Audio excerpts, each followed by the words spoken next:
guys, and can't wait to see you guys soon.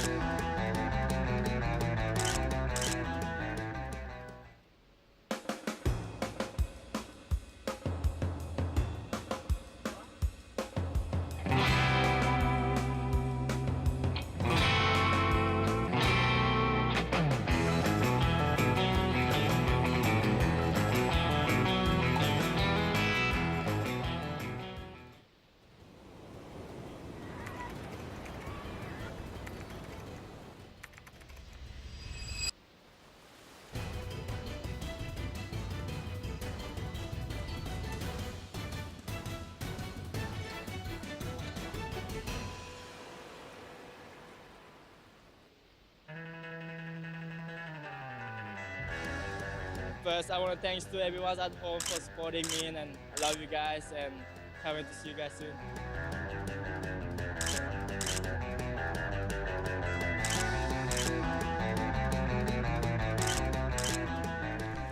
Okay, good morning to everybody that's tuning in around the world live. We are at Ujong Bachort in Krui. This is day 6. We've got some nice waves, etc. happening. We've got a format that is set. We're going to get to that in a minute. It's all looking pretty good out there, but to get the official word on it all, I think Billy Hangen is going to have a chat with the WSL commish in Thai Sarati. So, Bill, over to you, mate. Everybody watching around the globe, we are here at Krui. This is the QS 5000 for the 2024. The news is it's pumping. It's about 4 foot with some bigger sets rolling through. The free surfing going on this morning has been absolutely amazing. And this is good news because Thai Sarati, we're going to get a whole lot of surfing done today. What's our format? Yeah, good morning, Billy. Yeah, as you said, the waves are pumping. Wasn't expecting it to maybe be this big this morning, but it's been relentless sets, and chatting to all the surfers this morning, and they're all frothing and saying it's amazing out there. We're going to finish the women's round of 32, then move into the men's round of 32, then back to the women's round of 16, and then finish off the day with the men's round of 16. Well, that is a whole day of solid action. Wherever you are around the world, grab yourself a coffee, grab yourself a tea, lunch, dinner, breakfast, whatever time zone you're in, but strap in. It's going to be a cracking day. Righto, thanks, Bill. And Thai Sarati giving us the official format. Doing my maths, that's 23 heats. My name is Mark Clift. We got Di Wacko sitting next to me. Di, are you ready for a big day, brother? So ready for this big day ahead of us. I just went for quick surf this morning, and I think the condition out there is slightly better than what we had yesterday. There's Unreal. some consistency and a lot more sets coming through, so it's going to be a fun day. Unreal. So you've had a surf. Can I ask, what time did you get up to do that? 5:30 in the water. In the water at 5:30. Yeah. So did you go out up the top of the point, or did you go out through the regulation sort of channel? Oh, I just surfed inside. Everyone else was just surfing, but I was paddling from the normal area. The normal keyhole sort of area. Keyhole. Okay. And were you first out? Nah. 10 people out already. 10 people ahead of you. All right. So our first heat has just started, ladies and gentlemen. It is pretty hard to get a wave out there, so guys are surfing in the dark. This is Sai Maniwa. She won this event a couple of years ago when she was a junior and the junior division. Tell me about Sai. So Sai is living in Australia, I believe, and she's a university student, and she is very smart lady, and she surfs great.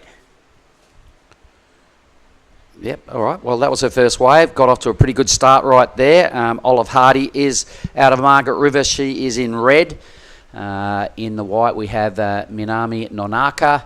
And in the green, Kana Nakashio. I know all those names. I've seen them a lot here throughout the Asian region.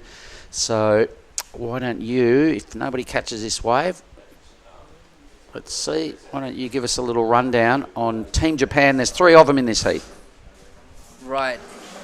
ラウンドオブ32、ヒート2からスタートしています。Day 6、そしてこちら、野中みなみ選手、1本目のライディング、綺麗なオフザトップを2つ入れていきます。さあ、1本目の間に浅い選手のライディングが 4.33 いいスタートを切っています。So last wave of Sai is 4.33. It's not a bad score to start the first heat of the morning. Now, did I see Simon Iwa in the juniors the other day at Krui left as well?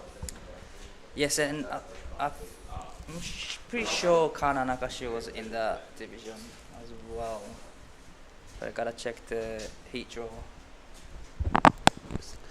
All right, no worries. So, well, that's cool. So, three of them. Tell me a little bit more about, say, Kana.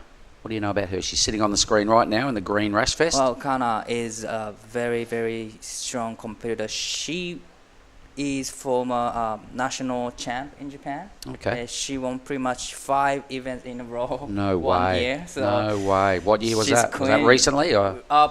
Couple years ago. Okay. But she's still young and she does that. So she's a queen of surfing in Japan. Okay, so when you say she won the national title, was that at the open level or junior Yes, open? Open level. Wow. Open Wow, okay. Japanese Well pro done. circuit. Yeah. All right, so she's sitting parked up right there, with right next door to Olive Hardy in the red. So I imagine the Hardy clan at home in Margie's will be watching this eagerly. It is about 10 to 7 here, 10 to 8 in West Oz, and it's a Sunday morning. If anybody, I'm sure you crew are up down there watching. Welcome to it, day 6. No wetsuits needed here, no hoodies, no long pants, no nothing. A t-shirt and boardies is good enough. Gets Good pretty enough. steaming hot, doesn't it? Still hot in bodies in the water. And that water temperature is hovering around 30 degrees, everybody. Believe it or not, it is. It's sometimes hotter when you jump in the water than it is on the land. And heat 1 of the day is rolling a 367 for Nonaka, 433 for the former champ in Maniwa. 25-minute matchups all day, 23 heats coming at us. We've got a lot of heats to get through today.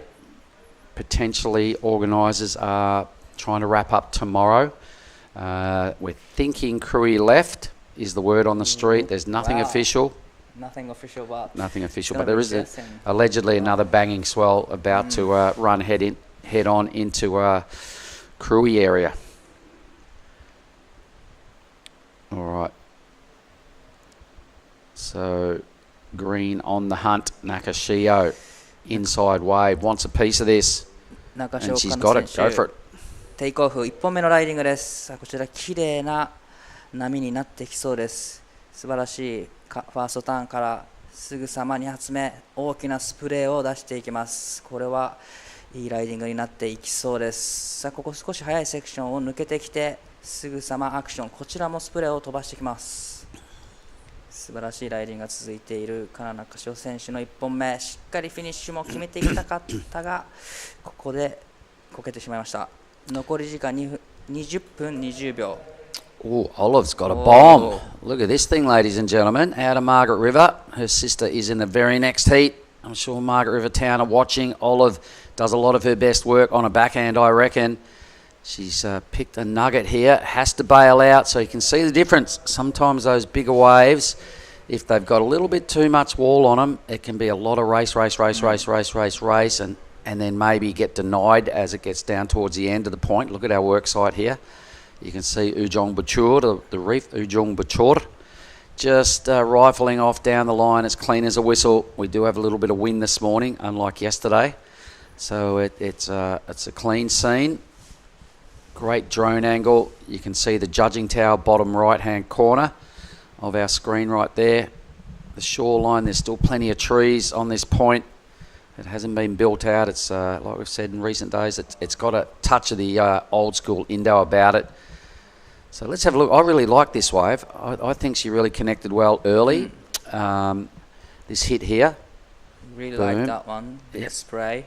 Yep, a smaller wave, but she did some pretty good surfing. She got another couple of top turns that really count down the line here. Look at this thing. Boom, crunch. Yeah, similar size of the other surfers, size and Minami's, but slightly better actions. Yeah, it's a pity she Okay. fell right there. Now, total contrast to Olive's wave that was probably twice the size, way faster, limited scoring opportunities for Olive. So It's going to be a big advantage there to Nakashio on that wave. Might even be the better wave of the heat at this point. Won't be a monster number, but it'll definitely be in that mid-range. さあ現在ウィメンズ QS5000 ラウンドオブ32ヒート2が行われていますが、この後ヒート8まで行った後はメンズ QS5000 ラウンドオブ32に、移っていきます。そしてその後ラウンドオブ16ウィメンズそしてメンズを行い、本日のスケジュールが終了。この後スウェルが、大きなスウェルがまた入ってくるので、まだオフィシャルではないんですが、明日はまた別の会場に移動する可能性があるそうです。とてもエキサイティングな試合になっていきそう。All right, some replays flying around. So is this the first wave of Nonaka? Well served from Nonaka Minami. No, she's owed a score, so that's her second ride. All right, so we've got 3 scores coming. One for that lady, that was it. The wave we saw from Green and the first wave of Olive. So decision time, because they're trying to set a scale here, I imagine, the judges, and they're having a little chats and going, okay, let's get this right. It's going to be a long day. This is going to set the precedent for the next 6 heats in the women's. A few scores dropping for Kananaka Shio, and we are still waiting for one more score for her first ride, and we are still waiting for the Minami's last wave. Well, judges are taking a long time. Yep, Olives, they won't have too much to think about with Olives. No real big hits, but they've got a number in. What is it? 5504 Kana's first wave, and that put her into the lead. 55 is single high score in this heat so far, and we're still waiting for those red and white last wave.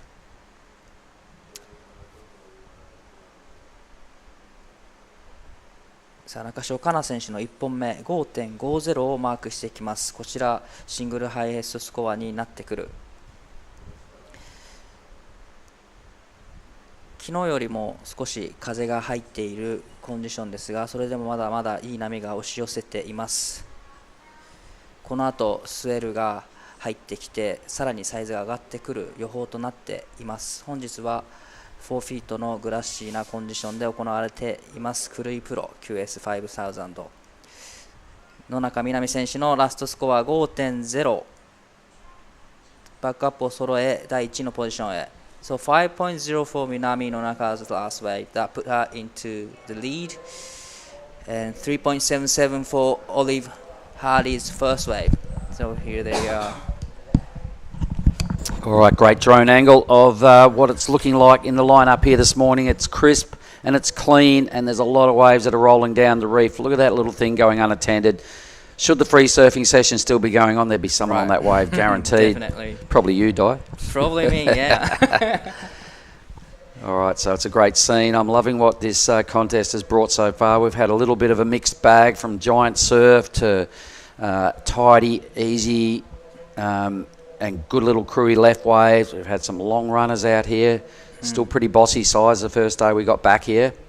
The caddies were getting cleaned up all over the place on day 3 when we made our way back to Ujong Buchor. The word is that we might be going there tomorrow. So some decisions have to be made a little later on in the day if we are, because it takes a little bit of a setup time for the production team to get over there and do their stuff and get organised for an early start on Monday morning, tomorrow morning. It's great that we get the chance to see all the surfers can, surf in the big waves and a lot smaller action waves and what they've been training for. Yep, you've got to be ready for everything, don't you? And then next week it's going to be the exact opposite.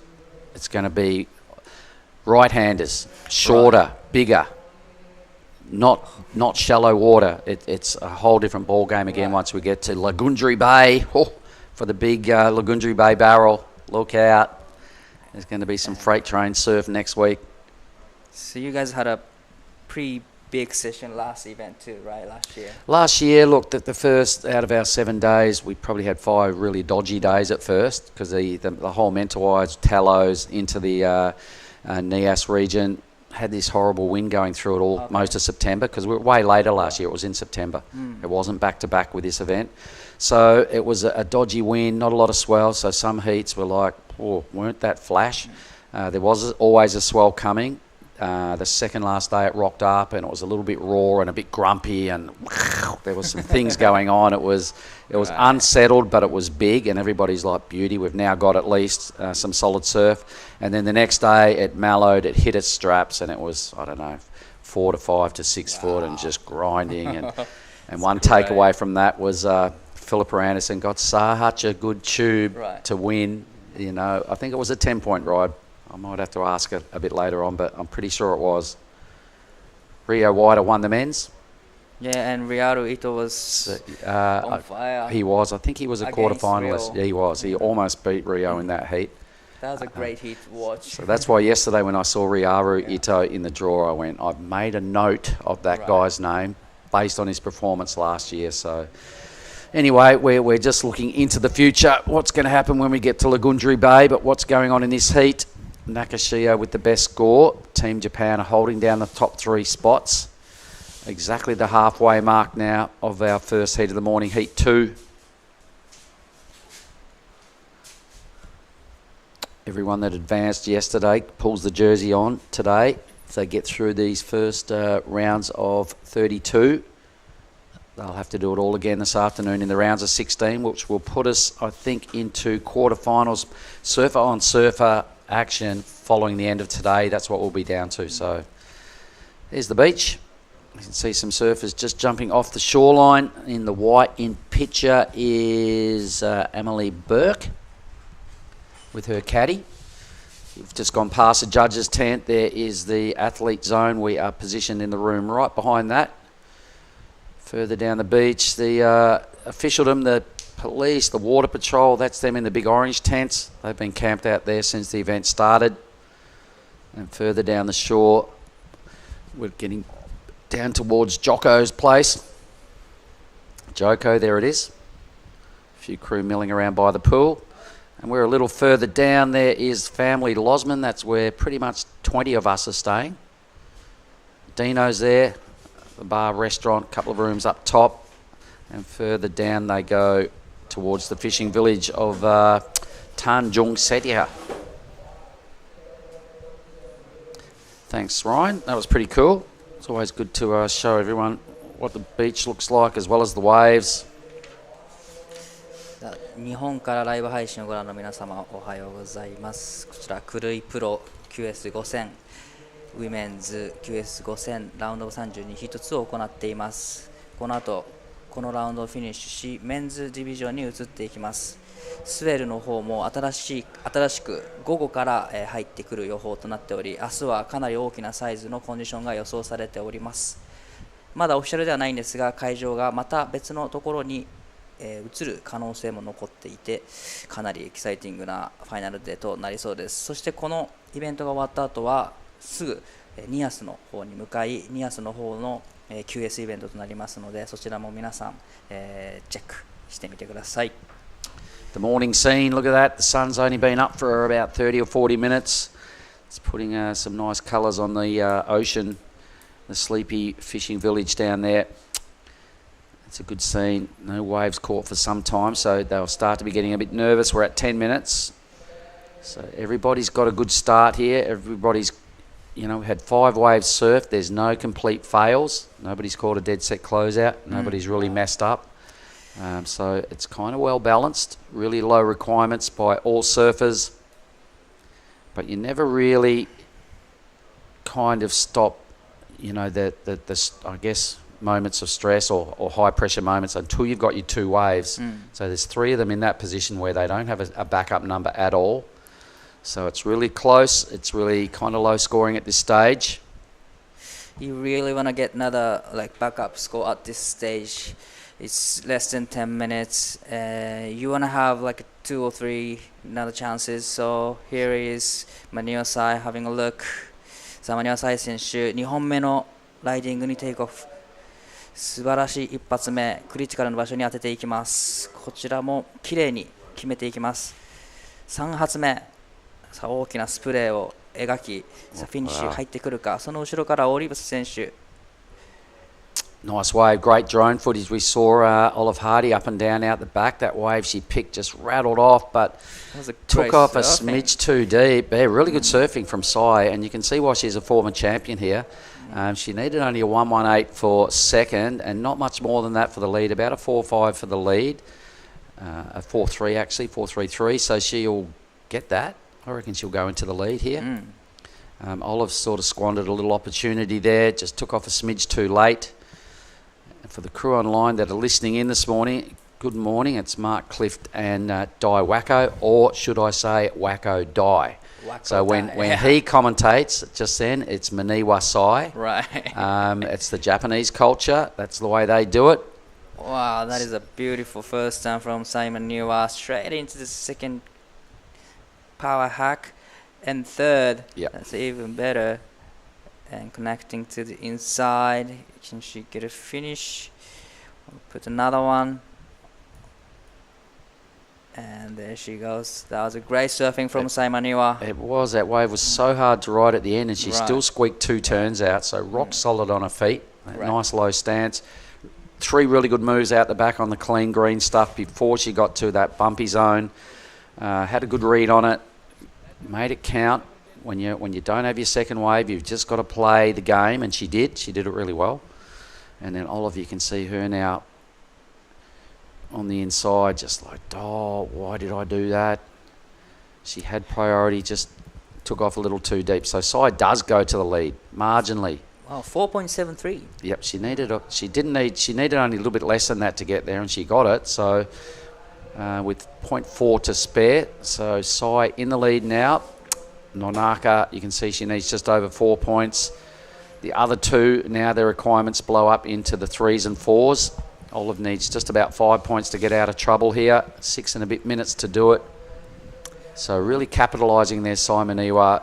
Good contest surfing. Did what needed to be done right on cue. Gee, that was a good wave. If anybody had been a little deeper. And flashing back to yesterday morning, Alistair Reginato went up there and caught one of those in his heat. Really strung it together, and I think it was a high mid-6. Anyway, looks like a little bit of fog or something getting around out there. Not the clearest of pictures. I'm not sure what's going on. Maybe a bit of morning smoke or something. Right. So here comes a set rolling into the lineup. So anyone... Minami is having a look. さあ野中みなみ選手、3本目のライディングにテイクオフ。こちら 3.67 を超えていきたい。しっかりと縦へのアプローチをメイクしていきます。今のはかなりいいライディングだったんではないでしょうか。That was a great vertical off the top from Minami, and here comes 中條香奈選手、2本目のライディング、ハイエストシングルスコアを持っています。逆転に必要なスコア、現在 3.17。ファーストターンかなりバーティカルにクリティカルな場所に攻めていきました。さあここでもう一発しっかり入れていきたいところです。このインサイドセクション、波が切り立ってくるか。Strong ride going on here. I'm liking what I'm seeing. This was a bigger wave. Really broke at a nice pace. Wasn't too fast. It didn't have too many flat sections on it. Makashio doing some tidy rail work close to the pocket. Kind of maximising her opportunities to impress the judges.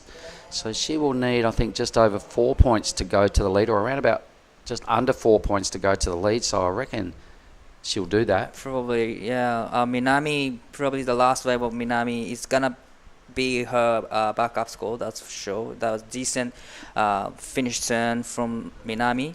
And here comes the reply of Minami. All right, so it was a much shorter right than we just saw green. It was just a mini slash to kick things off. That was a nice big strong hit. So effectively one really good turn, one set up move. This was a much better ride for me. Right. He threw a lot of spray off the top. That was a little bit wrapping cut back. But after this, the wave didn't offer too much for her. The wave didn't wall up.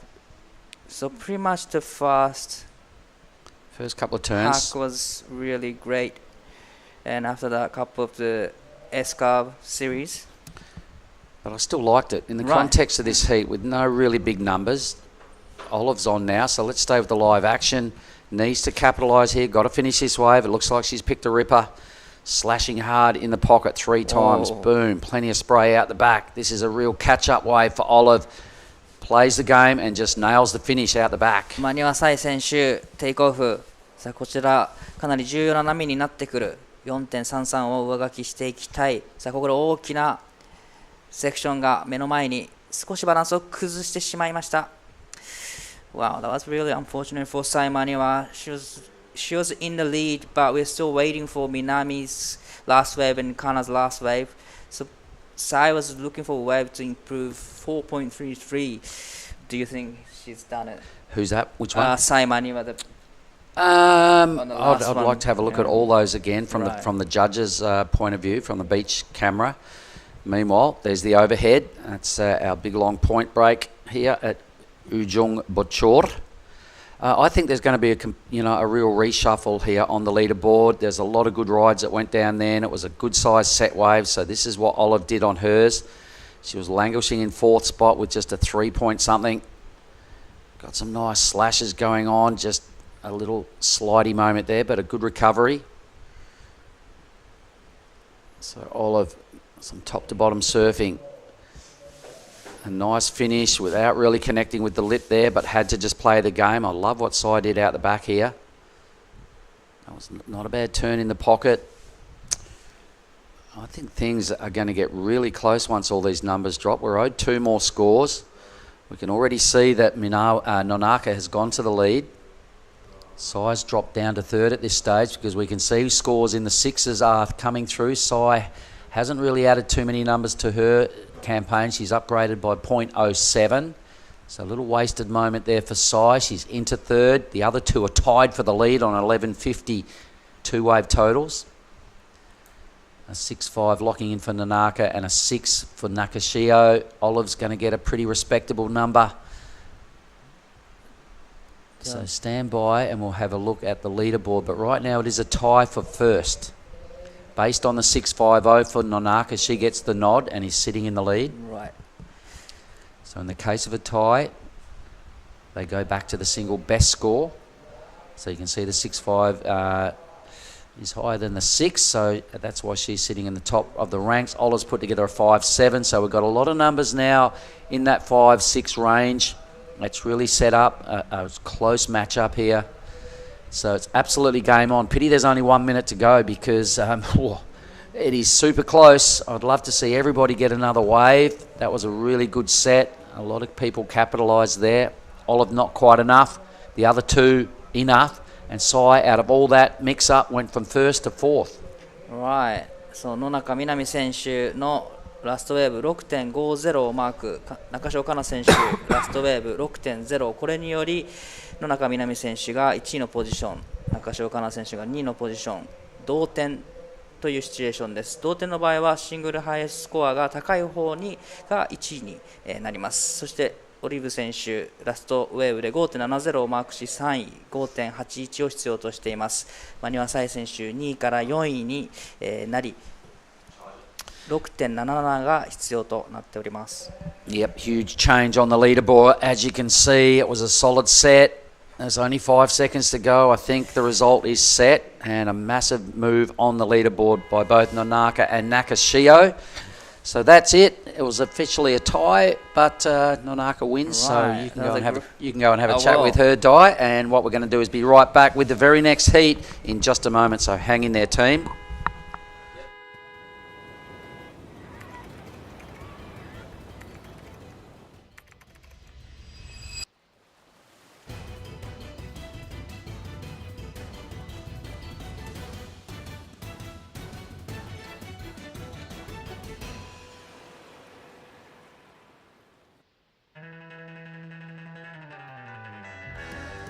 First, I want to thanks to everyone at home for supporting me, and I love you guys, and can't wait to see you guys soon.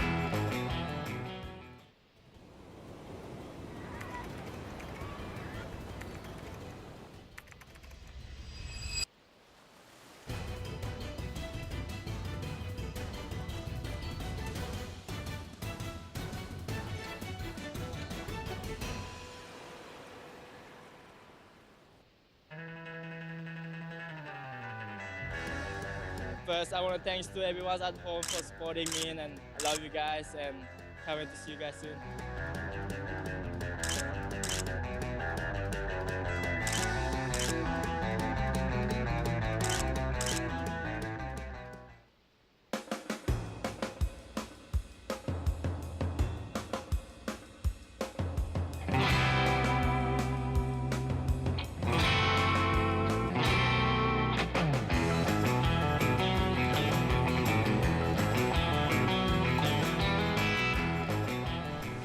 All right, here we are. Heat 2 is in the vision right now, right in the centre of the screen. It's a good-looking wave to kick things off, and capitalising is Philippa Anderson.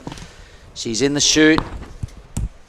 She's on, and she's chipping away at impressing the judges. So you can see our lineup here. It's stacked full of Aussies. 4 of them. Philippa Anderson's picked a screaming good wave to kick things off. She's got to be happy with this. No one else is riding behind, so all focus on Philippa Anderson. This is heat 3 of the morning. Still going down the line. That was a mighty long wave. So with that, I'm going to say welcome and good morning to Giada Lagarde is in here to do some comm duties with me. Good morning, Mark. I'm super excited to see the women out there. The waves are looking super fun. It's looking pretty similar to yesterday, so we're going to have another beautiful day of competition here in the Krui Pro QS 5000. So this is heat 3 of the day, and we're going to just see a quick replay of Philippa Anderson's first wave. So she just kind of highlights this first section as she sets up for this turn. That was beautiful from Philippa Anderson. That is a nice way to start your morning here in Krui. Yep, killed it. Well done to the, well, can we call her a veteran? I suppose we can, because she's been around for a long time. Whoa, that was such good wave choice. Good manoeuvre selection. Really played the game well, yeah? Yeah, I like how she wasn't really rushing to get turns in. Like she did wait for that section to come to her, and just sets it up really nicely every time it did. So I think that was a really good job from Philippa Anderson, and I didn't really see the previous heat, but I think that could be a pretty good score. Yeah, for sure. The previous heat was a ripper. It really changed right there at the end, and our 2 surfers that got through were actually in 3rd and 4th for quite a while. We're in 3rd and 4th for quite a while. Ended up with Nonaka Minami capitalising and Nakashi Okana to go through to the next round. You can see on their totals they actually tied, but a surfer in white got the nod with the highest scoring wave. Here is Freya Prume. She's got a great looking wave as well, but it only allows 2 hits. They both look pretty good. So Philippa Anderson's first wave came in at a 7. Yeah, well, that's the wave of the morning. Yep. Yep. For sure. So the judges are rating the work she did. Plenty of room in the scale to go further up, but just played the game really, really well, and picked a good wave, connected the dots, happened in the first minute. Tick, tick, Philippa's feeling good. Yeah, so that's exactly how you want to start. Not only your morning, but your heats, like with a 7-point ride. As you see right behind her, Willow Hardy going to be trying to do the same, but unfortunately not a very good wave choice, and I think it was very smart of her to pull off. That one just closing out on her. So Philippa Anderson is traveling, I think, with Paige Harrop. Okay. Sure? Or Yeah. maybe not. I'm not. Well, but they do travel together a lot. No, I think they were. I think Paige said that the other day in one of her post heats, or maybe it was Philippa that said it. Either way, they're both our finalists from last year at NAS. Yep. All right. So That was a pretty amazing heat. They were staying together for sure. I know that. And both got first and second. Philippa taking the win that year. Oh, Paige here we go. Anderson the year before. Emily Burke. What do you know about Emily? Paige Harrop, sorry. This is Emily Burke. Not much. Well, I know she caught a bit of a closeout. I know a lot about this one. So this is Willow Hardy. She is a ripper. She's picked a great looking wave. She's out of Margaret River. She's been all over the, doing the rounds in all sorts of events over the last couple of years. She's really throwing in a huge campaign to get up into the highest level surfing possible. So she's still at this stage on the 3rd level of pro surfing here in the Asian region. She's getting some points on the board in a 5,000 event. trying to become a Challenger Series surfer. Her dad does the rounds a lot with her, so they've travelled together, some ISA games, World Juniors, etc. But this was a big wave. Check out this thing here. Yeah, that was a solid wave. That's like 2 times her size. And won't bother her the size coming from Margie's. She's a bit of a demon in big surf. Went over the handlebars there, which was a little unlucky, but still 2 really good turns on a good wave. I still think she's in for a solid number. The judges want to see that sort of surfing done out the back. It was definitely the biggest wave caught. It was right. It was really good. Anyway, Amelie will have a not much. Willow will be pretty good. Might fall right between Philippa and Freya. No, yep, there she goes. There's the number just above Freya. Plenty of room with a handy lead for Philippa. But yeah, 4-5 off those first 2 turns for Willow is a worthy number. Such a good looking wave. So we will be finishing the round of 32 of the women's. Yep. Going straight into the round of 32 of the men's, and hopefully round of 16 as well for both men and women's. We are. That's on the format. 23 heats, everybody. If you can do those maths, it's going to be a long day. I think close to 5 o'clock finish. So cracking the whip. The boys are getting it done. We started, 6 days ago with 140 heats on the schedule. Some of those got thrown in at 30 minutes just to add to the endurance event. And here we are at day 6. So we have 8 days in the waiting period. I think there's a bit of grief with a massive swell about to hit us. So while we're on hold with scores and waves, we're going to throw to... No? Okay, we're going to have a look and have a chat with Dai Wacko and the winner of the last heat, which is Nonaka. Go for it, Dai. ラウンドオブ32ヒート2、見事勝利しました野中みなみ選手、お疲れ様です。ありがとうございます。かなり疲れてそうですが、疲れですか、それとも緊張ですか？ちょっと最初に変な波に乗ってしまってリズムが崩れちゃってスローヒートだったんで波来なかったらどうしようとかそういう緊張でちょっと疲れました。今日のコンディションはいかがですか？この前のラウンド1の時よりも少し分かりにくくていい波探すのがちょっと難しかったです。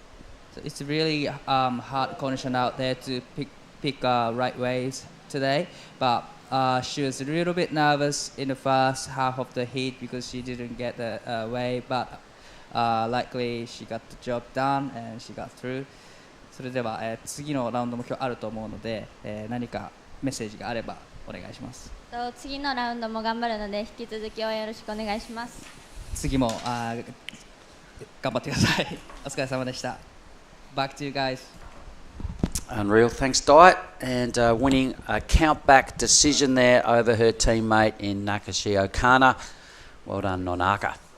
All right, sleepy start to this heat. Everybody has one wave, 10 minutes off the clock. Best of them, Philippa Anderson opened and did that inside 1 minute. So congrats to what we call the veteran. But she's cool. She's been around for a long time doing this and really setting a good standard here in the women's.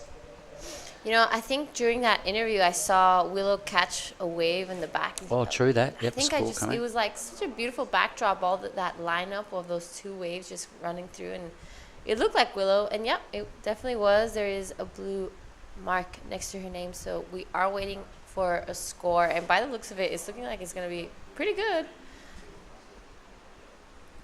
All right, did we get the replay? I was having a look at our format. Anyway, let's have a little wait for the number. Amelie's on the hunt. She kind of fluffed up her first wave choice, so she'll be hoping to do a little better this time as we can see the halfway mark of the heat starting to approach. Freya's on the inside. This is her in the green. She might be too deep. They both are. So a big old set starts to push wide on the reef. If anybody's paddling out, might be in a good spot. Either way, swells like this, everybody, they kind of really start to grow down the line and focus down where the caddies sit. So there it is. Willow Hardy's last one came in at 6.7. Wow, didn't see it. Didn't see all of it. So congratulations. I saw a few big turns from the interview at the back. So okay. I was like, oh, good on you, G. It's going to be a pretty good one. Good bit of awareness. Thank you. Green on the inside, still too deep. Can't make any sense of all this energy that's pushing onto the reef. Wow, didn't quite behave itself, but it's Philippa Anna sees something she likes. So here she goes. Bigger wave, takes the high line. It's speeding up this wave here. Needs to go up and tag it. Nice slash in the pocket. Can she get around? Thing flattens out. That's around about where the caddies are sitting down there somewhere. So her backup number, needed a 4-2 out of that to bother Willow Hardy. I'm not sure, but at this stage Willow's done a great job to hit the lead. 6-7, didn't see all of it, but it must have been really strong. And a 4-5 was those two big hits on a good set wave. Stage is set, there's the halfway mark. Emily out the back in the white with second priority. Freya will be somewhere right next to her with the lead, top priority. Freya in the green. It actually looks a little bit bigger than yesterday. Yeah, I was surprised. Everybody, I had a couple of locals telling me, oh no, tomorrow's going to be the smallest day. I'm like, really? Because I heard the opposite off some other crew in the afternoon before I was leaving work. I think it was Joko's going, no, tomorrow will be the smaller one. And then I'm like, oh, okay, that's a pity. But we've woken up. There's a lot of swell lines. Plenty of energy, G. Yeah. I guess you just never know with Indonesia. You can't trust the... You know what? I haven't even asking. Everyone's asking me, what do I reckon? I'm like, dude, I haven't even looked at the forecast. I just wake up every day and deal with it. Here goes Emily. This is Emily Burke, surfer in white, looking for a 6-4-1 to go into an advancing position. Just needing to open up her... Fortunately, does not get any turns in on that one. No, that's two little missed moments now for Emily. So first half of the heat has not gone to script for white. Picked a couple of waves that did her no favours at all. Freya's been a lot more patient. She's already got a 4-3-3 and this. So let's have a look at the natural footer. Strong lady, trains a lot. She's really into it, this contest surfing. Nice strong bottom turn. A little bit of a mini schwack. Didn't really hit it flush. That's a little better. A touch of the wobbles. Oh, has to crouch down and push hard on the board to hold that forward momentum. So the judges frown on stuff like that. I don't think they'll enjoy that too much. Yep. What do you reckon, G? Yeah, I think I agree. It was a little bit... It just looked unstable. So. Good word, yeah. A real wobbly moment there at the end. A couple of mini moves on a good sized wave.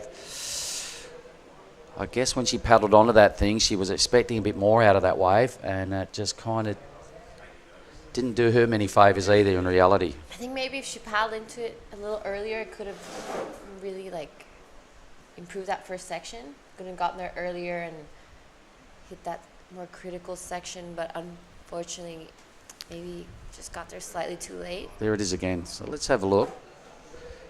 That's the section I was talking about. All right. Yeah, you're right. She didn't really flush that first bit. Okay, got there a little late. Yeah, so here the wave just kind of flattens out a little bit. It does stand up for her one more time, so this was her more critical turn. But she does get a little bit stuck on the top and comes down a little bit unstable, so I think... No really good connections on that wave. Yeah. So comes in at a 3-2-3. Yeah, fair enough. Pretty good. But have a look at the top of the leaderboard. Philippa's done enough to regain first. That bigger wave she just caught, a 4-5, 4-5-3. So there's our current heat leader, Philippa in the red. Next heat starting to paddle out. Let's have a look who this is in green. Jolly Stokes. There you go. Well done. So in the next heat, we're going to see Elise Cooper, a past winner here in the Krui Pro. We're going to see in the blue Ando Santos. Still remember her barrel from Nias a few years back. She got a 10-point ride there. It was very, very impressive. We'll see Rosie Smart in white and Jolly Stokes in the green.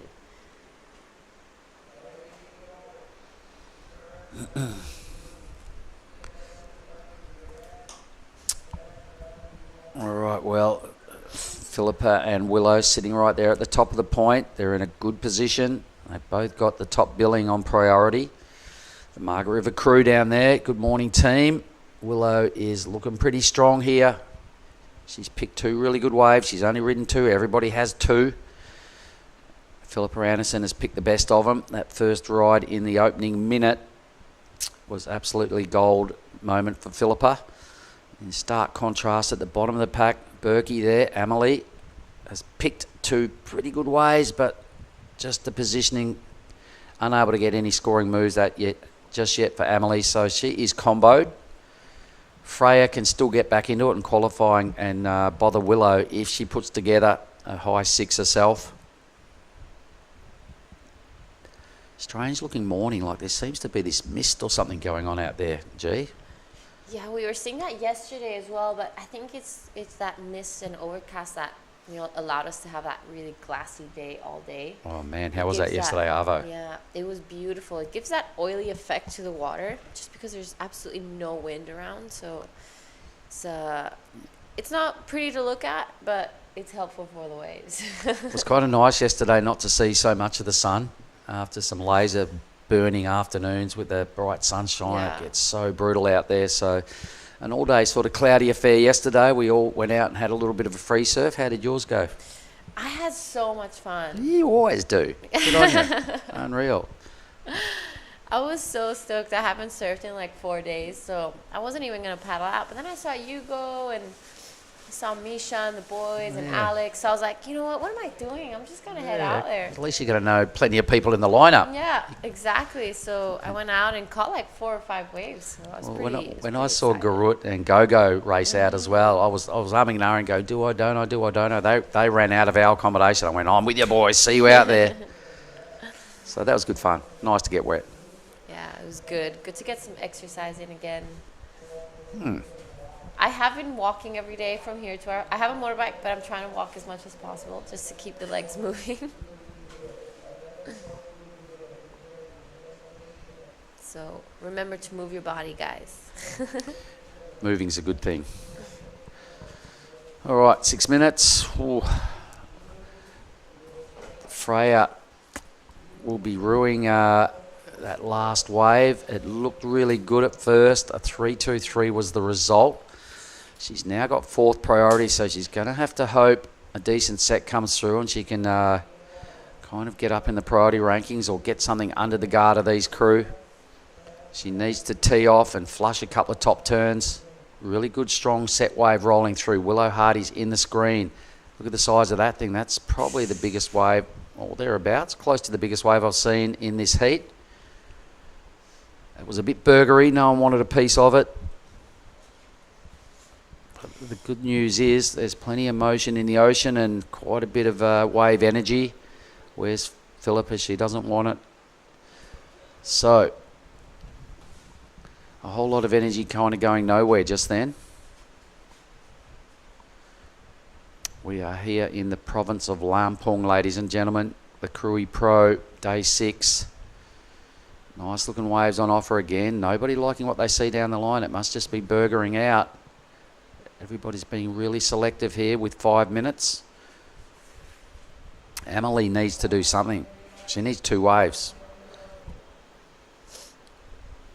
She needs to ride something and get back quick smart. So it might have paid her to investigate one of those and at least get a 2 or 3 or a 4 and get out of combo. Time's ticking away, so it's becoming a gnarly situation for White. It's hard to say. We can't see what's going on down the line. Maybe they just closed out that whole set. Not sure, G. Could be. This wave has different peaks that you can take off from, and sometimes once you take off from one that you're too deep, it just runs off, and maybe way down the line it'll open up. But I think the girls I've been surfing here already for quite a while, so they know where they need to sit. They know where the best waves are. I trust in them. But situation is looking pretty good for Willow Hardy and Philippa Anderson right now, as they're both in 1st and 2nd, as well as having 1st and 2nd priority. So if any sets come, they will be taking off, I'm sure. Now, there was a cool little cultural moment last night down at Lani's. I Yep. noticed they had some local dancers. The young girls were all dressed up and had all the traditional go gear on. They danced up a storm. I know I'm getting to that, Billy. And then they generally dragged some ladies out of the crowd, and Giada got up and had a bit of a wiggle, and it looked like you've done that before. You were kind of had the hand jive going on, and you fitted right in, didn't you? Yeah, I think the Balinese dance is quite similar. So growing up in Bali, you know, we've done it a bit and hanging around there. So, and also Lani was teaching me some. Here it is. Oh, there Billy's we got it on are. his phone. That's you. It was so much fun, and I was so honored that Lani picked me to come up and dance with her. She was amazing, but she's way, way better than me, 100%. I think, yeah, I just had a little advantage over the other girls that the Balinese dance is very similar. So that's why. That was kind of fun. And they do that every year. And Saturday night's the night they generally bust it out. So it was a pretty cool moment. It was all packed. A lot of people were there. Yeah, it was full house. No spare seats. Standing room only there for a while when the dancing was going on. Something's going on in the lineup. The surfers are paddling. There's a chunk of ocean heading their way. Two surfers that really, really need to make sense of this is Freya, and I'm not sure whether Emily now has enough time to get her 2 waves. So Willow Hardy has top priority. She's in second. Needs this to go close to 5 points to overtake Philippa for the lead. Gets a good crunch, and geez, what a recovery. Needs to hold on here and get back onto the clean green stuff, and she does. Fast wave, another heavy section drops down in front of her, and you can see the speed of that wave was a little bit too much for Willow. Now where's Philippa? Does she bite off this second wave? No. There was no second wave. Anyway, I don't think Willow really had the opportunity to attack and get a 4-8. Here it is again, G. What do you reckon? I don't know. I'm actually really liking this wave. I mean, she was getting that first section was huge. She just kind of dropped from the sky on that one, and unfortunately gets a little bit stuck behind. But here she manages to get a nice turn again. I think she tried to pull in on that one, but it just runs off from her. So 2 big turns. Willow's score is in. She does go to the lead. The judges are loving it due to the fact that a couple of things happened on a really large wave. And I guess there was some risk involved in the 2 turns, so apologies, but there we go, a 5-7-7. So Willow does go to the lead. Judges sending that message, they just want to see some attack on the lip. I mean, that wave was big. It was, wasn't it? It was pretty big. And those sections she hit were pretty heavy, so I think that was a really, really good wave from Willow. I was really impressed. And she kept it together, like kind of airdropped and managed to keep herself on her board and hit that second section nicely. I might have to put some numbers on the board here because Philippa's 7 is still stacking up as the best wave of the day. Here goes Amelie. So Amelie Burke, taking a look at this one, she's looking for a combination of 11.53, so unfortunately will not be getting that done. Now, we're going to count this one down, and it's looking like it's going to be Freya Prum and Philippa Anderson. Sorry, it's going to be Philippa Anderson and Willow Hardy taking first and second. So well done to those 2 girls. And we're just going to go on a quick break, and we'll see you guys next heat. I'll go have a chat with Willow.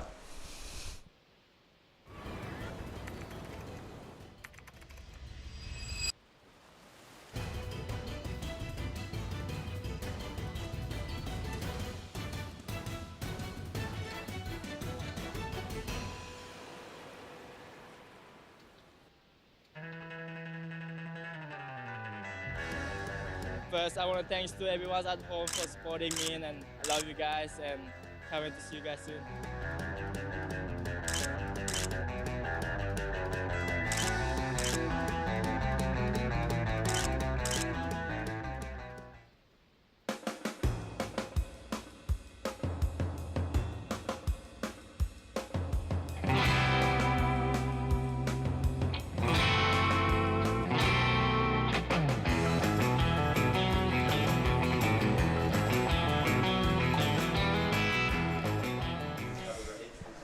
All right, guys, welcome back to the Krui Pro QS 5000. We are starting off with the women's today. This was the results of the last heat. In first, we had Willow Hardy. Second, Philippa Anderson. Unfortunate for the other two girls, but they had a really good run. And this is heat 4 of the morning. On your screen right now is Elise Cooper in the red on a really good-looking wave. She started off nicely. This thing's going to stand up for her. She hits it, unfortunately, falls out of the sky on that one. So we have blue Ani dos Santos and green Jolly Stokes. The other day got a buzzer beater to finish off. In the booth with me is Oni Anwar. Good morning, Jada. Yeah, this is green. Wow, looking really sharp, so powerful. Loudon likes that carve. Look at this finishing. Can she make it? Yes, that is a good first wave for green. Jolly Stoke. We're just sitting there with the family, as you can see behind. White is paddling for this wave. Rosie Smart. She's been surfing really good lately. As you can see how deep the bottom turn is. Nice first carve. The waves are solid. There's good size sets coming today, as you can see that one. Really tricky on that section, but if you can manage to do what just Rosie did, it's gonna be rewarded. Wow, Yes, everyone's so busy. Ando Santos out the back. A surfista brasileira, mas mora na Austrália. She is just a quick up and out. So all 4 surfers have waves ridden in this heat. Yeah, how good is that? I love that everybody's catching a wave, staying busy. That's what I'm here for, to watch some action. Hanging out with the Stokes and the Lawrences down the beach, watching some hits before I come in here. It's really nice to see the energy and what they are saying. Yeah, they are just super supportive, and we've got Zap as a caddy today for his younger sister, and it's really fun to be around them. That's great. Family trip to Krui, doing some contests, get some points, and that's the best feeling ever when you bring your whole family over. Yeah. It's very, very lucky of them to be able to travel with their siblings and their family. It's like a holiday. Can be on holiday or can be an argument. My God. Depend what kind of family you are. Sometimes And how brothers. well you guys get along. That's true. Can either be a holiday or a headache. Yeah, when I grew up with my older brother, I always when I was a kid, I always fight with him. When I missed him now. Oh, that's cute. Yeah, you fight like a brother. Brothers and sister. But yeah, it's interesting point you bring up, like traveling to these events. Some people it can be really hard for some people because they have to be away from their family, and you're traveling by yourself and you're far away from home. So it's easy to start missing home. This is away from the last heat. Philippa Anderson, just a quick ride. Jolly Stokes. Judges still taking a hard look at this one. Beautiful first wave. Straight up for this second one. That's my favorite turn of this whole wave. And I love how she finished it strong. So judges taking a hard think of that. They're going to be putting the scores on soon, I imagine. But meanwhile, Rosie Smart's first wave comes in at a 5. Ando Santos sitting on a 2-5 and a 1. So it wasn't really the start she was hoping for. And Elise Cooper 2-8-3. But there's still plenty of time left. And there we have it. Jolly Stokes first wave comes in at a 6.83. Yeah, that's a good score for opening ride for green. Jolly Stoke now straight in front with that score. Now is looking to have a good backup to make this heat is more relaxed and comfortable out there. So as you can see, Rosie Smart is already posting a 5-point ride for her first wave. She is in second priority, with now in third priority is with Ana dos Santos. Only needed 2.51. Here we go. Currently the priority holder. That is the priority mistake. I mean, the paddling. So she lost her priority. Now goes to Rosie Smart. Now Rosie will need a 1.84, which is easy because today waves are fun and rippable. Some good direction, swell direction, fun size. So yeah, 18 minutes surfers in the water. So as you can see in the lineup right now, we got white in front with the priority, second priority blue, third priority is with red. It's good that all the girls get to surf this today. Maybe swells are picking up tomorrow, a little bit big. So we're trying to run as many heats we can today. It's gonna be a big day of surfing competition today. As you can see, green, Zali Stoke, really nice carving. Throws a lot of spray here into another one. Vertical snap on this one. She's looking to finish it. Nice carving. I love how relaxed she's surfing. Wow, that was a good backup, Giada. Yeah, and right behind her, Rosie Smart as well, on a good looking wave. So it's going to be good to see what she did out the back. This wave is going to stand up for her, and she wraps it around nicely. So some good waves ridden right now in this heat. This wave's still giving her a little bit more to work with. Fortunately, just falls off on that one. So Jolly Stokes going to be backing up the 683 pretty quickly, as well as Rosie Smart, both in first and second position currently, with 16, just under 17 minutes remaining. All eyes are on Ando Santos and Elise Cooper right now.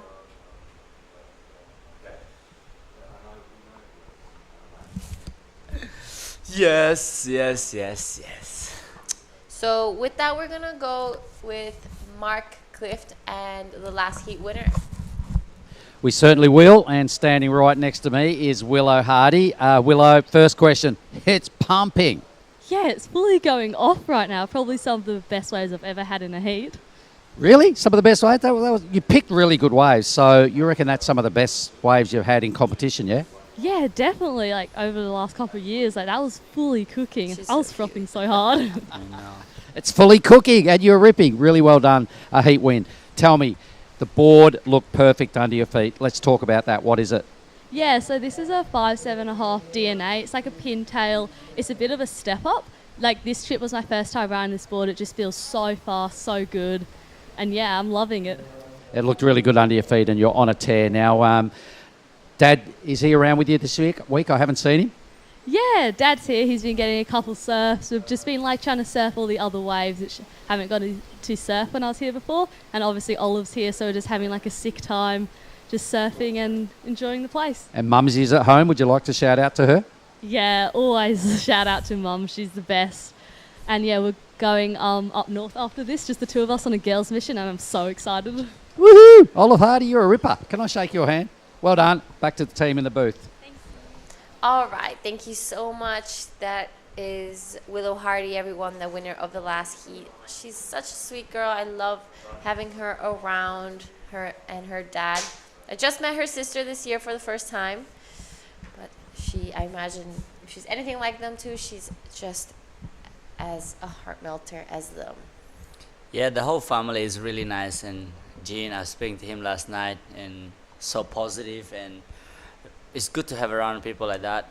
It's lift you up. As you can see now, Blue using her priority. Ana dos Santos trying to get barrels. She loves to get in the tube, this girl, and I see going fast, looking to finish this wave. Nice carving here. She's looking to finish it off as the wave still is running. Look at that drone work by Ryan. Whoa, nice float. All right, so we'll see what score's gonna be for that one. Was Ali Stock posted on 5.67. She extended her lead, and looks like Ana dos Santos looking for an 8-point ride for that wave, but I think her backup is only a 1. It's only an early start of the heat. Let's talk through this one, Giada. So this is Ani dos Santos, everyone. A nice little cover up in the beginning. So that's the first barrel we see from the women's side, even the men's actually. So a nice wave from Ani dos Santos and closes it shot. I think that's a pretty good wave from Ani dos Santos. That's so cool, actually. Love how she's paddling back out fast with that positive energy. It's like, I'm coming. And there you go. The scores are in for the last of blue is a 5.33. Now she required a 5.18 to jump in second place. As you can see, Alyssa Cooper is with the priority right now. She needs to look for a backup or better than 2.83. Need a 7.67. Jolly Stoke is right next to Alyssa Cooper. Rosie Smart sitting wide, having third priority. It's a good spot to sit, and yeah, I think just good fight, good barrel for Ani dos Santos. Kind of variation of surfing. Been watching such a like turning, top to bottom surfing the last couple of days. Couple of good airs from Grayson Grant. I love that. So we'll see. I think we'll see more good action as the day goes on, Giada. Yeah, I hope so, and it's looking pretty good. I mean, as we go deeper into these rounds, the level just gets higher and higher. The surfers know they need to just post those really high heat scores because you're not going to be passing a heat with 2 4s. So Ani dos Santos just giving that variety to the judges. I thought that was a great little barrel. Like, it wasn't a huge score, but I think she's going to be feeling pretty good about that. That's how you want to start your morning all the time. And Ani dos Santos recently filming with O'Neill, the Maps to Nowhere. She got some really good waves in that clip. So she's a girl that's really good in the barrel. She loves to hunt those slabs. We spent some time together in Afulu, and she was out there just looking for those slabby waves that she just thrives in. Yeah, she's I don't know, one only girl that I see that loves to go and get in the barrel. Nia's last year, she got like a 9 or a 10, I'm not sure. A 10. A 10, exactly. And today, she's still hunting for those barrels. One of this person who loves hunting for a barrel is Ani dos Santos Chargers. And I remember she growing up in Sydney, and this little girl, big smile, and now she's like going for big waves too. I was like, wow. And she's so small that have that gut inside to just go for a bigger wave. That's how it impresses me. How you just believe in yourself and stuff like that. And as you can see, the line coming through the waves is so fun today. I woke up this morning checking out the energy of the ocean. There is a lot of energy, power energy. So I'm sure the surfers today will be so excited to be in the heat with the 3 other guys out. Why not? Trying to get some points, showing us who they are as an athlete, and grab some cash. Yeah, so we are just under 10 minutes. You're right. We did wake up, and the waves are quite a bit bigger than yesterday. The swell did pick up, so we're all pretty stoked on that. I'm sure it's a good surprise. We always want waves for competition. We are having 25-minute heats today. Plenty of time for these surfers to get the waves they're looking for. So currently in first place, we have Jolly Stokes sitting on a 6.83 and a 5.67. Rosie Smart closely behind in second. Ani dos Santos looking for a 5.18 to go into an advancing position.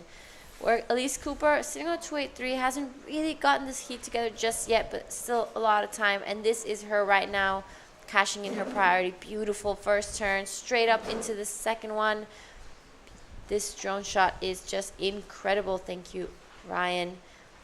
Like how she is going to finish this one off nicely. So Elise Cooper getting things started in her heat, sitting only on a 2.83.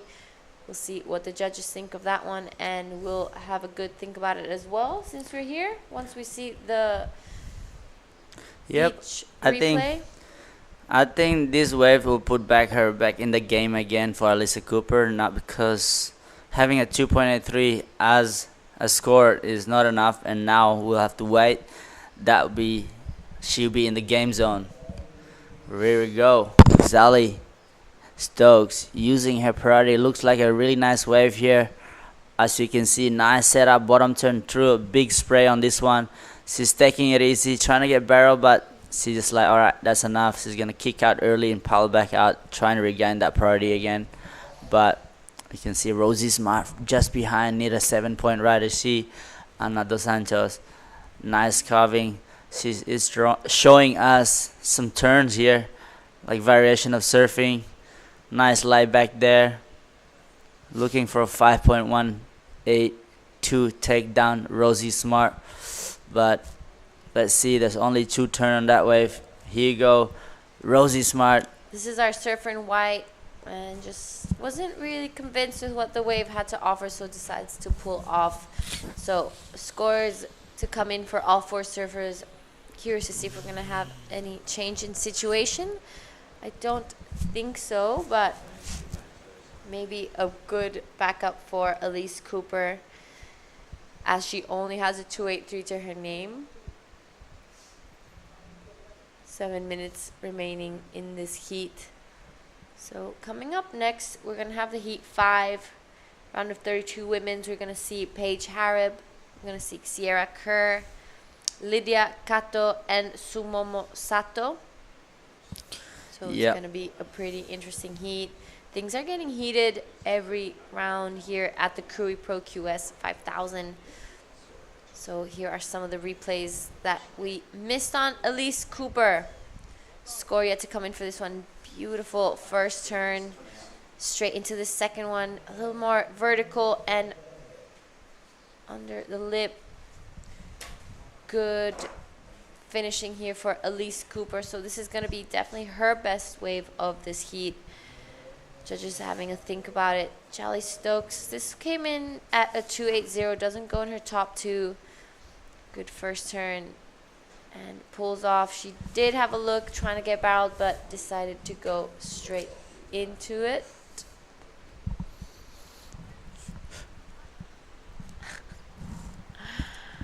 So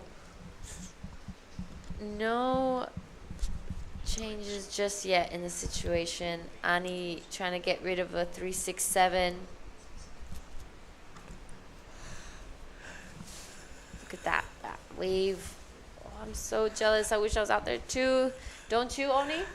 Yeah, I like it. So everybody's in the water right now. As you can see, our currently heat leader with the priority, green, Zali Stoke. Looks like there's some good waves coming. Will Zali Stoke go on this one? Nah, she's letting it go now. Why not? Rosie Smart in second priority. She's gonna give a good shot. Look at this bottom turn. She's doing some nice big turn right here for Rosie Smart. She's looking for a 7-point ride on this wave. Unfortunately, maybe wave's fading, but let's see the finishing. Bang!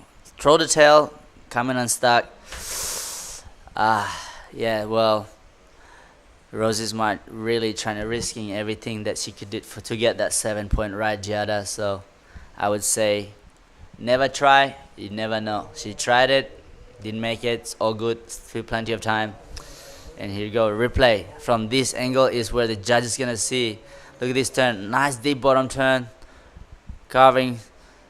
She's not that a bigger girl, and like that's not a big like how her leg body shape, but throw a lot of spray and power and hit her turn. Look at this bang.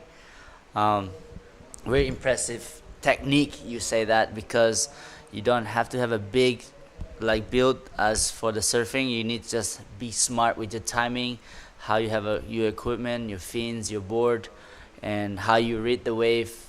and that's also part of the way to do it now. So yeah, that is Rosie Smart still in second place, holding that second place really tightly. As you can see, Ana dos Santos needed a 5.18, and then all right, guess what? Alyssa Cooper is in the game. The 3 minutes and 40 seconds to go, a 6.43, the last wave of Cooper. Alyssa Cooper, as we now need at 4.07 to take down Rosie Smart. There's 3 minutes 20 seconds to go. Here we go at the back. We got Ana dos Santos on the drone work. Talk through it, Jada. So Ani looking for a 5.18. Good first turn. Straight into the second one. She's going to have to finish this one strong to get a chance at it. And that was a pretty good finishing. She stands up tall, looks at the judges. She was feeling it.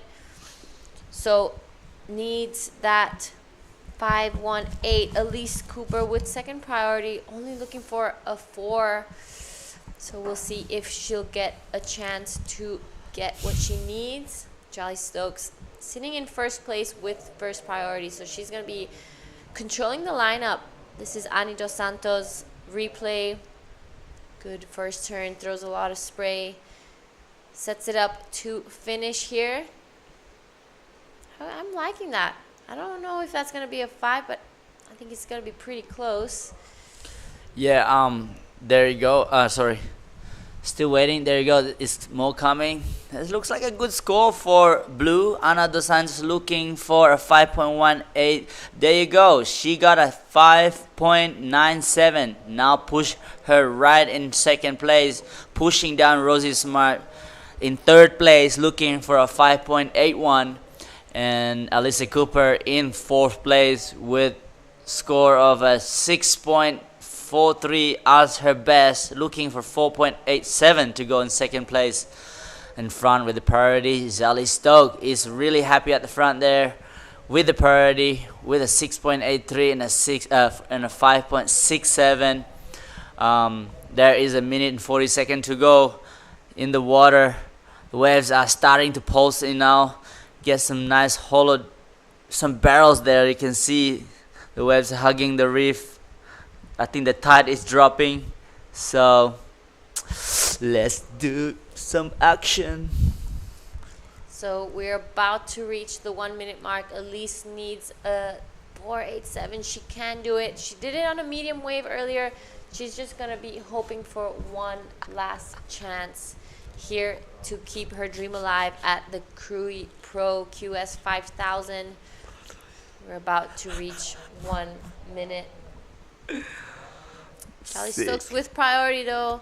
If a wave comes, I don't know if she's gonna let Elise catch it. You see Elise Cooper just paddling a little bit closer to the reef. She's gonna have to catch anything that comes her way. 40 seconds left.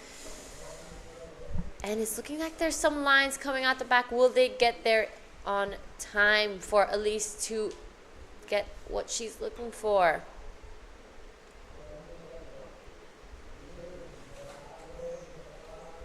What a great surfing for Jolly Stokes and Ana dos Santos. As there's 20 seconds to go, Alyssa Cooper and Rosie Smart looking for a score. Rosie needed a 5.81 to advance. Alyssa Cooper look for a mid-range score, a 4.87 to make it a next round. But looks like the time is ticking down for this. Is 3 seconds to go. Well, that's it, everyone who's watching. Thank you so much this morning. We will go for a quick break while we wait for next heat to start.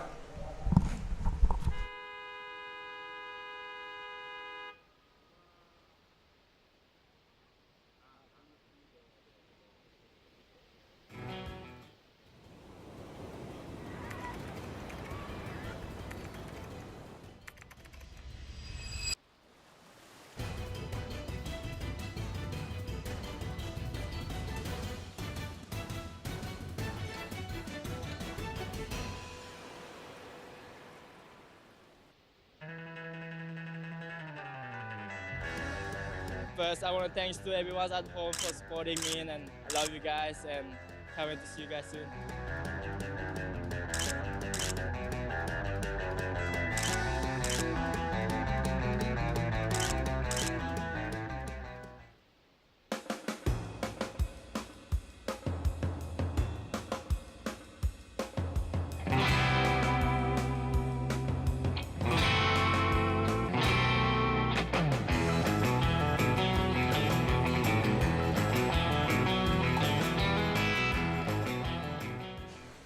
All right, ladies and gentlemen who is watching live, good morning. This is a Krui Pro 2024, a QS 5000 for the women. As you can see, up and riding Lydia Kato from Indonesia. So that is heat 5 right now in the water, round of 32. We like to say congratulations to the last heat. First place, Zali Stoke from Shansen Coast. Second place, Ana dos Santos from Brazil in blue. And unfortunately, Rosie Smart and Alice Cooper is eliminated in that round. But there's some more good action coming here. Billy, what do you think? Good morning, Billy. Good morning, Oni. How are you? Fantastic I'm great, with thank you. you. Again, Paige Harrod will take on Sierra Kerr. Lydia Kato is in the white. We've seen her ride a wave already. Sumomo Sato is in the green. On your screen right now, this is Sierra Kerr. Nice grab rail bottom turn, but the top turn not so successful. So we'll see how that pans out in the next 22.5 minutes. But gee, Oni, that last heat was really stacked, wasn't it? We had a former champion and Alice Cooper. Rosie Smart has been electric for the first 3/3 of this contest. Ana dos Santos, a strong performer, and Charlie Stokes. Yeah, any one of those surfers could go on to take this contest out. So heat number 4, super entertaining. Heat number 5 looked like it's going to live up to that reputation also. Bit of a paddle for the girls in Sierra and Lydia. This is a replay of Sierra's first wave. I like the intent. It's just over the handlebars. Maybe that board looks a bit longer than what we usually see Sierra ride. And sometimes that takes a wave or two to get used to. Exactly, Billy. As you say before about that last hit, the variation of the surfing that they are showing us, that's really cool. Ana dos Santos pulled in some barrels, and Zali Stock really do some nice big damaging turns and vertical snaps. We throw a lot of power and flow what she's offering. That was exciting for me to watch. As you can see, they made it through the next round, and they're going to be surfing against the best of the best after this round. Round 32 is already looking gnarly, and then imagine in the next round, Billy, a round of 16. Yeah, the round of 16 where it starts to get really interesting. Exactly. You want to really make it through that, get into the quarters and semis, and get some points, get some dosh, and try and get those rating points to steer you in the way of the Challenger Series. Exactly, Billy. And as you can see right now, we have an international heat right now. We got Paige Harrod is the most dangerous surfer. Has been around for a while. Love Paige. Paige, such a cool person. And also, she's from New Zealand. And then comes with Sierra Kerr, a daughter of Josh Kerr from Australia, living in the Gold Coast, Coolangatta. And you know what? In white, Lydia Kato, one of our generation from Indonesia, representing Indonesia in the Olympic qualification. They're living in Kuta there, the family's there. And then another one who's in green, Japanese surfer, Sumomo Sato, one of the best Japanese surfer right now. So what an exciting hit to see. But meanwhile, let's stick with this live action. This is Paige Harrod on her forehand, looking really sharp. It's a larger wave and looking to get her campaign going from this drone angle. It does look good, but the lip has kind of avoided her. Tries to slip in for a bit of a funnel, but not really what Paige is looking for, one would imagine. All right, we look over the screen and we can see that Giada is standing by with the winner of the last heat. Go for it, Giada. All right, I'm here with Jolly Stokes. Congratulations. You're looking really comfortable out there. Your wave selection was incredible. Tell us a little bit what it's like. Yeah, it's super fun out there. It's really tricky because it's pumping and you don't know which wave to go, but I guess they're all pretty good. So just try and hope that I get a good one and showcase my surfing, and yeah, stoked to get a couple. I saw that you're here with your family, so tell us a little bit about the travel dynamic that you're on right now. Yeah, I'm traveling with my 2 brothers and my brother's girlfriend and a couple other friends. So it's been good. We've all been down here supporting each other, and yeah, all the support helps. So have you guys come here on a surf trip beforehand, or how long have you been here? Me and one of my brothers have done this comp before, and then we came back with the whole family. I've got a little sister as well, and mum and dad, we all came back last year, like middle of the year, and had a couple of weeks here, and so yeah.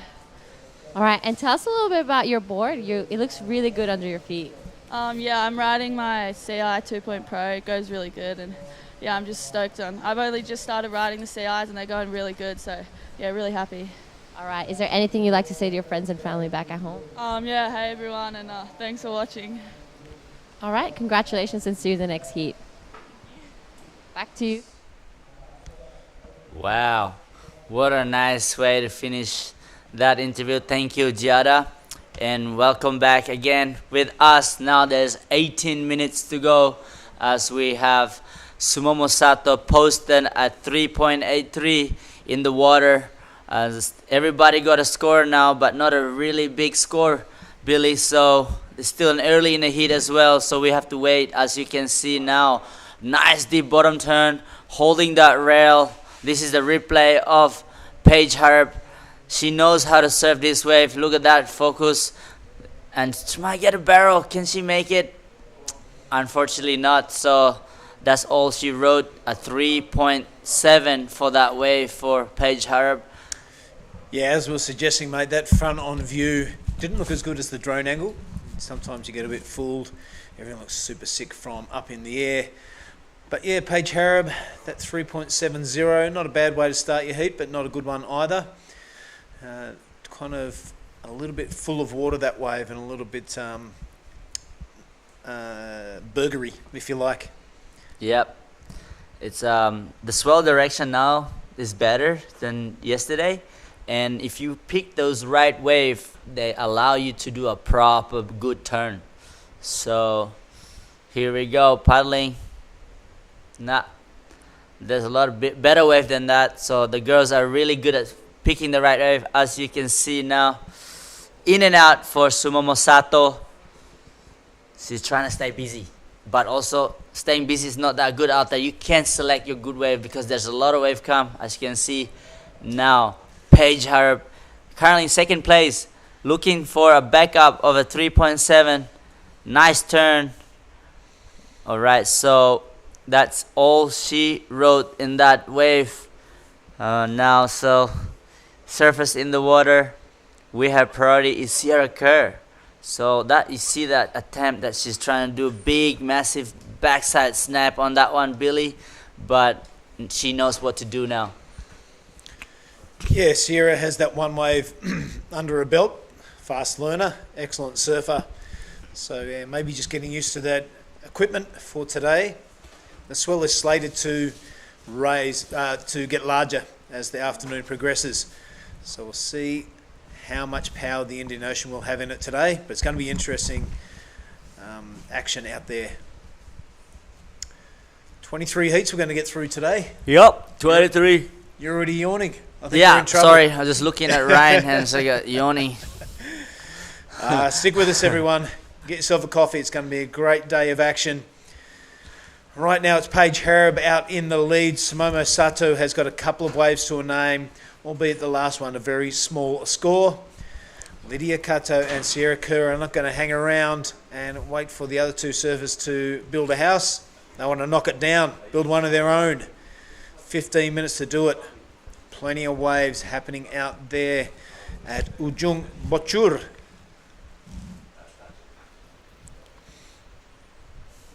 I tell you,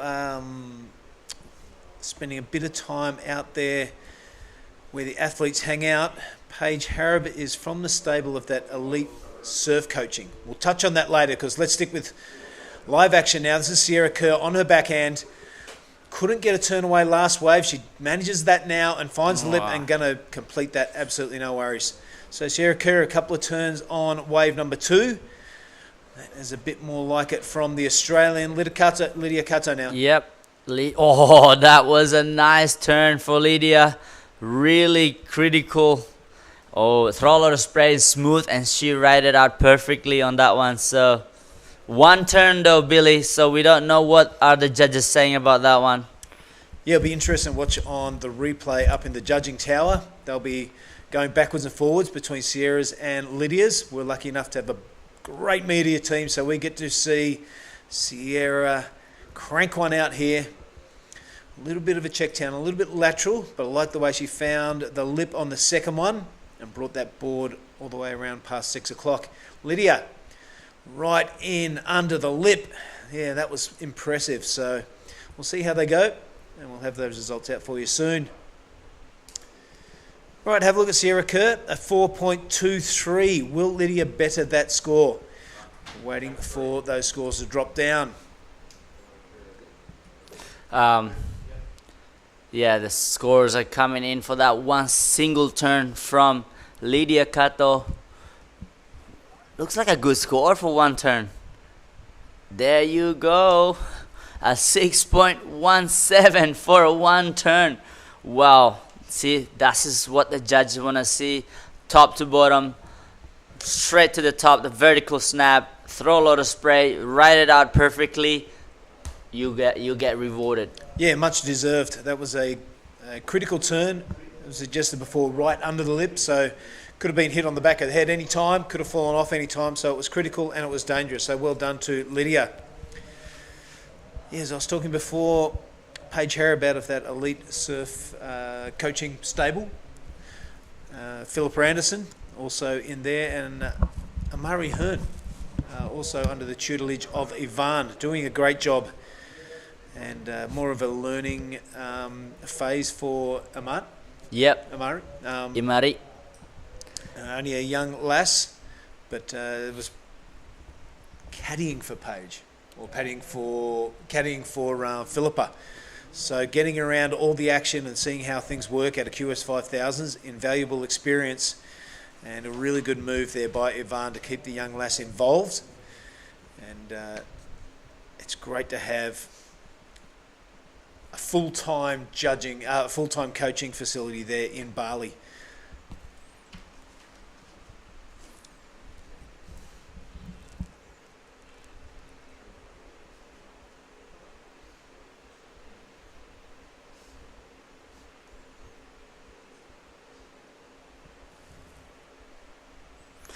Yeah, I think, Billy, what I think is that having the right coach and the right people around you during event like this is going to help your pressure down. As you see, White is paddling in now. Lydia Kato, she has a coach here in Indonesia who's helping her from long distance, and that's Dylan Amar from Legian, Padma, Om Arya. TP Jabrik also is one of our Indonesian team coach, and Indonesia is getting better now as we have the Surfing Olympic and everybody is pushing their athlete. We have our nationals competition around there, as you can see. Just a throwaway wave for Lydia Kato. That one wave she had before was incredibly amazing. Amazed me with her improvement of her surfing. This is Sumomo Sato from Japan. This nice first turn as she's trying to manage to go around, finish this one off. Really nice flow through that wave. It's only a 4.1 Billy, so it's not a much requirement for green. There is 10 minutes to go. Paige Harrop has the priority, looking for a 4.05 to take down Lydia Kato. And here we go. Yep, Billy. Here goes the New Zealander. It's a good-looking wave. Only a couple under her belt so far. You know, she's capable of so much, and that first turn really reflected that. Finds the pocket this time, switches it around, and that medium-sized wave just running off in front of Paige Harrop. 4.05, her requirement to take that lead off Lydia. Still 9.5 minutes to go in this one, so plenty of time for everyone to get another wave at least. We'll see where that falls in the scoring tablet, but I do like this from Sumomo Sato. Very controlled, very fluid. There's no rushing about Sumomo surfing. I like the way that board projected above the tube. Yes, so this one, Billy, I think, what do you think about this? She went for this medium-sized one. Nice turn here. She's looking for a 4.05 on this one. Do you think she should have taken that, or she should have waited? No, I think that was a good choice. It was around the 10-minute mark when Paige took off, so you're either going to drop anchor and wait for the best set to come through and try and put this heat to bed, or you can take a good-looking wave, throw a couple of good turns in it, which Paige did, and that allows a good 9.5 minutes to get back out there and find another one. So I think it was a good move from Paige. She very rarely makes mistakes in her strategies. Still with the score to drop for red, so we'll see how much of a good decision it was. Yeah, well, that is Paige Harrop with the priority. That one now, priority goes to Sierra Kerr with her last wave was a 4.23. It's better than the first one. Now she's looking to replace that 1 point right. There is 8 minutes to go. So time is ticking down. Scorers are getting higher and higher requirement for all of these surfers. So actually, it's not that much requirement for Lydia Kato. As you can see, Sumomo Sato already posted a 5.6 for her last wave.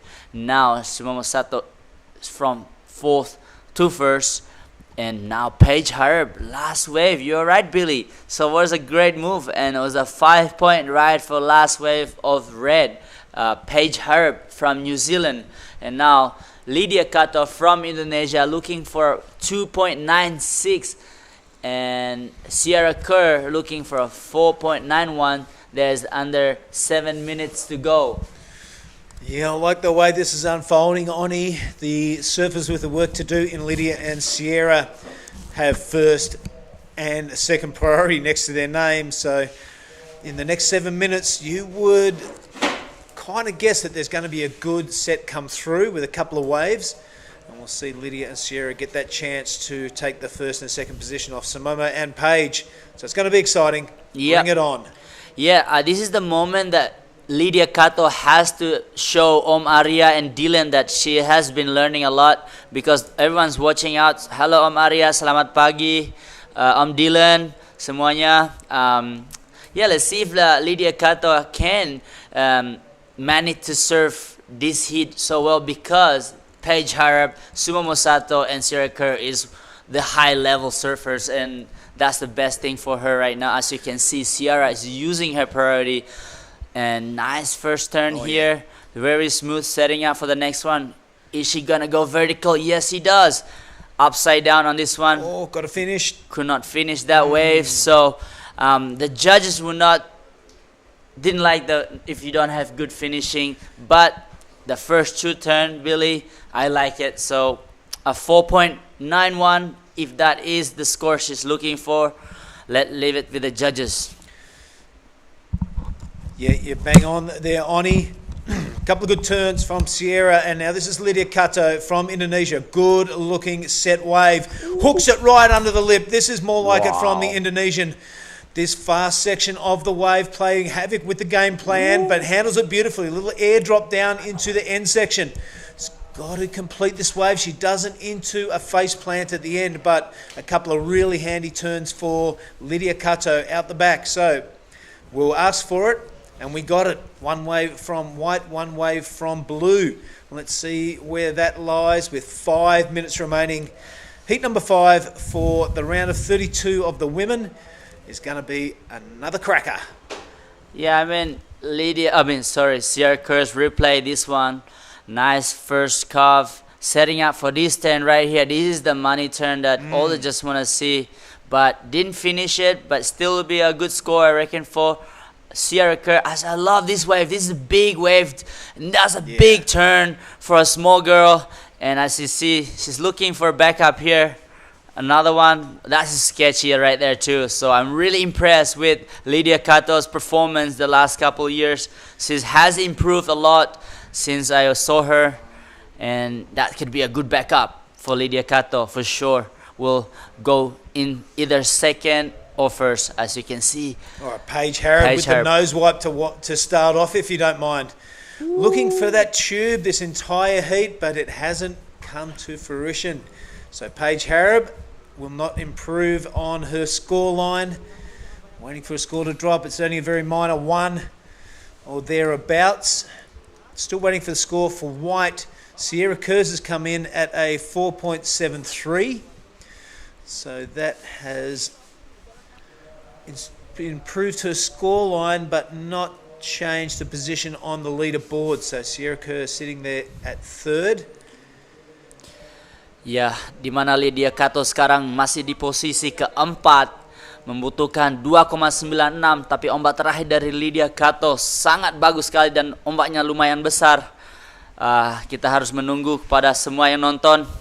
Indonesia, di mana ombak terakhir dari putih Lydia Kato 7,33. Wow, semangat seru sekali di mana orang Jepang.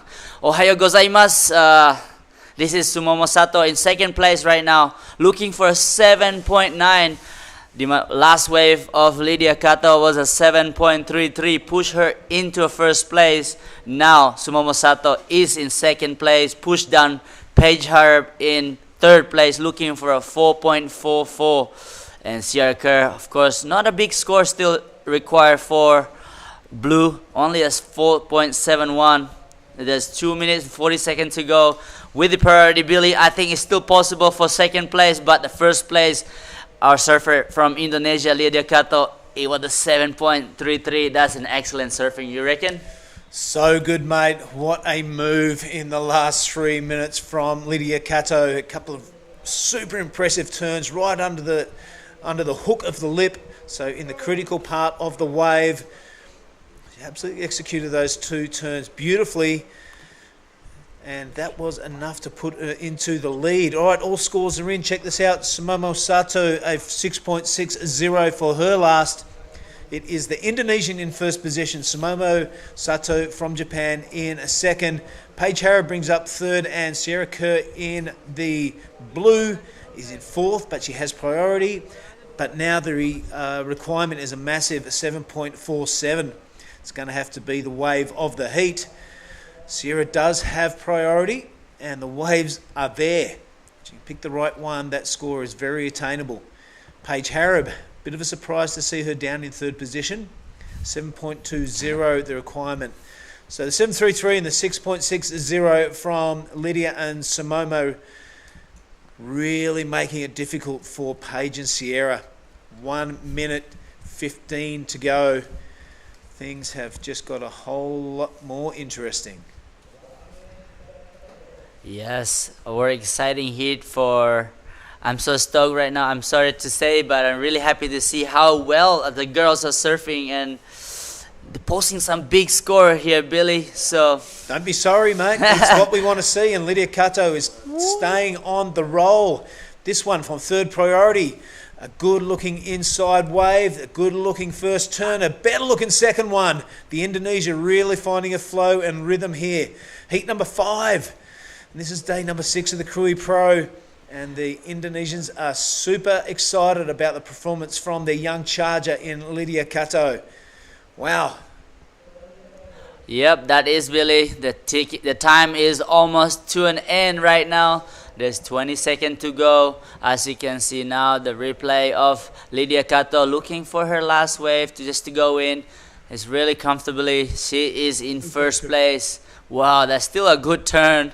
I love her performance. Small girl. How's that narrow stand? But the timing is perfect. The judges loved it. Sierra Kurz is on the march. Oni, an incomplete last turn, but we don't know what damage was done before that. So, as we've said a lot during this contest, we will be on hold and we will be waiting for scores. It is just that one from blue. So what we might do is cross to a short break and then we'll be back for heat number 6. Stick with us, folks. This is the Krui Pro for 2024.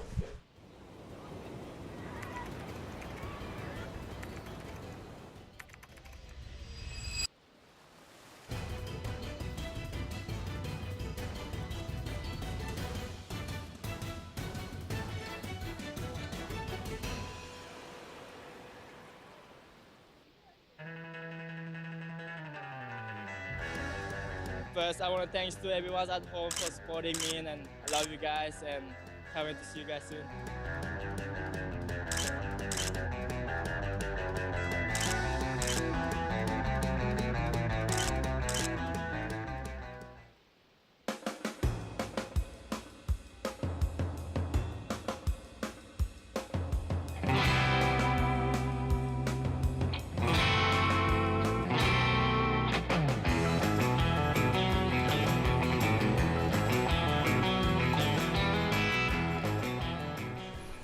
Right, welcome back everybody. This is the contest site here at Tanjung Setia. Lydia Kato took this one out over Sumomo Sato. It was very surprising to see Paige Harab and Sierra Kerr relegated out of the contest. Sierra Kerr, an absolute superstar in the making, and the veteran in Paige Harab. You would expect her to be around as it got towards the pointy end of this contest. But it is congratulations to Lydia and Sumomo. Ava Henderson from New Zealand takes on Coral Durant from Australia. Nixie Ryan is in the white and Rhea Campbell is in the green. Really entertaining and exciting heat. The last one, Mark Clift, and you have just walked into an absolute banger as well. Certainly looks like it. 4 Australians about to do business in Heat 6 here. So there they are in the lineup. Their names are on the screen. Henderson, Durant, Ryan and Campbell. Oops, we've got a New Zealander, sorry. Ava. So the Anzacs. Ava on the inside. It's pumping out there, Billy. I was just watching sets roll through. Man, oh man, what a scene here at Ujung Bachor. Great way to kick things off here. A little stuck behind and gets the guillotine. Ava Henderson. Pumping, mate. There's so many good waves out there. It's ridiculous. Every guy that's just rolled up that get off their scooter, they go, man, look at that, they're pumping. And they can't stop watching because there's a lot of waves. And there is, I noticed there's also some opportunity to sit reasonably deep at the moment. There is, mate, but we have seen a lot of just what happened to Ava Henderson there. We've seen a lot of surfers get caught behind that section after their first or second turn. Even surfers with the calibre of Paige Harab. So you still got to be selective. You still got to pick out the good ones. But it is absolutely on the pump. You're correct. And there are a lot of contests around the world would love to have these waves. And bit of an inside scoop, Billy. I think we've got a major celebrity about to do our next post-heat interview when we get to it. So don't give it away. I'm not going to give it away. So for the crew online, you know, hang in there, tap your friends. It's a major coup for the event. So we're just a little preamble into something pretty exciting coming up. Ava, this is the replay of the 350. One nice, really good hit right there. Unfortunately, the wave just races off and just stuck right under the bonnet a little bit too much. Yeah, you've got to commit to those turns, but when you do, you run the risk of running down the line. All right, this is Nixie Ryan. Unstuck on her first attempt also. Now, I'm really looking forward to watching Coral Durant in this heat, mate. Being no stranger. Being West Aussies, you know, we love the West side. He goes Ava again, the Kiwi. Another big crunch. Once again, a little stuck. Another one manoeuvre wave for Ava. So, given the playing field that's out there, the judges really wanting to see 2, 3, 4 and even 5 manoeuvre combos to extract big numbers. These one-turners aren't really going to cut it. They aren't going to cut it, mate. We saw Lydia Kato take that heat out. It was a larger wave that she caught, the absolute banger she got, and it was 2 massive turns. So I want to see something like that for sure. All right, well, the scoop is about to become a reality, ladies and gentlemen. We've got down in the athlete area, I think it's Snoop Doggy Dog about to do the next interview. Take it away, Snoop. Oni Doggy Dog. Good morning, everyone. We have our last hit winner here with Lydia Kato. So, Lydia, apa kabar? Baik. Kita bahasa Indonesia aja ya. Oke. So, gimana ombaknya sekarang? Ombaknya jauh lebih besar daripada kemarin. Dan yeah, it's really fun waves and I'm so stoked to get 6 and 7. And yeah. Bahasa Inggris atau bahasa Indonesia nih? Om Arya nonton tuh. Mau sama Maria? Hello, Om Arya. No, okay. So back to the real deal. Okay, tell me more about who you are and what are you riding right now? I'm Lydia and I'm from Bali and I'm 15 years old and I'm riding my CI Almeric to Happy 5.5 and round tail. Okay. And are you mixed Japanese Indonesian? Yeah, my mom from Japan and my dad from Bali. And where are you living now? I live in Bali. Okay, there you go, ladies and gentlemen. But what's your game plan next? I'm just gonna focus and just try my best and catch a good waves. That's it. That's the inside, guys. So I'll get back to you guys in the booth. I'll see you soon. Snoop Doggy Dog. Oh my God, that never happens again. It was quite awkward, but quite funny. Another classic Oni moment. We're just fooling around, guys. We're surfers and we like to have fun. So we saw someone with that shirt on last night. Said, "Would you mind if we just borrowed that for a moment today?" Oh, fantastic! I absolutely loved it. There we go. Scoop of the morning. Snoop in the house. Lydia Kato staying in from Kudatown, and I saw Mickey here arrived yesterday. Yep, Mickey Sudana. Sudana, so maybe a little bit of a helping hand in the heat strategy. Doing a great job coaching is Mickey. Right now it is Raya Campbell in the green. It's a good looking wave. Everyone wanted a piece of it, but Raya has said, "No, get out of the way, this is mine," because I want to crank out some turns just like that. Opens the wings on the first one, but if you commit too much to it, Mark, that's going to happen. It's going to run away. Little stuck, so Coral Durant will scoop up top priority. I imagine Reed and the Durants are watching over there in Carnarvon or wherever you're at, guys. Your daughter is in the lineup. She's waveless at this stage. No big numbers is the positive news for the Durant camp, and Coral is well versed in surfing big hefty lefts. These things are running forever this morning, made on a groomed surface. This is the action replay of Raya Campbell. Yeah, Raya got a couple away. That was that committed turn, but as we alluded to before, it does run away. But if there's one surfer in this heat that has grown up on left-handers where you have to go really fast, it's Coral Durant. It is up there in the desert. I was telling Giada Lagarde about the Coral Durant story, and she couldn't believe it when I said, "So she lives in the desert?" I'm like, "Yeah." And she lives on these gnarly waves. They live in a stone house. She's like, "What? Are you kidding me?" I said, "No." I said, "This is where this young lady's from." Yeah, born and bred not on her own though. There was a whole gang of them. Oh, there's about 15 Durants up there, and they're pretty much all young ladies.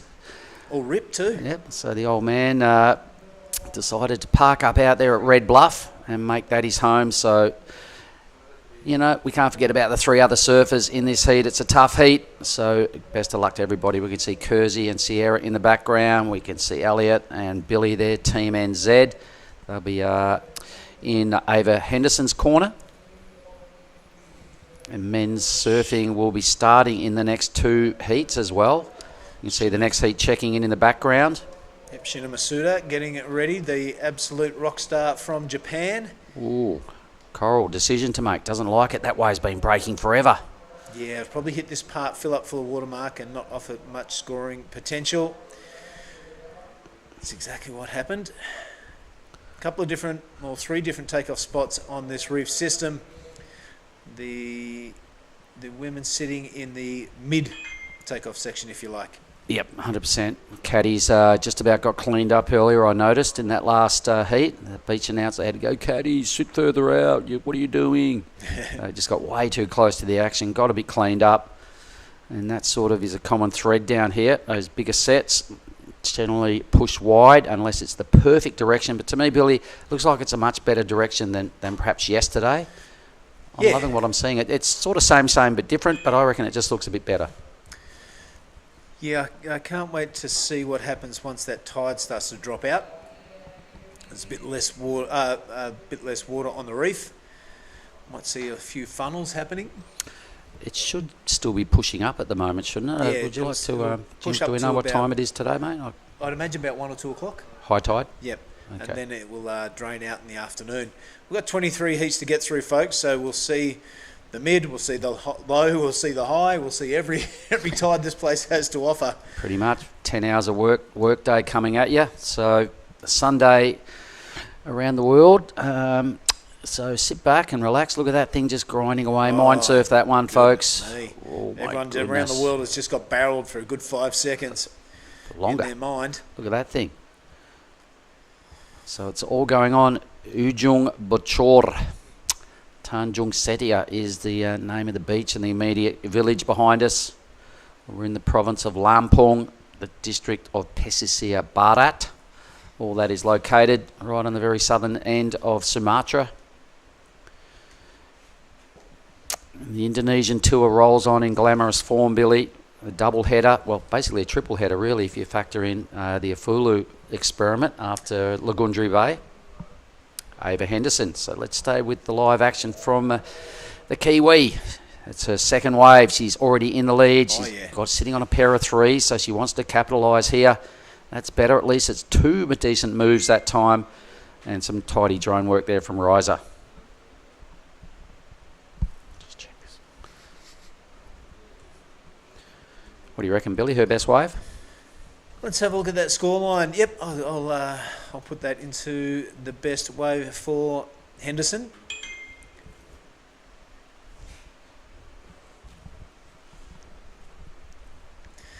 There's a replay here, sticking it up against the lip. The judges love to hear that.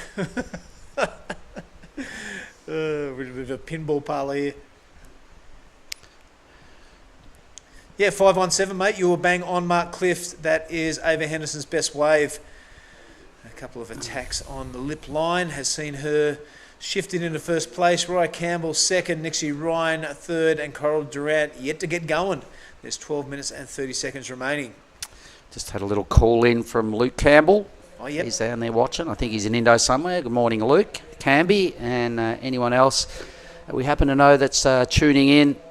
Maybe Damon Hayes back there at Trig Beach. Oh, Shero, he'd be watching. Shero. We had a couple of Margaret River board riders in the first and second heat of today. So hello to anyone down there watching. Well done to Willow Hardy. Yep, and we've also got the men's coming up a little later on, and I'm pretty confident we still have Benny Spence in the draw, Jack Thomas. JT in JT. there. Just. Benny Spence will be in the very first heat when we get to the men's round. Jack is in heat 3. Geez, there's some loaded heats. I've got to stop looking at that sheet because there's a lot to like about it. So tools down, live action. Hopefully Coral Durant has chipped off a lot of time on the clock here. She's on the hoof now. She's spotted something. So Team Durant up there in the northwest will be hoping their little charger can make this opportunity count. Greenie's further out. It's a good-looking wave. Raya wants every piece of this, but Coral has priority. Bill, look at this wave. Loving it. Pushing wide is Coral Durant. A good-looking wave. Grew up surfing the bluff, which is pretty similar to this. Not scared of hitting the lip, and that was a great second turn. Follows it with a third, slicing the top off it. Worth the wait from Coral Durant. All right, white now. Nixie Ryan gets her opportunity. The bright pink blade there just swinging around hard on the backhand. A couple of tidy swacks. Hoping to get up there and actually tag the lip. Pulls it a little short, but still doing some good surfing. Hits the lip this time. Rides down. Getting down towards caddy corner. Has to bail out. Two worthy waves on the way. And here we go. A third ride now for Ava. Yet the Kiwi now. Slicing through this medium-sized wave. These medium-sized waves are offering a lot of scoring potential. And as we saw there, it was, I think it was Nixie Ryan taking off on the wave after Coral, and it seemed to run down the reef a bit more, didn't it? She did some pretty good work. Steepness to it. I think Coral had a little bit more variety and hit the lip, and then really got a nice, big spread the wings rotation off the top. The judges are having a little bit of a time to think about this now. 3 waves are owed to the leaderboard to see exactly who's who, but Coral, as we were alluding to, there'd been 14 or so minutes off the clock before she got this wave. So let's have a look at the judges' view of this. So it's a nice sort of 3/4 size wave in today's conditions. A nice little setup move. Now she regains and powers off the bottom and actually crunches off a nice move. The judges will love that. This is the move I like as well, really spreading the wings, mate, and a full rotation out of the top again. What did you like about this wave of Nixie's? Well, I really liked her wave selection to start off with, and that second turn means business. I love the way she looks down the line while she's going through that turn. A lot of surfers tend to look down at the bottom of the wave on their backhand, but Nixie's got that good head movement going. Wow, the judges loved every piece of Coral Durant. An 8-point ride. Wow. I haven't seen anything better than that. I haven't seen a score go into the excellent range yet. But who's this, Bill? This is Raya Campbell. Good looking, smaller wave, but it is running down towards caddy corner, offering a lot of scoring potential. I'm not going to stick with that. All right. Oh, And it's- Coral's on you can't again. stop. Look at Yep, this. Perfect. Bam, there she goes. Nice signature move there. A little late to the scene on the end move, but she mightn't have even had time to absorb the fact that she's got an 8, and she rode another wave, a one manoeuvre wave. So a quick back up, and it's non-stop action. Here's Ava. Yeah, this is the New Zealander. Right high, right handsome, and that was a fantastic single turn. A little funky on the end of that move, so, there was a lot of waves that just came through in that set. Some surfers got 2 waves out of it. None better than Coral Durant at this stage. They're still owed 4 numbers to see where our leaderboard is at. Still 8 minutes to go in this. I know, like We just it had was... an assault of waves. Well, yep. So there's a lot going on. There's Coral. The drone footage is following her. 8-point ride. I don't know, Bill, I haven't done every heat this morning, but has there been a better number than 8? No. So Coral's got the wave in the morning. There she is. So the judges sending that clear message, mate. They want to see the women hit the lip. And if you can do that and, control it and keep going, you're going to get good numbers. So Coral there extracting an excellent number for the first time today. The judges want to see more of that. Some top to bottom surfing. Well done, Coral. Yeah, if you think about the judging criteria, Mark, it's the criticalness of the turns that garnish all those points, and that was a pretty critical turn that Coral did, free falling down with the lip. Yep. They love to see that. And then added that real nice blast off the top as well. So a speed turn followed by 2 quality manoeuvres on a large wave for an 8-point ride. Really showed all the control that's needed at this level. So we're waiting for some backup scores to see who's who on the leaderboard. Raya's numbers are in. Her last was her better wave, a 4.43. They're really taking their time on the Nixie Ryan wave, Mark. That was the one that was behind Corals. Yep. Got a heap of turns done. She did. There it is, a mid-range number, mate, a 5.27, because no real blockbuster moments in that ride. Lots of decent work on a pretty good wave. And the judge is sending that clear message that unless you hit the lip, a la Durant, the numbers are going to just be so mid-range. Same with Ava's numbers. Her last was a 5.17. It puts her in a good spot, though. Coral still has a backup score for a one-turn wave. Coral a 4.03 into the lead. Henderson, if this is a 6.87, I can't quite remember what happened on Ava's last ride. A lot just went on, but if it is a 6.87, she goes to the lead. Here is Raya's last wave. Yeah, handy first turn to kick it off. That was a nice little pocket snap as well. I'm not sure if I remember seeing this one. There's that many caught in the last 5 minutes, but this one looks really good from Raya. Well, that score is in, mate. It's a 4.23, so that's what we're watching. A 4.23. I'm sure Sean is keeping an eye on their charger, but this is the Nixie Ryan wave that we have a result of now. It is a 5.27. All right, well, we can hold the phone because a 7 has appeared in the Henderson scorecard. This is it. Check it out from that one turn. Whoops. All right, I can appreciate that. That's enough, mate, to put her into first position. Coral Durant, a requirement of 4.17. She was looking to get rid of that 4.03 to take the lead back off Ava. Nixie Ryan and Raya Campbell now, their requirements have really shot through the roof. 7.61 for Raya and Nixie Ryan a 6.77. So things got a whole lot tighter as we see a real gangster there. Team Elliot NZ. Reid, have a look at him. Team NZ are rocking it in the house, and their charger has gone into first.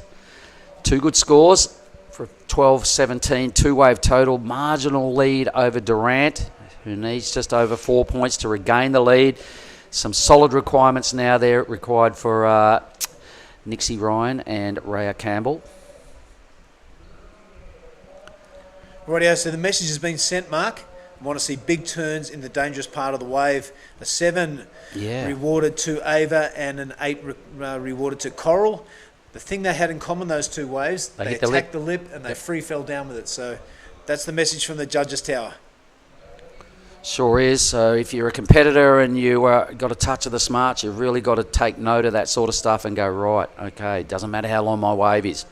Go top to bottom. Be brutal on what you do and attack the lip at all costs. So the stage is set. Last 3 minutes. Nixie Ryan is lucky enough, though, to be holding priority. She does, however, have to really tee off on her next wave and go 1.5 points better than her best effort.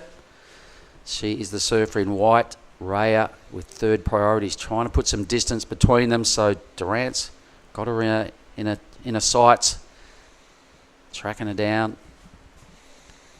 All part of the game, really. Trying to play a little bit of defence at the end here. All right, two surfers making a break away from Ava and Nixie. Yep, they might as well get away from Nixie because she's got clear-cut choice of anything that comes through. Raya's found a little wave on the inside, so she slipped under the guard of Coral. This has to pay off big time. She's in fourth.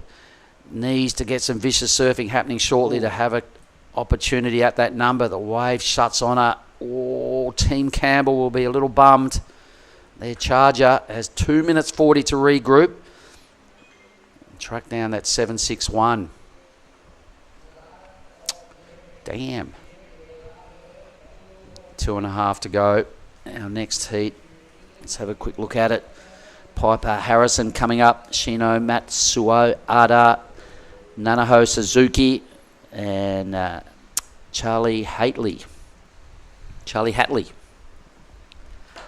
Out of Burley, I believe. All right, 2 minutes. Yeah, had a really good heat yesterday, Charlie. So hopefully that form continues today. Here's that replay of Raya's. Had the high line there, so made that section. And after this turn, kind of straight down to the bottom. I don't think it made any difference anyway, that wave really rifling off down the reef. But I think that is the call of the day. After the turns, look for that high line again. Get on the hoof as fast as you can. Yep. You've really got to maintain down the line momentum, this wave. If it gets a little bit ahead of you and it's stretched out, good luck getting back in front. It happens a lot. Men and women's, it's a tricky setup, a great setup. Someone's got two fins. Someone's lost a fin. Someone's surfing a 20, and it looks Coral. like Coral. Coral Durant's decided 3 fins is too many. All right, that is. I wonder when that happened. I don't know. I wonder how that happened. When that happened. That is the game done, dusted for Coral Durant. Progressing on a twin fin. She's shouting at a caddy. It doesn't matter. There's only a minute to go, so let's forget about that, Coral. So she will not be riding her favourite board in the next round if she should hold on here. There's only a minute. Nixie's out the back prowling. She doesn't get this wave. Go, Coral. Just go on it anyway. Let's see how the twin fin works. She's going to go this wave, I reckon. 45 seconds. So she takes this off green. Let's have a look at the 20. Which fin is it? Is the inside one or the outside one? Pretty relaxed style. A bit of a grin on the face of Coral Durant. Oh, we just found out it's the left-hand fin. 30 seconds. Slipping and sliding going on from Coral Durant. Oh, where's Nixie? Look at this thing. Oh, too far inside, Mark. You've got to be kidding not. me. No, she's right. Here she goes. Take it away. All right, this is Nixie Ryan looking for a 6.77. Is going to get stuck behind that whitewater. So looks like that is going to be the result, Mark. Coral Durant on the twin fin. The 20. And Ava Henderson.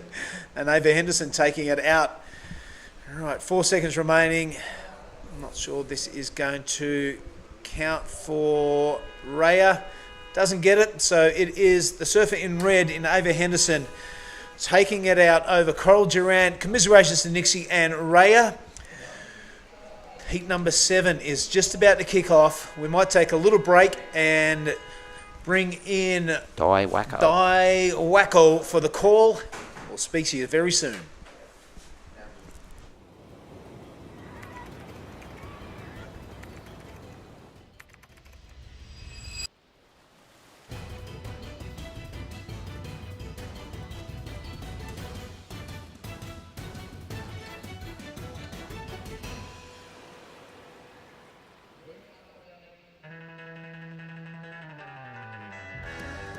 First, I want to thanks to everyone at home for supporting me, and I love you guys, and can't wait to see you guys soon.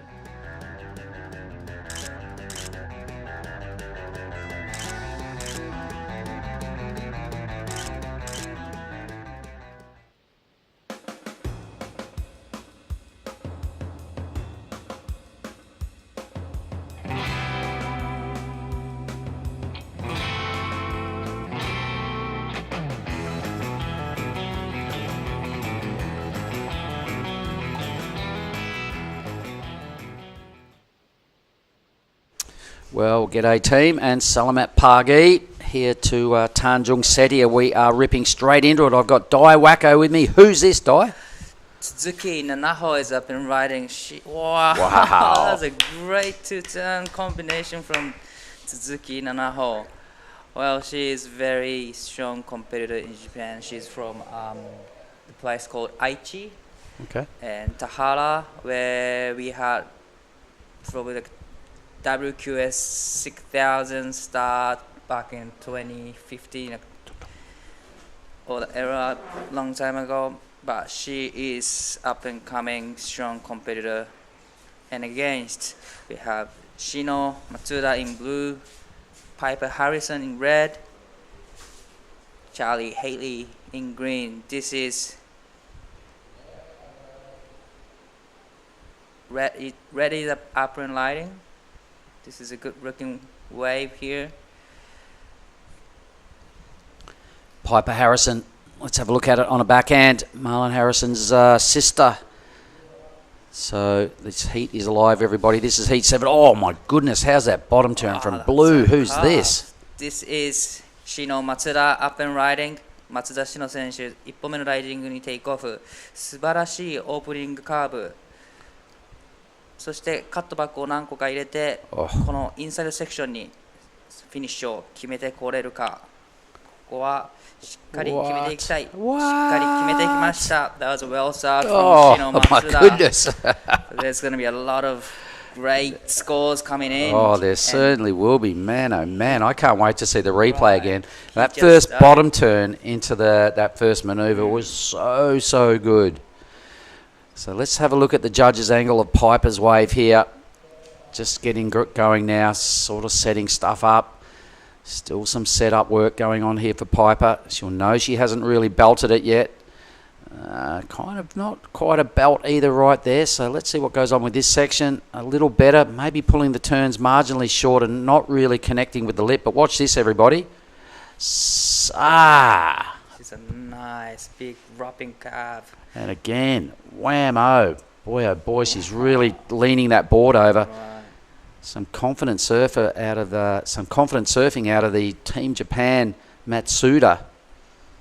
Super impressive. Wow, I haven't seen a lot of her before, and even nails the finish. Have a go at this, everyone.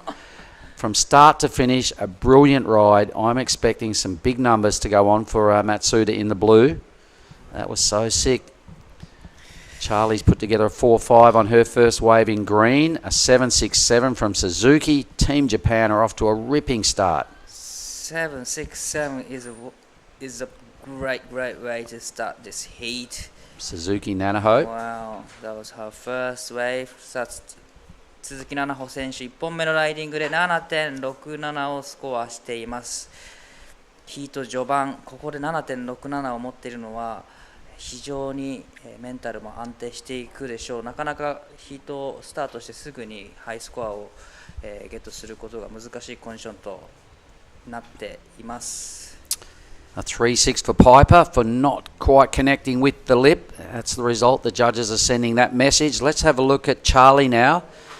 Open with a 4.50. Gets a nice tidy slice going on here at a first opportunity. Great section now. Whoa, maybe just got a little funky off the bottom turn and didn't quite get a really good read on the lip line that time. So Charlie will turn that wave into a one manoeuvre wave. Judges still having to think about Matsuda. I loved it. I can see a big number potentially straight to the lead off one wave. It's going to be up there around Suzuki's number, I reckon. Right, it's a very different kind of wave comparing between Nanaho's and Shino's first wave. So here's a replay. Have a look. What do you reckon went a little bit wrong here for Charlie? Probably went too high a little bit. She should have done it just under the rip, probably. That will give her the opportunity to throw a lot of sprays. Yeah, I think she probably just squared up the bottom turn perhaps a little bit too much as well. So where did that number go for Matsuda? Wow, 6. I could see a little bit more out of that. But the judges, I didn't really get a close watch on Suzuki's first wave, so Marv. A 6 is still a good number. So Matsuda, quality surfing from start to finish on a good wave. Right. 6. 松田詩野選手、1本目のライディングで 6.0、こちらもグッドスコアをスコアしてきます。まだまだヒート序盤、ここからヒートが展開されていきますが、序盤で6点台、7点台を持っているのはすごく精神的にも安定していて、バックアップを揃えるのに、有利に進むでしょう。All right, while we're waiting for some more action, we're going to throw down to the athlete zone with Billy Hangen and Ava Henderson. Go, guys. Yeah, thanks very much, Mark. Yeah, Ava won that heat. I tell you what, you had 3 Aussies breathing down your neck, but a Kiwi pulled it off. It must be good having Billy and Elliot and the rest of the New Zealand team over here. Yeah, 100%. Pretty stoked to have Billy and Elliot and Caleb and all the girls. It's always good getting that extra heat knowledge off Billy and Elliot, just because they've done the QS so many times, and yeah, they just, I don't know, they got a bit more wisdom. It's nice to learn off them. You betcha. Now, that heat had a bit of everything. Coral Durant snapped her fin off on her leg when she fell off. No harm, no cutting, which is good. But you got a 7-point ride off one single turn. Did you realise that when you're out there? When they told me, I realised, but before that, I didn't quite think it would be a 7, just because the scoring's a lot more higher in the QSs, I guess. But yeah, I'm pretty stoked to have landed it. It kind of like fell over, my head pretty much hit my board, so felt a bit funky, but still made it, which is good. Well, the message has been sent by the judges. They want to see big critical turns on large waves. It's exactly what you did, so well done. You had a pretty a strong heat, so a lot of strong surfers that you had to beat. Those waves looked like they were running off really fast, so you go for one committed turn, and then it looked like you might have to sacrifice the rest of the waves. Is that how it was? Yeah, pretty much. I think my first couple waves, I did one turn, and then the wave just ran off. So I was like, oh, I may as well try sit a little bit wider, and even if it looks like it was going to fatten out, it did still have a bit of a section I could hit. I don't know, just a bit slower than something that runs away. Well, it looks like you've got a good game plan. You've just won a heat. You having a good time at Krui? Yeah, this place is amazing. Like, there's so many little animals running around, and the crew's really sick, and love the Indos so much. They're always very lovely. So, yeah, stoked to be here. Well, right on. There's the camera. You want to say hello to anyone back in New Zealand? I don't know who's watching, but hey, Mum and Dad.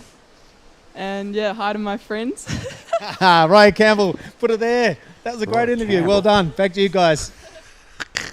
Ava Henderson and Billy Hangen down there in the athlete zone. All right, good stuff. And she's stoked as, and indeed it is a great place. And who doesn't love coming to Indonesia? Ava's having a ball in Krui town. Yourself, Di, Wacko, what's been some of the highlights for you during your Indo experience this week? Well, definitely the waves here. Definitely the waves here is one of the highlights, and because I'm goofy footer and I love this left so much, and all the vibes around this area is, yeah, everything is highlight. All right, and the food, no real adjustments needed. You're all cool with the I'm cool with everything. The padas, the chili, and everything else that goes on. The goreng. Right. All right, nice work. Your best surf has been where? Your best surf, where was it? Out here? Probably out here or another island in Indonesia, Simelu Island. Oh yeah, Simelu up there. Yep. Just above the Banyaks. Yep. Good trip out there, and I had a good surf over there. And here is some waves coming into the lineup. And 鈴木菜々穂選手、2本目のライディング、深いボトムターンからタイミングを測るカットバック。そしてここでバーティカルに行きたいところですが、波が少し緩慢になってくる。ここからインサイドセクションに入ってくると波が切り立ってくるはずです。そこでいくつかターンをしていきたい。さあここはしっかりタイミングを測って、さあここでバーティカルに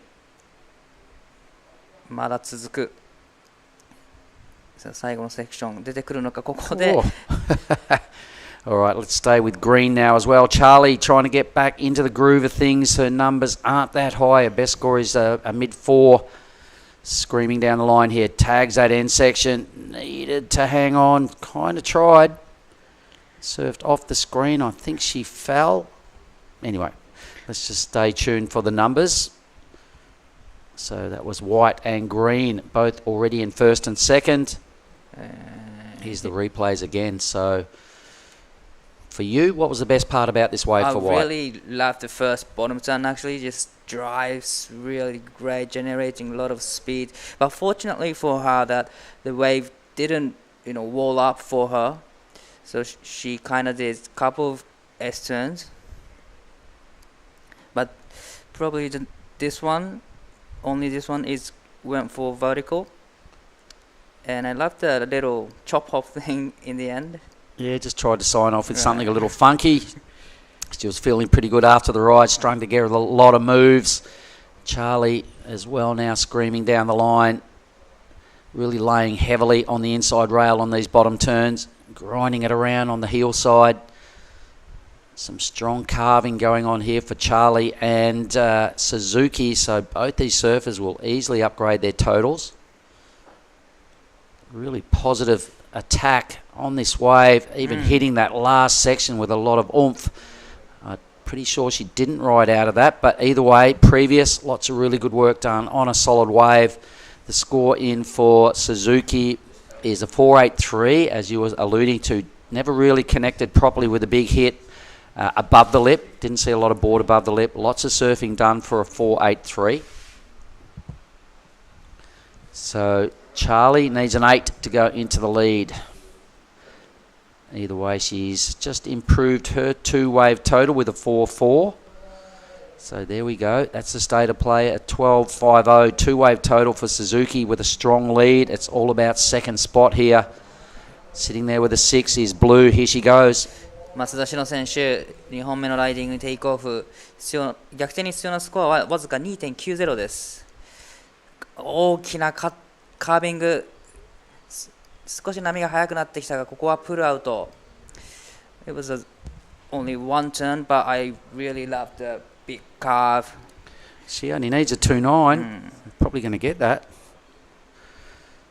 Glamorous conditions here this morning. Red is eyeballing a really good wave. This is Piper, who opened with a 3.6. Maybe she's learnt from that last effort. Probably got to get up there and attack the lip. There's more of that mid-face stuff there for Piper. It's not really going to cut it. The judges at this round, this level, the round of 32, they've got to do Ava Henderson stuff, hit the lip. They've got to do Cole Durant stuff and attack the lip. You don't do that, the judges are going, you know what, ho-hum, mid-range numbers. Right, it doesn't matter how long you go for, you just got to attack the lip. And we saw that by Suzuki's wave and also Charlie's wave. They surfed off the screen and did probably 6 or 7 turns for kind of 4-point rides. Right. Not enough. This was really good for your girl. So into second, what was that number? So 3.20 for that last wave for Blue, and this is Piper's last wave. That was really unfortunate for her. Yep, just got a little funky on it. Lost sort of connection with the rail and the fins, and down she went. Gonna have to regroup Piper. 10 and a bit minutes to go. She needs only a 5.61 is kind of the good news. Matsuda, I'm loving what that Japanese goofy footer has got. Heat 7 is rolling out. 10 more minutes to go. I'll let you in on who we got up next, everybody. It is Suzuki Amuro, Yoshida Kako, Isabella Campbell, and Akita Mirai. 3 Japanese surfers in the next heat, mate. That's why you're on the roster. Right. You're going to be sitting in on that one. Should one of them win this heat as well, we'll get you to do the post-heat and rip back and take us through all the action of the last heat of the round of 32 of the women's.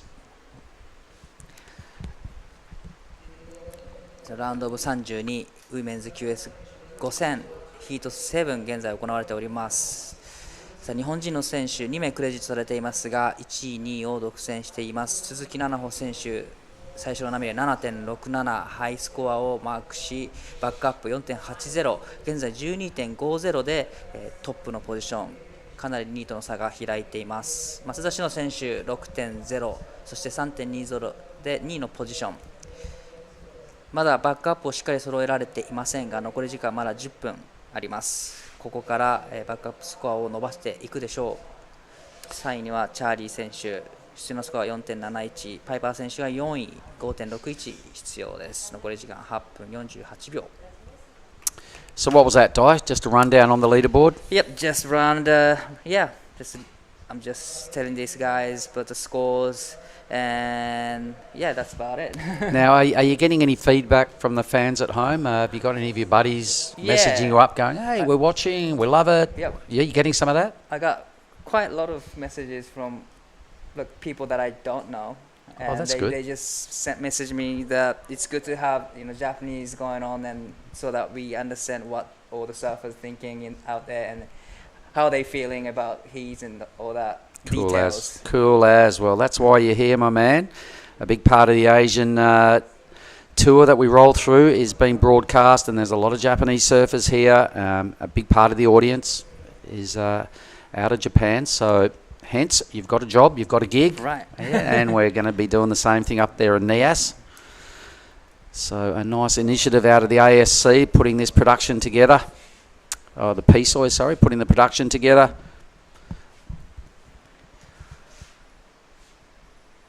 Meanwhile, let's have a look at this. Top priority sits with Piper Harrison, who has not done her best work yet. We know she's a great surfer.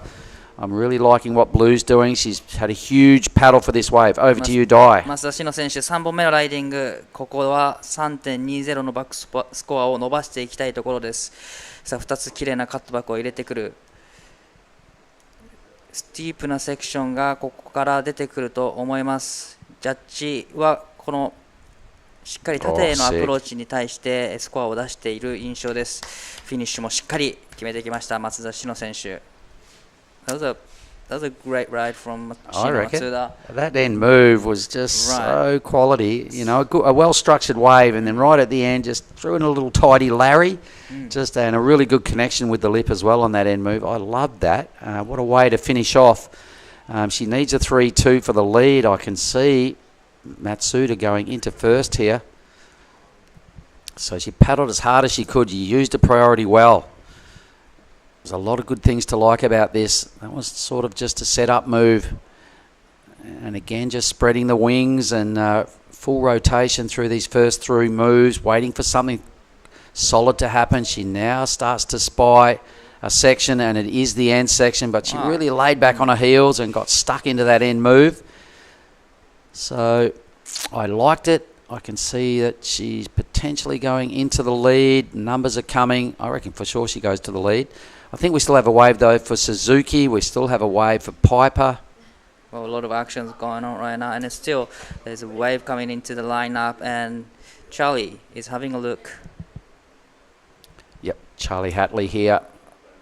Can't make sense of that one. Nothing going on. So holding firm with the priority is Green. So 5-4-0-4, Shino's last wave. She still remains the second position, but extend her lead. Now Charlie needs 6.90, Piper needs 7.80 to go into the second. And just under 5 minutes and a half seconds remaining. All right, so Matsuda didn't go to the lead because I think Nanaho's, well, just her total's bigger. I thought she needed a 4-2. Must have been maybe that last wave's coming at a 4.83 there, helping out Suzuki.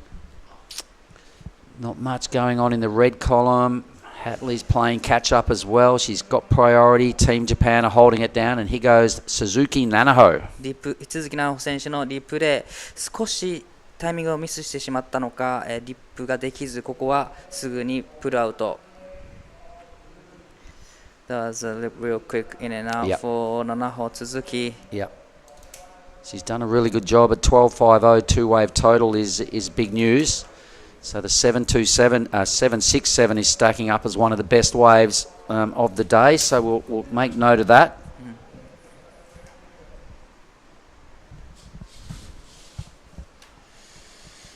But I like that wave of Blues. I'm loving the way she's surfing. I even really liked her first wave where she got a 6. Right. She's got a strong act going on, competing really well. I really like the way she mixed up wave number 3 with that layback hit at the end.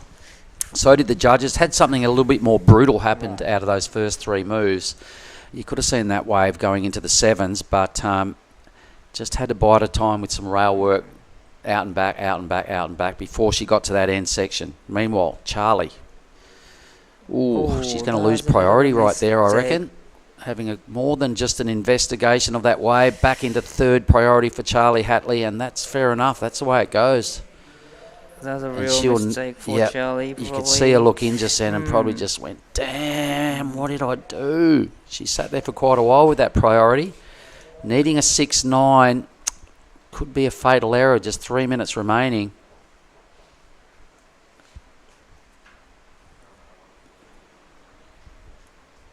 She was lucky that Shino wasn't in the lineup yet, so she regains the third priority, Charlie. So now hitting the 3 minutes mark, and here comes another set in the lineup. So 鈴木菜々穂選手、4本目のライディング、これは高さのある波です。切り立ったセクションで大きなカットバック、スプレーを大きく飛ばしてきます。少し緩慢になってきましたが、ここはうまくカットバックでタイミングを合わせていきます。そしてもう一発、さあここ切り立ってくるセクションで綺麗なカービングをしていきます。インサイドのセクションで何をしていくか非常に重要になってきます。ですがこの波は切り立ってこないような、外に開いていくような波でしたね。ですが素晴らしいファーストターンでした。Wow, what a way to finish your heat, hey? A set wave like that, that first turn. It was money-san, even probably better than the second wave of Nanaho. Man, the speed she was getting out of those moves, and then powering into the bottom, she really read that wave well. Let's have a look at Charlie Hatley now. Stuff ain't working for the girl in green.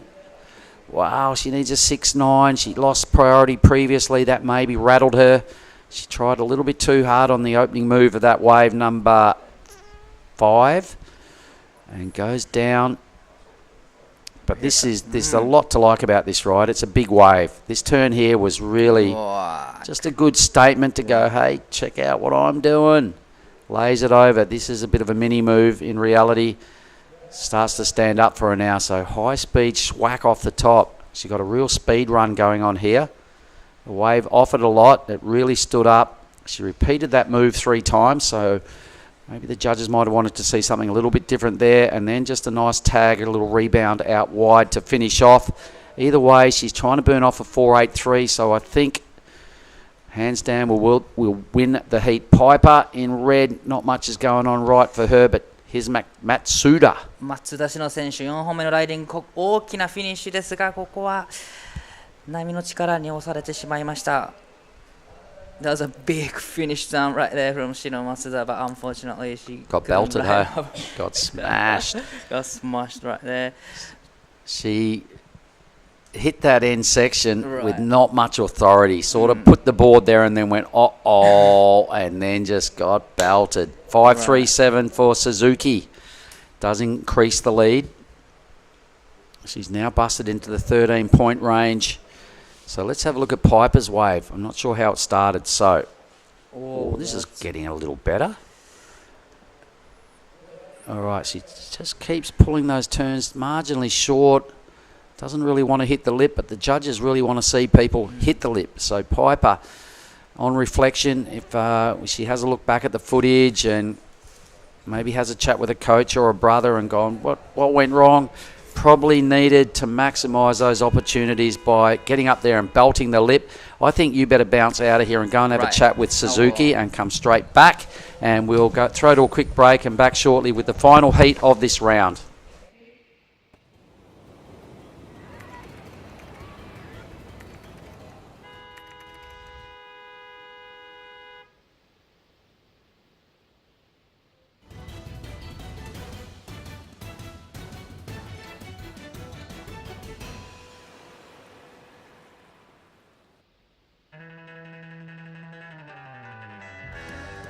First, I want to thanks to everyone at home for supporting me, and I love you guys, and can't wait to see you guys soon.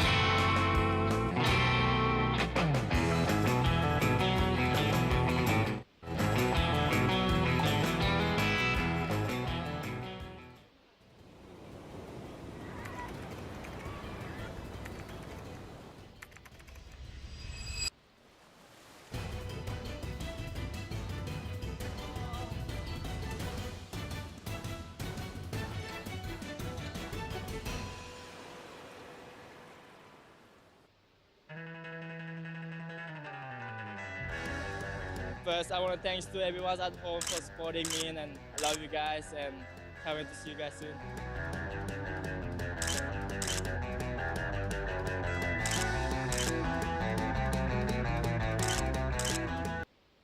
All right, back live. Final heat of the round of 32. It's Mark Clift and Giada Lagarde in the booth. G, it's been a great morning.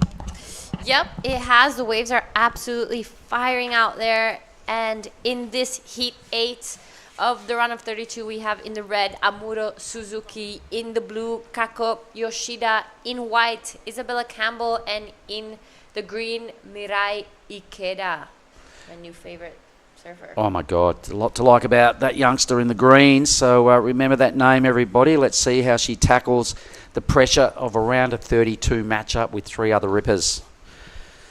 Yeah, yesterday afternoon I saw her out there catching a few waves here in Ujung Bochur, and I was paddling back out and she did a turn right next to me, and I was so impressed.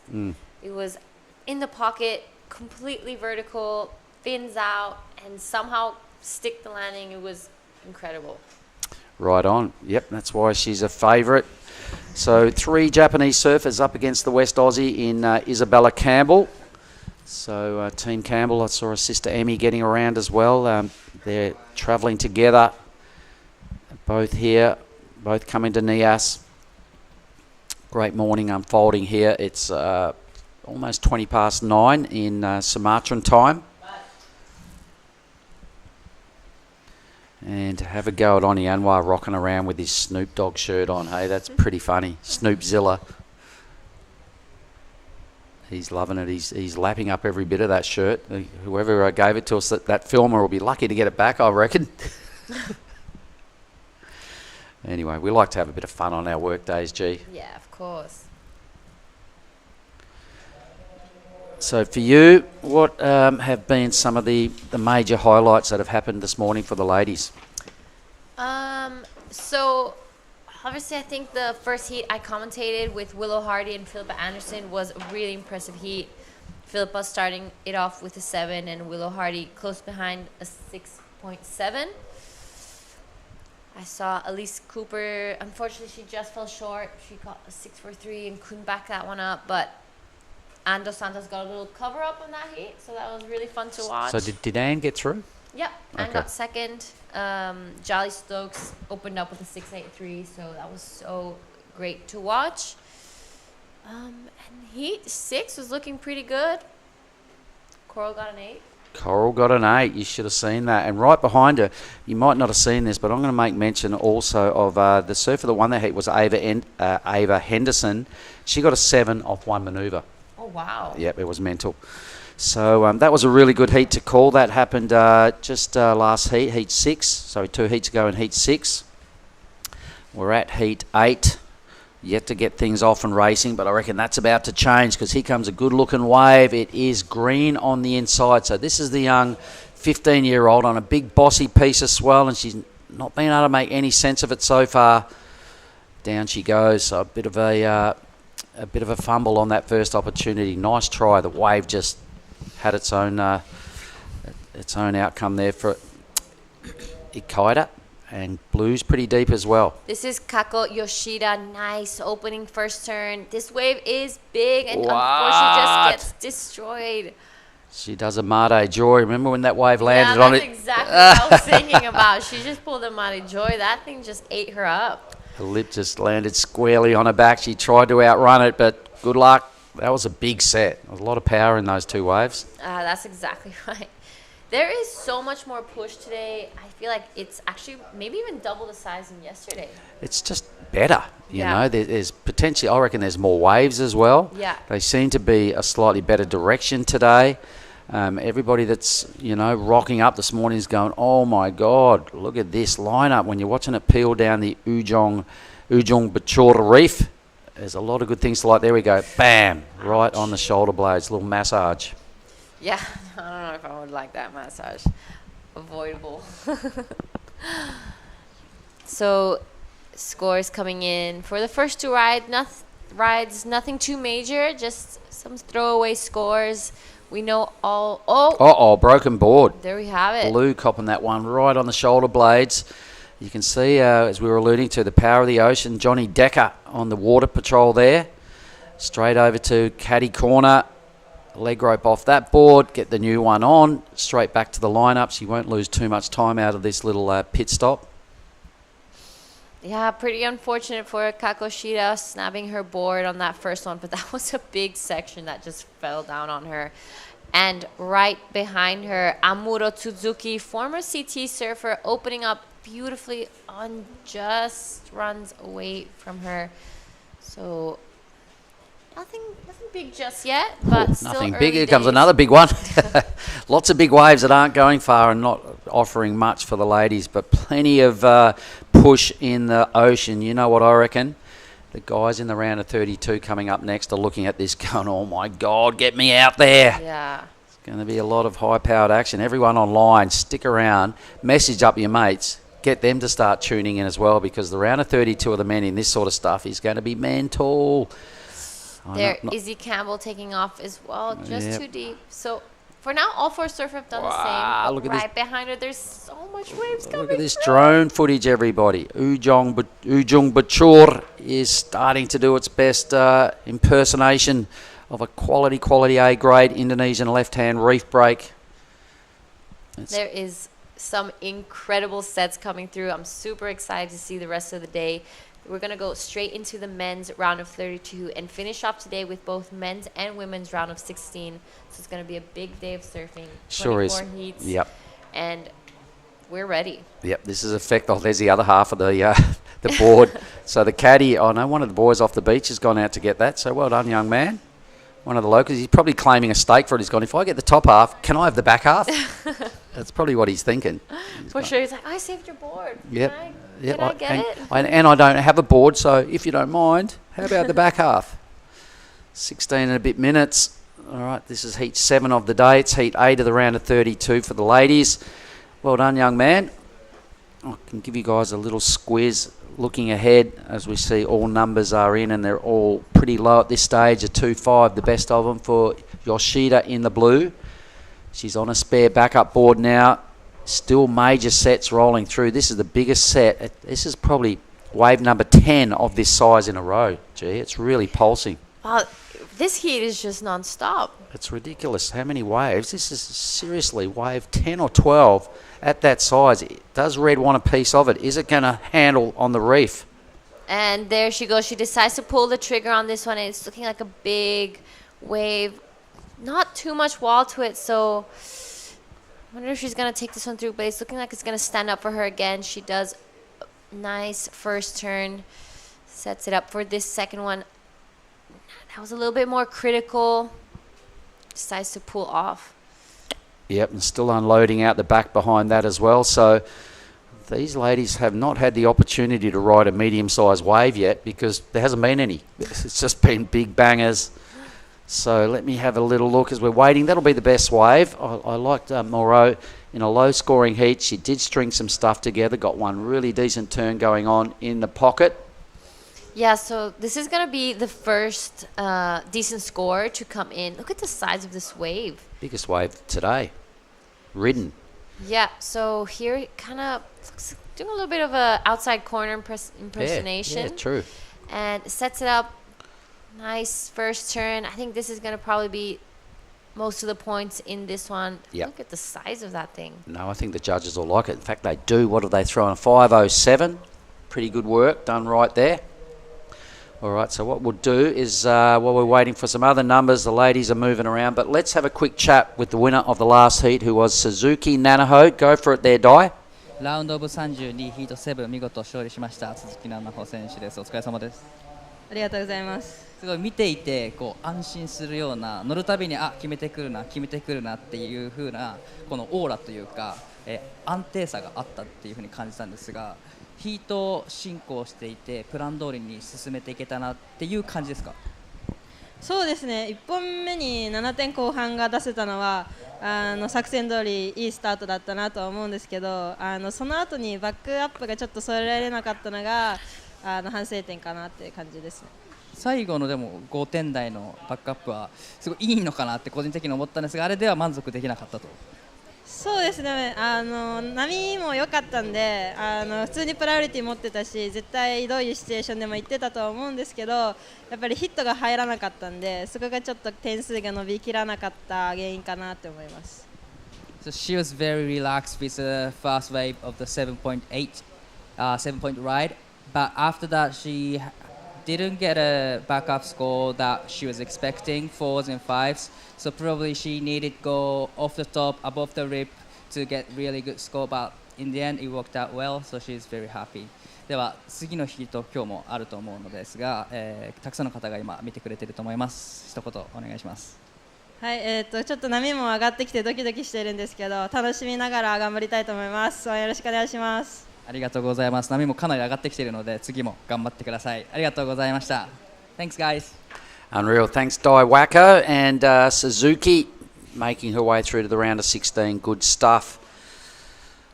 All right.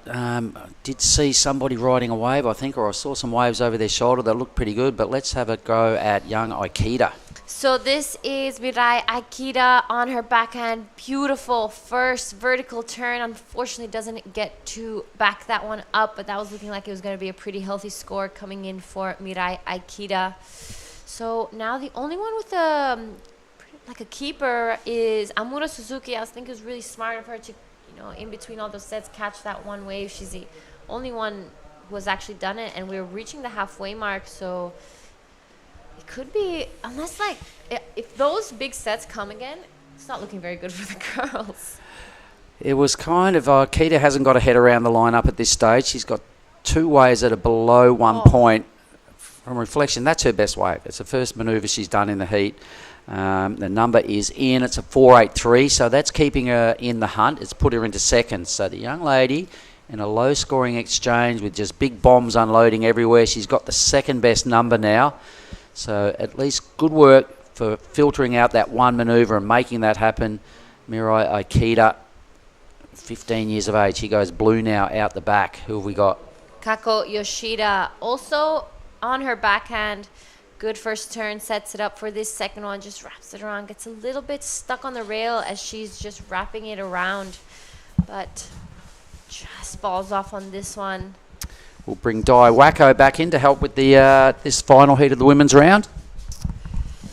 Yeah, so really interesting here how Mirai Akita just did one turn and got a 4.83, whereas Amuro Suzuki managed to get 2, but they weren't so critical, they weren't so explosive and in that crazy section, so just on one turn almost got the same score as Amuro Suzuki. But now Kako Yoshida gets a little bit stuck on this one and unfortunately doesn't manage to shut it down. But lots of waves. It's been a pretty good heat. So last wave of Kako came in at 3.43. What are you thinking, Dai? Well, I was thinking if she's okay with a head crash earlier the heat. I was looking out from the beach and the size of the waves getting like bigger and bigger and bigger from this heat. It's crazy how fast it can get this size. Yeah.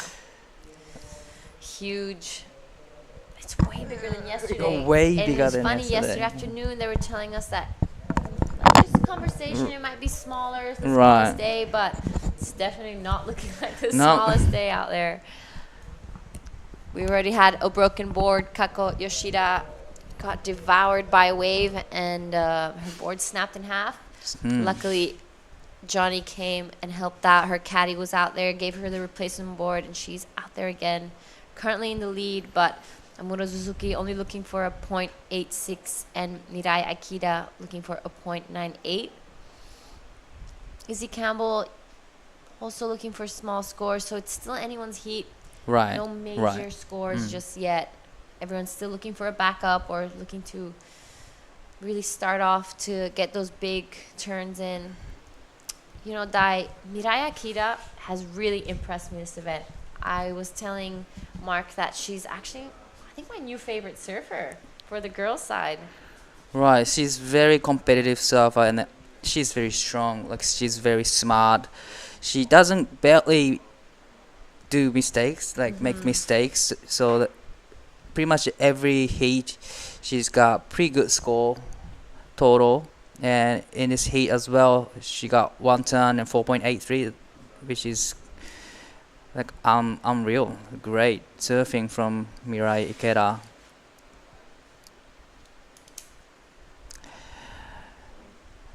There we have her, like, I think maybe playing a little bit of mind games, sitting right on top of Izzy Campbell. You know, just applying a little bit more pressure, creating those nerves. But Izzy Campbell, also a big and strong competitor. She's been traveling around. She's done the juniors. So we'll see if she cracks or not. Just under 8 minutes left in this heat. This is the last heat of the women's, as we see Amuro Suzuki talk us through. 鈴木安室選手、3本目のライディングにテイクオフ、素晴らしいオフザリップ、そして立て続けに2発目、ここで少し波の方が緩慢になってくるんですが、そこもうまく処理していきます。さあ、これはいい波になってきています。さあ、最後のフィニッシュをしっかりこれも決めてきた。That was a really great surfing from Amuro Suzuki. Probably she's gonna definitely beat the backup score, and she only needs 0.85, and that's for sure. She's got it. And here comes Isabella up and riding, needing 2.68. That is good first turn and second turn. Can she make it around a section? She did, and there's gonna be last finish section. But she didn't quite go up high above the top. So this is a battle of the regulars. Right. All the girls are on their backhand. We're waiting for 3 scores to come in. Mirai Akeda, unfortunately, we saw on the screen that I think she just fell off on that one. So Amuro Suzuki is going to be definitely throwing away that 0.73. See Izzy Campbell as well. This is the replay of Amuro. What do you think, Dai? Well, really love the under rip first turn, and really like the linking turn right there. And here, I really like this turn. I mean, probably this last one. And she finishes nicely. Yeah, that was great surfing from Amuro Suzuki. Right behind her, Isabella Campbell. This is a replay again. Looking to throw away a 0.67. I think that was my favorite turn of this wave. Unfortunately, here when she tries to close it, doesn't really manage to hit the lip, but she finishes it off. She doesn't fall, so it's going to secure her score. Amuro Suzuki's last wave, a massive 7.50. So that's going to definitely increase her lead, using her past CT experience to really secure her spot now. Kako Yoshida in second, looking for a 9.17. But Mirai Akeda closely behind, wanting to throw away that 0.87. Isabella Campbell waiting for a score. She only needs a 2.81 to go into an advancing position. さあ残り5分を切ったところで都筑有夢路選手3本目のライディングで 7.50 をマークしてきました。エクセレントスコアに近いライディングです。これにより1位のポジションへ2位との差をかなり広げていきます。現在吉田佳子選手が2位、3位に池田未来選手、池田未来選手出場のスコアはわずか 1.10 となっています。でこの大会ではキャディが、いて、先ほど吉田佳子選手サーフボードを2つに折ってしまったのですが、実は海の中でキャディが、バックアップの板を持っていたことにより、ビーチまで行かずに板をスワップすることができました。それがなかったと考えると非常にいいシステムだなと思います。残り時間4分。So the judge is taking a long, hard think for Izzy's last wave. they're going to be watching the replay, also comparing her wave to the other ones of this heat, especially the 7.5. So from there, they can scale her wave. We're just under 4 minutes left, so it's going to be crunch time. Mirai Akeda really hoping for one of those sets to come through again. Her backup score is 0.87. It's, if she takes off the wave, then she get it. But the last score for Isabella, 4.50. Now she's in the second place. Now Kako Yoshida needs 4.21 and Mirai needs 2.80 to go into the second, and 3 minutes remaining. Yeah, so but still there's opportunities for everyone here in this heat. Yeah. 3 minutes. So Mirai Akeda got that 4.83 just doing one turn. Just doing one turn, Yeah, right. so she practically needs to do half a turn now Right. to get the 2.80. And that'll do it, right. Oh, I'd love to have maybe a little bit of a buzzer beater final. It's gonna be like probably there's a few lines out the back rolling into the lineup. So Yoshida Kako has first priority. Now she gets to choose. She is having a look, but decided not to go. Or there was a little bit of like a mind game from Mirai and Kako. Mirai was just paddling beside of Kako, try to make her use her first priority, but it didn't work. Yeah, it just shows you how much maturity Mirai Right. Keita has in competitive surfing Right. at such a young age. She's That's not so afraid true. to show those older girls, like, I'm here and I'm here to win. Right. So that's pretty impressive. And it looks like there's a few lines coming through. We're reaching the last minute and 45 seconds. It'd be great to see the two girls get one more chance at getting some of those scores they need. There's no, these girls don't need a big score to go into second place. But the time is ticking, just under 1 minute, half, 19 seconds remaining. Yeah, if our Mirai, she only needs a 2.8, just, stand up and go a little bit on the Definitely, inside, right. catch a smaller one.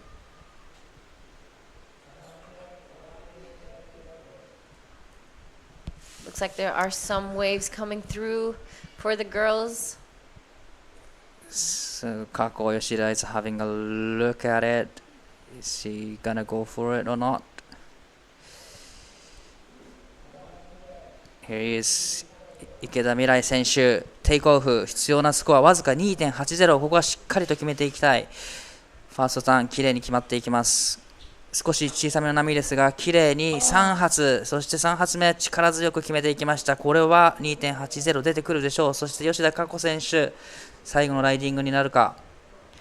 大きなカットバックからの、そして2発目も大きなカービング、ここで際立ってくるところに素晴らしいライディングをしてくる。さあここからインサイドセクション、フィニッシュを入れたいところ。ここも決めてきた。そしてもう一発決めて、ここは残念ながらこけてしまいましたが、素晴らしいライディングでした。Wow. Looks like we are going on to the hold, waiting for those two scores. Looks like Amuro also got a wave in. So scores for all three of the Japanese surfers in this heat. Mirai Akeda looking to replace a 0.87. She does have 4 now, the third highest wave of this heat. Surely she did that 2.80 on that's that way. for sure. But there are waves for Kako Right. Yoshida as well. So it's going to be a battle of the backups again, who got the better last wave. We're just going to see what's happening here.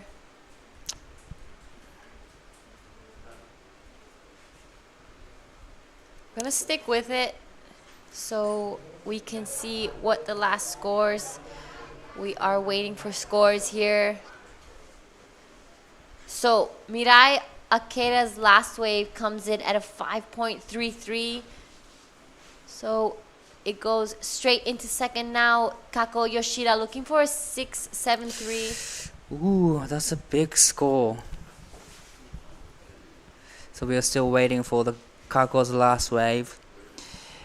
She's, well, 5.30 for Kako Yoshida. Looks like Amuro and Mirai are advanced to the next round. Yep, so with that, we're gonna head to a break and we will see you guys in the next heat. Congratulations, Amuro and Mirai.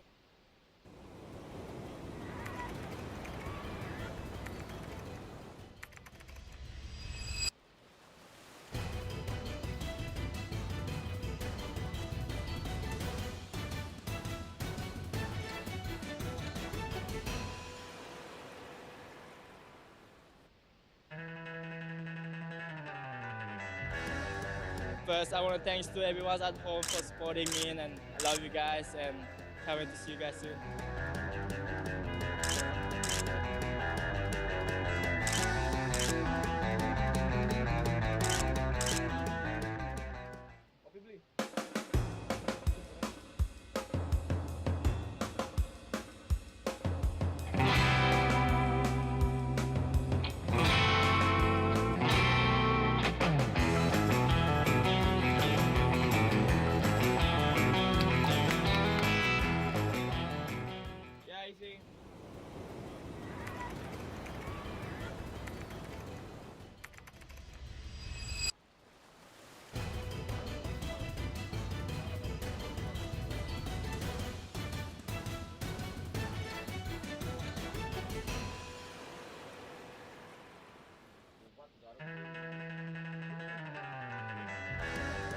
First, I want to thanks to everyone at home for supporting me, and I love you guys, and can't wait to see you guys soon.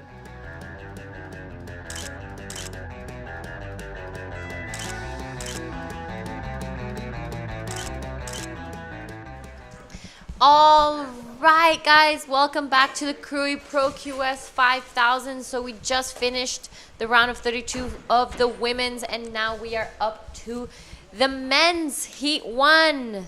So in the green, we have Dane Henry. In the red, we have Alistair Reginato. In blue, we have Elliot Parada-Reed. And in white, Ben Spence. In the booth with me is Oni Anwa. Well, good morning everyone who is watching live. A round of 32, heat 1. What an exciting heat right now. Everybody is really good out there, and the best of the best as we're going through from round 32 to round 16. The surfing is just better and better. And now we are going to see the first, oh sorry, was he's in the water right now? Sorry. Dan Henry in green. Alistair Reginato from Shansen Coast. Right now in blue, Elliot Parada-Reed. Backside, he's from Piha. So Jamal is watching. How's this turn? Really nice turn for Elliot Parada-Reed. Living in the Gold Coast right now is coming to Krui to get some points to qualify for the Challenger Series. All right, what a quick start for Elliot Parada-Reed from Piha, New Zealand. Yeah, that was a good start of the heat. First solid score of this round of 32 of the men's. We will be finishing this round and then heading straight into the round of 16, both men and women today. So it's going to be a big day of competition. 24 heats to get done. And it's looking like there's a few sets coming through. This is Dane Henry. Currently just came back from winning a world title at the ISA. So congratulations to him. It'll be interesting to see what he does in this heat. Yeah, Dan Henry is the young superstar. Surf really good. Been posting some heavy clips lately, as you can see now. Oh man, Elliot Parada-Reed, how's this bottom turn?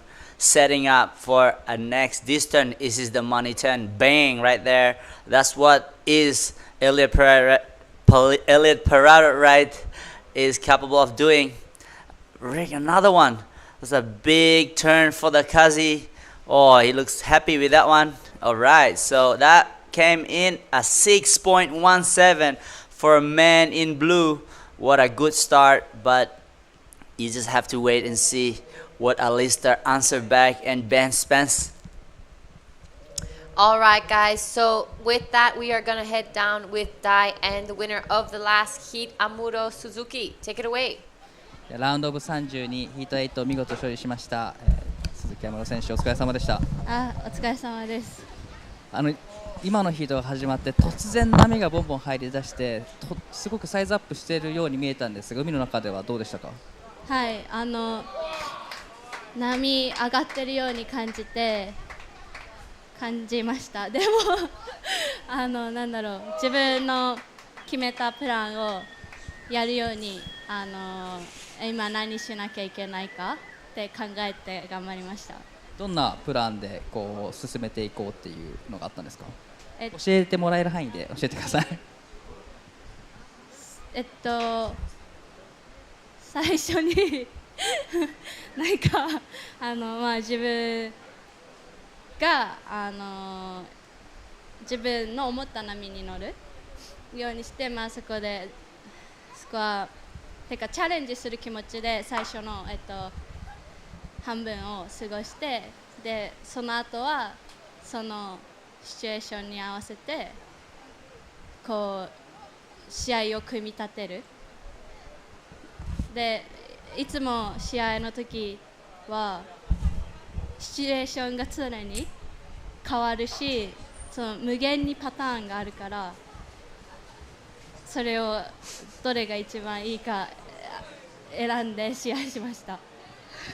So it was a very hard heat out there because the wave just picked up heaps, and her plan was to challenge herself in a half a bit, and the other half a bit she's trying to do her plan, and that worked out well for her and she got through.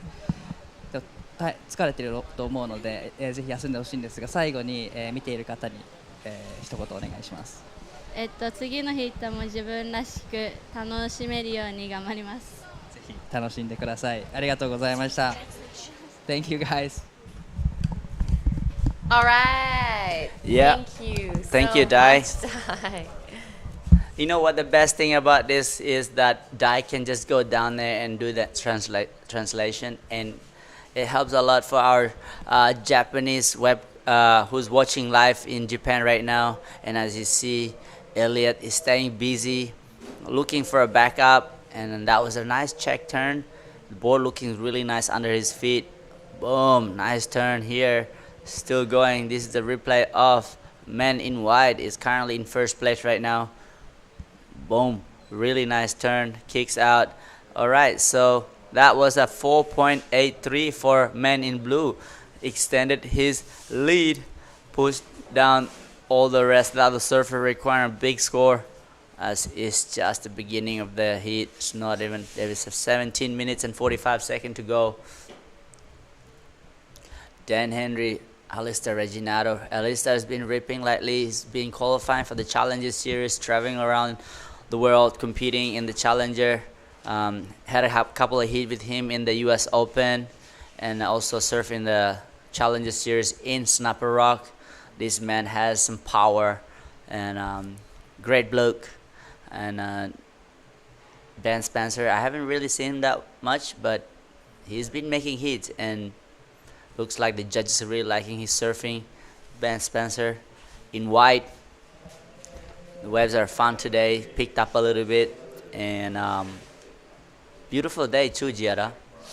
Yep, you are absolutely right. It is a beautiful day out here in the Krui Pro QS 5000. So we are just under 17 minutes of the first heat of the men's round of 32.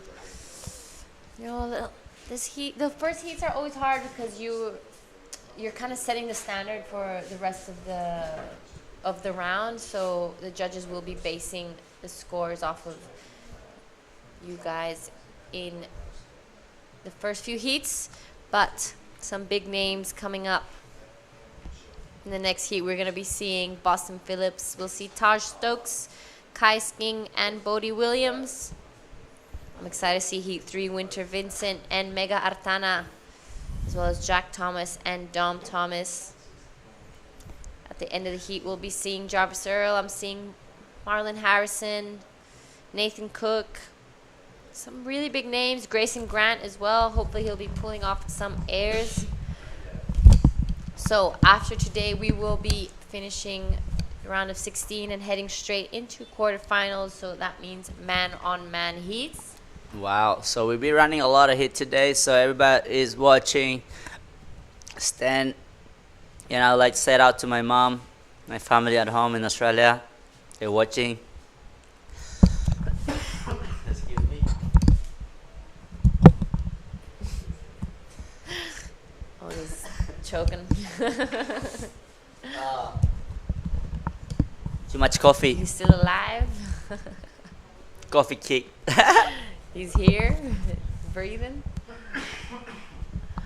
So 15 minutes.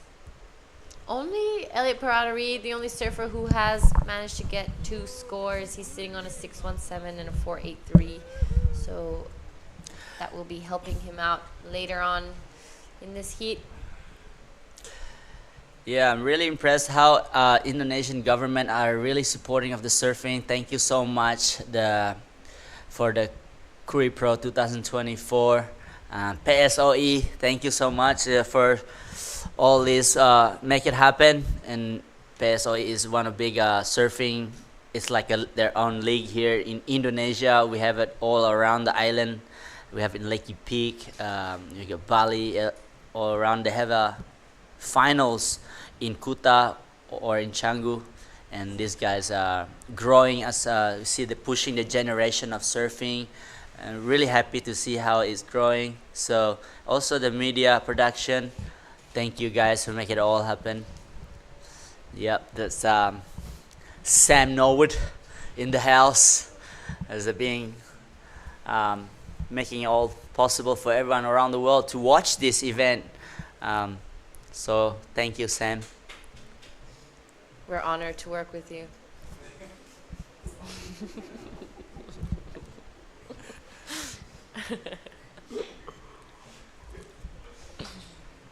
All right, so not much going on in this heat. About to reach the halfway mark.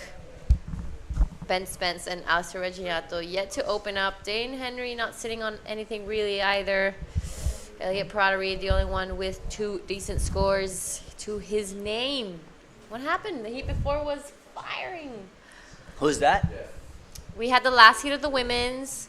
So Amuro Suzuki taking the win and Mirai Ikeda in second. But in the first 10 minutes, it was just non-stop bombing sets. The girls couldn't catch waves, but not because there wasn't any, but because there was too much. Wow.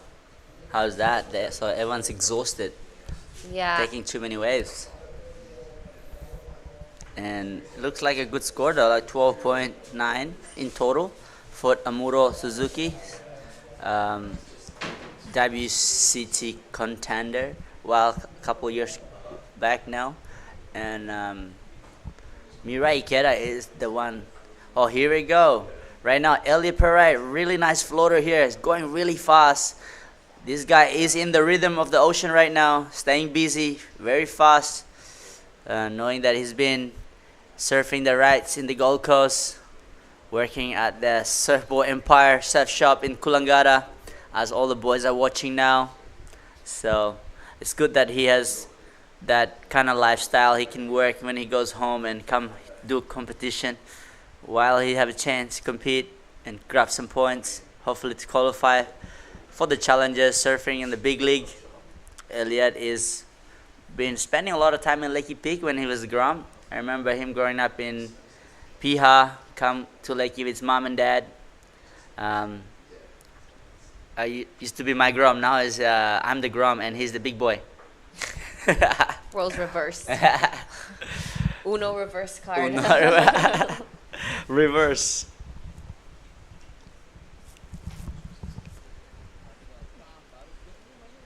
So yeah, there's a 11 minutes and 30 seconds to go in the water. Elliot seems like the one who's posting some scores and waiting for that last wave. I'm not too sure if it's gonna be his best backup, but it will be just depending on the judges. And Ben Spencer waiting patiently. As you can see, there's two red and white at the back. You know, these guys are been training a lot, reading this wave.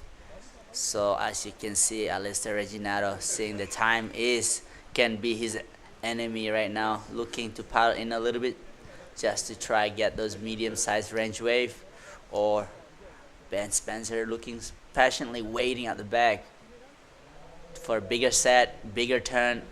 He wants that to get open up with an excellent ride. There you go. Last wave of blue was a 3.67. It's not his best top two wave, but that's a throwaway for Elliot. Elliot now knows that he is trying just to stay busy, trying to distract the other opponent. Maybe the opponent can think about, okay, maybe I should come to where Elliot is, and Alistair will lose the priority. Ben Spencer that's what Elliot's goal right now. So much tactic in this game of surfing. As you can see, not just sitting out there, that time is slowly ticking down. Yeah, you're right. There's so many ways to approach a heat. It's not just going out there and surfing. And speaking of heats, here is Ben Spence taking off on his first ride of his heat one of round of 32. Big first turn, sets up for this second one, upside down, and huge third turn. So this is going to be a pretty good wave for Ben Spence.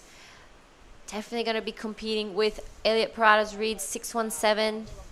Unfortunately gets a little bit stuck on the rail in that last one, but it doesn't matter because he got all the job done on the outside. So Ben Spence puts himself back into this heat with that first wave ridden. 9 minutes remaining. Took him 16 minutes to catch a wave. Yeah, well, look at this wave. This is a medium-sized range wave. Looks like the wave's just slowing down. So Ben Spencer staying busy. Look at how fast this turn. Lot of spray coming on that one. Look, this turn. But this is the turn that I really like, top to bottom. That vertical 1 o'clock. And another one again. So he's surfing really good and sharp. That's what bit bogged the rail a bit in this one.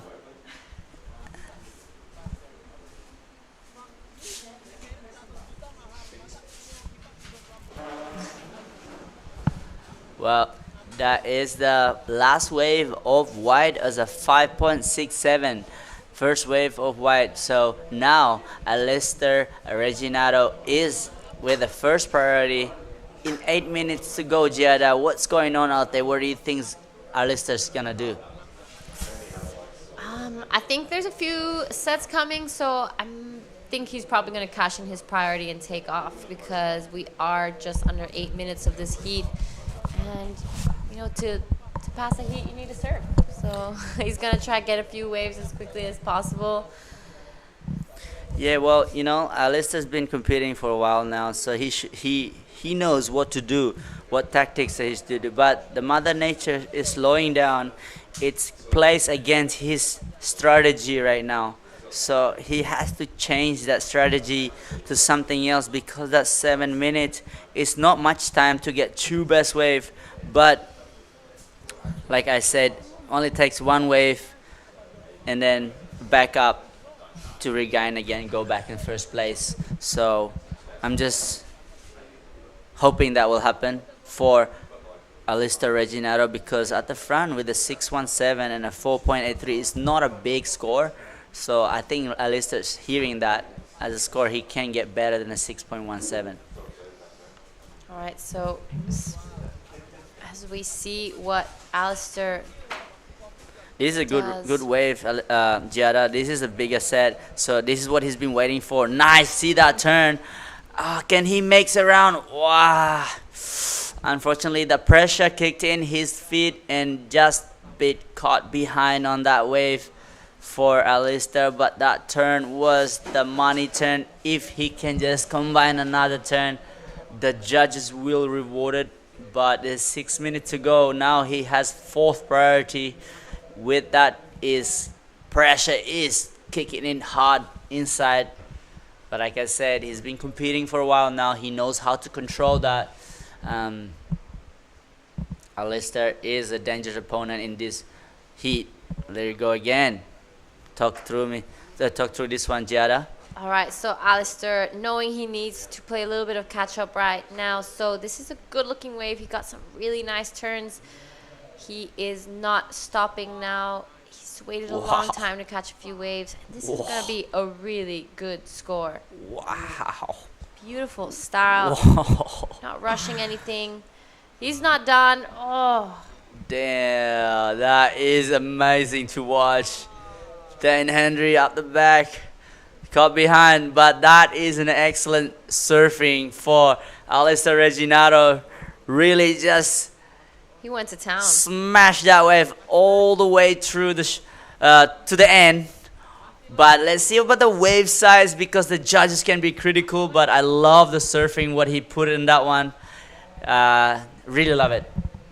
Yeah, me too. I thought that was beautiful surfing from Alistair Reginato. He didn't rush anything through. He, so much flow in between turns and so much water thrown out the back. So he is a deadly competitor. He waited a long time for that 357. Realized he couldn't really get the job done, so he quickly backed it up.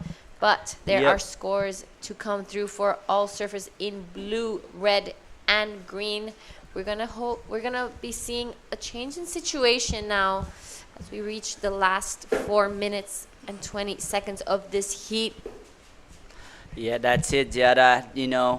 When you surf in that Challenger Series, you're not messing around. You're training a lot. You're getting ready every day. You're at the beach, at the gym. You have a coach beside you. So Alistair Reginato is really showing how much work that he put himself, his leg, his power, his board, everything with this guy is really showing in the surfing. So I'm really excited for the score to come in for everybody as we can see the replay of this. Talk through it, Giada. So good first turn, a little bit of a check turn, but goes straight upside down on this one. Gets around that section that fell in front again. And a third time. He did this turn quite a few times all down the face of this wave, and it comes in at a 7.50. Really well done here by Alistair Reginato. Imagine being a caddy watching at that. Here we go, Dan Henry, in green, looking pretty. Oh, that turn is nice. Good answer back.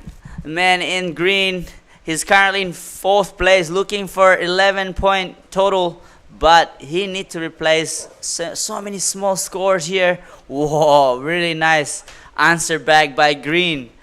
So Ben Spencer at the back with priority.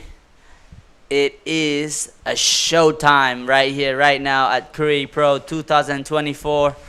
We have excellent surfing here, Giada. Yeah, Dane Henry showing why he is a junior world champ. He's not going to let these guys take it away from him so easily. Still waiting for some scores to come through. That last wave of Dane Henry came in at a 6.0, puts him back into this heat. He's looking for a 5.01, 2 minutes, 15 seconds remaining. Let's hope for a few waves to come through. Yeah, I mean, there is 2 minutes to go. Dan Henry has a pretty decent score there on board, so he still need to get a backup. We'll see what his backup. He has to get better backup to jump in 2nd place.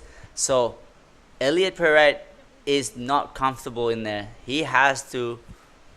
I don't know where he is in the priority board right now, but looks like Ben Spencer is in 1st priority, 2nd priority with green, and there you go. 3rd priority is with men in blue.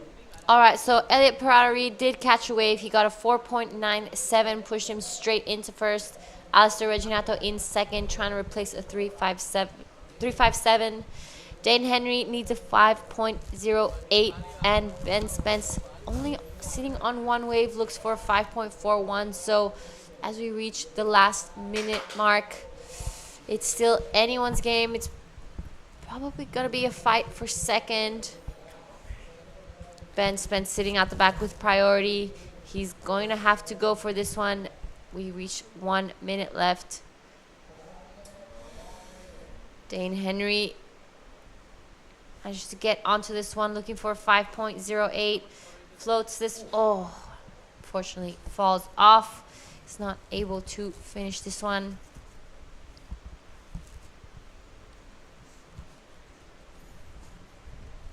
Well, there's a 35 second to go. Surfers in the water right now. Elliot Perrite is in first. Second place with Alistair Reginato with a 7.5 and a 3.57.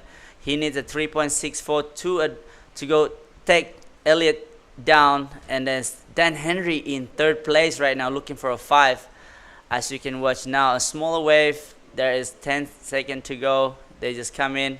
Elliot looks really happy, stoked. The Kazi, that's the Haka show right there. Great performance by man in blue. Jamal your boy is ripping now. He's stoked. Yeah, why not? QS 5000, so great performance. So meanwhile, we're gonna go down to a quick break, and I'll see you guys right back soon.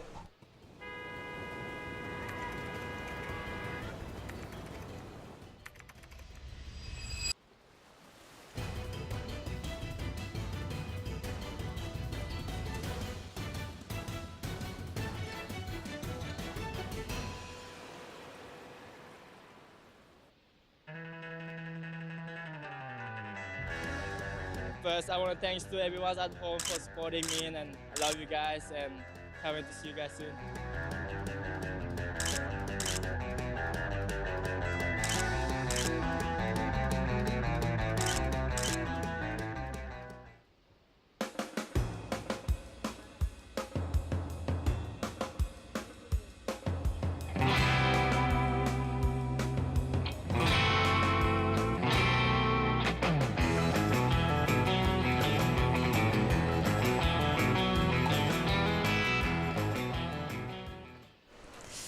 All right, welcome back to Heat 2, round of 32 of the QS Pro 5000 here in Krui. So here are the results of the last heat. Elliot Parada-Reed in first and Alistair Reginato in second gets a huge 7.50. Unfortunate for Dane Henry and Ben Spence were not able to back up their scores. So in the booth with me is Billy Hangen. Welcome back. Yeah, g'day, Giada. Great to be with you. I always love calling heats with you, so I'm glad it worked out. Boston Phillips will wear the red for Australia in heat number 2. Taj Stokes, also from Australia. Caius King is in the white, and Bodie Williams will represent Australia in the green. All 4 of these guys could win this event. Yep, that's exactly right. Boston Phillips, a new name for me. I haven't seen him around a lot, but he's really been showing that he deserves to be here. Round of 32, got some big scores. Taj Stokes has been killing it as well. Kai King, I think, he is an absolute standout at this event last year as well as this year. He got second with a back injury, so yeah. I'm excited to see what he does this year. Bodie Williams has been killing it. I have seen him catch some crazy waves in the free surf, so this is going to be a pretty good heat. Gonna be a ripper. It is good to see Caius King here, injury-free and the bit between his teeth. I expect him to go deep into the draw and feature in finals day. But Taj Stokes and Bodie Williams and Boston Phillips, they'll have something to say about that. Here goes Bodie. It's a fast wave. He's got to try and get around this section. Could be time to pull the pin because not much scoring is going to go on past that. So Bodie Williams has got to his feet and had a bit of a run at it, but the wave getting the better of it on that occasion. A lot of duck diving in his immediate future. Tell you what I just did, I spent a heat up in the judging tower just to check out what's going on. Super professional outfit up there, great to see. Caius King now. This is Caius King pulling the trigger on a big set. That's a huge first turn, does a bit of a hair flick. Finish that first turn. This wave goes a little bit fat, but it's looking like it's gonna stand up for him again. Caius has had some incredible wave selection throughout this entire event. Big turn and finishes it off really nicely, wasting no time in between those two turns. That's going to be a pretty good way to start off your heat. It really is, and I tell you what I kind of noticed about that style of Caius King, and also the style from Alistair Reginato. It looks effortless. They're not really gritting their teeth and puffing their cheeks as they go through every turn.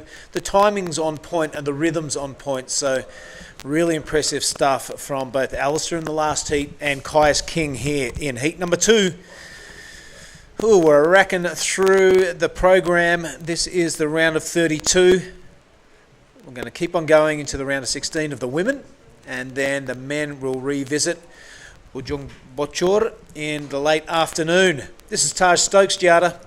So Taj Stokes decides to go on this one. Good first check turn, sets it up for this second one. Tries to go upside down, but the wave's just not really working with him. Here we go. And unfortunately just falls off. There was a bit of whitewash on the face, so it does make it hard to control that board under your feet when there is.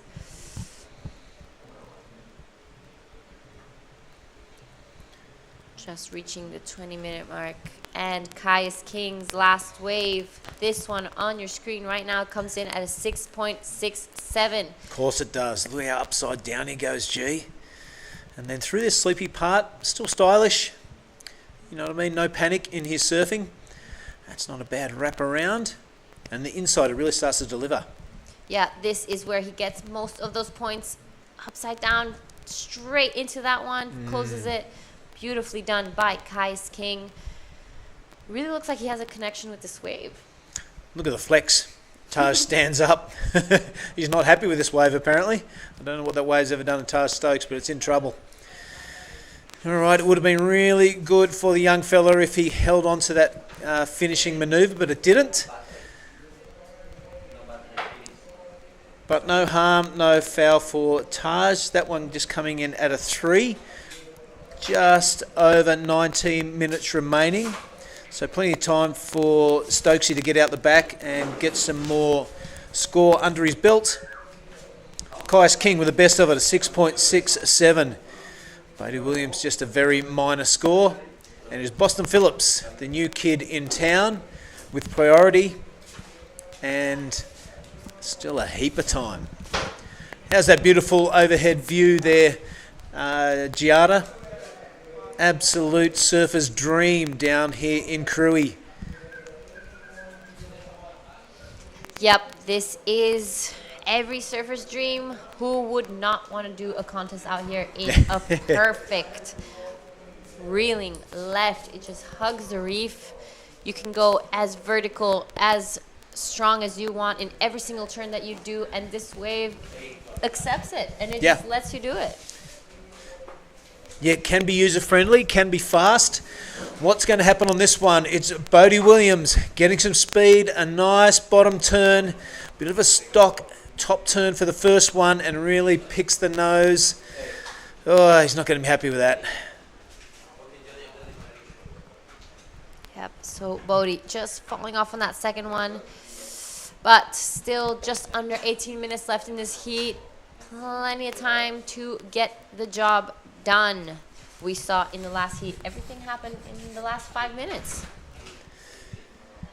Yeah, that was a hectic 5 minutes in that last heat. Super exciting. Benny Spence with one solitary wave in the previous heat. He's not going to be happy with that performance. Happy with the way he surfed, but one wave is definitely not going to get it done in this company. Yep, that's right. So the boys took a look at that heat, took notes, knew exactly what they didn't have to do. Catch waves.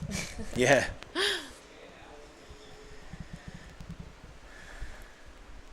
All right, replays going on down. This is Bodie Williams. Love the style of this kid.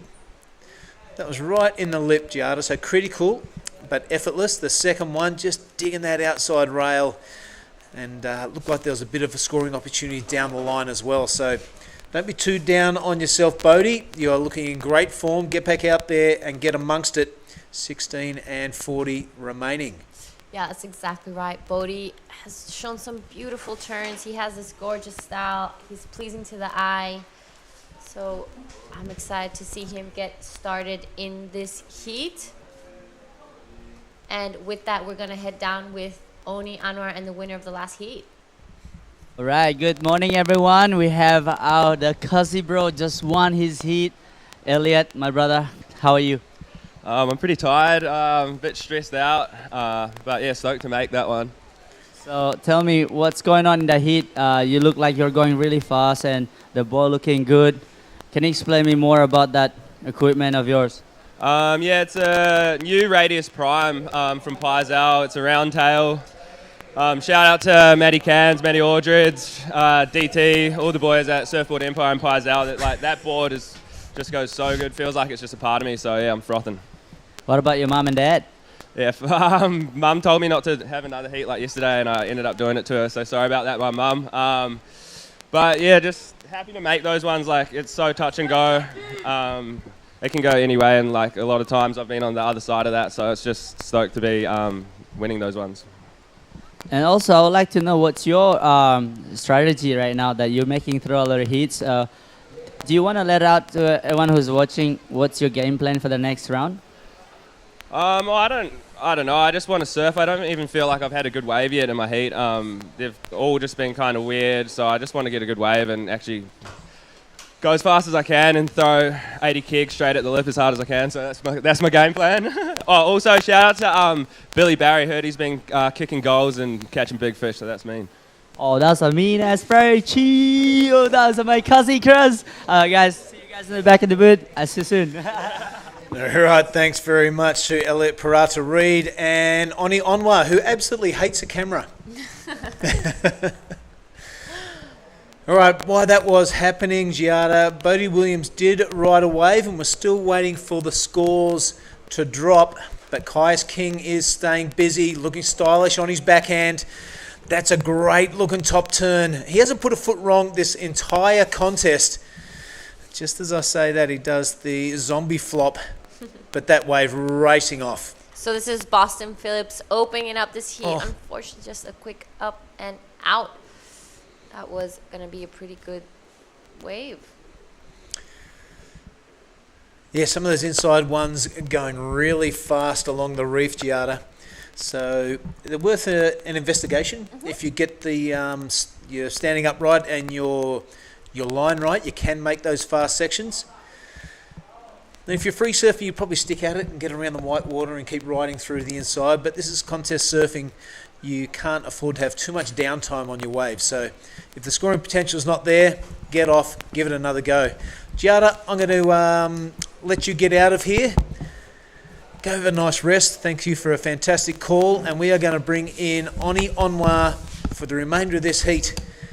Caius King is in the lead. And the other news I can give you, Oni, is that Bodie Williams has just dropped a 2.73. This is Caius King keeping busy on the inside. That backhand attack is something to behold. I love the way he drifted the tail on that second last turn, continuing to decimate this thing through to the inside. Caius looking super confident and super sharp. Yes, it is, Billy. Looking really spicy in there. As you can see, Taj Stoke, he's been ripping lightly too. So here we go. Answer back by man in blue. Taj Stoke. Waves are looking pretty small here, but he has to do something critical like this turn. Boosh! Oh, That's yeah. a lot of spray. Float into that one. That was really nice surfing by man in blue. Yeah, that was good from Stokesy. A bit more like it. He's already dropped a 3, but seemed to be getting his rhythm and flow on in that one. So wave number 2 for Taj Stokes out of Australia. Boston Phillips, only one minor score, but he really did impress down there at Krui left on day 1 or 2. I can't remember, but it's the first time I'd seen him go around in the flesh, and I can't wait to see what he's got for the rest of this heat. This is the replay of Caius King. Board always protrudes past the lip line on his backhand. The judges love that sort of stuff. He drifts the tail on one of these turns. I think it's already gone. But yeah, he's looking super dangerous. Of course, second place getter last year with an injury, and there's no Morgan Sibulik this year. Yeah, that is excellent how everybody serve back to back. And this one is the turn. There you go. Yep. What a timing. I love his timing, flowing. everybody is, this round is one of the gnarliest round to watch. And yeah, so the scores are in for men in white, 5.83 for Kaius King at the back. We got Bodie Williams into this one.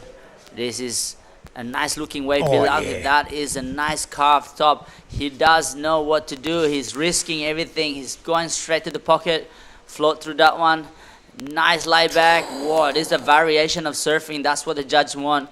Nice towel kick and still going. So Bodie Williams answer back, knowing Taj Stokes throws some good surfing in that one. And was that Taj Stokes? Last wave was a 4.77. So now Taj Stokes in second place, but we'll have to wait for the last wave of Bodie Williams to see this new situation update.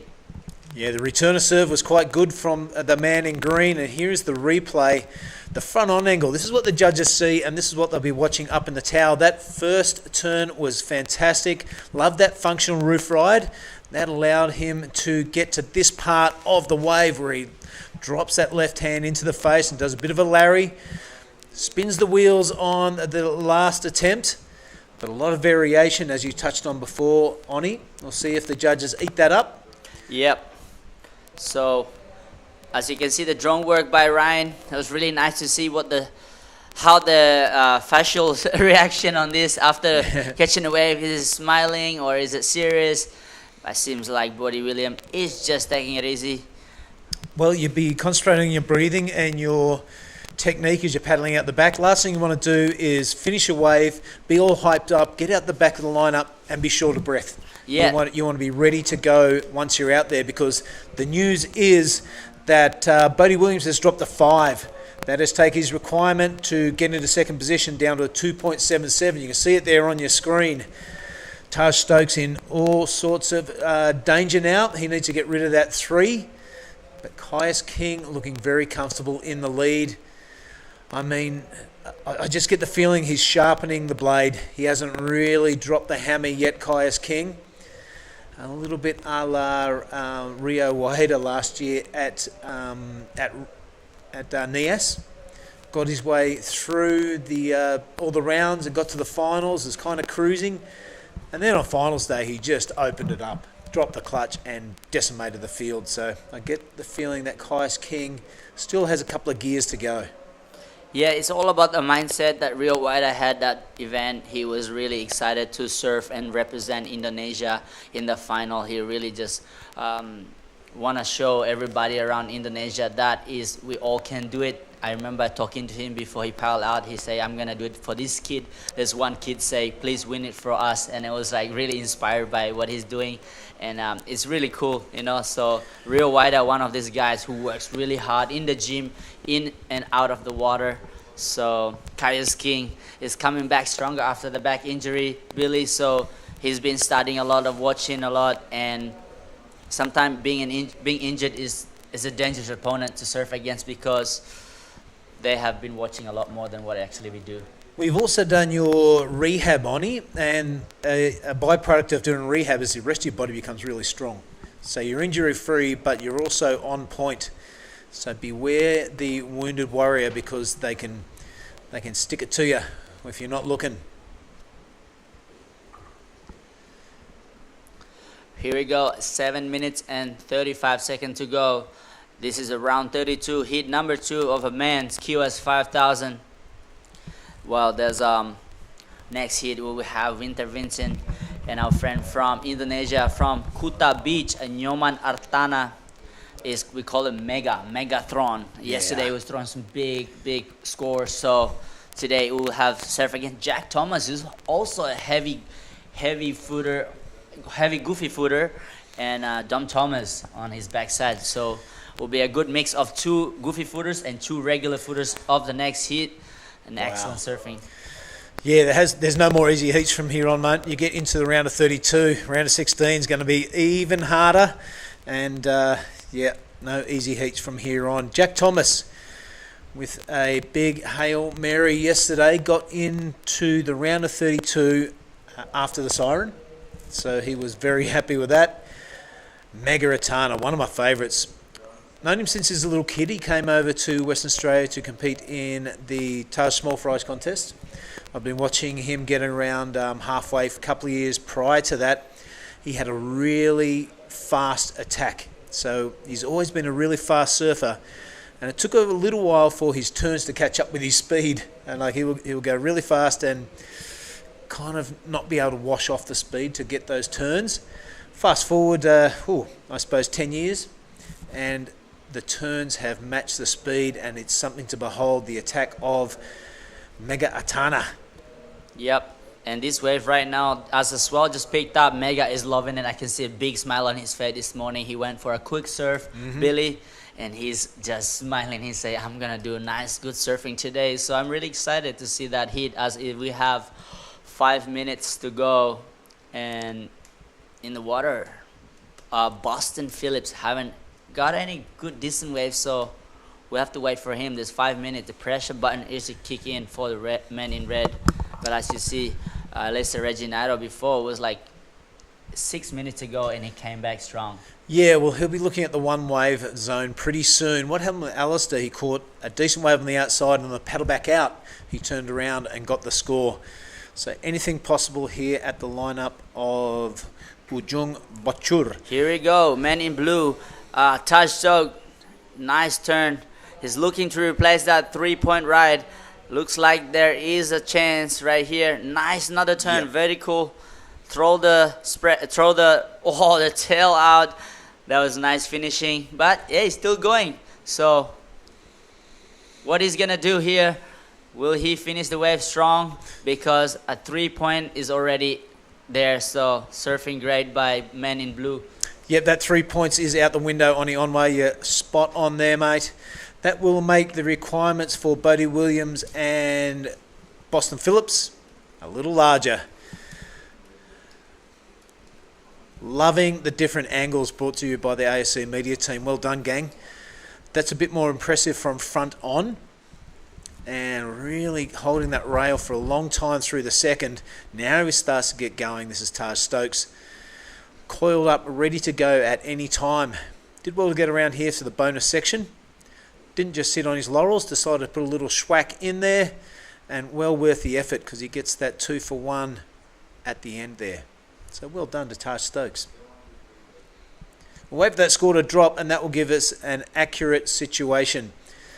But right now, we do know that Boston holds priority. Just that one very minor score. See the bottom left-hand part of your screen there. Kind of looking around, a little distracted. Yeah, there's no set coming, but I can see a little lump at the back there. But I don't know if it's gonna arrive on time for Boston Phillips, as just 3 minutes is very small amount of time for that set to reach the point. And we are waiting for the last score of Taj Dog. It did change the situation. Oh no, sorry. It replaced his 3-point. It was a 6.3. What amazing surfing. That was one of his best waves then for Taj Dog. Now he's looking for a 6.21 to take down Caius King. And Bodie Williams now in third place, looking for a 6.08 to go in second. And Boston Phillips, a combination of 11.07. Time is ticking down, and what a great surfing for Taj Dog to replace that a 3-point ride. Yep, pretty smart surfing. It wasn't a big wave, it was an insider one, but he made the most of every opportunity given. Alright, first priority sits with red, so Bodie Williams, we're hoping that a 2-wave set comes through, where he's going to have to repeat the dose of Taj Stokes on a medium-sized one. Bit of urgency about his paddling now. Here he goes. This is the goofy footer. Delays the attack on the lip. No, good theory because the first 2 turns are on point. This is very similar to Taj Stokes' wave. He's going to have to get going to get around this fast part of the left-hander. He does. Not a foot wrong on that wave. Wow. We'll see where that slips into the scoreline, a 6.08. It's either going to get the nod or get the shake, but man, Bodie Williams making a good go of it. As we look out the back, Oni, there are sets pouring through. I like that decision from Bodie Williams. Yes, it was great surfing, smooth power and flow, and that is the judges want to see. Will that be a 6.08? Or I don't know. We'll see. We'll see. Well, we've got to compare it to the last of Taj, which came in at a 6.30. If it's in that ballpark, Bodhi could be smiling and Taj will be not smiling. Have a look at it from the front-on view, folks. All right, let's slowly dissect this only because that's a good way to start off. You attack the lip, and the second one loves to drift that tail. So Bodhi Williams, 3 different turns to start off. There was a whole lot of spray there when he kicked the tail, and he completed the wave, which is super important. So that is going to be really touch and go. There you go. The scores are in. Is a 5.1. So not enough. It needed 5.98. As you can see now, Taj Dog looking for his last wave. Still in second place with that last wave of green is not enough. Here we go. It's a bit washy-washy in this one. A little bumpy. Oh.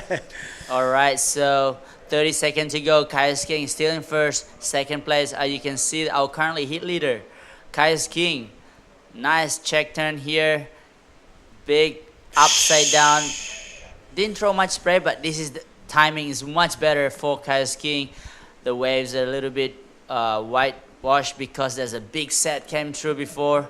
So what a great finishing for men in white. And he is looking comfortable, isn't he? Yes, he does. All right, it looks like it is. Congratulations to Kai's King and a very well surfed heat by Taj Stokes. He'll be patting himself on the back. He got the score on that medium-sized wave. Commiserations to Bodhi and Boston. We're going to cut to a short break. Don't go anywhere, folks. This is a Krui Pro for 2024.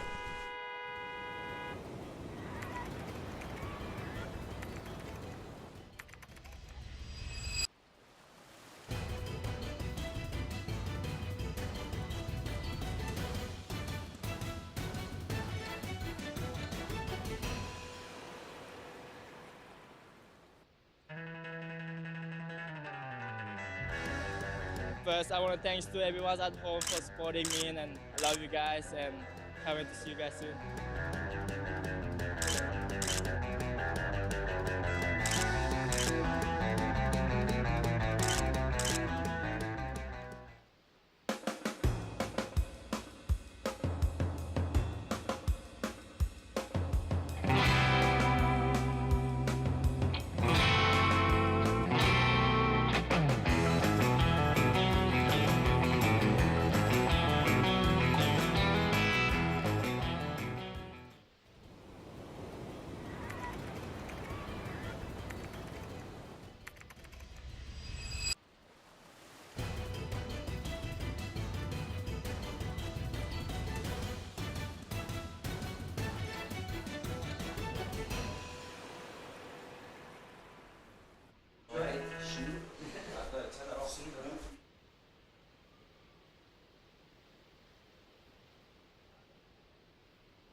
This is heat number 3, the round of 32 of the men.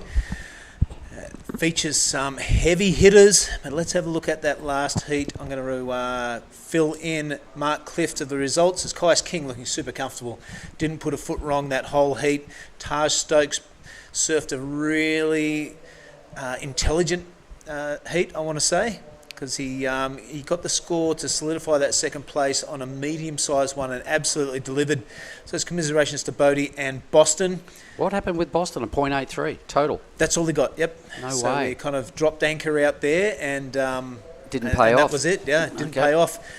The combatants in this one, mate: Winter Vincent, Jack Thomas, Mega Atana, and Dom Thomas. Let's stay with JT here, the West Aussie. Boom, crunching away the big fella. Oh, what happened over there? the handlebars. It's like he hit a calupper or something. Well, he was giving it a pump and he was ready to launch into that next section, and that was rather bizarre. But look at this thing.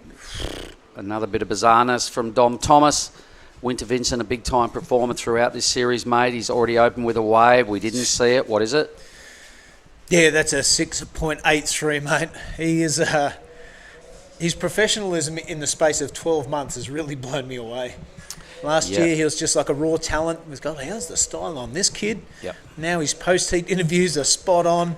And if you're in his coaching corner, The 6.83 is exactly how you want to start out. All right, and while we're waiting for the next set, let's throw down to Oni Anwar, Snoop Dogg with Kaius King. Right, everyone who is watching, we got the last hit winner, Kaius King. Congratulations. How are you doing, my man? Thanks, man. Yeah, good. Starting to get through that one, for sure. Looks like your board's on point. You're surfing really sharp. And can you tell me more about how you prepared to come to this event? Yeah, back at home we had pumping waves, but they were all right-handers, so I couldn't do much about that. I got good boards under my feet right now. I just got some new blades off the HD. They feel really good. Yeah, I don't know. The talent's crazy out there right now. All the heats are super stacked. I'm staying with Bodie and hanging with Taj and that, so it's hard heats for sure. And who are you coaching with right now? I'm doing stuff with Brad Gerlach at the moment. I've been doing wave key for the last year, so big shout out to Ger. He's been helping me heaps, and yeah, it's been awesome stuff. You know, surfing's pretty amazing. I feel like you can always learn, and it's a really good new thing I've found, and I'm stoked to be working with Brad. Wave key's pretty insane. Yeah. Nice. And you still live in Byron Bay, or where are you based right now? Yeah, still in the Bay. Yeah, I try. Nice. Yeah. So what's your plan next? So I guess you have to rest, but what's your next game plan? Yeah, maybe go smash a couple of banana pancakes and just, put the feet up for a bit, Picari sweat. And then, yeah, I don't know, it's pumping. It's slow, it's a bit hard, but it's still pumping, so. Okay. Yeah. So is your mom and dad watching at home? Yeah, mum and dad are probably watching, so g'day guys. Hope you got fingernails still. So, all right, well, I'll let you go, get some rest, and congratulations once again. I'll see you soon in the next round. Cheers to you, boys. Wow, how is that, Mark Clifford? I know there are a bunch of surfers or two rock Couple of rock stars. Yeah, on break in between sets. Dom Thomas, a couple of quick belts, and down he goes on his second ride. But meanwhile, Mega Artana, love the way this guy does it, Bill. I love it. We were talking about his surfing in the last heat. The speed of this kid, his turns have caught up with it, and that is resulting in turns like that where he holds his rail for a long, long time and then gets a big lip blast and lands it beautifully. Can he finish off this wave? He can't, but there was a fair, significant damage done out the back. Surf's really fast, got a really aggressive style. You can always, every time he stands up, he always looks well invested because his body language is always right into it. He's got one of those busy but great styles. And Jack Thomas now. Yeah, speaking of good styles, mate, that was a good free fall out of the lip from JT. He's going to wrap it around on this one. A little bit of spin of the wheels. I like that. A bit of variety. It finds the lip again. So JT looking on point here at day 6 for the Krui Pro. This wave delivering through the inside. A big float section. Jackie Thomas, what do you think of that, mate? Oh, the boys in Yelling Up will be pretty pumped. He's competing really well. He's only got a 2.83 to kick things off. Way better that time.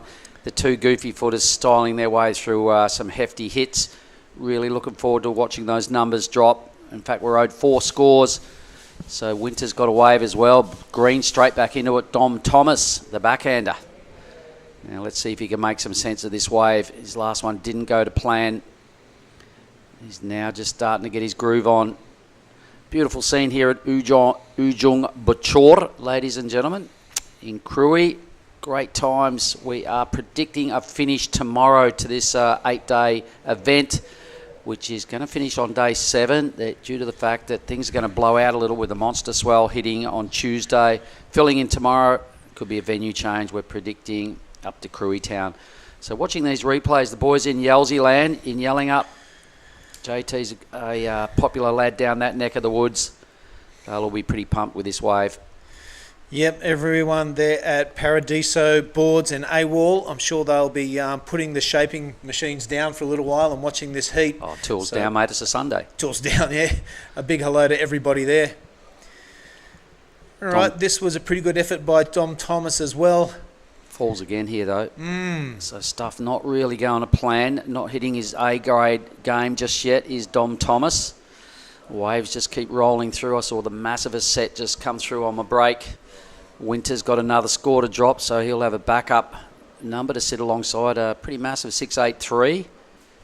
There's the lineup. Look how long this piece of reef is, everybody. When it's doing its thing, about where that top bit of foam is now is about where it starts. Seriously.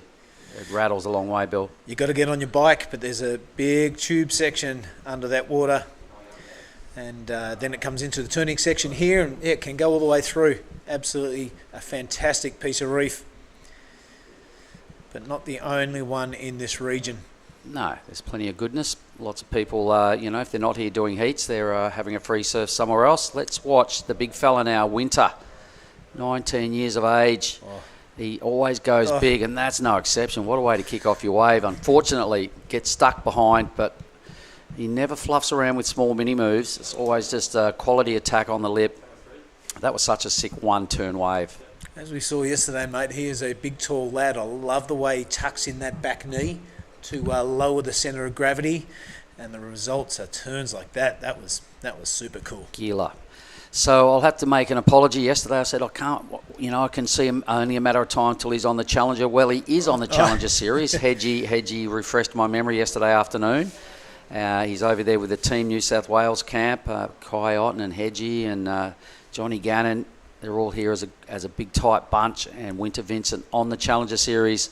I can see him progressing in the future onto the big leagues. But let's have a look at Jack Thomas now, winding up, Bill. Look at this section. Yep, beautiful hold of the rail through the first one. Repeats it for the second, hoping this thing stands up. It does. Finds the lip on the third. So Jackie Thomas looking on point today in day number 6. That's a good way to end off, Mark. What the difference I can see in Jack surfing now is after that semi-final performance last year at Nias, I reckon the belief finally got under the skin and between the ears. He's always been an excellent surfer. He's never really got the results I could see coming his way, because I think it takes a while to adjust to, you know, this heat draw. These 5,000s, they're fully stacked, Bill. The Asian region is a big deal. And Jack is starting to hit his straps when he gets the races on more often than not. Front on view for you, Mark. All right, let's have a look at it. So a nice early pump. Just some quality, heavy back foot surfing. Repeats it again. So hasn't really got to stab the pocket this time. Boom. Yep. There it is. That's what the judges prefer to see. A third slicing move. Strong finish. Boom. Crunchtown. Unreal. So that'll sit alongside his 5.63 as his backup number. Is that Marzi? Getting ready for the next heat? Hey, we love him. In front of the old Ombuck Inder. That used to be our work site. For probably the first 3 or 4 years we ran the event here, Bill. The judging tower was right where those crew were sitting. The drone's in Marzi's face, just having a look at him trying to pretend it's not there and hide behind his board. Trying to get in the zone. Not a very private moment with They're going to be, he's hating it. But, yeah, that's the Team New South Wales behind Bodie there. Maybe they're giving him a bit of heckling because the State of Origin comes up next Wednesday. It will be the Queenslanders against the New South Welshmen. A bit of niggle going on around the camp already. I like that. Scores are dropping, mate. One more for Dom Thomas. But Winter Vincent, a 5.10. That is backed up his 6.83. Looking comfortable in the first position. Jackie Thomas has come. Yeah. Sorry, Jackie Thomas has come up with that 5.03. And his requirement, a 6.31. Well capable of that. And Mega Atana, our favourite halfway board rider, fell off the board, kind of fell on top and snapped the fin off. It was just a little bruise, but absolutely no cutting.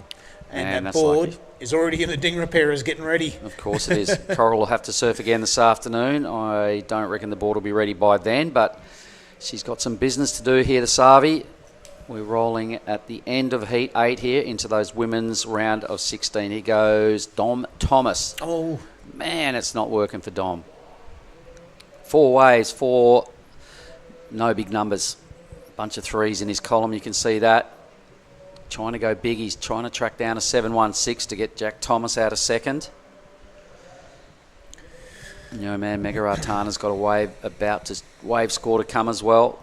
So everybody's got the required 2 waves, so the heat's starting to take shape. 12 minutes. Big hello to Gunter Yassa and to Bowl and to Chabul. I'm sure they're all tuned in down there. And Ratu, all the OGs down there at the Halfway Board Riders, one of the great board riding clubs in the world. And we've got a couple of them here on the judging panel. Yep. In Garut and Gogo. Also Mickey has shown his face. Mickey Sedana, yep, he's here. And a big hello to Marlon, because he is back in the hood from a couple of years up at the Bucket. He's back in. So hello, Marlon. Good to see you. Birthday back a couple of days ago. In Kuta. Oh, yeah.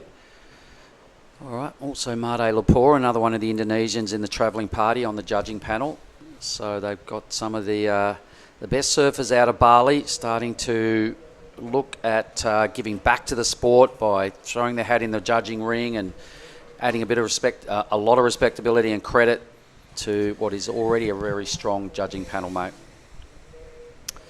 All good, 11 minutes. Who's that in Grant's Dom right up the top? He's probably just gone to have a good hard look at himself and gone, man, get it together. You can't afford that many mistakes in one heat at a 5,000. I don't mind that that theory, going over and giving yourself a good shake. I just did it. I went up into the judging tower for a heat to get my act together. Of course, I called Ava Henderson, Raya Campbell in the last interview. I know, on the way out. It's been a bit of a clunky one this morning, but it's day 6 of a big competition. Yeah, it's been a long day, so if we do make mistakes here and there, cut us some slack, team. It's a 23-heat day here again. We had 140 heats on our schedule from day 1. So it is the biggest QS event in the world, the biggest 5,000 QS event in the world, numbers-wise, heats-wise. There's a lot at stake on these 5,000s. That's one way to get onto the Challenger Series. Dom Thomas. Turn around, Mega. Dom Thomas is hedging his bets. There's something behind this, and there may be. Yeah, these are a big deal. Asian region, super tough, including Japan, Indonesia, Philippines, a bunch of other Asian nations. Look at this. And here goes Dom Thomas. Could be on a nugget here. I'll tell you who's got first priority is Mega Atana. Is he going to spoil the party for Dom Thomas? We don't know, but that's a great first move by our surfer in green. No, Mega lets him have it, so he is on a roll, Dom Thomas. Well done, out the back. Reset yourself, because the surfing that you're doing right now is fantastic. Finds the lip there and smashes it to smithereens. A nice little cut back into the power source now. Out the back is Mega Atana, but we'll stick with our man in green because the inside is really important. The judge has been put a lot of emphasis on finishing it. And Mega Atana going full speed, full throttle, and through every turn, rail to rail surfing, a bit of drift of the tail there. What a great exchange, Mark. Sure was. Great camera work there when I was following both surfers at once. I kept my eye on Mega's the start of his wave as well. He got a good first turn away. We'll get to see the front-on view as well in a minute. Meanwhile, Jack Thomas coming into play. Let's stay with the kid from Yelling Up. Big fella. Boom. Crunches it. He's a strapping lad. He puts a lot of power into his surfing, throws a lot of water. Gets up there and meets the lip head on, but can't connect with the end section. Jack trying to improve on a 503. I can see Dom Thomas easily his best wave. A good number on the way because it was a big wave, Billy, and really hit that first turn flush and a number of other moves down the line. So having watched it by drone footage, I really hope we get to see the front-on angle. It's a little bit more realistic. We can see how brutal the turns are once we get the front-on footage. So maybe we'll see it. Either way, great exchange. Mega will, stop languishing in 4th. He only had one number, so stuff's about to change. Now, here we go. What did you like about this, Bill? I like that he just changed tactic, Don Thomas. He can't sit there and sook about it, so he's gone straight up to the top of the point, and he's been rewarded with this thing. A good-looking set wave. He's just shoved it into the lip line a couple of times, then he starts to get going down here. So, as you mentioned before, definitely his best wave. But I really like the way he just shook off the first half of this heat and went out the back and reset. So well done, Tom Thomas. He's probably a little bit unlucky that he didn't get a steep, clean section. Every section he hit had froth all over it. So it didn't really have a super high degree of difficulty. So I think that may cost him a little. The judges are throwing a 4.43 at that because lots of surfing done on a big wave but didn't have the blockbuster super difficult steepness involved in that wave. Yeah, I still don't mind it, mate. It's his best, it's his best score so far. But you can see it straight away from his body language. He's in a better mind space. He's just got to go out and make that 4.43 his back up. So good luck to him, but this guy's on fire. Yep, love the way he does it. We had a chat last night about his heat yesterday.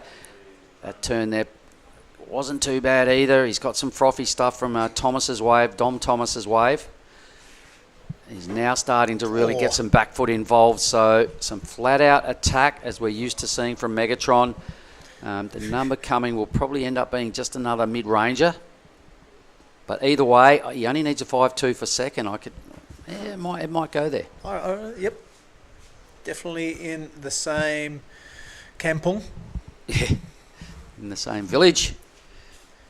In the similar conversation. So the judges are having a think about this. They've really been loving his act, actually, yesterday. When we had a debrief last night, he's like, so what do you reckon? What do you think I should do? And I said, more of the same. I said, look, the judges are loving you. Be confident. Don't have to change it too much. Just play on. He said, is that it? I said, let's keep it simple. You're on fire. I said, I love the way you surf. When I saw him after he came out of his heat and I had to give him the beach interview, I said, man, how was that heat? And he looked at me. I said, how was that first wave? It was an 817. He looked at me gone, amazing. And I said, yes. It was one of the best scores yesterday, an 817. Yep, not many crew went into the 8s. So there he is, contemplating what just happened, and he's be real anxious to get a beach announcement with only 5 minutes to go. Yep, one has Jack Thomas has dropped. That is a 5.40. Finds himself in second position now with priority. Taking the time with the scoring, the judges, but in my heat up there, just to see what was going on, you have Misha on the replay, and if a judge wants to see that replay again, all they have to do is ask, and there's a big screen up there, and they can really dissect the rides, and they get it right more often than not. They're really having a good think about this one, and Winter Vincent's got a score to drop as well, which I didn't see. So it can be some real stressful moments in that judging tower when a lot of waves get caught, because sometimes they get behind the 8 ball and they've got to play catch up. They've got to watch the screen. They've got to then, quite often they watch other waves back as well because the number is kind of close. So they go back and forth a fair bit. Winter's number is in. It's a 6.2. So that extends the lead. Doesn't surprise me one bit. He's a quality act. It's all about Blue's number now, Nyoman Artana. 5.57 mark is the new requirement. I know, went up a little bit, didn't it? He wants to knock Jack out of that position. Good thing about Thomas is that he has priority. So if Mega makes that number, he's got a good 3.5 minutes to return serve. Yep. It's going to be really close. That's why it's taking so long. It's obviously a major decision to be made. The judges probably realise this decision could either put someone in the round of 16 or send someone packing. Green's gone back up the point. Why not Dom? I reckon you don't have much to lose at this stage. Chasing a 6.6. Second priority, only 3 minutes. He's getting proactive again here, so I kind of like his theory. He really fumbled his first half or so of this heat. He's starting to get his groove on. Needs a good bowly wave. All right, that score still in the ether somewhere. Megatron would just be waiting there going, have you guys forgotten about me? Well, they want to get it right, mate. So they won't be rushed, and they won't be, even if it takes it into the heat, they will get it right. And that's, at the end of the day, that's what you want. And having a chat with Ty Sarati a moment ago, the move to Krui is starting to take effect at the moment, mate. Our minivan we worked out of the other day is in the house.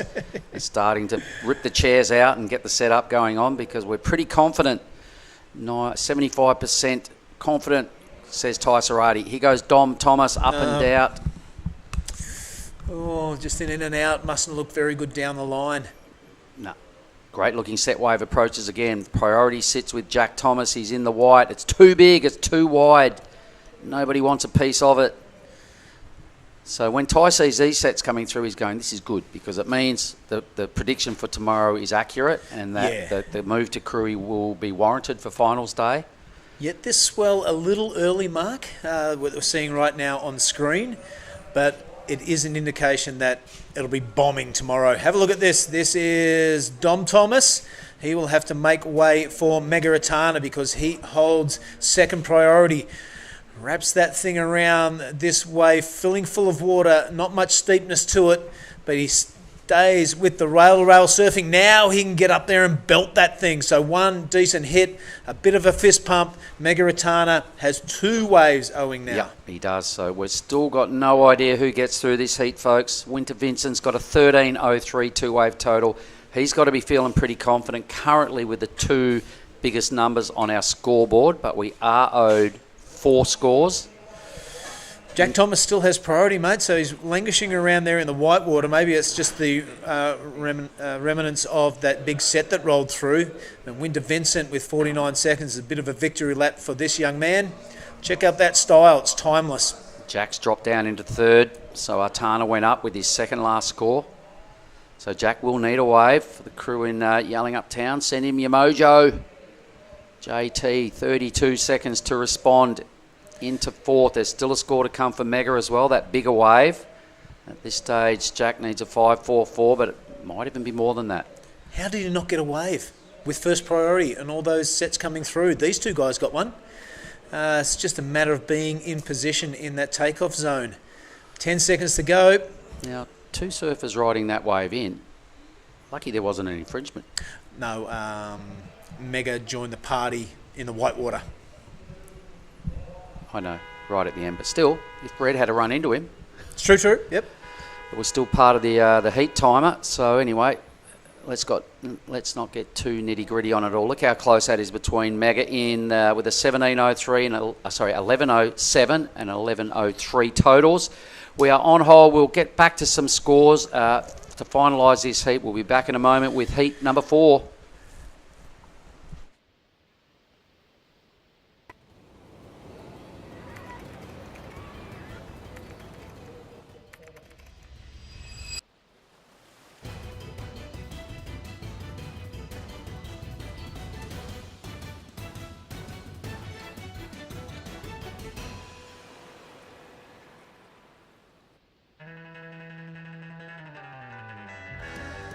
First, I want to thanks to everyone at home for supporting me, and I love you guys, and can't wait to see you guys soon.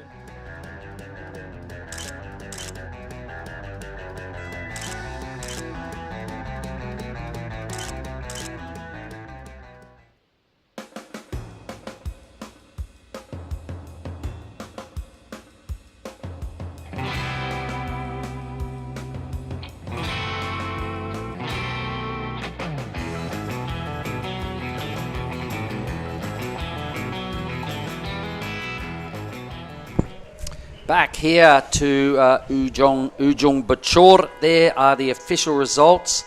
Super close, 0.04. Jack Thomas is out, so is Dom Thomas. The Thomas boys go home, and Mega Artana gets on his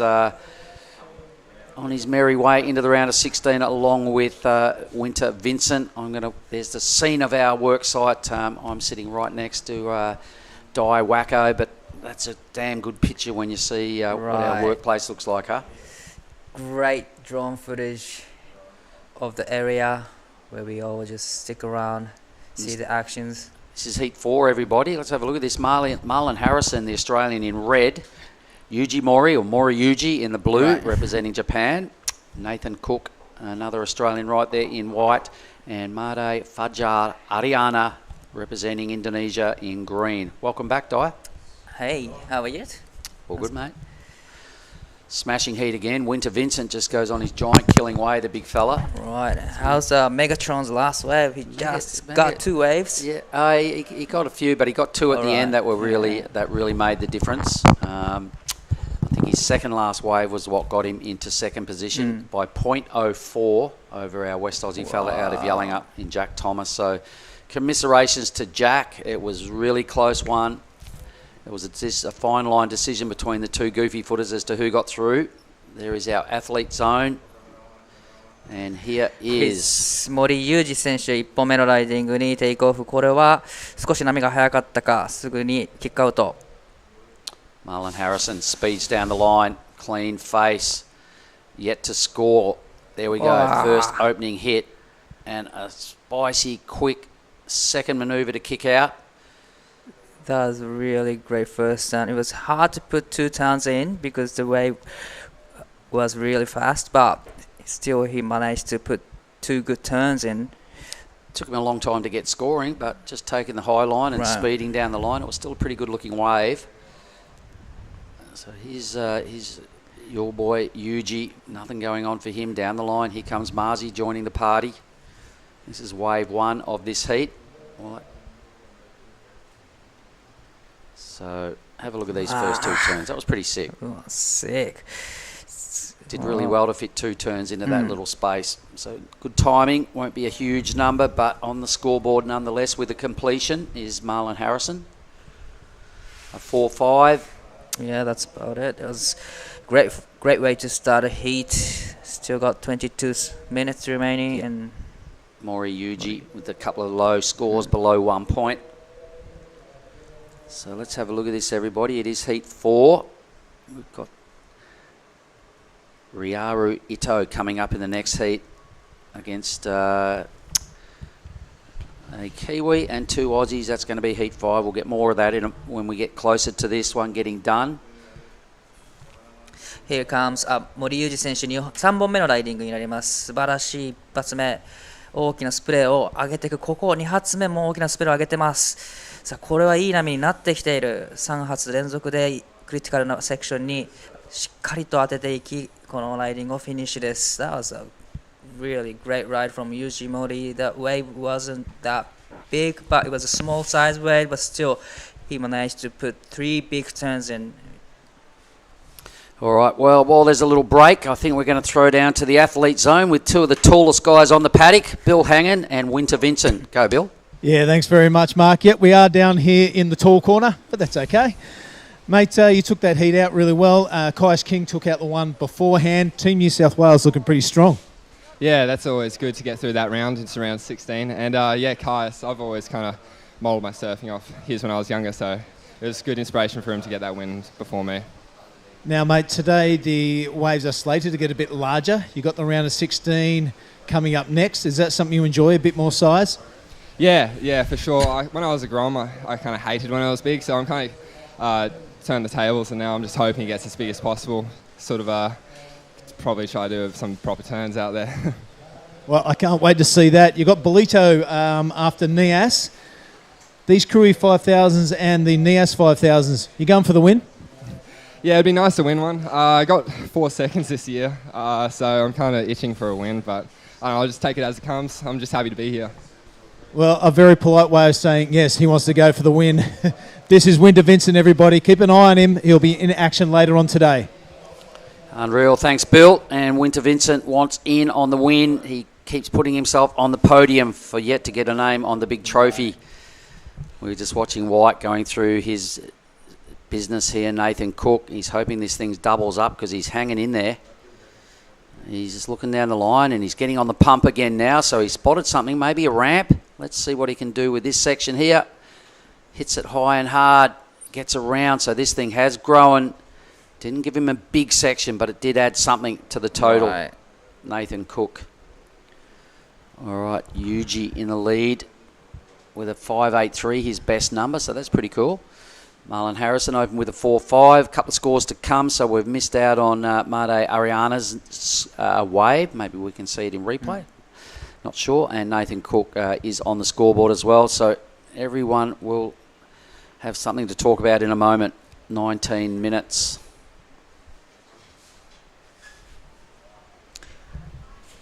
So 森裕二選手、3本目のライディングで 5.83 をスコアし、現在第1位のポジション。素晴らしい3つのマニューバーを入れてきました。波が小さかったためか、そこまで、スコアが伸びなかった印象ですが、素晴らしいライディングです。So last wave for Made Ariana 2.0. So we're still waiting for the nation's last wave. Right on. Well, if anybody out there would like to come and visit this area, it is the province of Lampung. So you fly into the bandara there, the airport, about a 6 or 7 hour car ride up over the monstrous ridge here in South Sumatra to get to the district of Pesisir Barat. You then point the car towards the town of Krui and you park up at the beach called Tanjung Setia, right in front of this reef. Ujung Bocor. Judges taking a little while with this last exchange. Nathan Cook's first wave is starting to show their feelings. It's not a big number for the Cook. It's going to come in the 3 range. Yuji's still got a score to come as well. Got some big names coming up a little later on today. I can see Xavier Huxtable's name in the draw further down the line. Ben Lorenston, Bronson Mady, owner of a 9.5, the best score of the whole 6 days.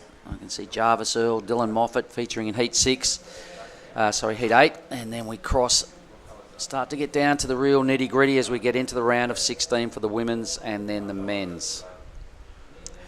One more number to come to give us an accurate situation. Here goes your boy in blue. So let's stay with the live action. Over to you, Dai. 森裕二選手4本目のライディング、こちら 0.73 を超えていきたい。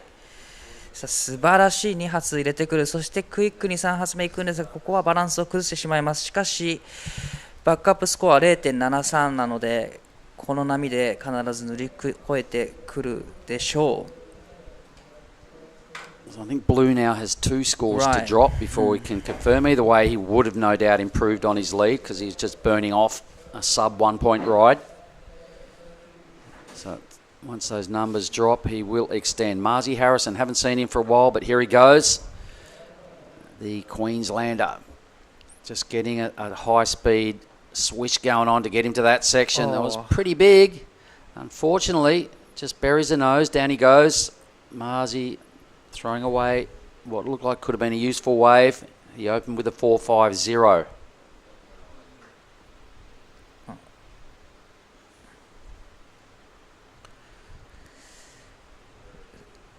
Here it is again.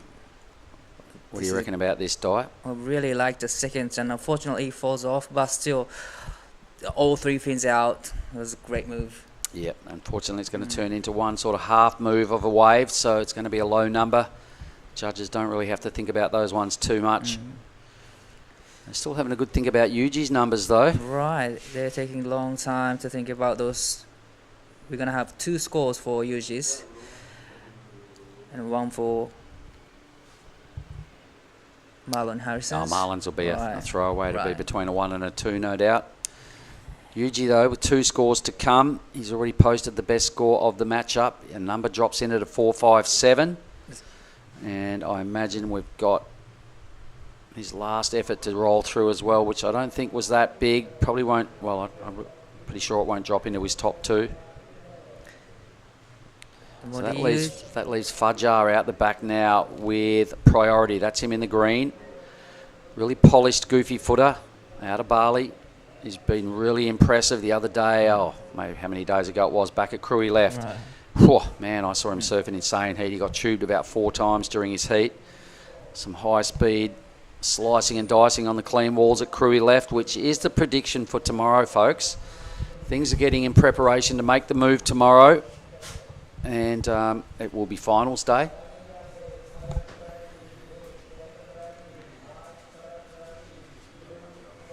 So 森裕二選手、4本目のライディングで 4.57 をマークし 5.83 そして 4.57 トータルスコア 10.40 で現在第1位のポジション。残り時間14分です。波の方がウィメンズ、ラウンド部32の後半より、かなりサイドが上がってきたので、予定よりも早くスウェルが、届いているようです。明日は今のところオフィシャルではないんですが、また別の会場へ移動する可能性が出てきています。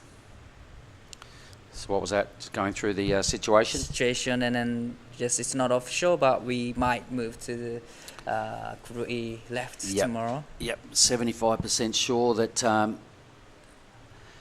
75% sure that was kind of the result that's going on. And Tai Sarati, every time the big sets come through, he's kind of going yep, keep picking up, keep picking up. They don't want to get to Krui left tomorrow and find that perhaps it's not big enough. But the swell has been forecast to keep filling in today and all day tomorrow. So we've got 8 hours. By the time we get to Krui left tomorrow, we'll have an 8-hour day on our hands of finals day. So we could afford to maybe go and hold around there and wait wait for it. We could afford to extend heats should we need to. Or if it's not what we were expecting, we can also afford to roll into Tuesday, which will be guaranteed at Krui left. All right. So either way, the event will finish at Krui left. That's the lowdown. That's the news that's getting around our comp site at the moment. Everybody online. We've still got plenty to get through here today. Everybody trying to scratch into the round of 16 to get to finals day, which will feature pretty much all surfer on surfer matchups except our pro junior men and women's finals. 4-person heats there. And what did you make of the Krui left wave the other day when we were there? Do you reckon it's a good venue? Well, totally, it's a good venue to have a competition over there. It's a short range wave compared to this the venue right here, but still it's got a lot of walls and there's actually the barrels at the back. So I reckon it's really great venue to have competition. It's so different to here, isn't it? So different. It's kind of like about a third or a quarter of the wave in distance, but it's a whole different beast. It's a tube off the takeoff, you know, when it's good, and it should be tomorrow or the next day. The tube off the takeoff followed by a Bingen-like wall that you can just keep belting. It offers a lot. Unlike here, it breaks really close to the beach, so it's right in front of our face. The lineup spot is highly predictable, unlike here. So a bit of a contrast, but it does pick up nowhere near as much swell as this reef. And when this thing starts to max out, it doesn't do its best work. It pushes off the reef. It gets pretty burgery. And to run a finals day in some oversized fatness is not the ideal option. I'd rather see some bowls and some tubes and some big high-performance surfing over at Krui left. Totally. It's gonna be really challenging for all the surfers advancing through to the final days, because if the venue is gonna change, then you know all the conditions and everything is just totally different. So it's gonna be fun to watch how they can adjust the differences in between this and other venue. Yeah, true. Here we go, moving, hunting. Green has priority, so this is Made Ariana. His nickname is Fajar. He'll want to get back there because he loved it over there the other day. He's got to get out of this round, though, into the round of 16. So chipping away, that fall-off will not help. He's only ridden a 2-point ride in this heat. It's a little wasted moment. He knows it. You can see him splashing the water. He's got 10 minutes now to put 2 rides together, or at this stage only needing a 4.93. That won't be accurate reading. Marlon Harrison in second only has to burn off a sort of a 2-point ride. Well, that was really unfortunate for Ariana. He looked back at the wave after he falls off and splashing the surface of the water. So it must have looked like a good wave after that. So he probably realised he kind of semi-blew it. But he surfs that way. He surfs high risk. He surfs really fast. He loves to slide and throw in all this new school stuff. So he's really exciting to watch. And that time, just that little bit of flair cost him the whole wave. So a bit of a pity there for Fajar. 2 boys out the back sitting in first and second. Japanese surfer Mori with second priority. Nathan Cook, let's not forget about him. He's only got 1 wave. It's only a 3.6 and he needs just under that to track down Marlon Harrison, who's got to be pretty nervous. He's sitting in second with a really low second number and a pretty low first number. We haven't seen him on the screen last couple of minutes, so he's probably out the back waiting for the bigger sets. So Fajar moves up a space. Still not qualifying. That wave locks in at just a 2.4. Probably left a handful of points hanging down the line. A missed opportunity there for the Balinese surfer in green. All right, yeah, you're correct. Haven't seen Nathan Cook for quite a while. Has he gone hunting up the reef? Potentially. Potentially, right.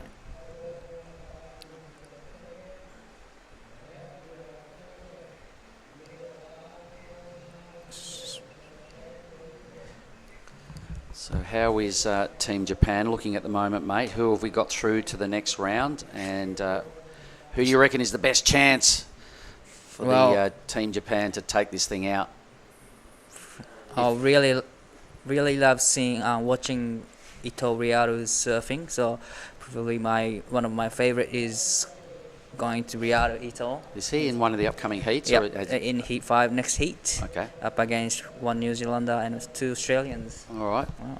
And we've had a few other campaigners make it through to the next round. Have we out of Team Japan? Not in the men's division. This is the first we have Japanese competitor in the round of 32. So hopefully he's gonna get through to the round of 16. All right.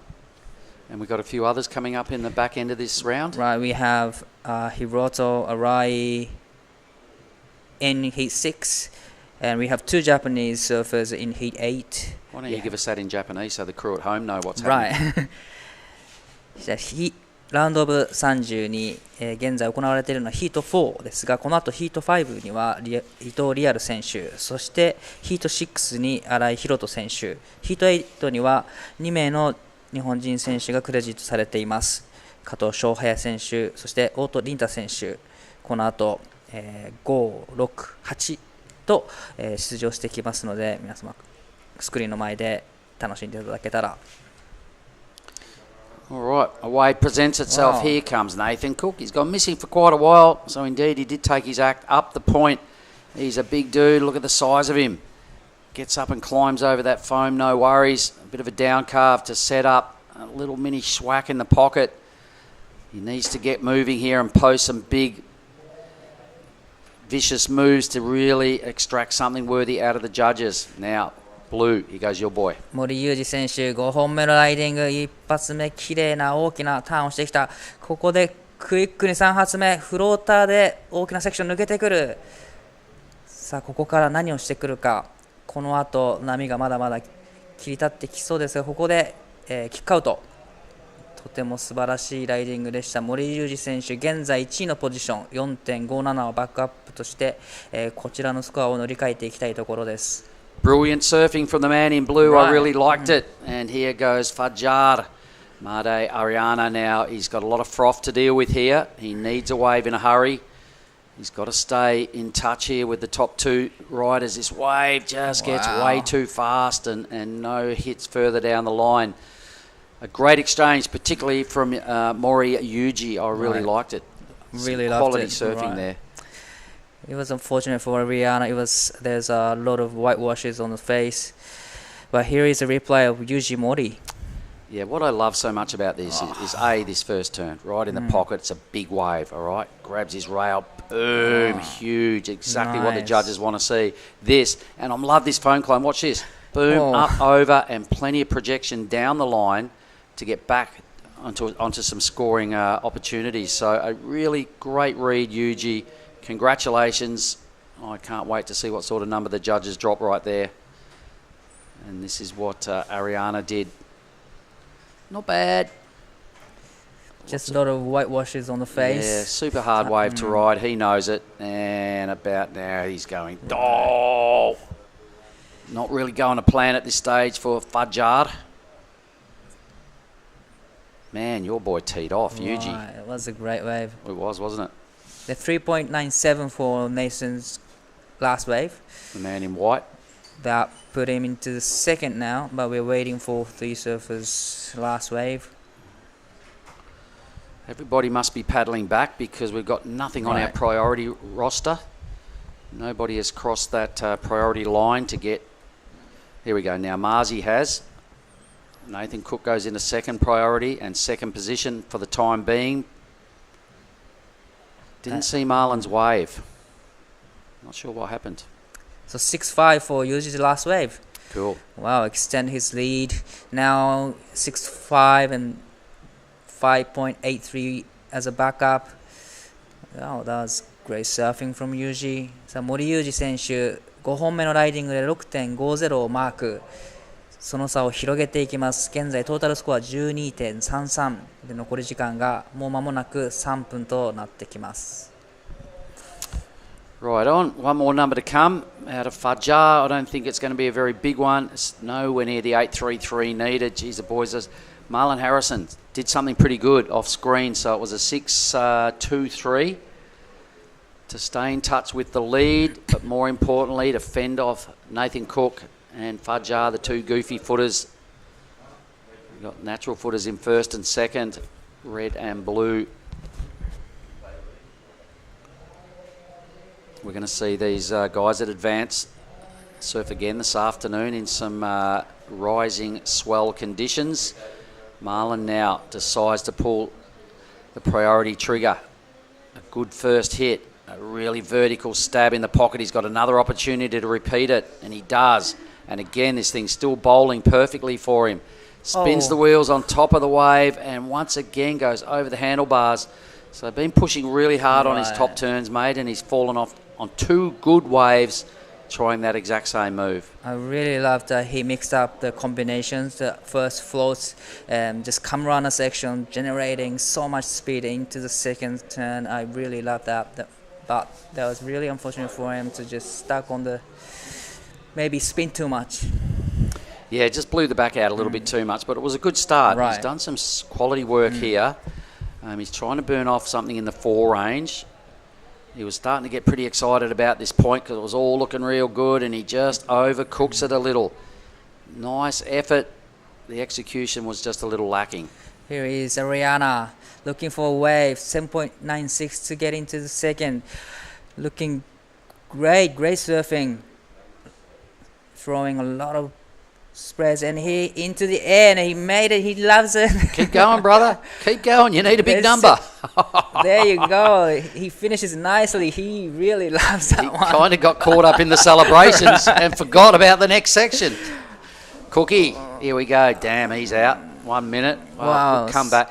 He So- had to go for something big on that wave. It was a small wave. He was flaring up with lots of speed. We're talking about green. Threw in a nice air reverse. Then he was patting himself on the back and he went, don't, watch this. It's quite funny. Anyway, so that wasn't too brutal. That was a little better, all right? Right about now, he's giving himself a chance. He's lost a little bit of control momentarily, but whips another one in the pocket.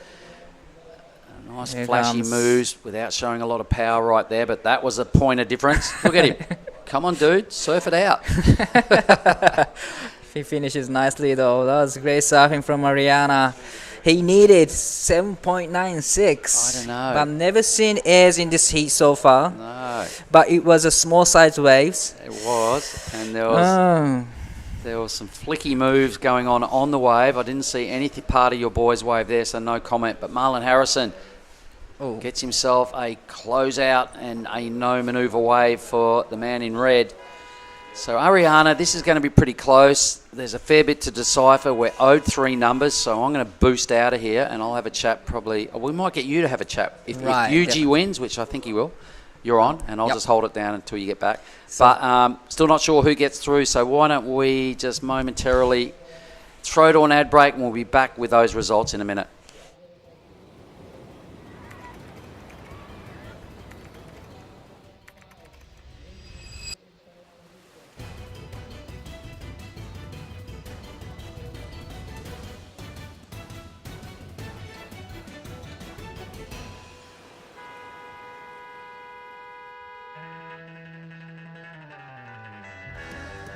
First, I want to thanks to everyone at home for supporting me, and I love you guys, and can't wait to see you guys soon.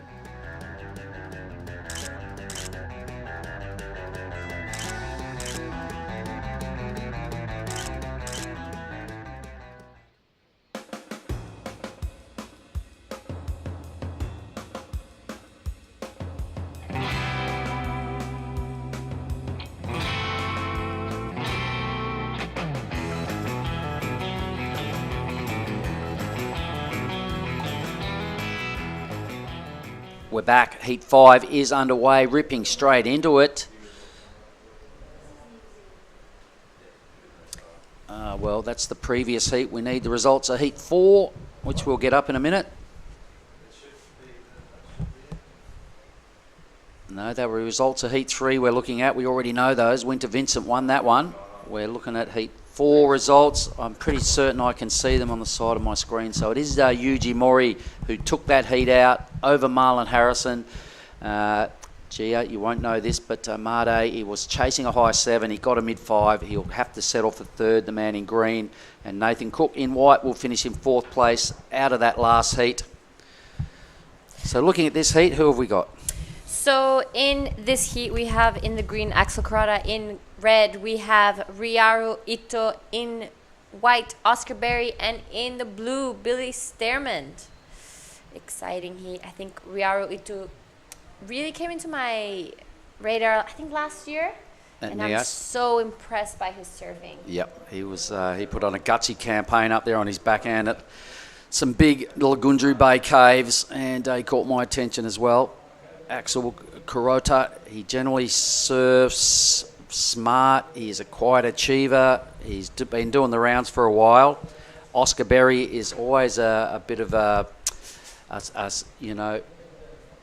resident of the back end of these Asian events. He generally does quite well. There's our official results on screen now of Heat 4, everybody. Yuji Mori, well done. And Billy Stearman, well, he's the best we've got out of New Zealand, and he's really throwing it down. Him and Elliot Parada. Elliot's already through to the next round, and Billy is a big deal throughout this Asian region. He's a fantastic performer. So another high-level heat is in the gates. Yep, so this is going to be a pretty good heat, and as we pass these rounds, these heats are going to get even more intense. We're going to be seeing high scores, and I'm pretty excited. Oh man, if you like what you've seen so far today, guys, the swell is predicted to keep ramping up today. The surfers that win today are surfing, that have won this morning, will surf again this afternoon. So some fantastic performances that are only going to get better, as you said, Giada, throughout the afternoon. Same with the women's. That's exactly right. We will be heading straight into the round of 16 for the women's here. We're going to go those 4 heats, then straight into the round of 16 for the men's, and we will have our quarterfinalists decided. I know. By the end of the day, we're down to surfer on surfer matchups from here on in over the 5,000 events, men's and women's. So we've got a lot to get through, basically, is what we're saying, and you should stick around online and hang in there. It's a great venue. It's been really consistent today.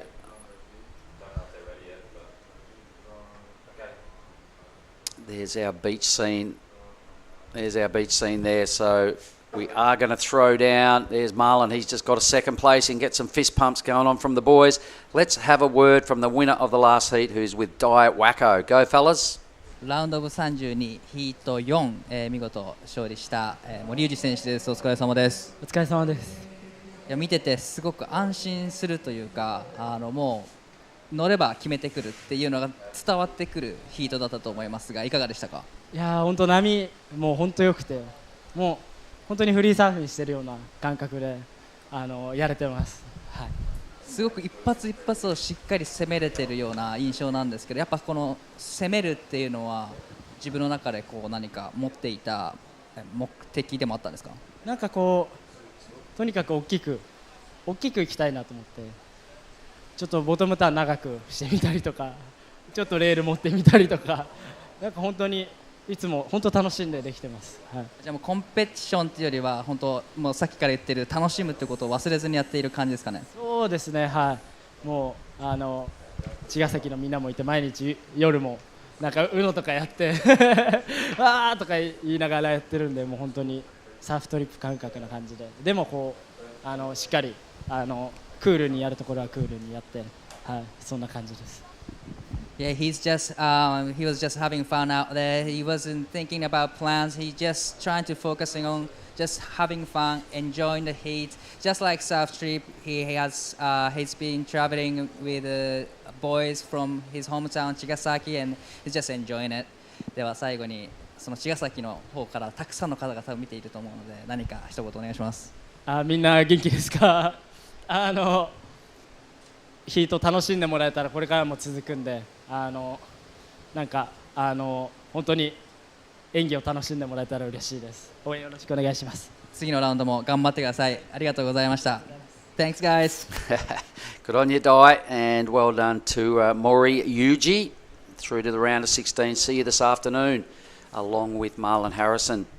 So a bit of a nil-all draw in the first 7 minutes of this heat. A 0.5 is a nothing, and that's all that's happened for Axel Carota.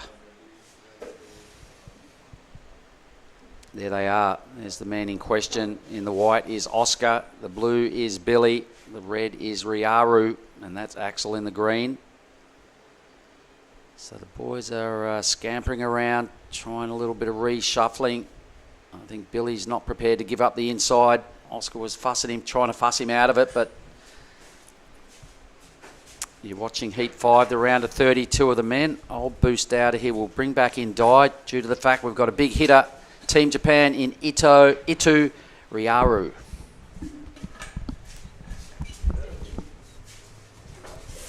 Yeah, so Dai, I was just telling Mark that I think Riaru Itu is also one of my favorite surfers in this event. He had an incredible performance in Nias. I started to, just look at his videos he posted on Instagram, and I'm so impressed by Riaru Ito's surfing. He kind of reminds me of I want to say Clay Marzo. Oh, I was gonna say that too. Really? Right. Because he's one of my favorite Japanese surfers too. Because you don't know when he takes off the waves, and just I don't know what he's gonna do on the waves. So it excites me a lot. Exactly. So every time he stands up, it's exciting. Right. As we talk about exciting, here is Billy Stearman. Has been a past winner here in the Krui Pro. Loves a good long left, 2 good turns. He's going to start this heat off pretty nicely, and he shuts this one down, stands tall, shows the judges that, yes, he did complete it, and he's going to be the first one in this heat to be starting off with a pretty decent score. I did a post interview with Riaru yesterday. Oh, here is surfing green. That's a great surfing from Surfer Green. And here's Oscar Berry. Oh, John just manages to stay on this one. This is a good looking wave, one of the biggest ones we've seen today.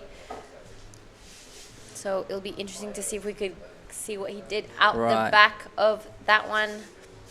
Waiting for scores for 3 surfers in this heat. Riaru Ito yet to open up his campaign on this heat 5 of round of 32. He's sitting out the back with priority. And talk us through this one, Dai. そう伊藤リアル選手1本目のライディングになります。形のいい波にテイクオフ。大きなカービングをしたんですが、途中で少しレールが引っかかってしまったようです。タイミングがすごい素晴らしかったのですが、惜しいところでした。ですが早めに、こけてしまったので、このまま沖に出ればファーストプライオリティをもう一度ゲットできるチャンスがあると思います。Well, that was really unfortunate for Riaru. That was like signature move from Riaru, big carve, but unfortunately, probably he bogged the rail a little bit. Yeah, so still waiting on some scores to come in, and I'm seeing something good for Billy Stearman, who comes in at a 6.17. That is his first wave of this heat. He pushes it straight to first, but we're waiting for scores for Oscar Berry in white and Axel Carota in the green. So Riaru gets back to the point, and it's looking like he's liking this one. さあ伊藤リアル選手2本目のライディングです。これはしっかり決めていきたい。綺麗なカーブからのトップターン、素晴らしいところでオフザトップをしてきます。大きなカットバックで波のパワーゾーンに戻り、そして大きなカービング、これも素晴らしいマニューバーです。さあここでまたパワーゾーンに戻っていきます。ここからまた切り立ってくる波、インサイドセクションに行きました。ここは最後のセクションが出てくるのか、しっかり決めていきたい。ここでシグネチャームーブのレイバックをしてきます。素晴らしいライディング、伊藤リアル選手です。残り時間14分13秒。That was more like Ito Riaru's surfing. And that's why he's one of our favorites. That second turn was huge. And that wave was big. It was one of the big ones of the set. Right. So I'm super excited to see the score of that one come through. Still waiting for a score of white Oscar Berry. Do you think the lost control on the first time for Oscar Berry will affect the score? I think so. And here's the replay of Ryaru Ito. Wow. The Japanese Clay Marzo. Beautiful 2 turns, wraps it around, gets back to that whitewash. He has so much speed. This wave, one of the bigger ones we've seen yet. Takes it all the way to the inside. He's giving that variety. He taps this one, and I really like this one here that he's about to do now. A little bit of a layback. Wow, that was an incredibly well-surfed wave by Ryaru Ito. So that was a real quick 2 combination from Axel, surfing green. That was probably 5.77. That's a pretty good score. So 5.4 for Ryaru Ito's first wave. We are still waiting for the scores for Oscar Berry as well. Yeah, so needs a 6.34 to go into second. That's Oscar there paddling back out, going to get third priority. Yeah, so it looks like the judges really, emphasizing that fumble he had kind of really lowered that score a little bit. Gets a 3.83 for his last wave. And this is our surfer in white, Oscar Berry. Just gets a little bit stuck on the top, unfortunately, falls off, doesn't manage to ride out of that one. We are reaching the halfway mark of this heat. So a little bit of a slow start. Right. Not too many waves ridden. No real backup just yet. Only maybe Billy Stearman's 6.17 being the most significant score here. さあラウンドオブ32ヒート5現在行われています。伊藤リアル選手がクレジットされておりますが、現在 5.40、1.00 をマークし第1位のポジションですが、他の選手まだバックアップスコアを揃えていない選手も多いので、これからヒートスコア変わってくるはずです。残り時間11分10秒。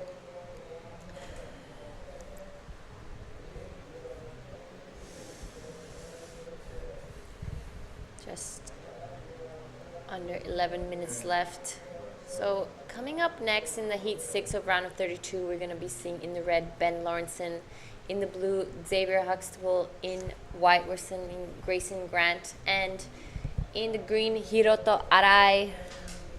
Saw Hiroto having a bit of a free surf yesterday, getting some of the laps in out at Ujung Bochur. Saw him paddle for a wave, and I was like, oh, he's never going to catch this. But he caught it. Right. I was so shocked. Grayson Grant, exciting stuff. Hopefully he pulls one of those airs again that he's been doing throughout the event, and that's getting him those high scores. Well, here comes a few lines at the back into the lineup. Everyone just let the first one go and see if there's another one behind it, but doesn't look like there is one. So Ryaru Ito has fourth priority, but now he's just paddling and trying to go far back out. So I wonder what's the plan's gonna do to him. So Billy Stearman sitting on a 6.17, the only one who's only caught one wave. Kind of shows how experienced he is out here in this Krui left. He has won this event before. He had a final here with Rio Waida. I think, or maybe he beat Rio in the semis, something like that.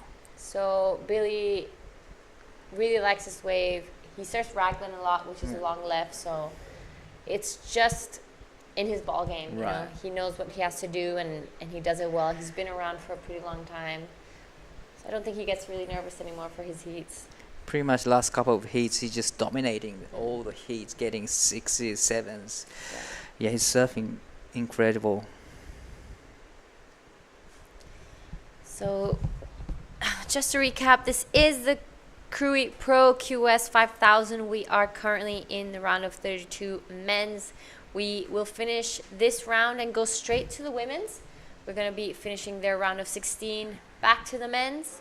And we will then have our first quarterfinalist after the end of the day. We have come a long way. We've had some big days out here. So it's going to be some exciting stuff. And potentially tomorrow is going to be the final day, right? Potentially, yeah.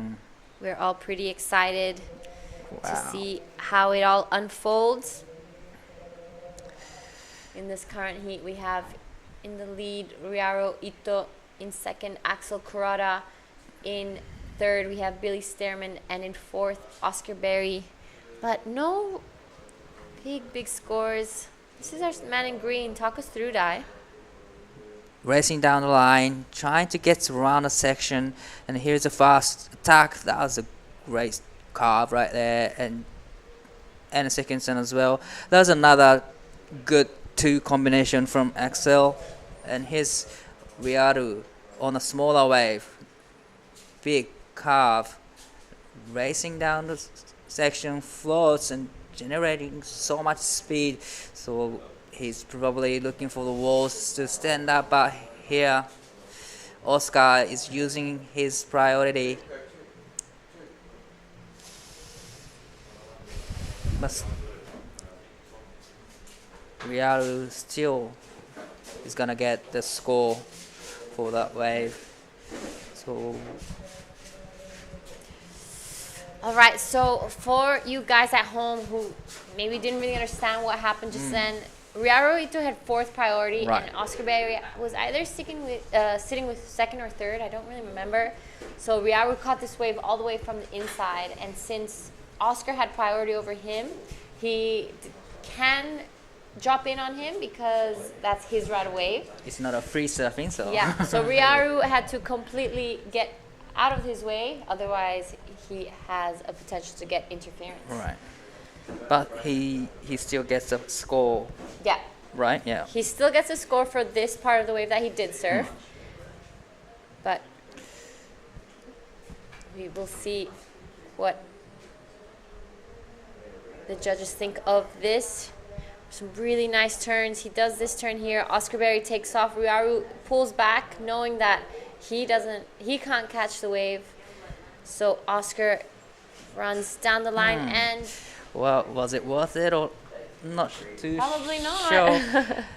今何が起こったかというと、伊藤リアル選手が奥からテイクオフしたのですが、4番目のプライオリティでした。オスカー・ベリー選手の方が優先権を高く持っていたので、ドロップインができたということですね。ですが、そこまでのライディングはしっかり、スコアされていきます。そしてそのライディングが 3.27。Well, the last wave for Ryaru is 3.27, which goes to his backup score, but which is a small score for him. So he definitely gonna replace that one in 5 minutes. So Billy is still sitting with the first priority. He only has 1 wave yet.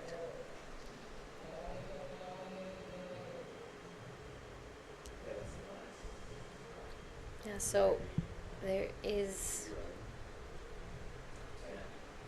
just under the 5-minute mark. So Ryaru got a 3.27, but rapidly came out the back, got 2nd priority. Oscar Berry now sitting with 3rd priority, so it could be a pretty good tactic that he did. Right. He sold that wave to Oscar. Oscar had practically nothing. His last, that came in at 1.53.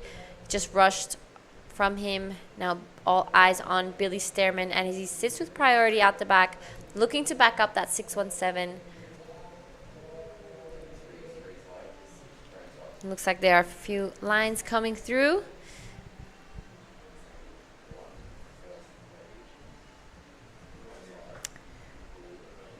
Here is Billy's having a look, up and riding, needing a backup score. Does a great backhand carves, throwing a lot of stress and goes to vertical here, and again, oh, this wave just walls up for him. So this is great surfing again from Billy. Surfing blue, that was a great surfing. That's gonna be a pretty good score. Yeah. I think he probably got the 250. Right. We can safely say that. Already with that first turn, he's definitely got it. He is gonna back up that 617 he has. So this is gonna be the heat replay of Billy Stearman's last wave. Sets it up. Two beautiful open-faced carves here. Upside down on that one. Swings his board around straight up again. I love how vertical he goes on all these turns. A big fan of spray and closes this one shut. He's liking that. That last score came in at an 8.17. That is a big number from Billy. Now Ryaru is down into third position and he needs 6.10. Oscar Berry now needs 7.67 to go into second place. 2 minutes and 39 seconds remaining. ビリー選手が最後の波で 8.17 をマークし 14.34 のトータルスコアで1位のポジションに、これにより伊藤リアル選手3位のポジションになりました。必要なスコア 6.10、 残り時間が2分20秒と少なくなってきましたが、現在ファーストプライオリティを持っているので、これは次の波に期待したいところです。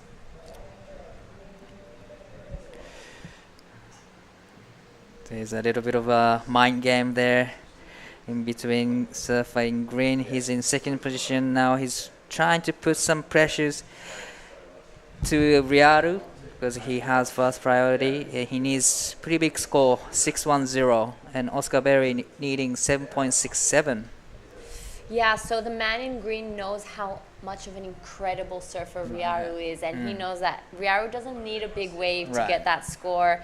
I think his surfing can do all the talking, so he's trying to do mind games, but I mean, look how close he is. Like so close.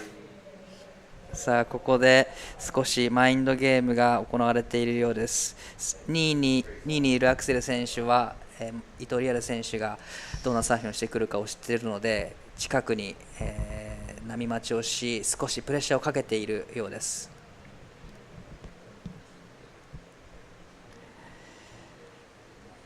Yeah, so I'm hoping one more wave for Ryaru comes through. He's just so exciting to watch. Every time he stands up, it's something different. He brings that variety into the mix, and it's looking like maybe there's something out the back. We'll see if as we reach the last 45 seconds.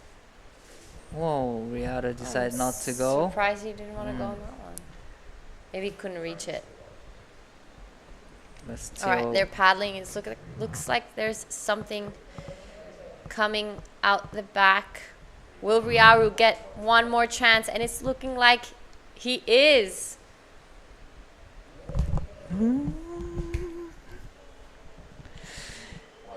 Oscar Berry looking for a 7.67 to get back into an advancing position. Closes out. So is there another set? Probably not.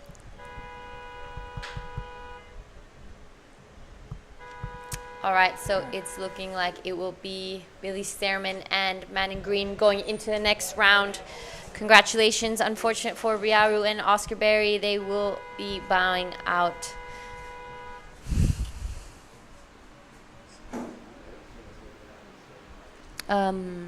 Billy. All right, so we're going to go to a break. Sorry.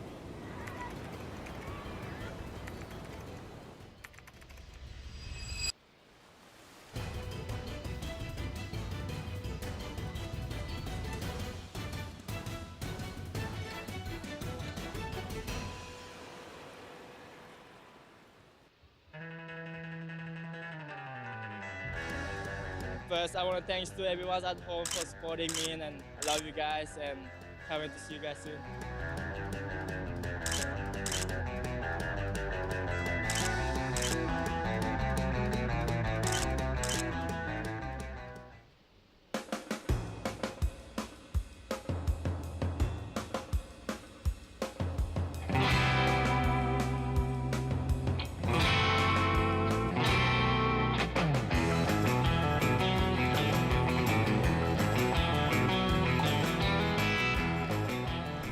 Welcome back, everyone. This is round of 32 of Krui Pro QS 5000, Heat 8.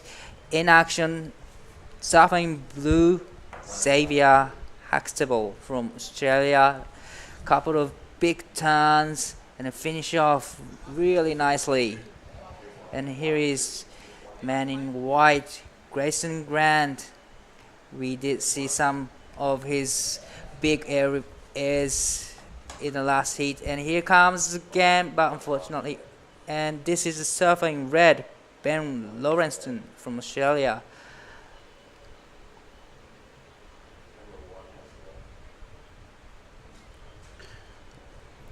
Oh, that was really unfortunate for him for the last turn. He stuck a little bit on the top of it, and here he is. 新井宏斗選手1本目のライディングです。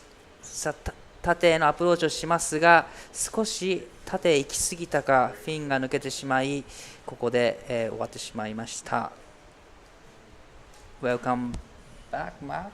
Yeah, nice work, Di. So, yeah, your boy just overcooked that one move. It was a little bit of a pity. I have noticed Grayson Grant over this event, a slender little fella who has a big air game, and he has a wide variety of moves. So he's caught my attention. They've got him penciled in as out of Sweden.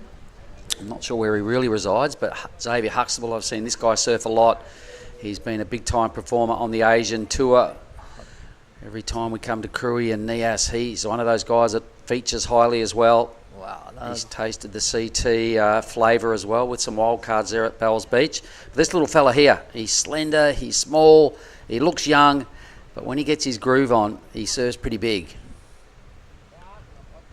I noticed him do a variety of moves on one wave the other day that I went, oh my God, that's that guy? Okay, I got it now, and your boy. Sorry, this is Ben Lawrenston, but right. Ben also did a good job here. Quite a few moves going on, Di, really connecting. He's been a bit of a quiet achiever throughout the event. He's won quite a few of his rounds to put him in this position. He's probably batted up for 2 or 3 post-heat interviews because he's in winning form.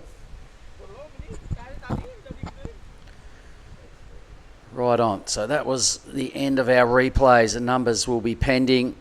A pretty decent one there for Xavier, a 6.33. Ben's put together a 4.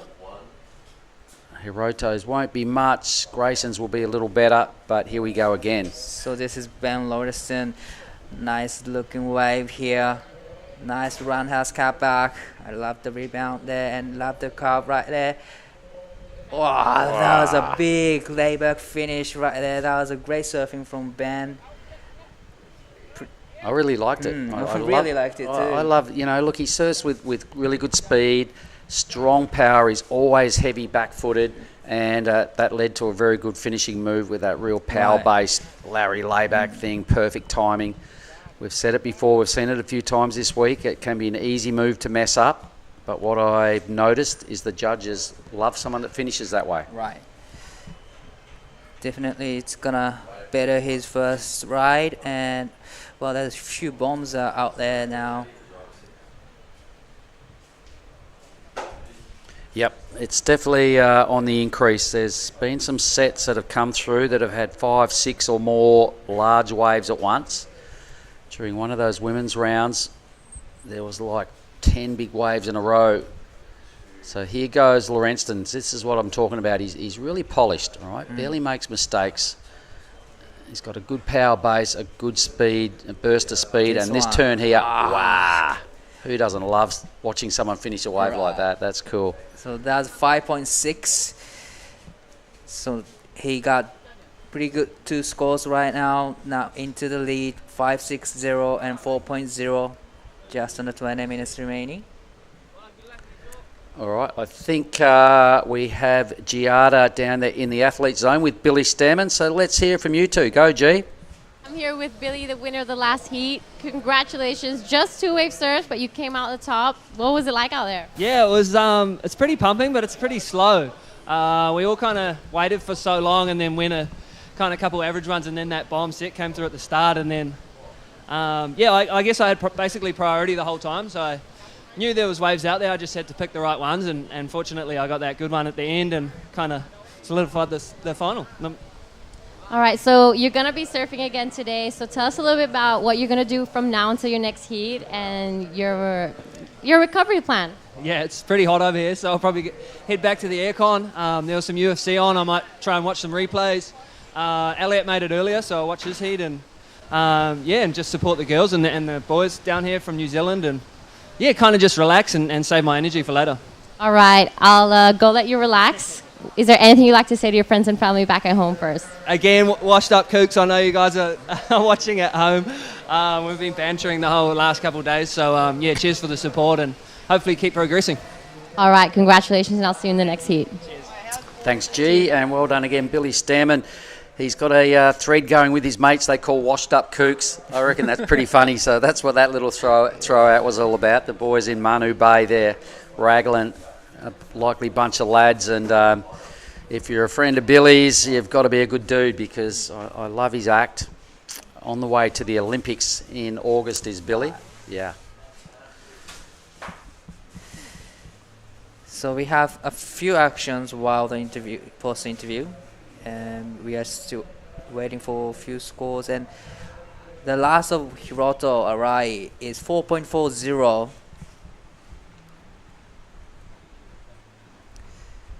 And here is Suffering Blues via Xavier. Let's have a look at this. Oh, he had to bail out because the cheeky little Grayson Grant had priority and he knew it.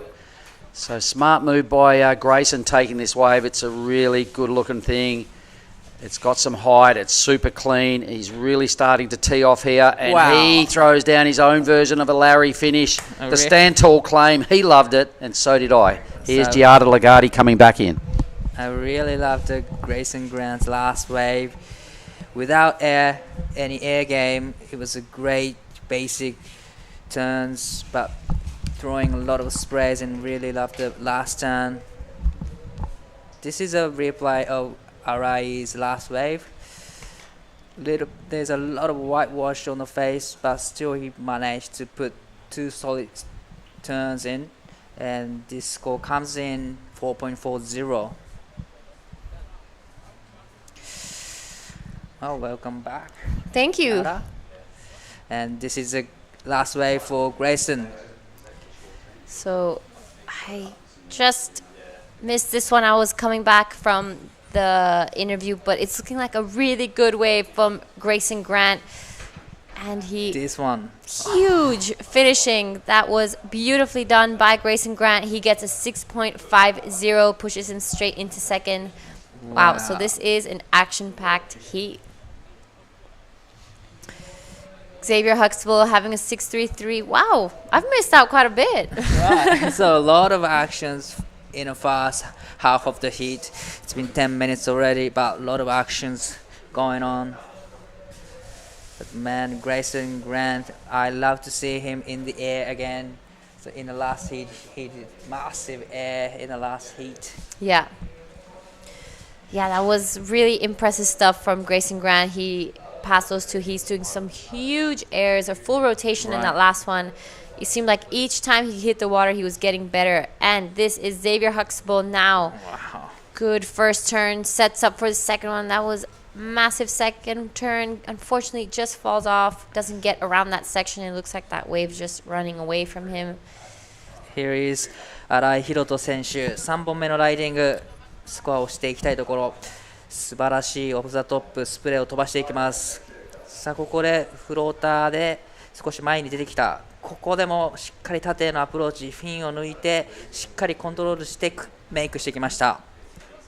バックアップスコアが 0.93 なのでここは塗り替えていくでしょう。トップスコアの 4.40 を塗り替えられるか。残り時間14分30秒。So a couple big scores needing to come in for both Xavier Huxtable and Hiroto Arai. So this is the replay. I love that first turn. Whack that one straight into this second one. And this one is gorgeous as well. Straight up, tail slides, finishes it, stands tall. Another great surfing. Yeah. Even though the second turn was a little bit of check turn. Oh, here he is. Grayson Grant, a big float, but unfortunately he falls off.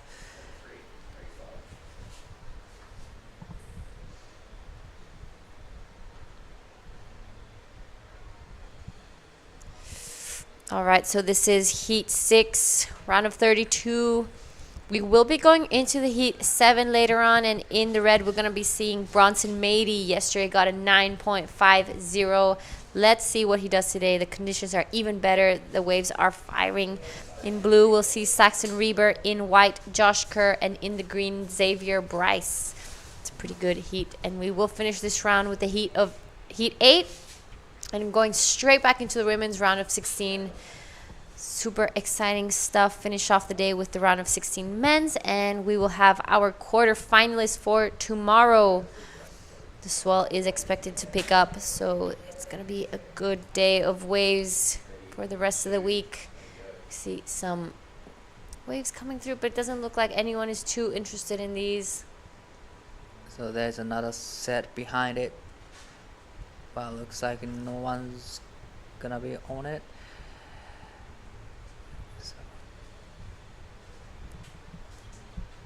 現在ラウンドオブ32メンズ QS5000 ヒート6が行われています。この後ヒート8が終わり次第ウィメンズラウンドオブ16に入っていきます。そしてその後ラウンドオブ16メンズディビジョンを行い、今日のスケジュールは終了となります。新井宏斗選手3本目のライディング 6.37 をマークし1位のポジションへ。So the last wave of Hiroto 637. Now he's in the lead. So now Grayson Grant needing 3.10, not a big score, and Xavier Huxtable needing 3.27. So everyone has good single score. So it's just... All right, so Xavier Huxtable's last wave came in at 3.60. Wow. That pushed him straight into second. Now Ben Lawrenson with priority, looking for a 4.34. Grayson Grant looking for a 3.43. Not big scores. We know they can do it. Grayson has the highest scoring wave of this heat, so he's going to be pretty excited.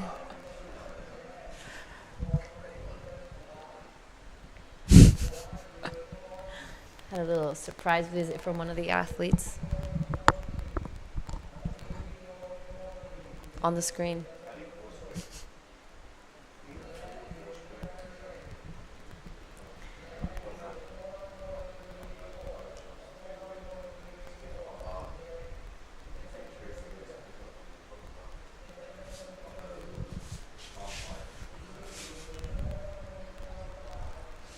So some pretty excited names coming in the round of 16 of the women's. Still 4-man heats, but only 4 heats.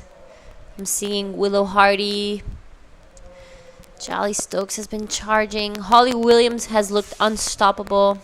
Nanaho Suzuki as well. Coral Durant got an 8 in her last heat. So exciting stuff to come today. We have seen some incredible surfing and big upsets as well. Big names dropping out. So 10 minutes remaining, and this heat is really close one right now. Look at those scoreboard. Everyone has mid 5s, mid 6s, and it's all about the backup score now.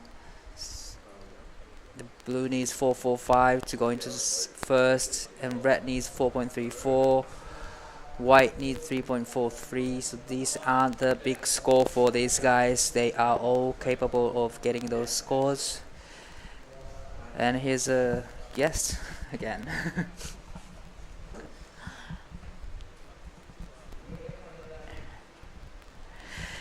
新井宏斗選手、4本目のライディング、バックアップスコアの 4.40 を乗り換えていきたいところ。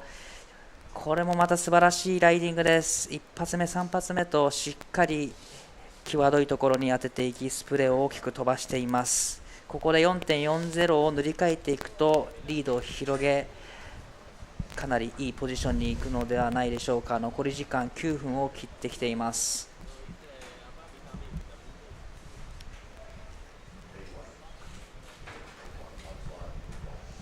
And behind him, the man who always takes the air, Grayson Grant. Oh, just falls off on that one.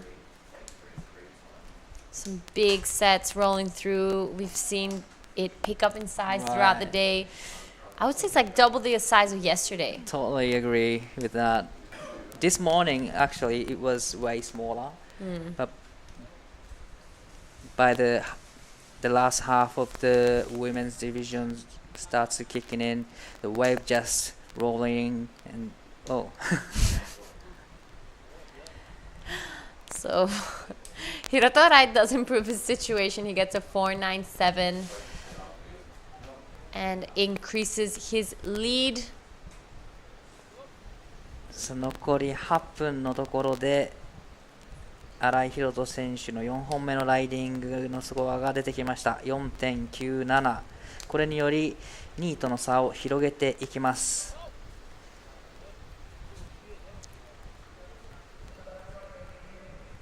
波のサイズも朝に比べてすごく上がっています。So here he is, man in white, Grayson Grant, up and riding, goes to the vertical, he's looking for the section to go into the air, but unfortunately he falls off, but that was really close one though. Yeah, that was really close, and we've seen him land those those airs before, so he is no stranger to those big airs. Hopefully. Psyching. I knew he was gonna go to the air as soon as he got the smaller wave. But definitely we're gonna see another one in a few moments. So now Grayson Grant needs 3.43 to go into the second, so not a big score. So looking like a few waves coming through. This is Ben Lawrenson looking for a 4.34 to go back into an advancing position. Highlines this one, and it's looking like he's gonna go for it. Huge first turn, unfortunately falls off of that one. So here comes another set in the lineup. Man in blue, up and riding. This is good looking wave. So much walls. Big floats. Can he get around the section? Unfortunately, he couldn't. So he was looking for 502 to go into the lead. And also he's looking for the wave to replace the 3.60 as a backup score.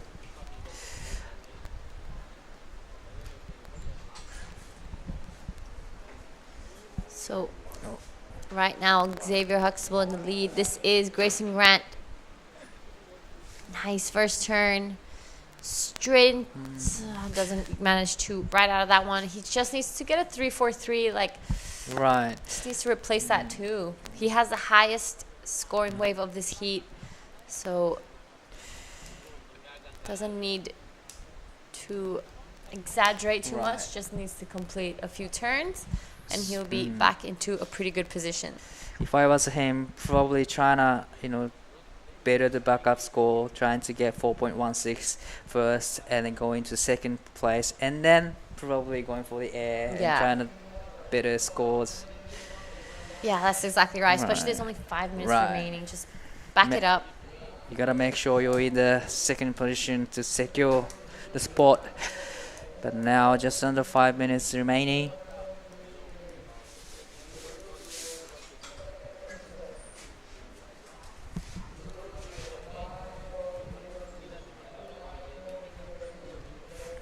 So Ben Lawrenson with priority again out the back.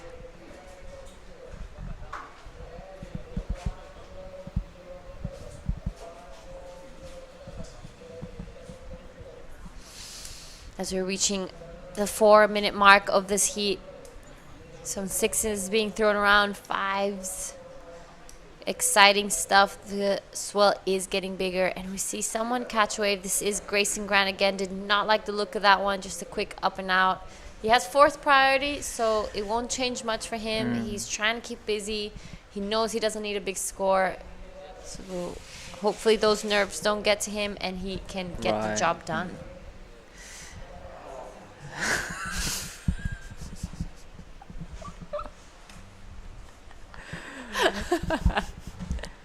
I'm sorry.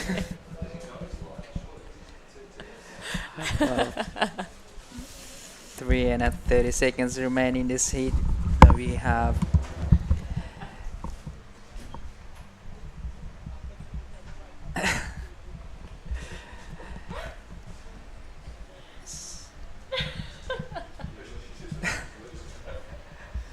wow.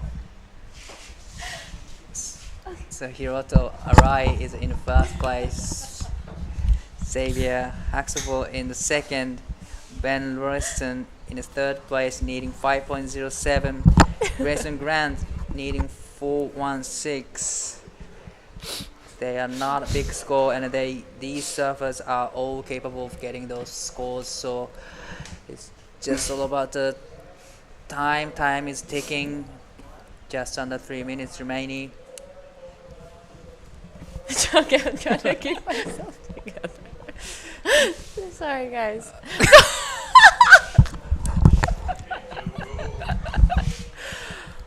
Jada is losing right now, but action is still on. Xavier is up and riding, needing 5.02, going to his lead. Floats a section, gets around. That's much better action right there. He gets around. Well, he makes it down nicely. He did put some good turns, 3 solid turns in. He's looking for a wave to better 4.33 as a backup score. And now just under 2 minutes remaining. Here's a replay. This is a replay of Xavier Huxtable looking for a 5.02 to go back into the lead. 2 really nice turns. Closes this one off really nicely. So, let's see what the judges think about this last turn. Will it be enough to go to 1st or just extend his lead? And it comes in at a 4.93. So it does extend his lead, but he doesn't go to 1st. Here comes Ben. Wow, that was a great carve right there. Floats that section. Can he get around? Fortunately, he falls off. Now, 1st priority is sitting with Hiroto Rai. And he's up and riding. Arai Hiroto 選手。5本目のライディング。素晴らしいフローター、ここ決めてきます。2発ですが、大きな2発をしてきました。現在、第1のポジションですが、バックアップスコアの 4.97 を乗り換えていきたい。Here we go, man in white. Huge first turn, sets it up, goes up straight to 2nd turn here. Wow. Love that layback. Gets around the section. He's going to wrap it around here. Looking for a 4.76 to go to an advancing position. See what he does here. Huge turn. And it's looking like he likes it. He's going to take it all the way down to the inside. Maybe he'll go right even. But out the back, it looks like someone else is on a wave. Ben Lawrence in the red needs a 5.67. Big first tail slide. Oh, and his body language is not really having it.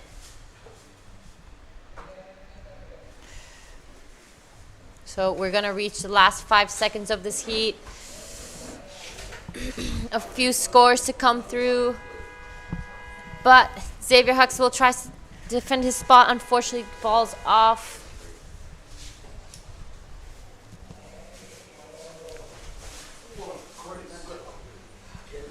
All right, so a few scores to come through for all 3 surfers in this heat. Sorry, all 4 surfers in this heat. This is a replay of Grayson Grant. He needs a 4.76. That was a big first gouge. I love that. You know, just laid it back, straight hacked into it, wrapped it around this one. I don't know, I have a pretty good feeling about it. Right. Needs a 5 practically. So we'll see what the judges think about that. He claimed it. He liked it. Bigger wave. 2 strong first turns. Hiroto Arai also got a pretty good wave out the back. So it gives the judges something to think about. We are still waiting for those scores to lock in. We are on hold.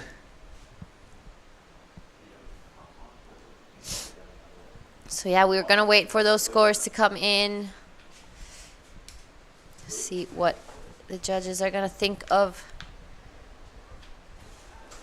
these waves. You know, they're gonna compare it to the other waves of the heat. They're gonna be replaying these. There is Grayson Grant, our man in white. He's feeling pretty confident. Right.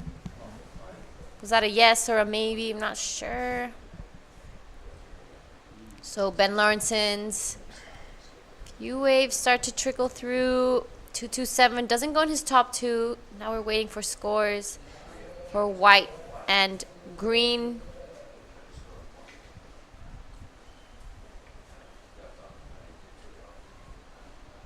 Grayson Grant, here we have it. So Grayson Grant is needing 4.76. And Hiroto Arai is looking for the wave to beat a 4.97. It's all about Grayson Grant needing 4.76. There we have it. On screen, Xavier Huxtable. There his travel buddy, Owen Moss. Excuse me. It's been a pretty interesting heat.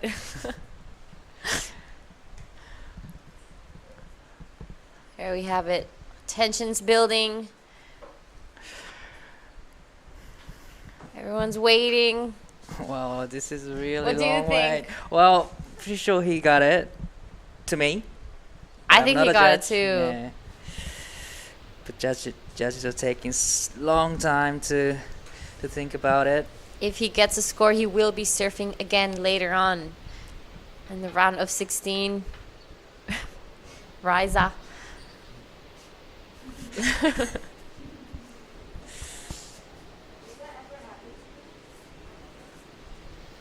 There is the man in white, Grayson Grant, waiting.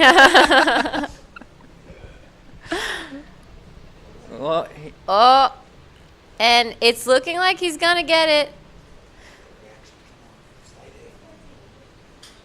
And he gets it. Grayson Grant goes to first place. Hiroto Arai in second. Congratulations to those two surfers. All right, we're gonna head to a break and we'll see you guys in the next heat.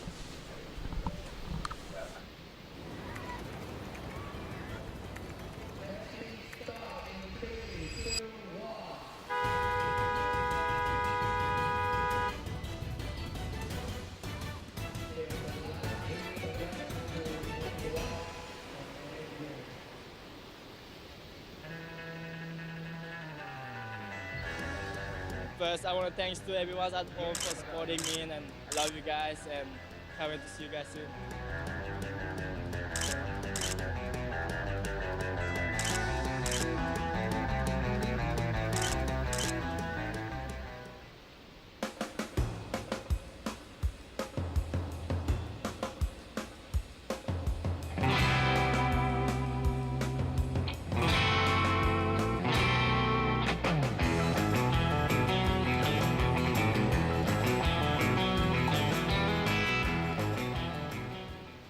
All right, welcome back, everybody. Well, that was a tension-filled end to heat number 6, but it was Grayson Grant getting it in the last minute, getting the result after the siren. In fact, there was a lot of emotion sold there between Grayson and his travel buddy, Owen Moss. But this is heat number 7, and this is Bronson Maedi. We saw him pull out a 9.50 yesterday. That wave's not going to do it for the young man from Indonesia, but have a look at his combatants. It's Saxon Reba in the blue, Josh Kerr is in the white, and Xavier Bryce is in the green. It's myself, Billy Hangett, and Oni Onwa in the hot seat. This G'day. is Xavier Bryce. Check it out. Good day, everyone. Here's Xavier Bryce first wave. I like it. The wave's a bit bigger on this one, bit choppy chop. As we can see, he's setting up for this nice turn here. Really smooth, holding in that rail into the nice vertical snap. Wow, and that's all it is. I think that's a good score. Yeah, righto. Well, the last heat was an absolute nail biter. It's happened a lot. This heat full of heavyweights. I can't see what transpires. But right now we are going to cross to Wakadai for the post-heat interview. Go for it, Wako. What I hate. Another buzzer beater. You needed 4.97 on the last wave. You just got it. How are you feeling? Wow, feeling great. Stoked to get the score. Yeah, crazy last one. No, I needed that. I had a feeling wave was going to come, and just, surfed as hard as I could, did the job, got it done. So stoked. What was going through your mind on the last wave? You knew that you needed a 4.97, which isn't the big score.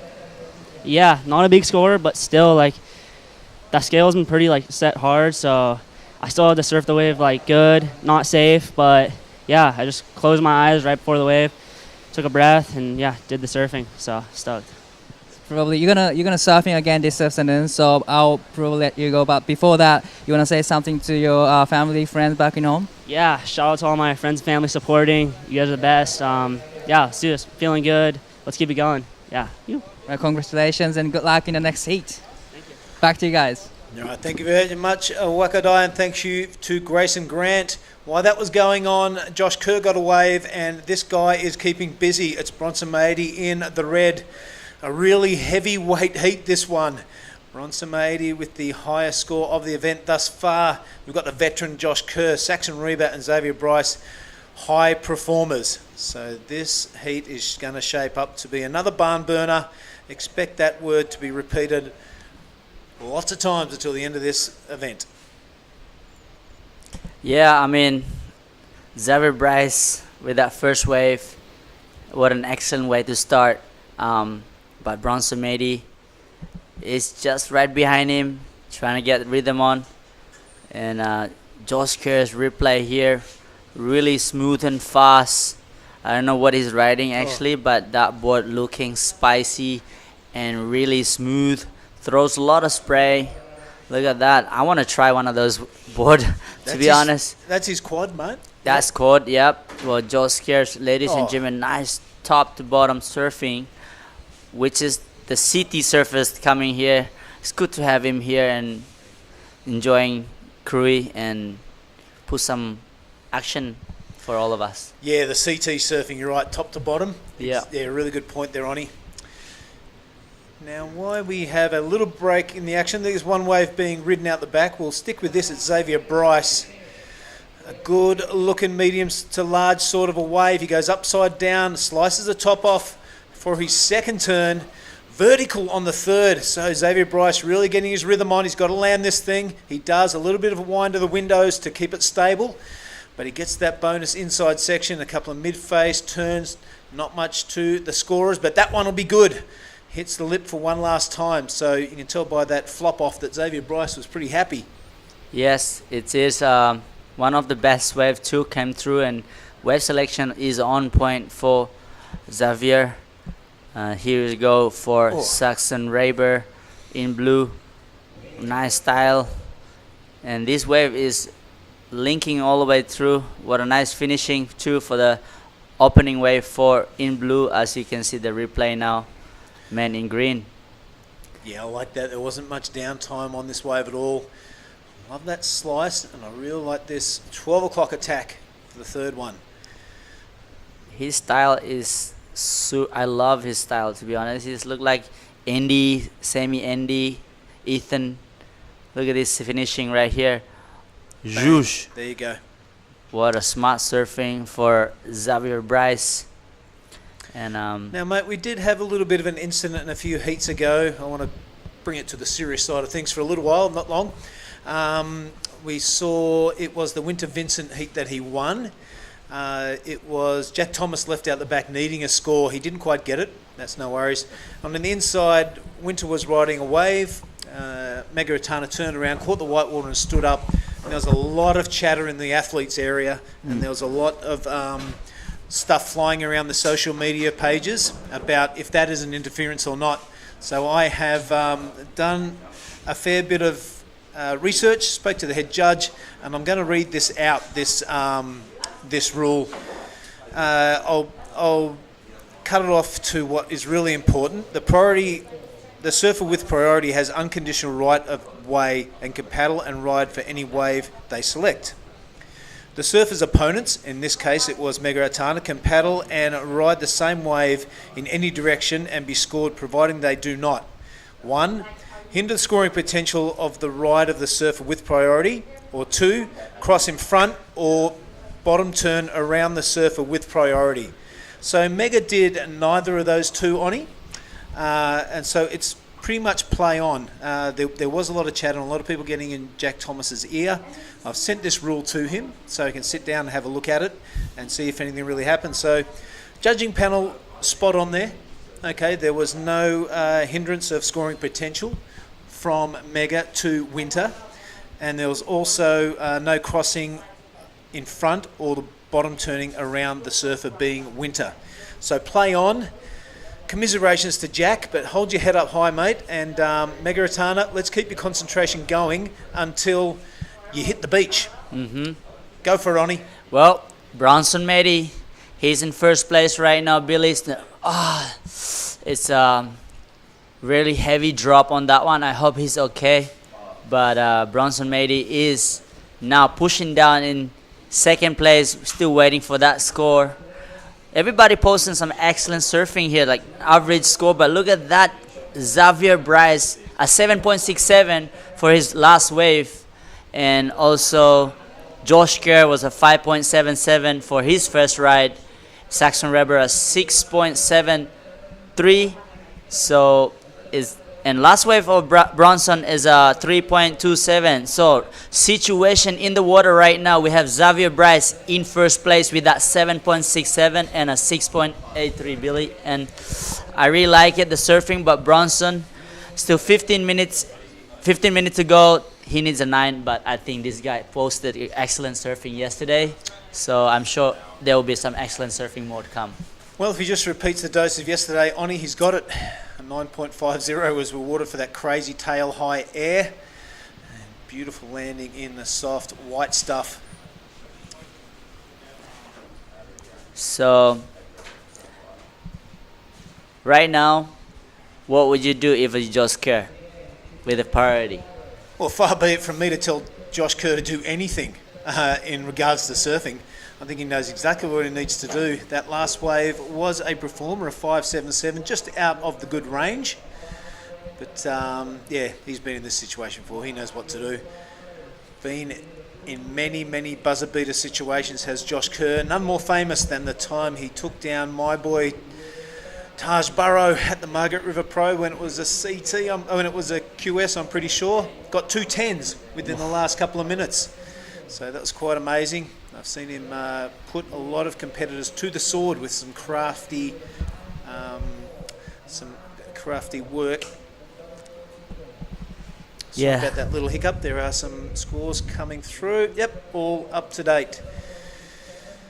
Rightio. 14 minutes and a half. I hope that was clear when I explained the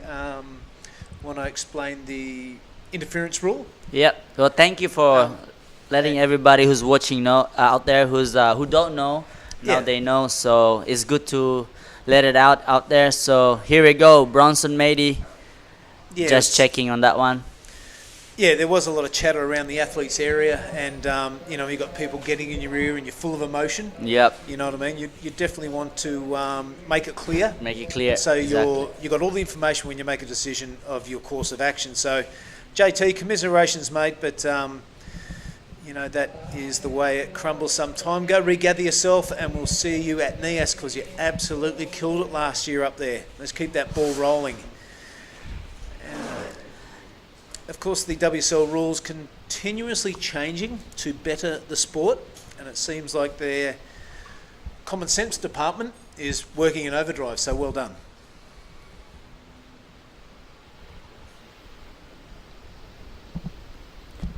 So we have next hits are coming up.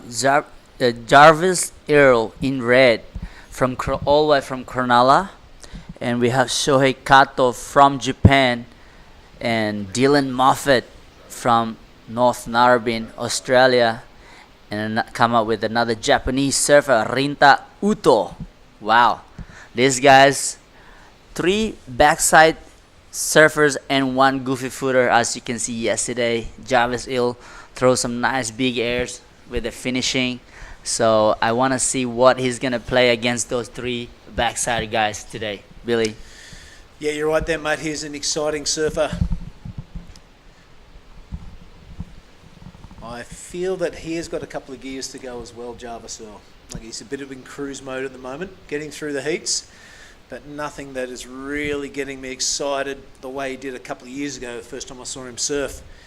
But Jarvis Earl, stick around to see him in heat number 8, but right now we've got our hands full with heat number 7, because Xavier Bryce is showing the rest of the field his heels. That requirement of 9.40 is massive to take that first place. But I said that yesterday, and Bronson made me look like an idiot because he pulled out a 9.50, and that will be replayed on the highlight reel for years to come. Yeah, I mean, I love that fight between them two yesterday, where after Jarvis Earl throws a nice air, and I knew it, and it's like if Bronson saw the air that Jarvis Earl did, he would fight back to do it another one. But I asked him last night, did you see the air of Jarvis Earl? He said, I didn't know. And he knew he need to get a smaller size wave. And when he took off on a smaller size wave, a turn is not enough. So he went for a big, massive air. That's what he told me. And I was like, well, it worked well for him. And I was like, good fight. I was Lucky Pig boys, and I was really impressed. For A1, I want to shout out to Bronson's mom and dad. Good day, Mike. How are you? I don't know where you are right now, but shout out to all you guys. Lucky Pig boys. Alay, aina bengke menangom dohore. Mantanda mena akal Lucky Pig. Dan juga untuk Ibu Mbak Dewi, selamat siang. Sekarang Bronson lagi main Kalembo Ademena. Jadi that is a Lucky Pig language that we have that's fully different to Indonesian or Balinese. We have our own language over there, so we call it Bimanese. So Bronson speaks a little bit of Bimanese as he grew up in Lucky Pig, until he moved with the Chanjung family in Bali and with Farun. So yeah, I've been hanging out with Bronson, Weston, Farun, and Sinar here. What a good vibes with them. And productive vibes as well. All those surfers absolutely killing it in every contest they go in. But you're right there, Oni. Indonesia, every island and just about every district had their own language, or they still do. It still exists. It was after World War II that Bahasa Indonesian was introduced, very similar to Bahasa Malay, and so the entire country could communicate and talk to each other. If I was to take you to Java, you would speak Indonesian. Correct. So Indonesian is the main language in this country. If you don't go to school or educated, you will not be able to speak Indonesian, but that's what is going to school is important for all of us, and learning our main language. That's right. And it's a bit of an education for bullays that come over, for white guys that come over. You take an interest in Bahasa Indonesian, you learn it, and then you go away with the boys, and when they want to talk about you, they'll just speak Balinese or a different dialect. So you have to learn about 20 languages if you want to know what's going on. So sometimes you go to an island like Krui, you think you're learning Indonesian or Balinese, but sometimes you have maybe their own language here in Sumatra. So make sure that you're learning Indonesian first. So wherever you go, that is the basic, the base language that we can connect with all the Indonesian. Good advice, Oni Onwa. I'll teach you. If you see Bronson next time, you can say Unehaba. Unehaba, what's that mean? How are you? Okay. Yeah. Unehaba lenga. In Bimanese? Yeah, that's Lucky Pig. Thank you very much. You gotta say it though. I will. I'll try and do it on the post-heat interview if he wins. Billy doesn't want to say it. Come on, Billy. I'm teaching you Lakey Peak language. Well, the people at home want to see the surfing, so let's cut it down there. It's Bronson Matey that has made a break up the reef there, Oni. Wow. He's currently sitting in second, so he's separated himself from the pack. You can see it from the drone angle there. So taking a bit of a risk. It worked for Alistair Reginato yesterday. There's no reason why it won't work for Bronson Matey today. Sometimes the waves only up there, only afford you a one-turn attack. Yep. But we know that that's enough for Bronson. Well, one air yesterday is a 9 point, so I guess you're right, Billy. Could be paying off. Have a look at Josh Kerr and Saxon Reba and Xavier Bryce. Look, what's this guy know that we don't know? He's taken a bit of a stroll up the point. Also, yes, sir. Sorry to interrupt you, but growing up watching Josh Kerr, he's the air guy. He was the air guy. He was the air guy. Remember that back in Quicksilver Pro, I don't know, 2004 or something. I don't know what year that was. He won the air show and beat Kelly Slater, I think. Of course, there was a tour going through Australia called Air Show or Air Force or something like that. And it was the likes of Boost Mobile, maybe. James Caddo. No, it was way before. Oh, way back. Okay. before Josh was even on the world tour. Okay. And there was a whole bunch of aerialist specialists going around there. It was super cool. It was really fast and high-paced contest. And Josh Kerr absolutely dominated. Then he found his way onto the CT and found success there for many, many, many years. So, yeah, he definitely has an air game up his sleeve and can pull it out at any time he likes. All right, bit of craftsmanship there showing Xavier Bryce his heels, because Josh Kerr has priority, he can go wherever he wants. It's up to blue and green to stay the heck out of his way. Yeah, that's correct. 6 minutes, mate, and it is Kersey looking for a 2.60. No worries there. What he will be hoping is that there's not a fluster of two sets, because he wants to catch one wave and wants to starve the rest of the field of any. But that ain't going to happen because it's been pumping here all day. Saxon Reba's going to have a sniff at this and use his second priority. The goofy footer goes on to the shoulder, which becomes a lip and slices it. I love the second one. It gets a bit more vertical on the third. A big fan of spray happening. He's going to finish this wave off in great style. So no downtime from Saxon. And here goes the veteran. Yes, I love how smooth and chill he's standing here. Look at that carve that he's doing, and now looking to do a nice vertical turn here. Can he does it? He does, but unfortunately Cummins does. Bronson Matey in the barrel. Yes, that comes out into an air, maybe not. Oh, nice turn right here.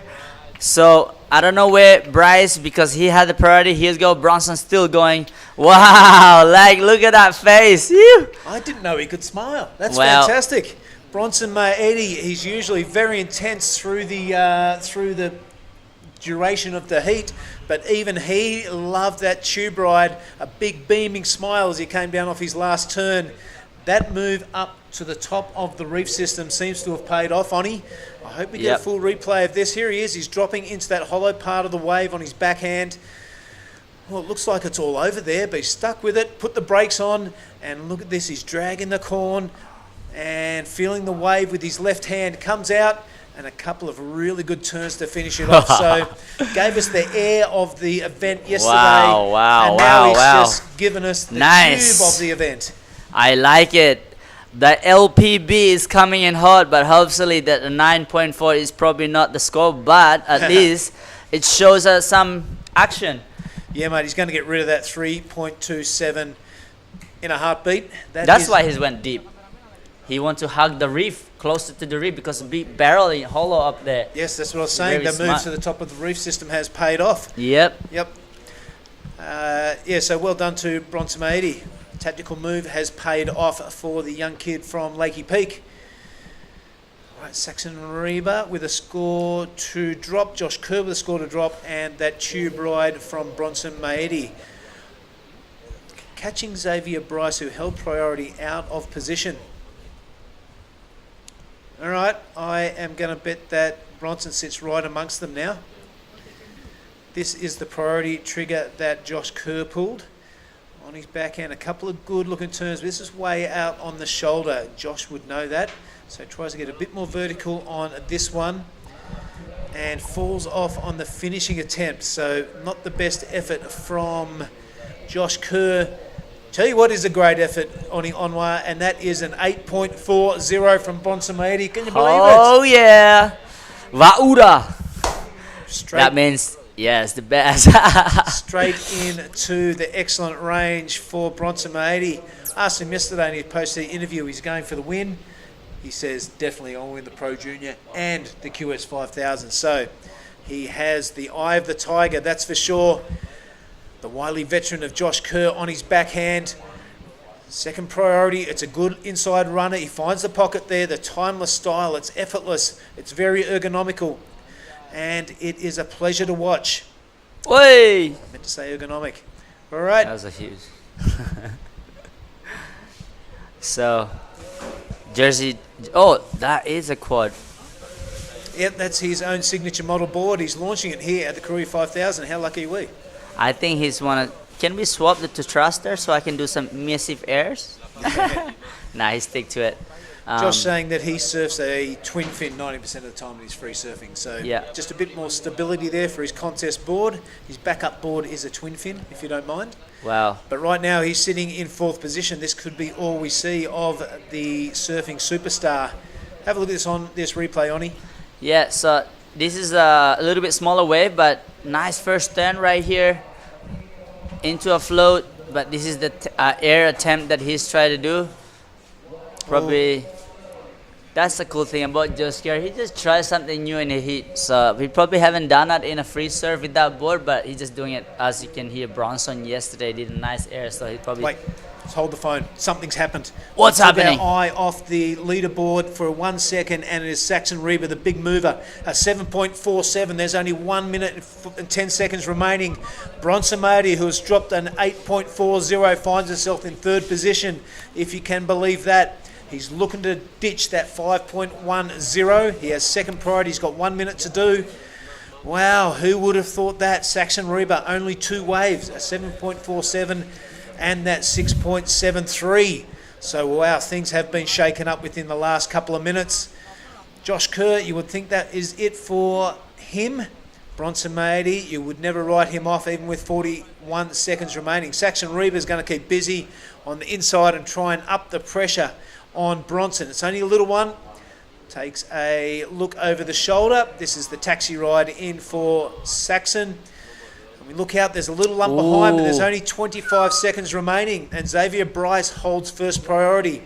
Bronson's doing exactly the right thing by putting distance between him and the priority holder. His enemy is that clock in the top left-hand corner of your screen. It's only 10 seconds on it. It's not looking good for the Indonesian. What an absolute bummer. That is. Well, it's a bummer for Bronson, but it's fantastic for Xavier and fantastic for Saxon. Well surfed, the young Australian in Saxon Reba. He didn't let that big tube ride get to him, and he kept his nerve and delivered on 2 waves. Well done to that man. Well done to Xavier Bryce. We're going to catch our breath and cut to a break. Stick with us, everybody. This is the Krui Pro QS 5000. We'll be back soon. Wow.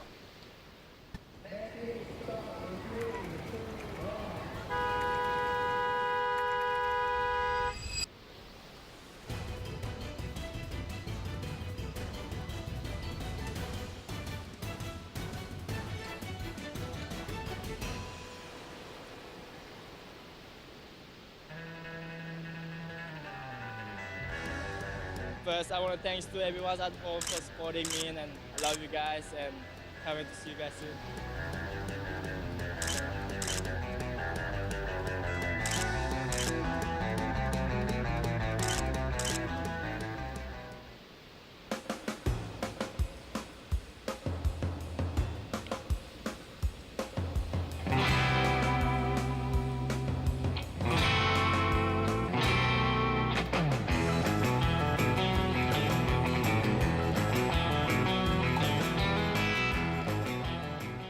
Okay, we're back, and we have caught our breath, and we can give you the information that Xavier Bryce and Saxon Reba will move through to the round of 16. That was Heat 7. This is Heat 8. And Jarvis Earl will take on Dylan Moffat, Rinta Uto, and Shohei Karo. that voice you hear there is Wako Dai, our Japanese connection. Welcome back to the commentary booth, my friend. Here is wide up and riding. Dylan Moffat. The great wrapping cutback. I love the bottom turn. He's waiting for to attack the rip. But I decided to just go, and here is Jarvis Earl. A man in red. He's got speed to burn. He's got style to burn. That was a timeless turn. So was that. Really digging the act. I think he has a gear or two to slip into once finals days comes around. But look at this thing. Wow. This heat is not even 2 minutes old, and Jarvis Earl has pulled that out of the bag. Oh my God, I love everything about the last wave of the Jarvis. Does a great surfing, really stylish, polished surfing from Jarvis. His オートリンタ選手、1本目のライディングテイクオフ、一発目素晴らしいところに当てていきますが、少し引っかかってしまったのか、2発目タイミングがずれてしまいました。Yeah, the replay is getting around the joint, and that was Rinta Uto, and this is Dylan Moffat, their first waves. Dylan's has dropped in, is a 2.57, that's what you saw on screen there. Nothing too impressive, but this stands up, means business straight away. I love this first turn. Holds the rail, just exact right amount of time, so he can do that. Even more impressive on the second one. The flow is in, the air drop, didn't miss a beat. There was no wobbling once he landed the thing, and manages to rattle off a couple more turns after that. He's happy. Look at that big smile. Look at those scores. A 9.77, if you don't mind. Write that down on the highlight sheet, please. That is Jarvis Earl. Wow. Well, a 9.77 is the highest score of the event thus far, eclipsing Bronson Meady's effort yesterday. And if you're wondering what a near perfect ride looks like, that was it. Here it is right now. 9.8 was the highest rewarded from a judge. Wow. Beautiful. I really love the technique. And, this float. It's just unbelievable. Just never stop. So much speed. Just racing down and big curves, big finish. 9.77. Wow, that's crazy surfing from Jarvis. One of the highest, it is the highest single score in this event so far. Whew.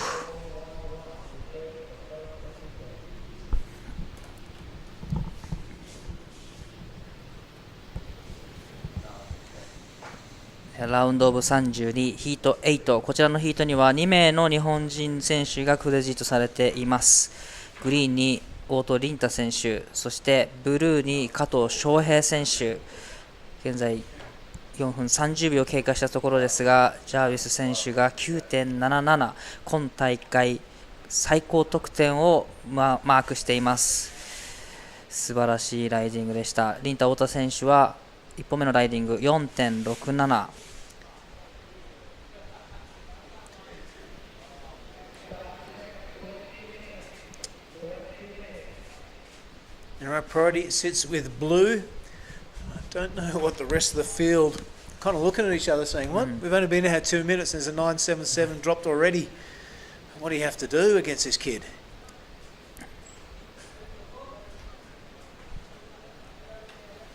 So Shohei Kato with priority, yet to open his account. You wouldn't say it off one solitary wave, but it looks like it's a fight for second spot. Right. Unless something absolutely dramatic happens and Jarvis doesn't catch another wave, you would think that second spot is up for grabs. Would be Rinta, Shohei or Dylan. Big waves pumping through the lineup now. It is slated to pick up overnight. Right. Maybe that swell has arrived early. It was bigger than expected this morning. Ideal conditions for Ujang Botchur. not sure if it is going to be absolutely pelting through tomorrow or it'll be a manageable size like this. It's not the ability of the surface that's in question, Di. It's the ability of this reef system to hold that big swell and still have rideable waves pull on through. We'll find that out tomorrow, but right now we're going to cross it down to Oni Onwa with the winner of the last heat. Go for it, mate. All right, good night, everyone. So we have the last heat winner, Bryce. How are you doing? And what's your name? Can you tell me where you're from? Sorry. I'm Xavier Bryce, and I'm from Long Reef Beach in Sydney. Sydney. Okay, so look, you surfed really well out there. You beat Bronson, and what was your game plan out there? It looks like a bit bigger today. Yeah, it definitely picked up, which is really sick. I don't know, I kind of just wanted to pick up the bigger ones with a longer wall, and yeah, pretty happy to get what I wanted. And you would like to say hi to everyone at home? Who are you traveling with? I'm traveling with like a crew from just in Sydney from the Northern Beaches. Yeah, we just got a group of coaches and a group of us young lads, and yeah, no, everyone's been sick, so yeah, happy. How old are you? 19. Well, there you go, 19, and now you're into a round of 16. So what's your plan for the next couple of hours, because you're gonna surf again today? Yeah, I don't know, just try to stay composed, try to stay out of the sun, just drink heaps of water, yeah, just cruise. Yeah. Epic. So all right, guys, that's it for Bryce right now. So I'll see you guys in round 16. Keep your eyes out. You. Yeah, right on. Thanks, Oni, and thank you, Xavier Bryce. He looks pretty happy with himself. He's having a good time. Very happy. Yeah, why wouldn't he? Someone else that's looking happy with themselves is 9.77 holder Jarvis Earl.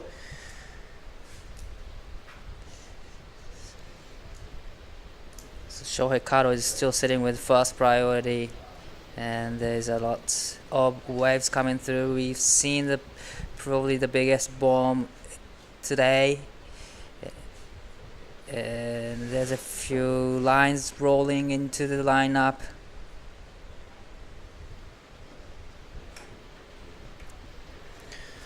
I'm going to throw a few names at you, mate. Toro Watanabe, Dylan Moffat, Alistair Reginato, Oscar Berry, Reef Hazelwood, Kais King and Geordie Lawler. You know what they've all got in common? CS. They're on the Challenger Series. Challenger Series. Also, they've all competed in this contest and the NEAS contest for the last couple of years. Okay. So the point being, this is the pathway to the Challenger Series. Right. And it's great to see these kids come through. Might take 1, 2 or 3 years and see them on the Challenger Series, because straight after that, it's the big show. Right.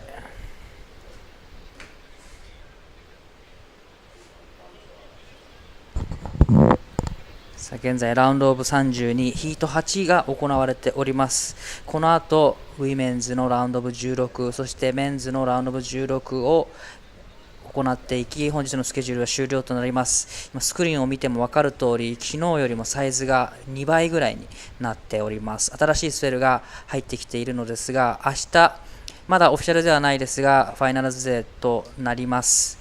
会場ももしかするとクルイレフトの方に移動になるかもしれないという話もあるので、また新しいブレイクでこの素晴らしいサーフィンを見れるはずです。残り時間15分となったところですが、加藤翔平選手、依然、ノーライド、現在ファーストプライオリティを持っています。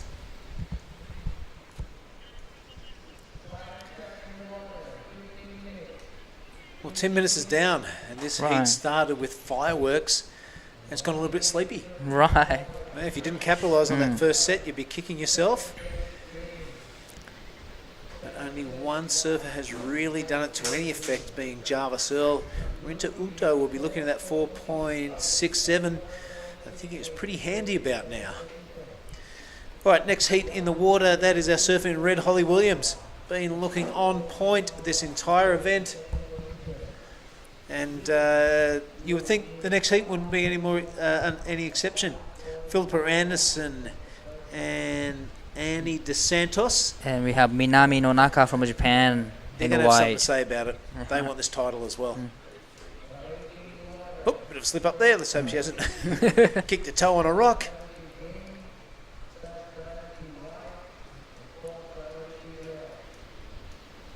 It's been really quiet this heat. 14 minutes remaining. Not many actions going on, but Jarvis Earl has 9.77, the single highest score in this event.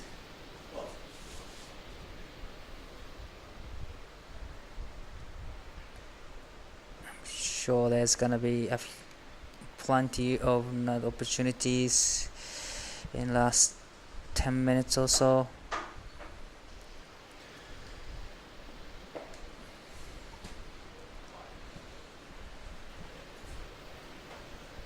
Well, that swell, like we were hinting at before, Dai, is Right. predicted to get larger and rise during the afternoon.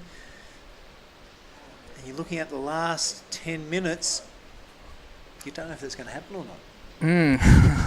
Question about that, because it just stops right now. Oh, look See at that this.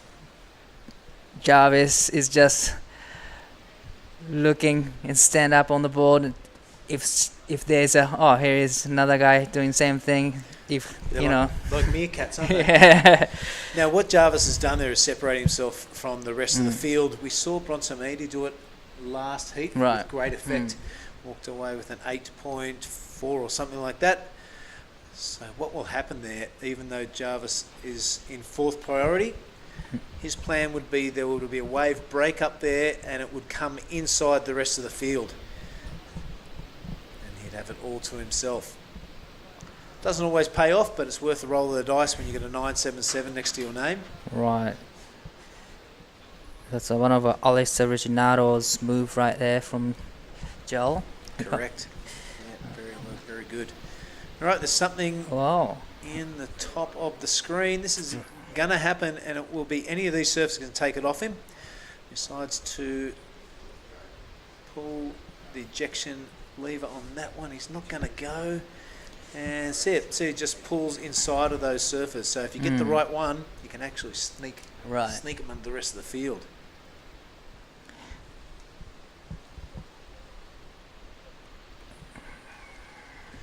You enjoy your day so far, Dai? I'm enjoying every heat. Every heat's just exciting to watch all the high level of surfing here, and there's a lot of buzzer beater, a lot of excitement going on in the athlete area too. So, well, here is someone's on it. Yeah, it's up the reef, so you would think that would be Jarvis Earl, wouldn't you? A lot of speed, a lot of high line. He's going to make it through the section. Not many surfers have been doing that this entire event, but look, he's just put the afterburners on. Now he's got to wash it off and do a turn. He does, gets the double, if you don't mind. We are kind of guessing it's Jarvis Earl because it's a long way out, but there's no one else in that position, and there's no one else can go that fast. That was quite incredible. You can't tell from the screen, but so it's really hard to get around the section. It's a really fast section breaking along the reef. And here is another guy. Dylan Moffat. I love the first down, fins out, and he makes it. Only one turn, but it was a solid big turn from Dylan. You're right, mate. That was a solid big turn, and we have seen the judge reward one or two turn waves. I'm banking they're going to reward that too. Let's hope he hasn't hit the bottom after that dismount. But Dylan Moffat, I can't wait to see this. He really tweaked the tail, and he spent a whole lot of time on top of the tube. Right. But here is Jarvis Earl from down the reef system. This is the judge's angle. They'll be watching this replay. It's growing as he goes along.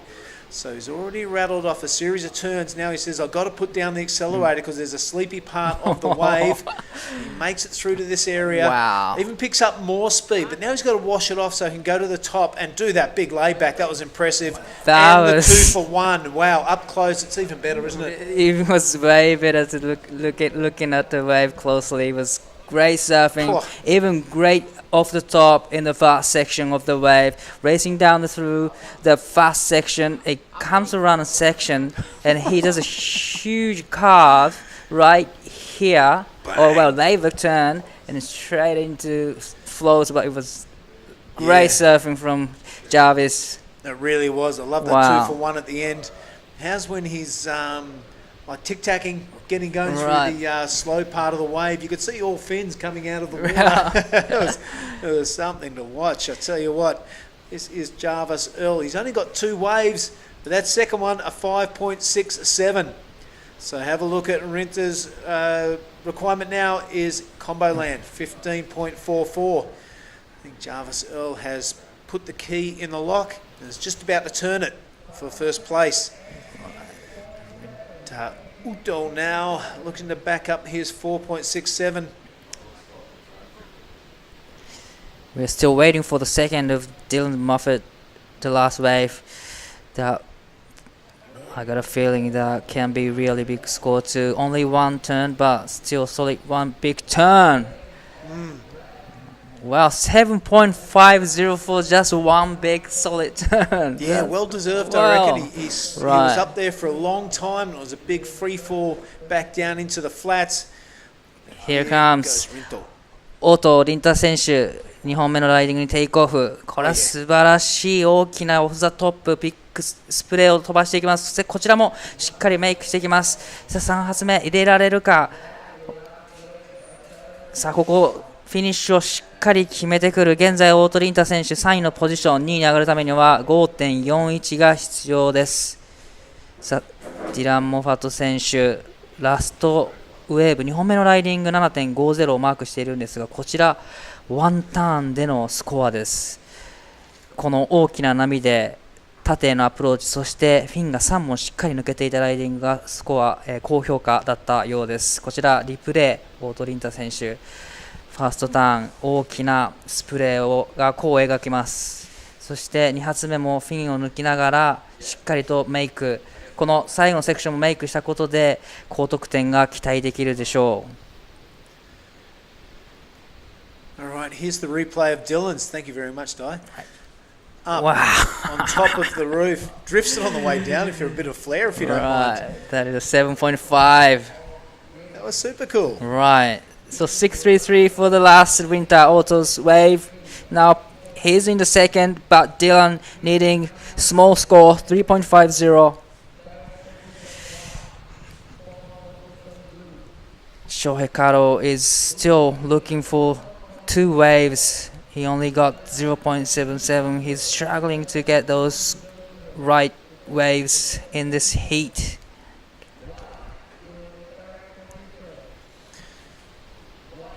Dylan Moffat is not too worried about being in third Right. position there because he has first priority and he's got that big 7.50 next to his name. Having a little sniff at this one. Nope, no thank you. No paddling, no kicking. So he will hold on to that first priority. But it's Mr. Kato. 加藤翔平選手2本目のライディングになります。こちらしっかり決めていきたい。大きなカービングからの2発目もカービングで攻めていきます。ここからインサイドセクション切り立っていく、しっかりフィニッシュを決めてきた。その後ろではディラン選手がテイクオフしています。White up and riding. Yep, Dylan Moffat now on his wave number 3. One turn, nothing of the caliber of his second wave, but this one delivering down the reef, and that was an absolute beauty. All right, Dylan Moffat finding his groove on wave number 3, gets the completion, does the zombie flop dismount, and he will be happy with that. 3.50, easy. Easy, that was easy, yeah.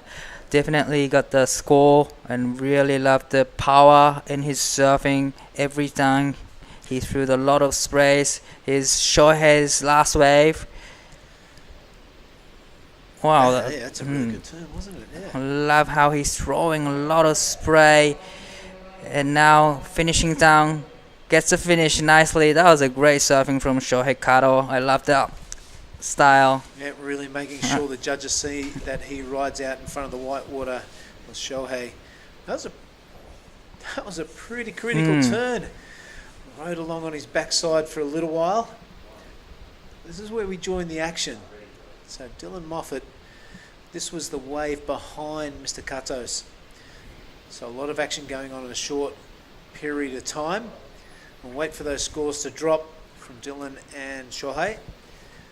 There is Jarvis Earl. He's just wondering if he goes in or not. Get an early drink, have a shower, because he's way out in front. A 9.12 is the closest requirement from Rinta. Well, you have to watch out for Dylan's last wave. It's going to be a big score again, 7.37. Wow. And 7.10 for Shohei Kato's last wave. Well, big scores coming in for all the three surfers. So now Otto Rinta needing 8.54. Shohei Kato needs 7.77 to go into the second. And Dylan Moffat knocking on the door for first place. So Jarvis is definitely not going in for an early shower. He's looking to make those requirements a lot larger and a lot more difficult for the rest of the field. Bang! That is the way you go about it. Bit of a rock and roll floater on top of that lip. It continues, it shows the fins to the rest of the field and somehow makes it down off the top of that tube section. Well, it's just it's flabbergasting the style on this kid. Right. Can't put a foot wrong at the moment. さあ残り時間3分を切ったところでシチュエーションが大きく変わってきます。第1位は依然ジャービス選手 9.77 そして 5.67 ですが、ディラン・モファット選手が最後の波で 7.37 をマークし2位のポジションへ。Let's watch this replay here, mate. He takes that high line to get the speed, goes to the bottom now, and I love the way he just tweaks on top of the tube. Nice slicing action there. This one, yep, don't mind, it's like a skate park. Yeah, exactly. It's like a bit of a push. Yep. Skate park that's going on here.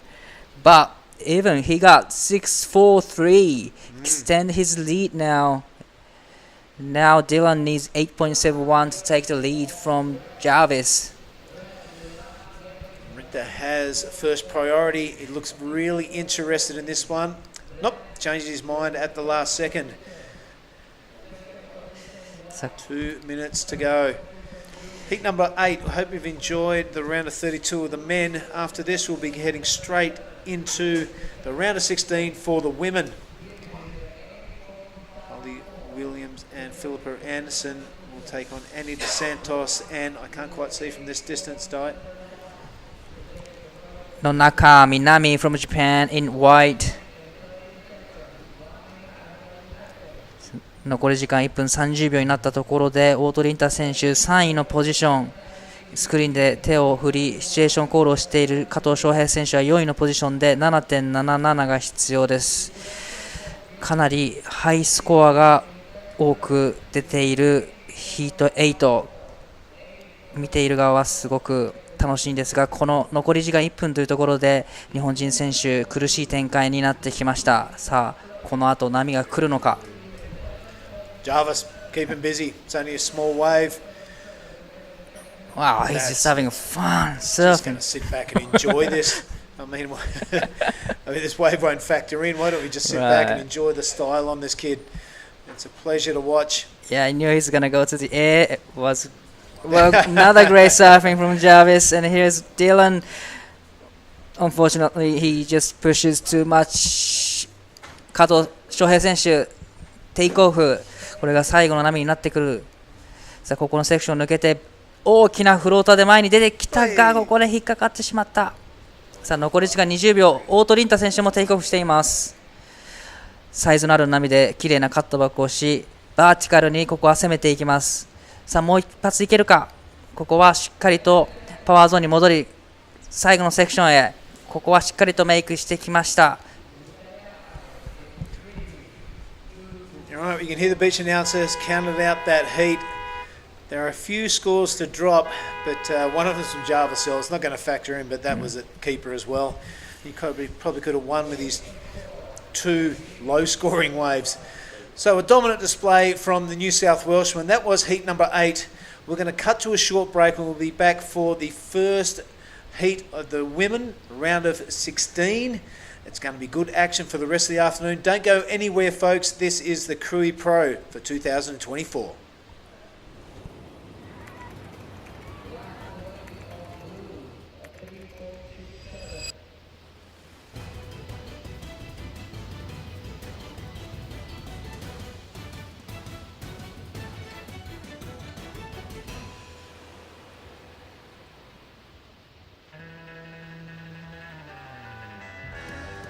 first, I want to thanks to everyone at home for supporting me, and I love you guys, and can't wait to see you guys soon.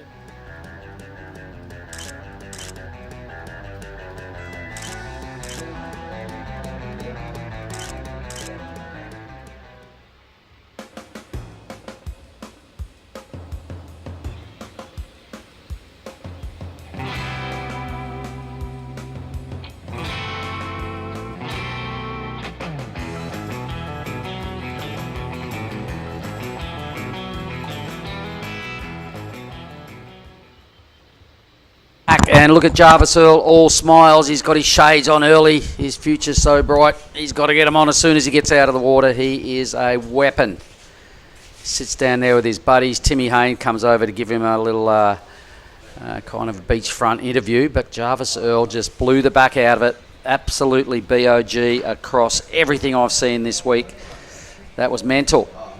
So those results, we're just waiting, I think, on one more number for Jarvis. It's a no-brainer. The guy killed it. The 9.77, the 6.43 was just blockbuster as well, and I'm pretty certain we're waiting for one more number. Geez, look at Uto Rinta, missed out with a 13.06 two-wave total and had to settle for third spot. Welcome back, Giada Lagarde. Hello, excited to be back. We are about to start the women's round of 16. This is heat 1. We have pushed it up into 30 minutes heats. Now the WSL and AAC deciding to add an extra 5 minutes to the heat. All right, well, that's probably not a bad thing because it's pretty hard out there. I sat there and I was watching. Let's stay with the live action. Philippa Anderson is in this heat. This is her in blue. A good-looking wave. She got off to a ripping start in her heat this morning. She scored a 7-point ride in the first minute of her opening heat. She knows this lineup pretty well.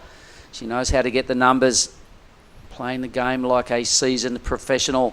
She's up against Holly Williams in the red, Nonaka Minami in white, and Ann Dos Santos in green. Now, I kind of don't mind this move of an extra 5 minutes, Giada. I'll tell you why. I was sitting there watching that last heat, and I watched young Nonaka paddle off the beach.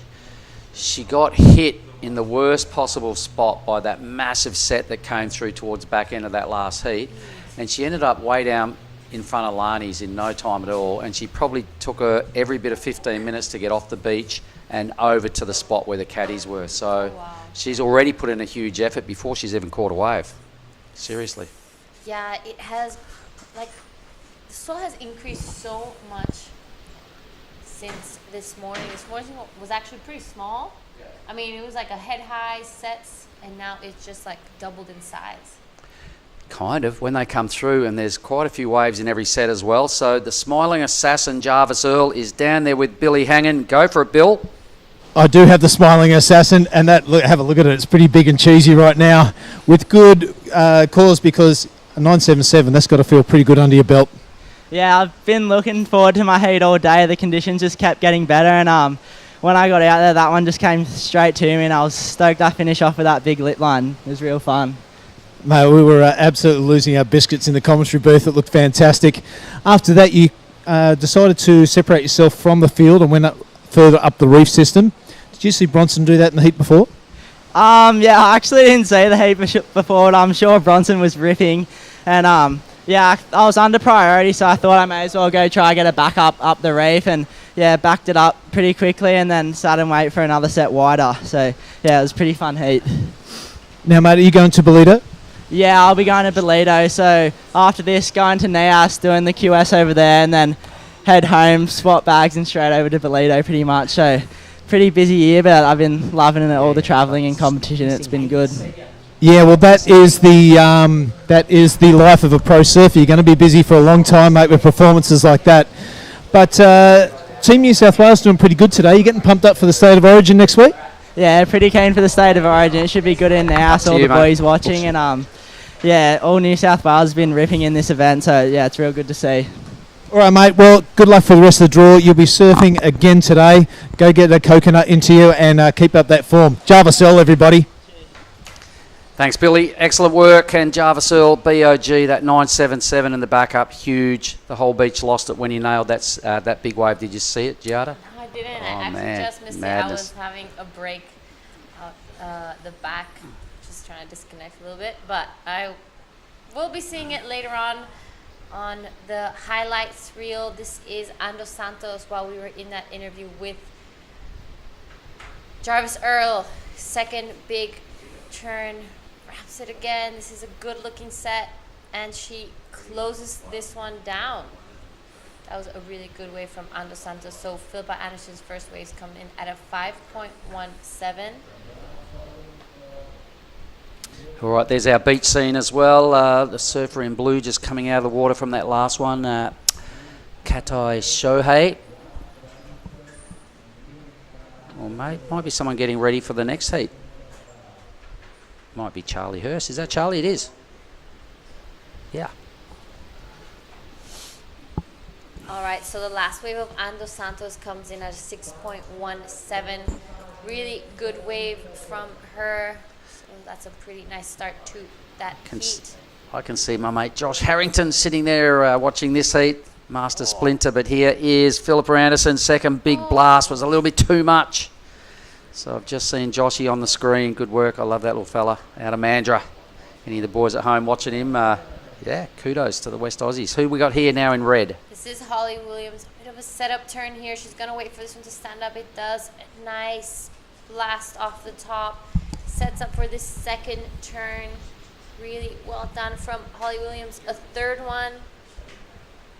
She's hoping for this one to give her a little bit more to work with. She decides to pull off as it shuts down on her. Good wave from Holly Williams there. Behind her is her board caddy. I know they're staying together at Lovina. That was Bella Wilson. This is Ando Santos. Oh my God. Just over rotates. Oh man, it was such a big section, and you know, she powered off the bottom. She took it on, but she lost the battle squarely. It was a gnarly section. So Nonaka now, let's see what she's got. Firstly, she's got a good wave. Really strong bottom turn here. I saw her get belted on a paddle out. I was just telling you about that, Giada. So she's already burnt a fair bit of petrol in the tank just to get out here, but she's starting to really put together a strong answer back here to Dos Santos and Anderson. Really wicked finish, huge section. So she just decides better avoid that and save any more energy and get back out there. But everybody, those three surfers, everyone's off to a pretty good start. Yeah, that's exactly right. All four surfers have had waves ridden. Holly Williams starting off really strong as well. Yep, that's what I was suggesting. Everyone's got a number they're going to be quite happy with. We still owe quite a few scores. We've got the 617 and a 517 in already. Philippa Anderson has the 517 and now 350. And got belted, so her backup score is going to be a little low. Nonaka and Williams yet to get their result out of the judges. Wow, look at the numbers. Just flashing back to that last heat, Giada, that last heat of the men's. There's a lot of big scores in that score line, so an epic way to finish that round of the men's, rolling straight into these four really strong matchup heats for the ladies. Doesn't get any easier. The round of 16 is a big deal. And there's big points on offer and also quite a hefty payday for those that don't get out of this round. Yep, so the more they start passing those heats, the more intense they get, the higher the score lines. So it's exciting stuff. Let's have a little look at the point spread as well. So in this round, if you happen to bomb out in third place, you get 1,575 points. If you happen to bomb out in fourth, you get 1,440 points. But to make it through into the quarterfinals is worth 2,282 points just to get to the quarters. So a fair difference in points, a fair difference in prize money. So everybody wants in on finals day, which we're predicting is going to be tomorrow around there at Krui left. A really high performance, Bingen-like sort of wave. It offers a lot of joy. So for the crew online that are listening in, I highly recommend take the day off work or take your laptop or your phone and watch while whatever you're doing it on Monday. So Holly Williams' last wave comes out at 6.77. Nice. That is the highest wave of this heat. For now, we are just reaching the 21-minute mark, so there's plenty of time for the girls to catch waves out there. All right, well, talking about taking your laptop to work, I'll just shout out to Dan Maxwell and the boys at the Bunbury Fireys, the fire department. My mates, they're on hold, on standby like they do, waiting for a bit of work, and they've got the surfing on down there, so good on you, Dan. And even Giggs Sally is over there in South Africa. Have you ever met Giggs? No? Giggs is cool. He's done a bit of some comm duties with us before over at Karamas, and I think up here as well. So on your Giggs. 30-minute matchups rolling out for the next 4 hours. That should take us through to around about 5:30. So for the crew at home, stick around. Let's pay some homage to our top 16 in the men's and women's 5,000. As I was alluding to Giada, there's some big points up for grabs to get out of this next round. That's exactly right. And as all the scores have come in for this heat, in the current lead, we have Philippa Anderson. She's sitting with a 5.17 and a 3.50. Ando Santos closely behind, sitting on a 6.17. Wanted to get rid of that one, but Holly Williams has the highest wave of this heat. She's sitting on a 6.77, only looking for a 0.40 to go to first. Minami Onaka just a 4.67, so she's going to be hoping to get a few scores to her name. So this is heat 1 of the round of 16. We will be finishing this round and going straight into the men's as well. So after today, we're going to finally have all the quarterfinalists of the QS Pro 5000 here in Krui. Yep, we'll be down to surfer on surfer action come tomorrow morning. I think we'll have 16 heats left, Giada, to round out this year's Krui Pro. And I'm really looking forward to it. The youngsters finally get a go as well. All the pro juniors come back into play. They wouldn't have surfed a heat since, or maybe 4 or 5 days ago, 4 days ago. Yeah, that's exactly right. They had the first 2 days, and we got through all those heats. We have all 8 finalists. Yep. The pro juniors have 4 people in the finals, and we will get back to that as Holly Williams backing up that 6.77. She has a beautiful first turn, sets up for the second one, tries to go vertical, but just goes under the lip. The wave kind of tapering off, not giving her much to work with, but I feel like Holly Williams is looking really solid in this event. Well, they kind of, everyone is, like there's no slouches, no passengers in the round of 16, so everybody's there for a reason. They've all got through a lot of heats to be here. Top 16 is a big deal in itself, so we're not going to see too much fumbling around or miscues. Everybody has been doing it long enough at this level to know what the judges want to see and how to get numbers and to hopefully maximise all their opportunities. So there we have Holly Williams' last wave of 4.17. That is the one that you're seeing on your screen right now. That turn was beautiful. This one just a little bit under the lip, but I guess it's just the wave wasn't really giving her much to work with. Got a lot of ribs going on after a second turn, so wisely bailing straight out, opting to make the most of these next 18 minutes, get her act back to the peak. Start again, regroup. A 4.17 though is a backup number there, so she's got the best single wave score, and out of the backup numbers she's got the best second number as well. So Holly is well positioned. Right, so in Heat 2 we will be seeing Willow Hardy in the red. We'll see Charlie Hurst in the blue, Jolly Stokes in white, and Kana Nakashio in the green. As you said before, this is round of 16. Pretty big for QS 5000. We have worked some big days to get here. Someone's creeping out in the athlete zone. He realises it. All right, it's fun time. Who was it? Don't know. The masked man. I'm not Zorro. sure who that is, but he's been popping up on the screen quite a few times.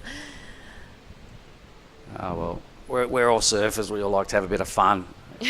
It's good vibes down here. Meanwhile, look at this thing for green. So Andos Santos is an absolute charger.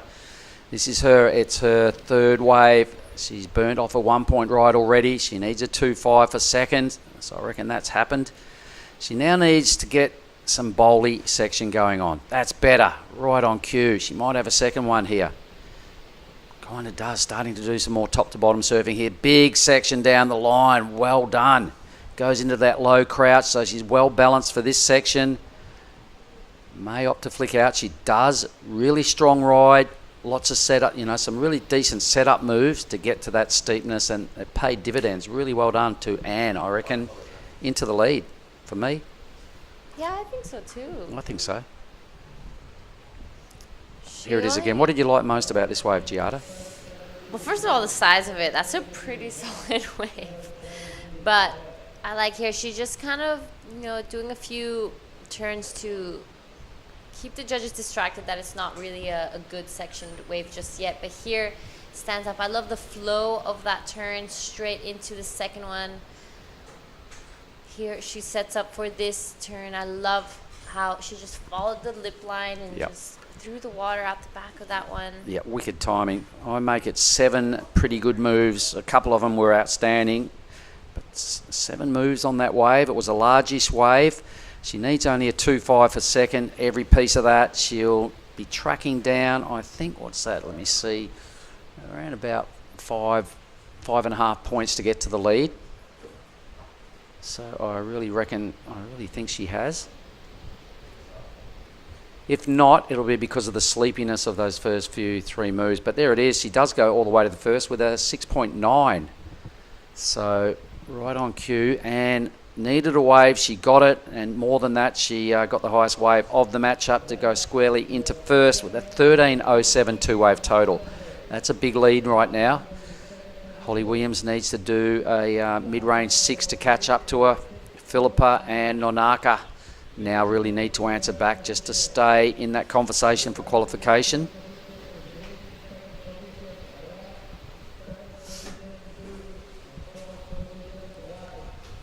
So Anne, she really caught my attention at NIAS a couple of years ago, and she's been all over the big wave scene. She's been surfing the slab by herself down in front of Lani some days. Yeah.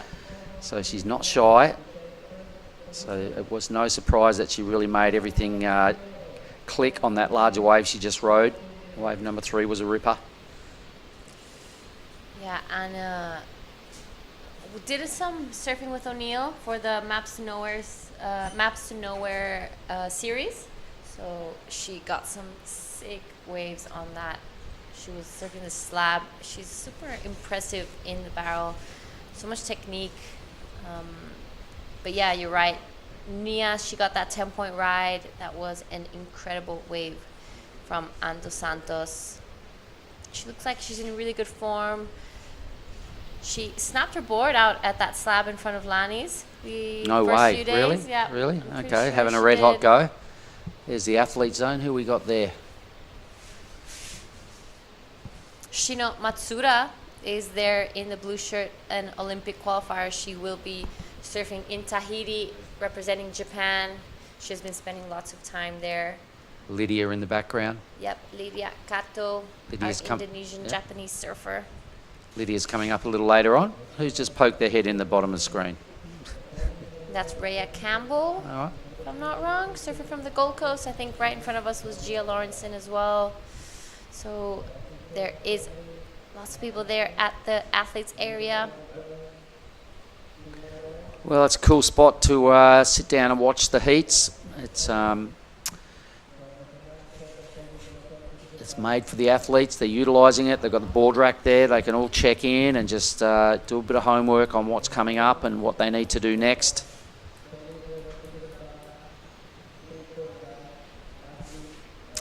Speaking of next, I can just look through the next round. Willow Hardy, Charlie Hurst, Charlie Stokes and Kana Nakashio. Lydia, we just saw her sitting in the area. She is up in Heat 3.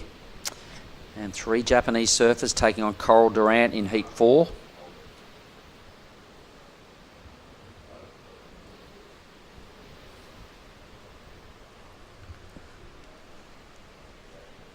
So things have gone a little quiet right now.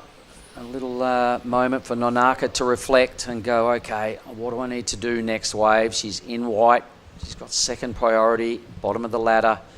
Philippa Anderson was leading early stages of this heat. She's got priority, so she's on the inside. Here goes Philippa. So winding up. This wave's starting to bowl out. It's looking really good right now for Philippa. Little airdrop. The wave dying in size rapidly.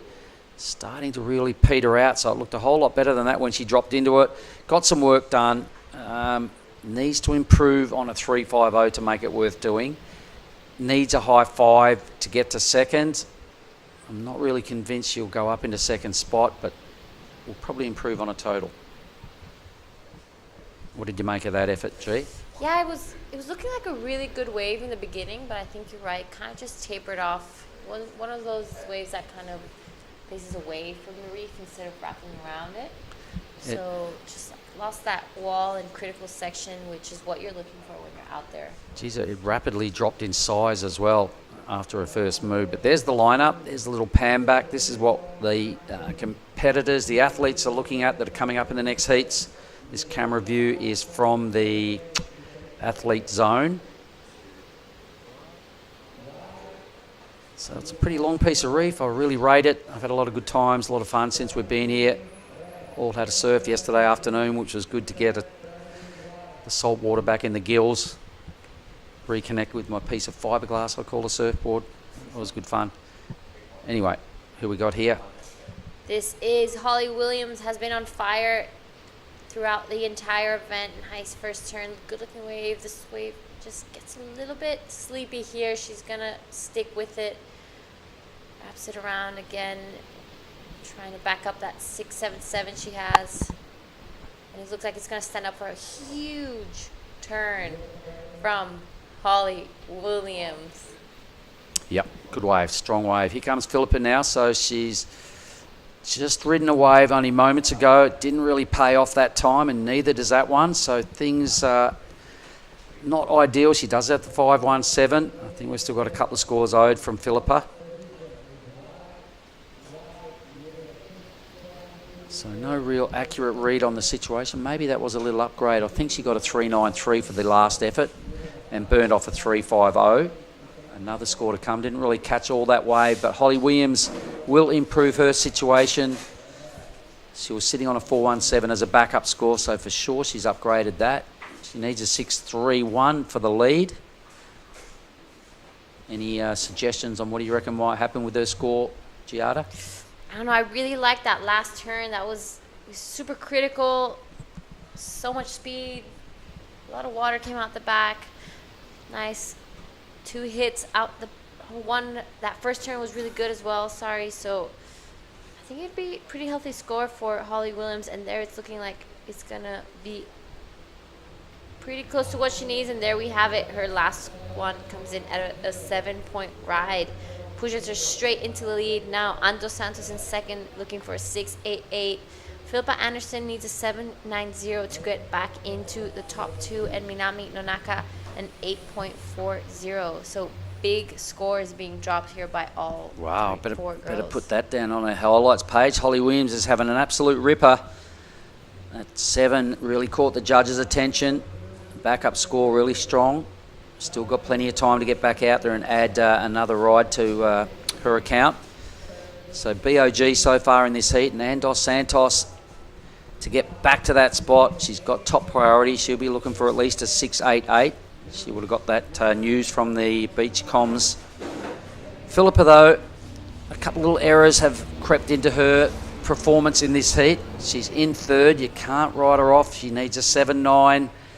She's probably the most experienced surfer in this heat. And Nonaka, 1 wave. My goodness, time for her to bother the scorers again to the tune of now a mid-8. Whoa. Things are starting to get away from Nonaka here a little bit. Yeah, we're about to reach the 7-minute mark of this heat. This is Ando Santos out the back, looking for a 688. And with that type of surfing, she's well on the way.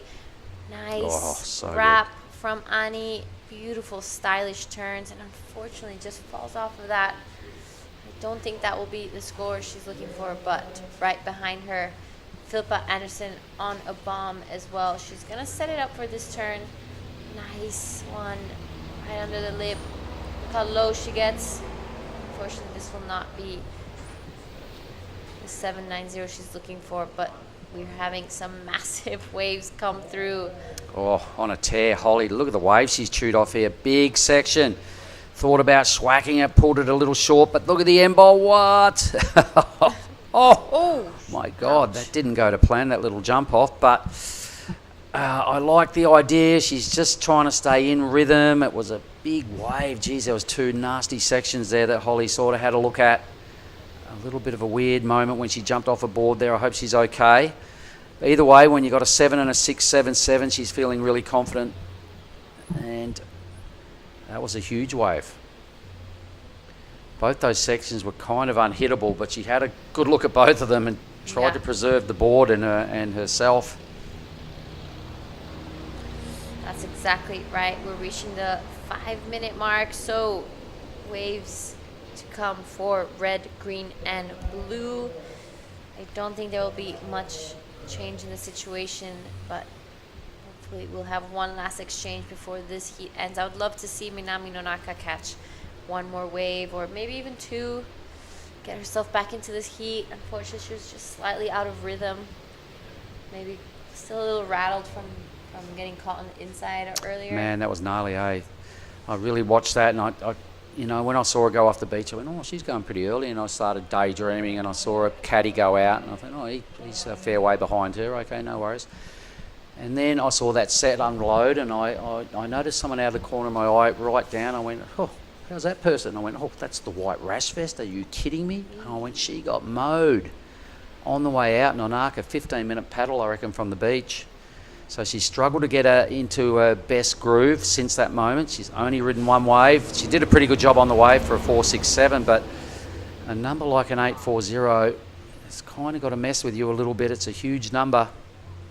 More importantly, the pressure of the clock, stuff's got to be mounting, and Nonaka would be feeling the pressure, I reckon.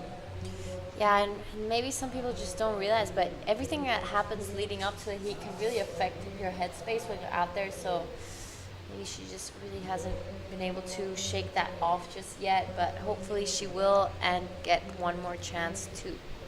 Well, we've got 4 waves for red, 4 for green, 5 for blue, and 1 for white. So either she's sitting in the wrong spot, or she's a little rattled, or she's just lost that little bit of confidence, or something happened after that belting on the way out. I feel sorry for Nonaka. She's better than what she's shown us in this heat. She might answer back. She might come back and make a fool out of me and get an 8.5 and get through. I'd like to see her have an opportunity of it at a really good wave, because I know she's a strong, natural footer.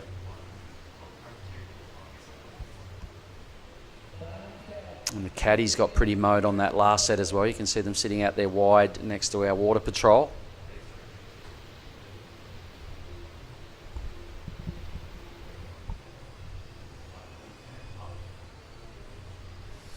We're about to reach the last 3 minutes of this heat, so Holly Williams sitting pretty comfortably out at first, but right behind her, Ando Santos, 6.88. We know she can do it. She's gotten a 6.9. She's gotten a 10 at Nias, so she's got the surfing. She just needs the waves right now. Philippa Anderson in third, looking for 7.90 to go into the top 2. So these are still 4-man heats, meaning that only the top 2 surfers go into the next round, being the quarterfinals. So I imagine what Anne would probably be thinking about now, having second priority and knowing Philippa right behind her has third priority. Anne could keep it right in the space of Philippa and make sure she doesn't get an opportunity. He goes wide, yay, Nonaka, come on down. Strong surfing, needs to really get a groove on here, because she needs a massive score. Lays back in the white stuff, can't regain control, turns into a 1 manoeuvre wave. That will be the last we will see of her. So Anne does take that wave off Philippa. Did you see that? Yep, so she used the priority over Philippa, knowing what a great competitor she is, decides to take this one and falls off on that second turn. So now all eyes on Philippa to see if she's able to get that one more wave, looking for an 8 practically. will have to be best wave of this heat.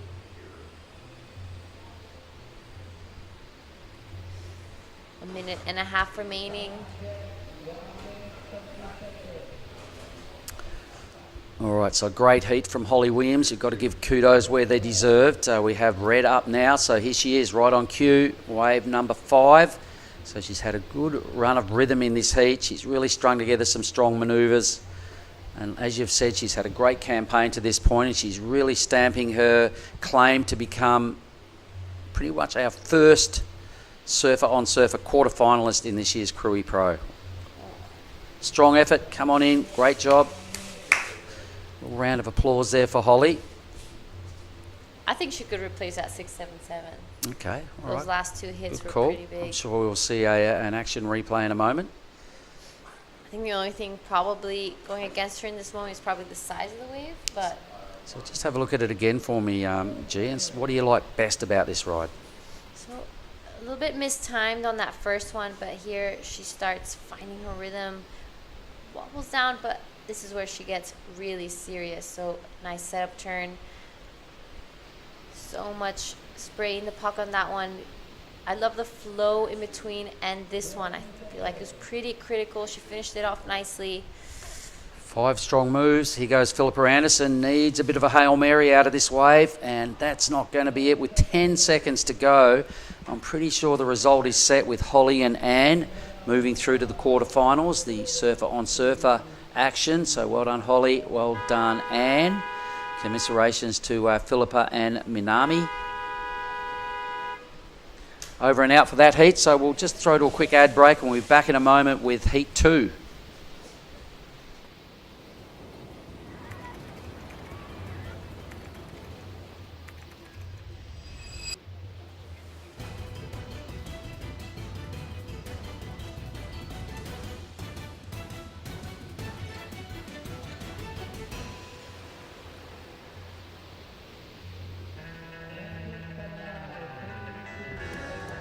First, I want to thanks to everyone at home for supporting me, and I love you guys, and can't wait to see you guys soon.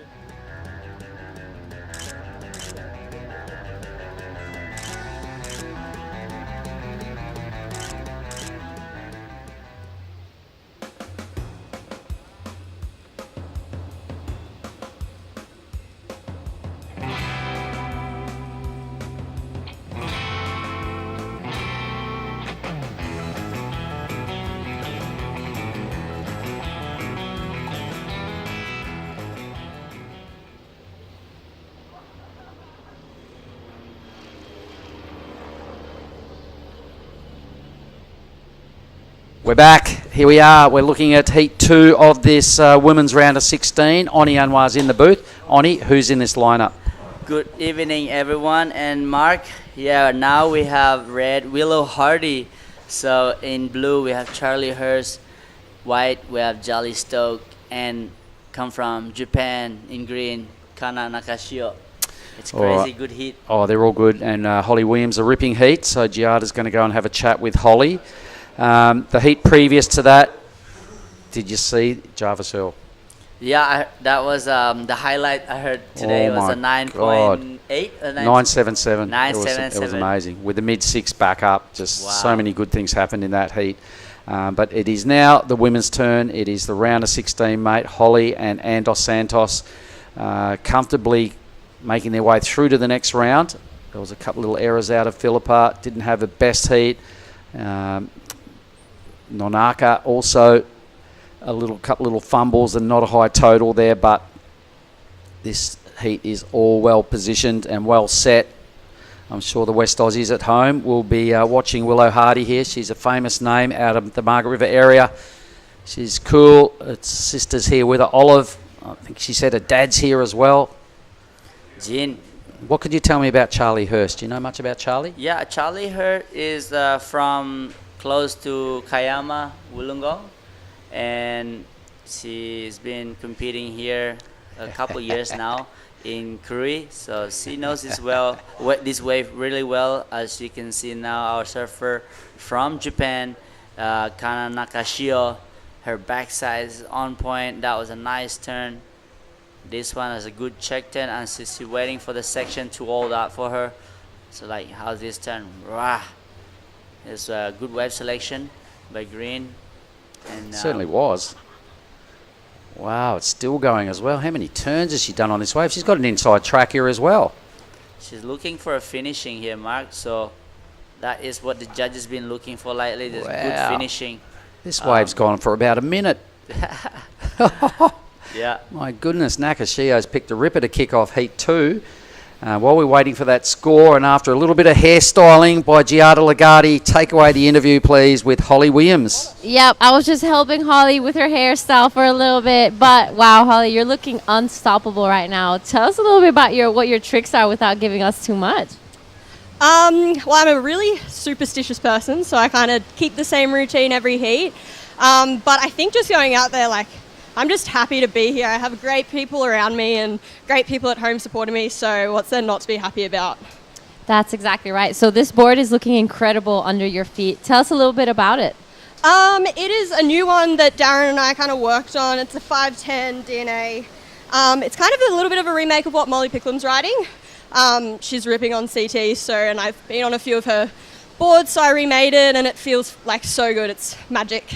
All right, so leading up to this event, what were some of the things you've been maybe really working on, or if there anything you've changed in your, usual routine just for this event? Definitely working with Kerry at the OPC with like my strength, especially on my backhand. If I have a lot of power in my legs, it's gonna pay off, and it is. So yeah. So I know you specifically asked me for this. Is there anyone you'd like to be thanking back at home? My family for supporting me, Pete and Mandy, my grandparents in New Zealand that are watching me, and my grandparents in Oz watching me, and Jolie for watching me in Yamba while she's at work. All right, awesome. Congratulations and good luck. We'll see you in the quarterfinals. Thank you. Back to you guys. Unreal. Thanks, Giada. So waiting on some numbers. We've got one of them through, a 633. So you're suggesting Charlie's from down around Kiama. Do you know much about Charlie Stokes, Oni? Yes, I do. I've been actually sitting with the Stokes family as Taj Stokes there, as you can see on the screen, with his girlfriend, Gia Lawrenson. And yeah, they're a really good family. They're all a big surfing family. So they rip. And also Zap has been ripping lately, so he made a couple of hits. And unfortunately, he got eliminated in the round of 32 yesterday or today. All right. Well, it's a culling process, these events, isn't it? And that's a familiar story because only so many can get through. Yeah, that's exactly. the reality of nature of competition. Yeah. Nakashio with the 633, so many moves on that wave. A great way to start. Willow Hardy in the red in this heat also. I'm going to bounce out of here and get Giada back in, but to the Krui Margaret River, let's hang tight, send Willow your mojo, and I'll see you a little bit later on in the draw. All right, well, that's Mr. Mark Cliff is going for a quick break. While that, we're going to welcome back Mrs. Giada. And Giada just did an interview with the last heat winner. We're great surfing from Holly Williams. Yeah, welcome back, Giada. Thank you. Yep, I'm excited to see this heat. Jolly Stokes ripping this morning out there. Charlie Hurst as well. Yesterday afternoon got through her heat. Willow Hardy is always one of the favorites. And Kana Nakashio already starting her heat 2 with a 6.33. So that's gotta feel pretty good. I think it's gonna be Willow Hardy taking off on this one. This is looking like a pretty solid wave. Big first turn. Tries to get around this section, and I think she will be able to. Hits it again. Beautiful turns from Willow Hardy. So much flow. Manages to stick this one as well. She's gonna stick with it. See if it gives her a little more to work it on the inside. Looking like it will, but decides to pull off. Yeah. Well, that's all right. So that was a great start for red. Willow Hardy as we speak that the whole sister also compete in this event, and Jean is here, the dad, and Willow is not scared to attack those waves, and not because been surfing gnarly waves around WA, and the waves over there some hollow big barrels, so Willow not scared to go big in this kind of wave. As you can see, people in the competitors area are having fun. So here we go. This is Charlie Hurd. Charlie is been surfing good lately, and this looked like a good runner for her. That's it, the waves kind of just run too fast, or they're closing out. Yeah, you're absolutely right. Charlie Hurst has been catching some really good waves out in the free surfs. And someone else that's been surfing good is Jolly Stokes on your screen. 2 really good turns. Sets it up for this third one, giving in that variety to the judges. This wave is going to give her a little extra to work with. Let's see if she... Oh, and she manages to stick this one. That's going to be a pretty good score for Jolly Stokes. I really love that second turn. We're going to see it on the replay. Yeah, I do love it. That was a great surfing, nice finishing. As we can see the replay, she looks really fast and flowy. She throws a lot of spray. How's that timing hitting the critical section right here? Bam! Really good timing for Jolly Stoke. And the way she surfed this wave, really smart. She's taking her time. I said, looking for this finishing, this tricky turn right here. Wow. Wow, that's great surfing there. Smart. So now we're going to be waiting for scores for all 3 surfers in this heat. For now, Kana Kashio sitting out the back with priority. She's currently in first, but it will be interesting to see after this exchange what happens with the rest of the field. So each surfer has 1 wave to their name. The waves are absolutely firing today. This is the Krui Pro QS 5000. This is the round of 16s women's. We will be finishing this round off and going straight into the men's. We are in the province of Lampung, district of Pesisir Barat, in the town of Krui. This is Ujung Bocur, presented by the government of Pesisir Barat and organized by PSOE, the media production by ASC, and thank you again for WSL. We wouldn't be here with any of those people involved, so thank you again for organizing such an incredible event. I think this is a lot of people's favorite event of the year. So some scores coming through. Willow Hardy comes with a 6.20. Waiting for the last of Charlie Hurst and Jolly Stokes as we're reaching the 19-minute mark. Coming up in Heat 3, we will see Lydia Kato, Shino Matsuda, Ava Henderson, and Mirai Aikeda. So Charlie Hurst's last waves comes in at a 4.33, and we'll wait for one more score of Jolly Stokes before we give you the updates of it. Then Heat 4 of today, we will see Nanaho Suzuki, Sumomo Sato, Amuro Suzuki, and Coral Durant. And there we have it.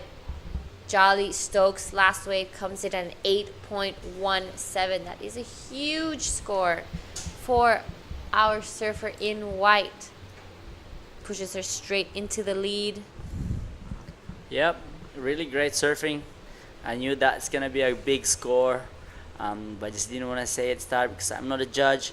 But the way she surfed that wave, really smooth and powerful, and what a finishing way. The way she completed her finishing maneuver was just on point, because that right now at this level, a round of 16, you don't want to make any error like that. So if you could just complete your wave, pick the best wave, kind of the season making has to be on point right now for all the surfers, because you're surfing against all these Willow Hardy, who is been the highlight past few days, and now Charlie Hurt. They're all meeting against each other, and the best of the best of this event will serve against each other. So that's why Jolly Stokes is taking a proper, serious and focus in this heat. So Yeah, so round of 16 is a super important round for these surfers. The ones finishing in third place here will leave with 1,575 points. And if you finish in fourth, that is equal 13th, you will finish with 1,440 points. This is the first event of the year, so very important placing for most of these surfers. Of course, if you go to first and second, you will be getting some more points.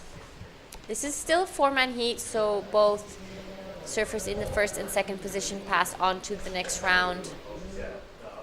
We will be heading into the quarterfinals. Our first quarterfinalists are Holly Williams and Ani Dos Santos. They will be surfing again tomorrow. I've heard rumors of going back to Krui left, but that's not so sure. yep, so I think that those girls are getting ready for next heat, and that is the one is putting the fin on is Carl. Was it? Sorry, Durant. Carl Durant. Yeah. Yeah. Yeah. Sorry. Excuse my pronunciation. Lydia Kato is in red. Shino Matsuda in blue. Alpha Henderson, Imrai Ikeda. Oh, here we go. Charlie Hurt is looking to better her 4.33, and look like this wave is walling up. Nice vertical snap right there, and that's more what she should be doing, as she's looking for a finishing right here. Bam! Can she make it? Oh wow! So that is what's gonna cost her for the score at the moment, but risking it better than not going for it. So yeah, that was looking like it was going to be a pretty healthy score for Charlie Hurst. See this wave taking off. It's pretty solid. She has to highline it all the way as she sets up for this first turn. Look at the wall on that wave. Just a little bit of a check, like setting turn. This was more like it. Pretty vertical, follows the lip, and if she managed to finish this one off, that was going to be a massive score for Charlie Hurst.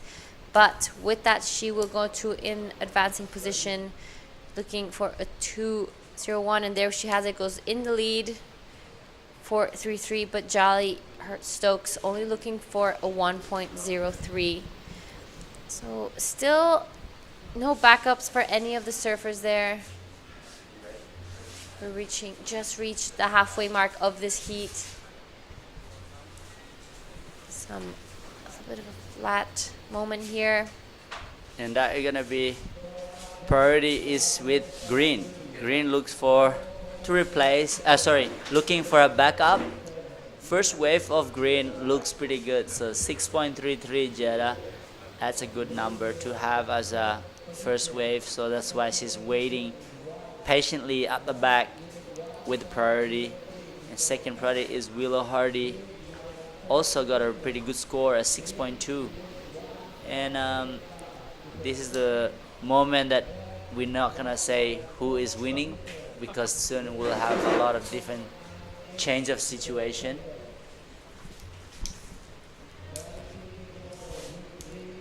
Jolly Stoke in third priority, but having that 8.17 for her first wave, that definitely feels good, don't you think? Yeah, she must be feeling pretty confident right now. So I think that is for now the best wave ridden in the girls' round of 16 four-man heats. So priority is with Kara Nakashio, Willow Hardy, both sitting on sixes. It's still anyone's heat, but with the swell picking up this way, there is going to be lots of opportunity for all these girls. We're reaching the 12-minute 40 seconds. So, Oni, tell me a bit of your highlights for this event. Highlights, well, I was watching the Jarvis Hill, then crazy surfing before with a 9.77, and also the Bronson, even though he got knocked, but an 8 I think it was 8.3 or something. That was a really barrel. I like that. And watching the girls pretty much like posting big score. Ana dos Santos got some barrels too, and I love how she's just mixing it all up. But I'm just surprised how smooth and powerful Jolly Stokes actually surfing. I was gonna say that like Jolly Stokes has their brothers as their caddy. They're two Stokes like Zep and Taj, and Taj is still in the event, and Zap is already eliminated. But having a brother like that is, of course, you're gonna make yourself feel like pressure off, as you can see on the screen right there. That is Taj Stokes still in the event, round of 16. I know he will be surfing against what we got here. Is that the men's? Sorry, that's the women's. Yeah. We don't have the men's sheet just yet, but yeah, Taj Stokes will be coming up into the next round as we reach the 11-minute mark. Taj Stokes is Jolly Stokes' brother. She has two brothers here with her. The whole Stokes gang is having a blast here in the Krui Pro QS 5000. She said they're all really stoked. I was lucky enough to have an interview with her earlier. So we're about to reach the 10.5-minute mark. No backups written just yet, but we are excited for it to happen.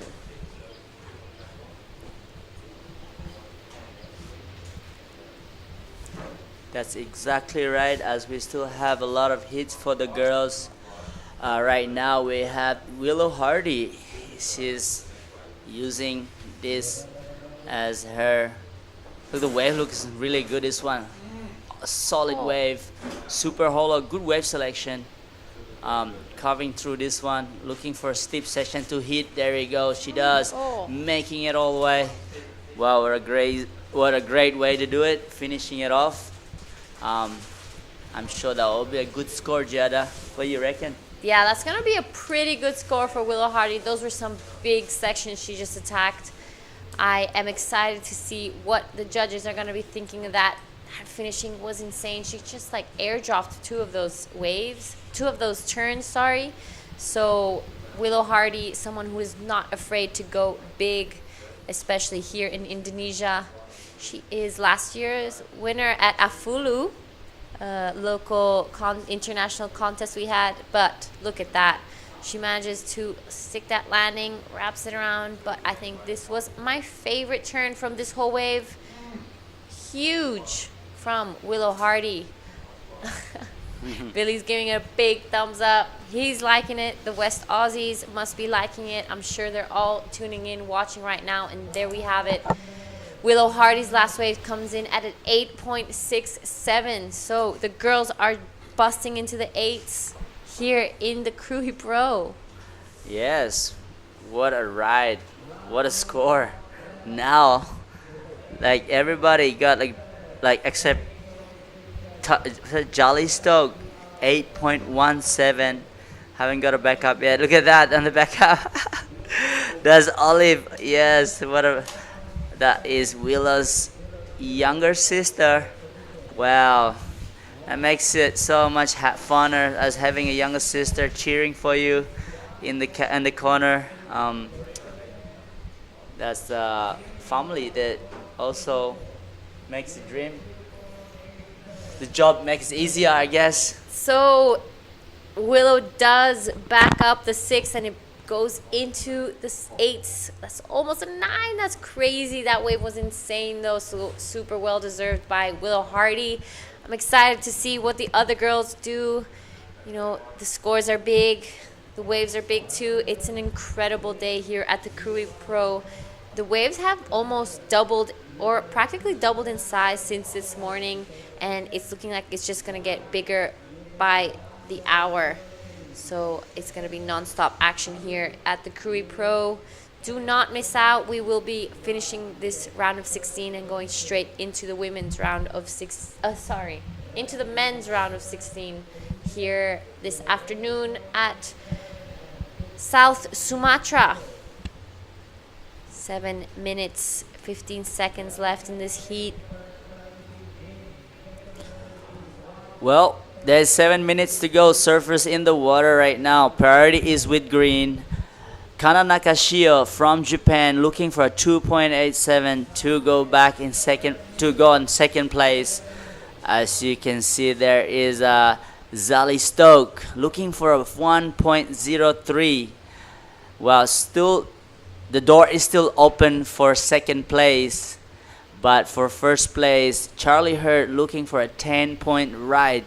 So it's really big score for Charlie Hurt, but she's still looking for a replacement of a 4.33 to extend her second place.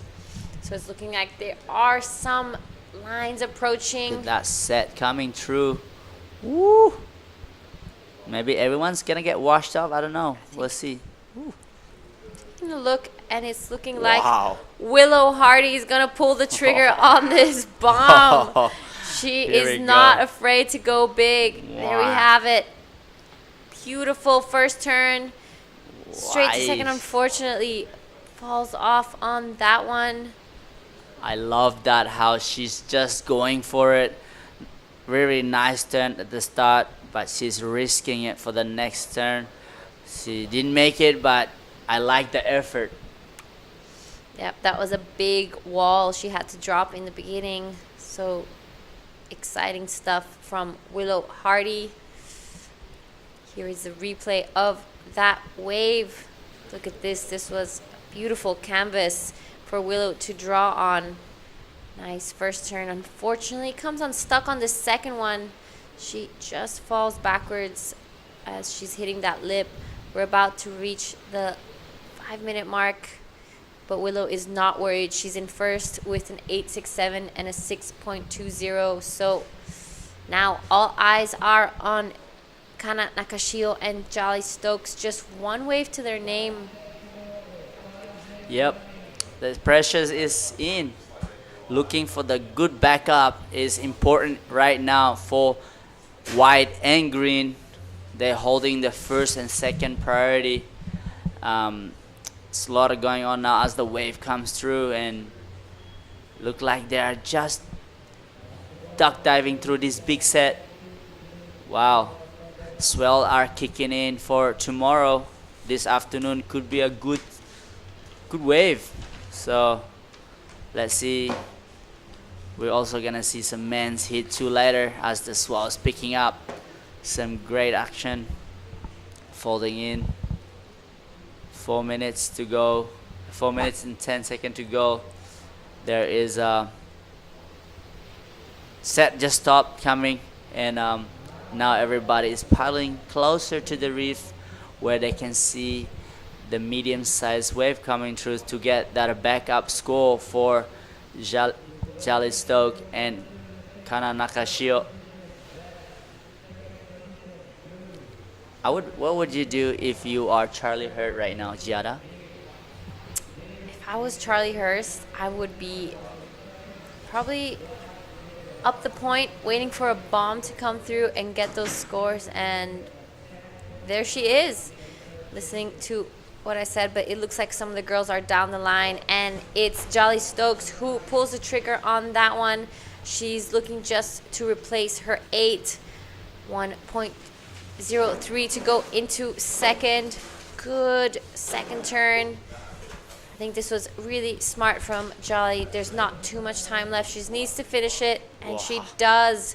So there is going to be a change in situation right behind her. Kana Nakashio also wanted to back up that 6.33. Charlie Hurst is now with priority looking for a 10 to go to first. But now with Jolly Stokes' last wave, there's going to definitely be a change in situation. 100%. I love how, let's see what the replay is for green. Nice first turn, but the wave didn't offer much. As you can see, the replay of white, Jolly Stokes, she knows she only needs a small score So she's surfing this wave really smart, taking her time. Really nice vertical snap right here. Looking for a finishing. This is all is about right here. Bang. What a great finishing for White. So she knows that she need a small score, but I think that will be a pretty good score for me, I reckon. Yep, I think she goes straight to first, backs it up, has a 7-point ride. So now the girls in the water. This is Charlie Hurst needing a 10 to go into an advancing position and pulls off just under 2 minutes. Jolly Stokes, 817 and a 7 to her name. That Wow. Look at this total score of this heat. A 15.17 and a 14.87 for the first and second. Wow. Crazy how good, as you can see the replay of blue Charlie Hurst. I like how deep her bottom turned into this nice curve, but the wave just ran away from her. So there is a minute to 20 seconds to go. Charlie Hurst, will she have time to go back at the back? As you can see, all eyes on green, but the requirement of this is a 8.55 to advance. So do you think there's a chance, Jada? I think if a wave comes her way, that gives her the potential to do it. She can, but I'm not sure what's happening out the back. Unfortunate, wasn't able to really back up that 633 just yet. She needs the second best wave of this heat to come through. We'll see what happens with 35 seconds remaining. But it's looking like Jolly Stokes and Willow Hardy will be going into the quarterfinals here at the QS 5000. Last 20 seconds. Yeah, well, great performance by White with an 8.17 and a 7-point ride. Comes in a second place. Willow Hardy from WA with an 8.67 and a 6.2. That's it. All over Red Rover. We are just finished that heat. Unfortunately, green is not enough. This is a smaller wave, but meanwhile, we're gonna go for a quick break.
Okay, so we are back alive again, as that last heat was a big score posted by Jolly Stoke and came with Willow Hardy in second place, posting some excellent score, Dai. So we have Dai Wacko with me right now. Hi, Dai.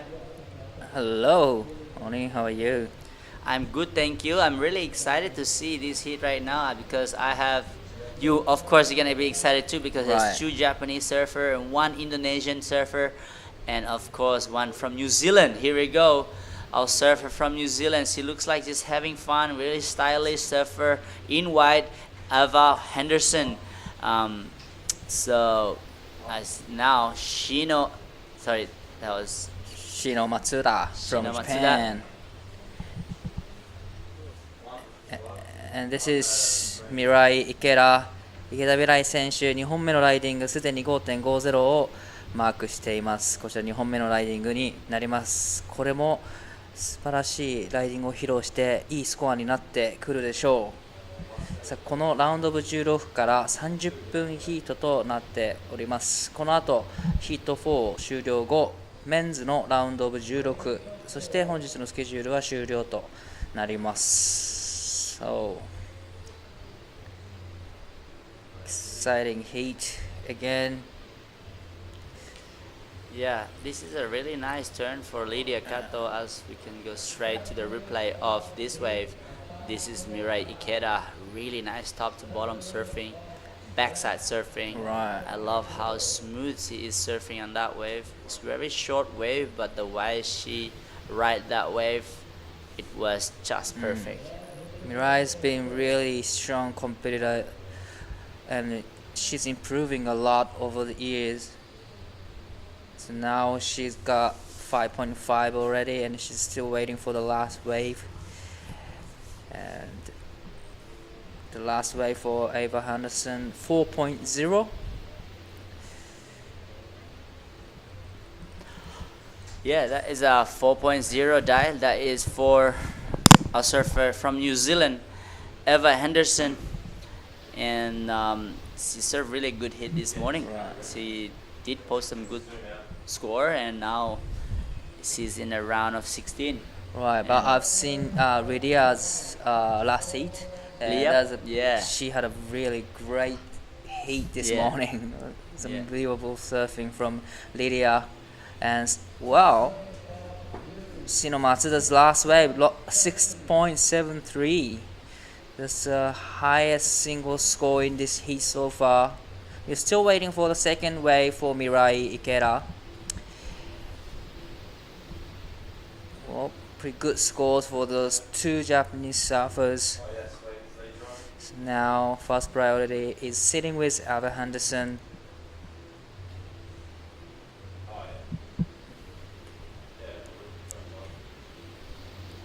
Alright, so that is the drone work from very far right from where the competitors area, where the contest area. You can see the jet ski out there. That's next to it is the caddy. That is, and then if you keep look deeper, that will be all our competitor, 4 of our competitor, and that is the last wave of green. Mirai Ikeda was a 7.83, so she is now in first place, pushing down Shino Matsuda in second place.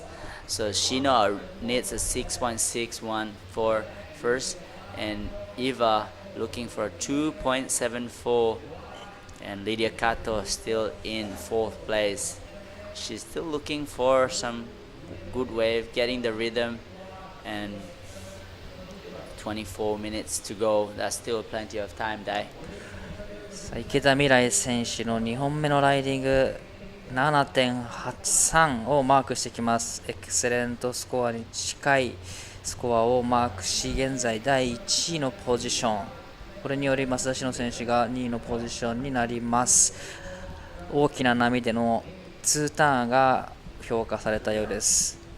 3ターン目は小さなチェックターンになってしまったので、いい波でも2つ大きなターンを入れることで 7.8 というエクセレントに近いスコアが、ゲットできる、そんなジャッジです。残り時間23分30秒を切ったところ、So well served from Mirai from the last 7.83 for the last wave for Mirai. She did only 2 turns, pretty much, and she gets 7.83. That's she's really like chill on the wave, but the way she attacked the wave, she doesn't look chill. She really throws spray and power. I think it's all about that timing. So, what a good surfing by Mirai Ikeda. But meanwhile, we're gonna go down with Giada with our last heat winner. Go ahead, Giada. All right, I'm here with Jolly Stokes, the winner of the last heat. What an incredible heat you put together. The waves are solid out there. Talk us through a little bit about what was going through your head. Well, I just got that 8 at the start, and then probably should have tried to back it up a little bit quicker, but just lucky I found one right in the last couple of minutes to get through, yeah. All right, so every heat we see you surf, it looks like you just get more comfortable and experience out there. Do you have your markers? What's really going on? Yeah, definitely feeling more comfortable as I go through my heats, but I don't know, just kind of going out there and just hoping that, just trying to find the best ways and just surfing, and yeah. Are your brothers giving you extra, like pointers while you're out there? Yeah, my brother was in the channel giving me some advice, which is good. All right. Well, is there anything you'd like to say to your friends and family back at home? Yeah, thanks for watching and thanks for all the support, everyone. All right. Congratulations. You're into the quarterfinals at this Krui Pro QS 5000. Back to you guys in the booth. Okay, thank you so much, Giada, and congratulations to Jolly Stoked for taking that heat out with a score of total of 15.17. That is last heat, so now we're in heat number 3 of round of 16. So anything else happening in that heat while we were on the interview? Probably it's been really quiet for the last couple of minutes, so probably a lot of actions coming real soon because the wave aren't stopping, and we're gonna have 3 Japanese surfers in heat 4. We have Nanaho Tsuzuki in red, Sumomo Sato is in blue, Amuro Tsuzuki is in white, and Koro Durant in green. Coming up next heat 4.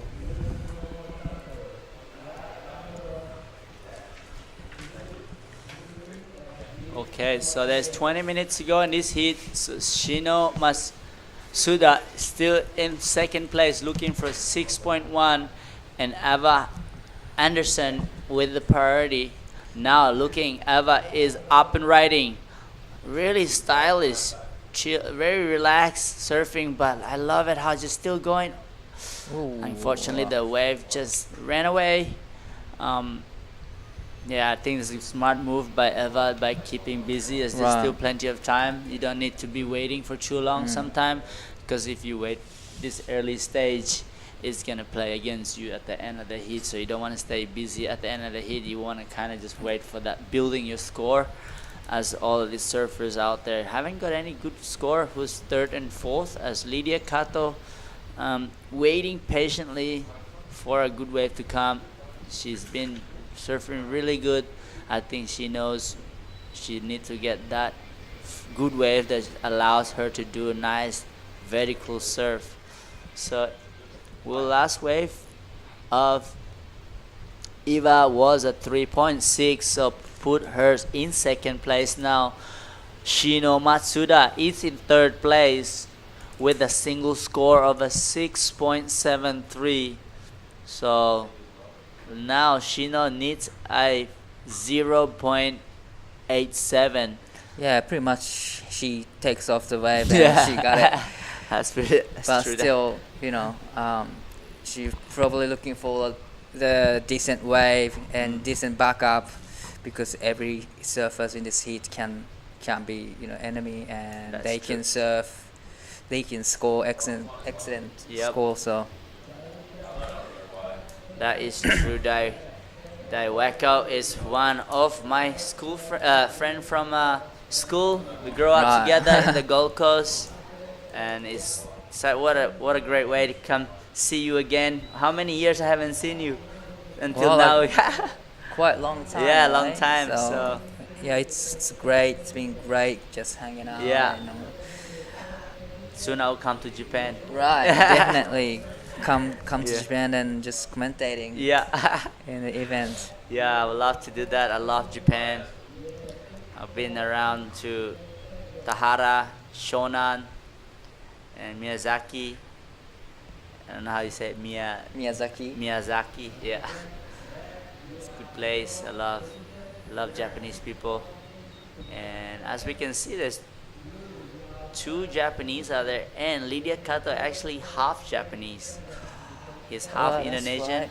and half Japanese. Lydia Kato. I think But- the dad is Indonesian So- and the mom is from Japan. But so Lydia was born and raised in Bali, though. I think so. Right. He's born and raised in Bali. Yeah. So has she been competing in the Bali Indonesian circuit? for a Correct. time? Yeah. Correct. He's representing Indonesia in the ISA World. Right, right. He got selected as an Indonesian team for the Olympic qualification. Wow. And yeah, she's a really good young talented surfer from Kuta. She lives in Kuta. And yeah, shout out to Arya, who is probably watching. He loves watching surf contests. He's also a judge and also Right. our president of surfing of Indonesia, the PSOE. That's where we started the PSOE around during COVID time when we all we had the Olympic came on, and then we started this organization of Persatuan.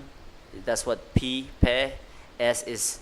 Persatuan Selancar is surfing.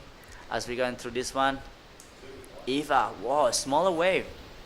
Eva on a small wave. So some of the smaller ones inside breaking really fast along the reefs. So you have to racing down the line and trying to get around the section to get a couple of hits. So it's kind of hard wave to surf on. Because it hugs the reef, guys. So, if the bigger one that walls up, as you Right. can see, Here he is. This is Shino Masuda is using. Is this her priority before? No, this is under priority. Lydia got this one, but looks like a little runner. As you can see, still racing through this one. Nice finishing. Wow, She holds on to it. Nice surfing from Shino Matsuda. Needing only 0.87 to go into the second position, but she's probably looking for a wave that she can get a decent score.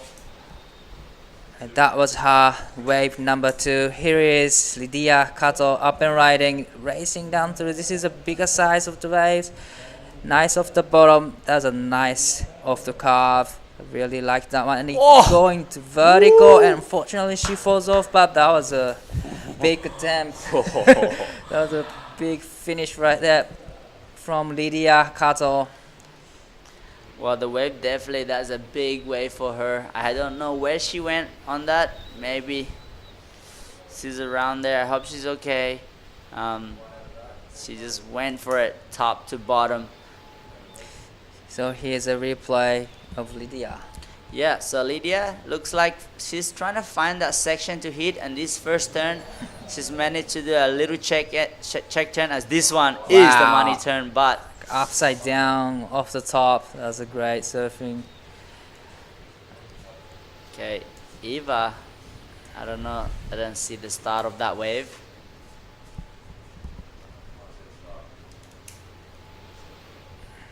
So we're still waiting for the last of blue, and that comes in 4.83. That put her into the second position.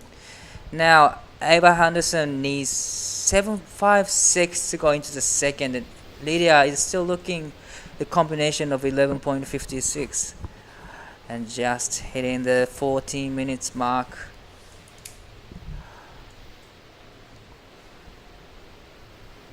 Also, 2 Japanese surfers are dominating in this heat, but there's still plenty of times for Eva Henderson and Lydia Kato. 13分40秒を切ったところになります。ラウンドオブ16ヒート3。さあ現在第1位、第2位と日本人の選手がクレジット。こちらが松田詩野選手のリプレイになります。小ぶりの波ながら綺麗にカービング、そしてここはインサイドの波なのでかなり早く割れてしまいます。なのでここう走りって次のセクションへ、ここのフィニッシュもしっかり決めてきた。この2ターンで 4.83 をマークし、第2位のポジションに第3位との差を広げていきます。現在第1位が池田未来選手、ファーストプライオリティを持っています。Ava Henderson's last wave comes in 5.0. Now she's needing 6.57. Yeah, Shino is keep upgrading her score. So before she was requiring not much, but now Shino has been still in second place. She extended her second position with a 4.83, and Lydia Kato still struggling in this heat, but there's plenty of time. 12 minutes to go.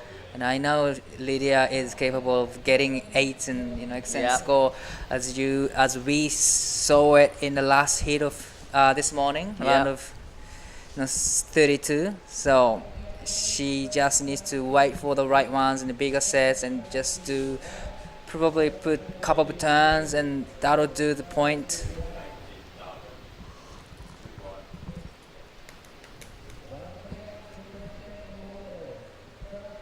So now everyone is sitting close to each other. Mirai Ikeda has the first priority, and Lydia has second.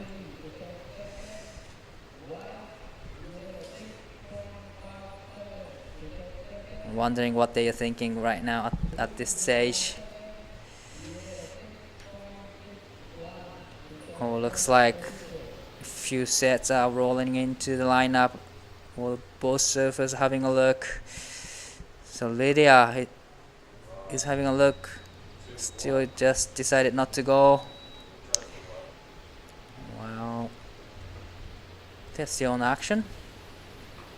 Looks like a big set coming out the back, so it might be a red using her second priority. Here we go. Lydia Kato up and riding from Indonesia. Nice first stand. Wow. Just a little bit too hard in that one. The waves are so much power now. Oh. And then here we go. 池田未来選手、ファーストプライオリティを使って稲見にテイクオフ。かなり掘れているセクションにバーティカルに攻めていきます。立て続けに2発目も同じくバーティカルに攻めていく。7.83 を出した時と同様に素晴らしい2ターンをメイクしましたが、この波では4ターン入れることができました。This is Eva Henderson. That's a good comeback. That was too big. Good turn at the start. She kicked out. That was a good surfing by Eva Henderson. But that last wave of Mira Ikeda was so sharp and top to bottom surfing, as you can see here. Look, this bottom turn die like airdrop into this one, right into another one, bang. That is the one you want to see. Wow, and still she's trying to look right here. Look at this bottom turn, bang. Really good surfing for green. Right, really like similar setup. Here is Shino's up and riding, and she goes to the finish. She's done it nicely, but as I was saying, Mirai's second wave, it was similar to the similar setup to the second wave, but she put extra couple turns afterwards, so probably it's gonna be close to her best score. And this is Shino Matsuda. 素晴らしいカービング、大きなスペルを上げていきます。さあここは波が速くなるセクションしっかり抜けてきて、ここでもう一度大きなカービング、そこから最後のセクションへ、ここも決めてきます。Wow, everyone's surfing so good. Right. The difference is the size of the wave. Right. So Mira Ikeda was on a bigger set. I think that would be a good score for green. But when you compare, Shino was the smaller wave, but the way she surfed it also was really good. Powerful, throw a lot of spray. So we'll just wait for the score. Everyone, stand by. Mirai is having a good surfing in this heat. Like she's in the rhythm with the Mother Nature. Correct. Well, looks like big scores gonna come in for Mirai. We are still waiting for some few more scores to lock in. Now, 8:03 for last of Mirai Ikeda.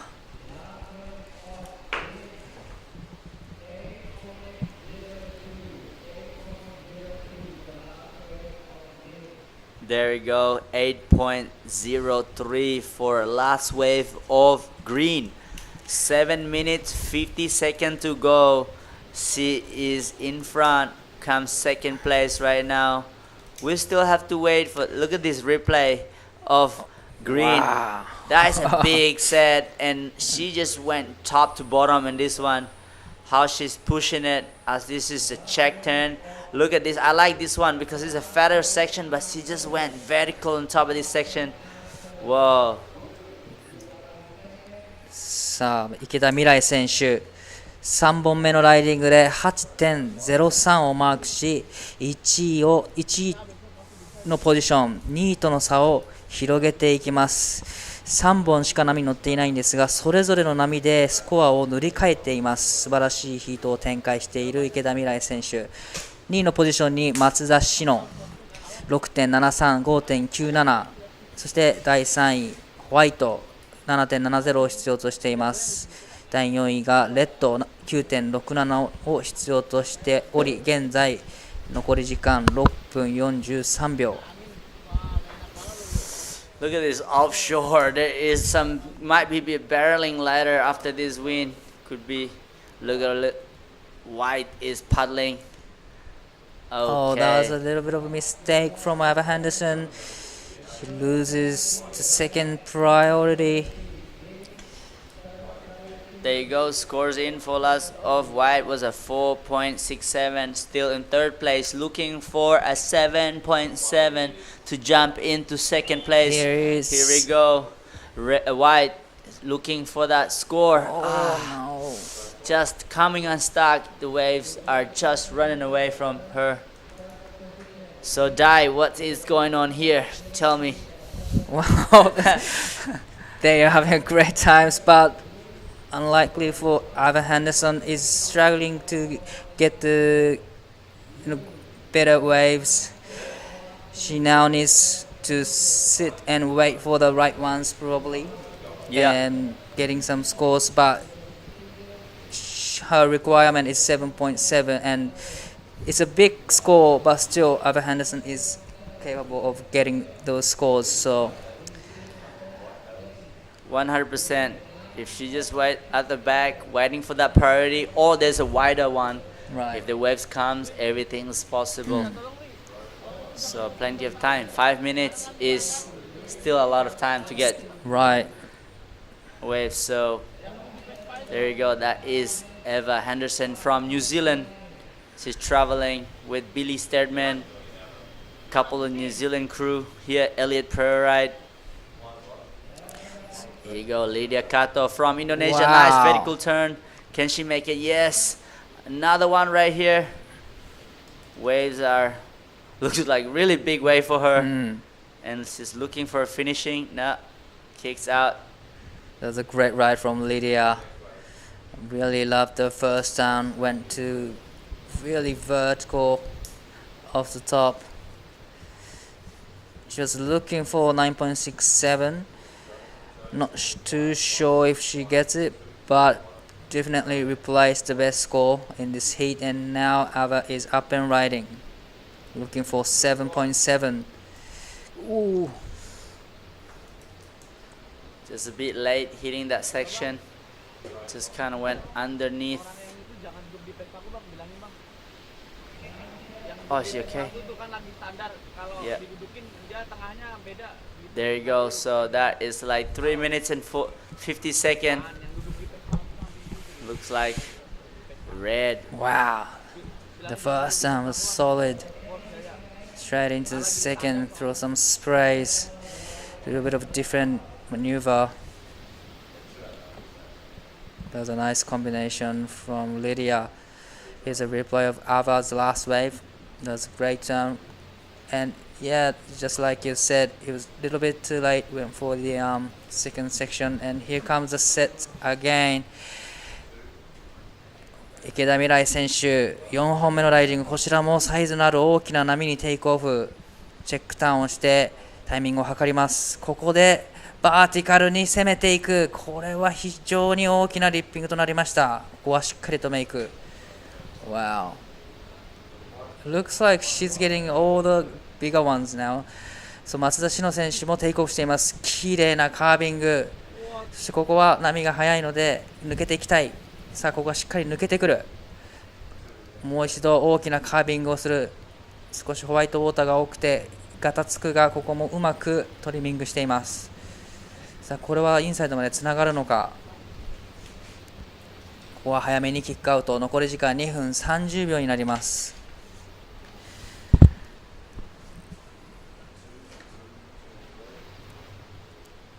So there's 2 minutes and 20 seconds remaining, and we are waiting for those green and blue's last waves. And here it is. Sets are coming into the lineup. So red is having a look.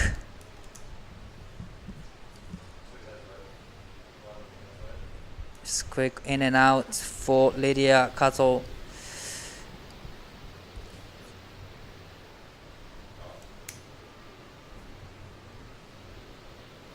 So here's a replay of the last of green. Really setting up with a car, but look at this section here. Wow, That is a big section turn. right there. That can be a really big score. I think that will be a throwaway though, Dai. And here comes reply of Shino Matsuda. I really like her doing carve. It's beautiful. And racing down the line, trying to get around, and she did another big carve. And there's a lot of whitewash on the face. It's really hard to control, but she managed to get around. And the last of green, 833. Whoa, that's a huge section right there. Why not? 8.33, well rewarded by the judges. And 50 seconds to go. さあ池田未来選手5本目のライディングで 8.33、 またさらにスコアを伸ばしていきます。トータルスコア 16.36。 Last chance for red. Here we go. Lydia Kato is in 4th place, looking for an 8-point ride.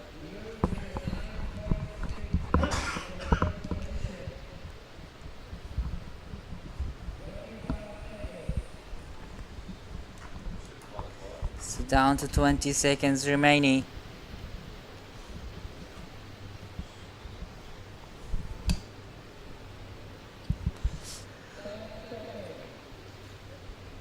So first priority is sitting with Ava Henderson. Is she gonna get another one?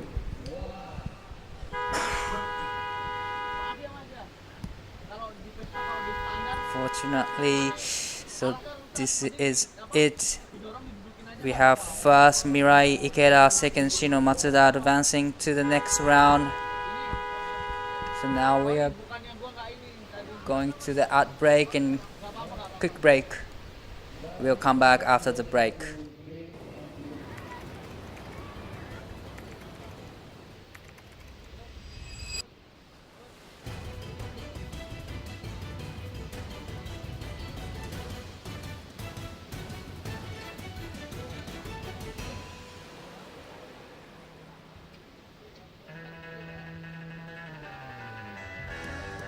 First, I want to thanks to everyone at home for supporting me, and I love you guys, and can't wait to see you guys soon.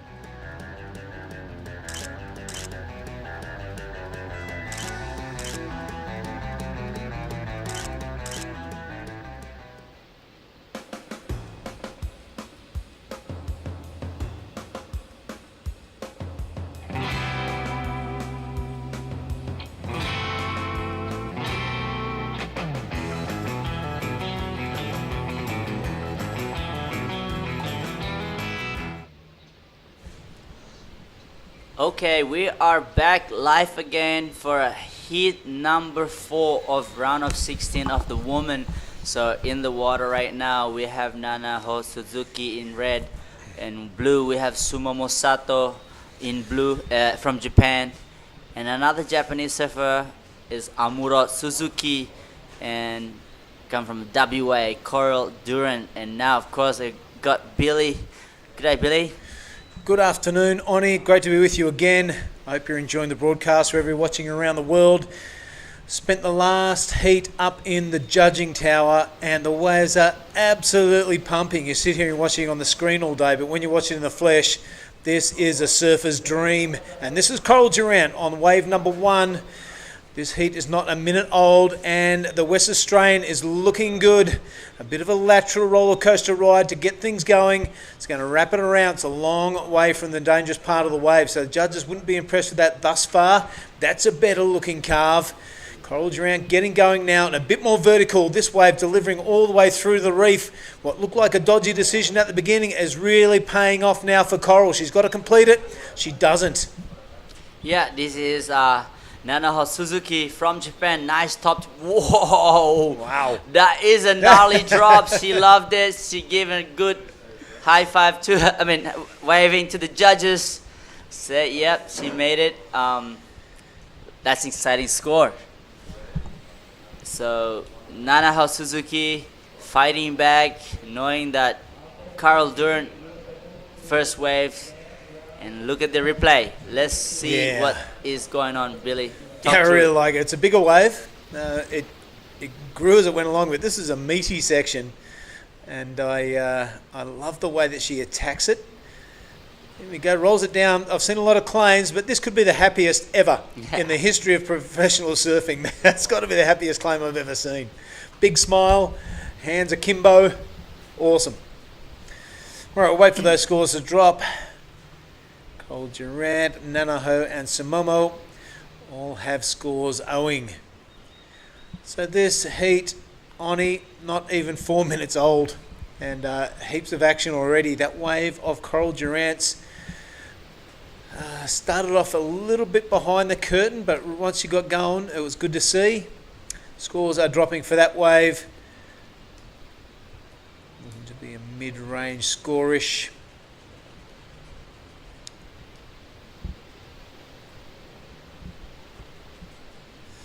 Yeah, but you look out there and see the lineup with your own eyeballs and is absolutely firing.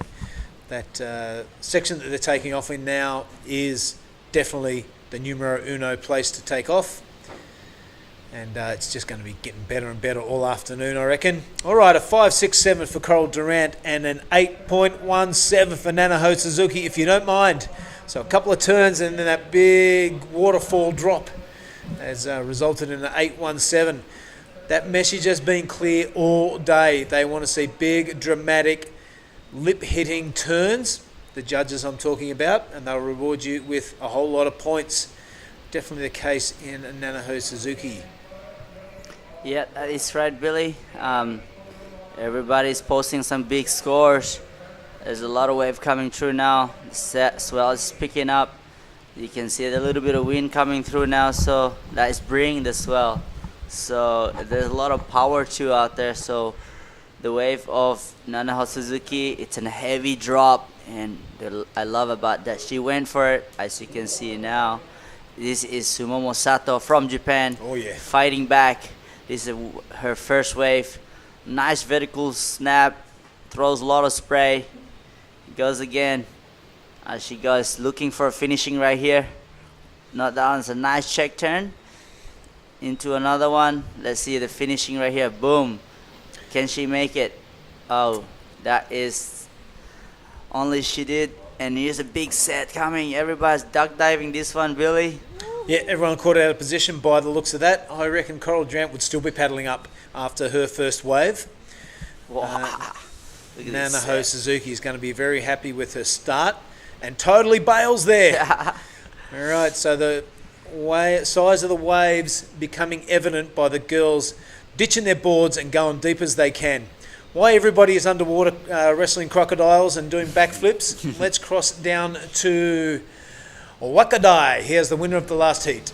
ラウンドオブ16ヒート3見事第1で通過した池田未来選手です。お疲れ様でした。お疲れ様です。ありがとうございます。トータルスコア 16.36 2本のエクセレントスコアでしたが、多分このイベントの中でもトップに入るトータルスコアだと思います。でヒート見ていても乗るたびにしっかりと、ヒートスコアをこう塗り替えていっているような印象でした。もうすべてうまくいったんですか？そうですね、1本最初に5点乗ってから7点の波はちょっと右のやつだったんですけど、そこに波が来てるなっていうのは思ってたので、それを乗ってでそこからリズムが多分作れたんで、自分のサーフィンも調子良かったですし、良かったと思います。So she knew that there's a wide one and she was looking for those kind of, and after she got 7-point right, she was just sitting on that area and she get the score, she get 2-8 and she did what she can do on that wave, so she's very happy about it. では明日、いよいよファイナルズ勢になってくると思いますが、この後はサーフィンされますか？それともどういうプランですか今日は？いや、ちょっとサイズも上がってきて疲れたのでゆっくりしようと思います。しっかりゆっくり休みを取ってください。たくさんの方応援してくれてると思うので一言お願いします。応援ありがとうございます。今日もすごいいい波で試合ができてとても楽しいです。次のラウンドも、楽しみきります。応援よろしくお願いします。ぜひ楽しみきってください。ありがとうございました。おめでとうございます。Okay, thanks guys. Back to you. Yep, right on. Daiwako, thank you very much. He was there with Mirai Akita. A really dominant display by her in heat number 3. This is heat number 4 of the women's round of 16. There has been one score dropped during that interview, and it was a 5.57 by Sumomo Sato. Slightly under Coral Durant, so the West Australian remains in second place. And it is Amuro Suzuki yet to get going, our surfer in white.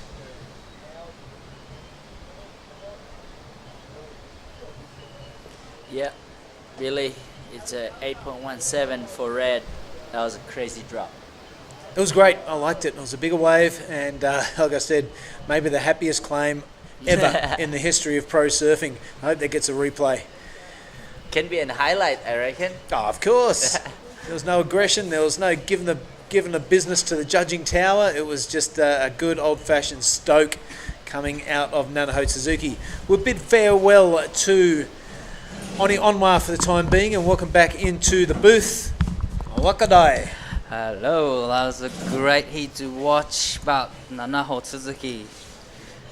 8.17, that was a huge 2 turns. I seen that from the beach, and that all the athletes went cheering up for that one. Yeah, right out. So the athlete area, there's a whole bunch of them there. Some leftovers from the women's round that you're watching right now, and then all the men are there preparing, hyping up, got their music on, doing a bit of flexing, doing a bit of stretching, because straight after this, in 20 minutes time, we'll be going to the men's draw, and it will feature Elliot Parada-Reed and Mega Atana, Kais King and Marlon Harrison. That is going to be an absolute beauty, and what a way to start off the round of 16 of the men. 4 big heavy hitters. Look at these waves, absolute surfer's dream, and these girls get to surf it with 3 other surfers. Can you believe it? How's that hook from Nanaho Suzuki? Absolutely on a tear. The owner of the world's happiest claim is not going to be so happy now. She face slaps into that 4-footer. さあ鈴木安室選手1本目のライディングです。少しホワイトウォーターが多いがここはしっかりコントロールして素晴らしい一発目、大きなスプレーを出していきます。さあここはセクション、速いセクションしっかり抜けてきてもう一発入れられるか、入れてきたけれども少し遅かったのか、ここでこけてしまいます。That was really unfortunate for Amuro Suzuki. That first time was solid, and Nanaho's last waves, that was a great surfing from Nanaho. Yeah, fantastic. You can tell she's got her tail in the air and ready to go. Amuro Suzuki. A lot of distance travelled on that wave, but not a lot of turns. So sometimes it's hard to get all that speed and momentum, get through the sections, then wash it off enough for an effective turn. But this surfer definitely knows how to do it. A great attraction to the women's part of the draw. This is Nanaho Suzuki. I really like that first turn, a bit of a check for the second one. It's a real pity that happened because I reckon she was on her way to another banging score. This is a replay of the Muro Suzuki. I really love the power hack from Muro Suzuki, but fortunately it's just this wave is about to closing out, but it was a little bit too late to go up the top. So I talked to Nanaho this morning, and she said she actually broke her longer board. So she was using a shorter board, and she didn't like it, and still using it, and she gets 8. So that's the one she's surfing in this heat. Yeah, oh, incredible! Shorter board, but she's surfing great. All right, Carol Durant is used to big, long, powerful left-handers. Looking totally at home is the West Australian. That's a great snap in the pocket. Couple of hands in the face of the wave to make sure he makes it down. Really puts a bit of back foot into it that time. Finds the lip for the third. Can handle the drop, that's for sure. Coral Durant looking super comfortable as she wraps that one around. Oh, the young lady is on an absolute tear. A lot of people in the commentary box like that wave. We go behind the post. We don't know if she's still riding, but it is Sumomo Sato on her wave. 佐藤すもも選手2本目のライディング、ここはすぐキックアウトします。 Wow, that wave from Coral Durant, I really loved it. And I'm loving the vista of this. Look at those left-handers going unridden. I'm absolutely ripping that wave in my mind. But yeah, the reef section here at Ujung Bocor coming alive. Nanaho Suzuki, a quick in and out, but it is all attention to our surfer in green and Coral Durant, the lone Australian in this heat. We'll see where that score comes in because it was an absolute belter in my book. さあ続きは室選手テイクオフしてきます。2本目のライディングです。まずはチェックターンをして波とのタイミングを合わせていきます。ここで波が速いと判断したのかキックアウト。さあまだファーストウェーブのスコアが出ていません。 Right, we are waiting for scores for surfers in green, blue and white. Here is that wave again from Coral. The way she did that, a bit of an airdrop to start off, so a critical turn for your first one. Really loved that the really second got the confidence up for the second, wasn't it? Look at that, that's high and tight. It's easy to go out onto the shoulder with these bigger waves where it's safe. You know you're still going to get a decent score anyhow, but that is not going to play for Coral Durant. She is really sticking it in the dangerous part of the wave. Right, waiting for that score to drop for Coral, Sumomo and Amuro. This was Sumomo Sato on a decent size looking wave as well. Things really not playing out for her thus far on the replay. I know by the time you got there and you haven't done a lot of damage, that might not be worth sticking at it. And that's what Sumomo thought. And this is a real quick one for Amuro Suzuki. She was doing a check-in turn, and yep, she decided not to go. There was no potential on that way, but look at these scores. So well, it was almost there. A couple of judges have given it, the snake and the donut, the perfect 10, a couple of 9.8, but that score for Coral Durant, a 9.87. I'm going to hand the pen over to Mark Clift. He's going to write that on the highlights package. Wow. Because Coral Durant has got the highest score of the event thus far, surpassing Jarvis-Earl's 9.77.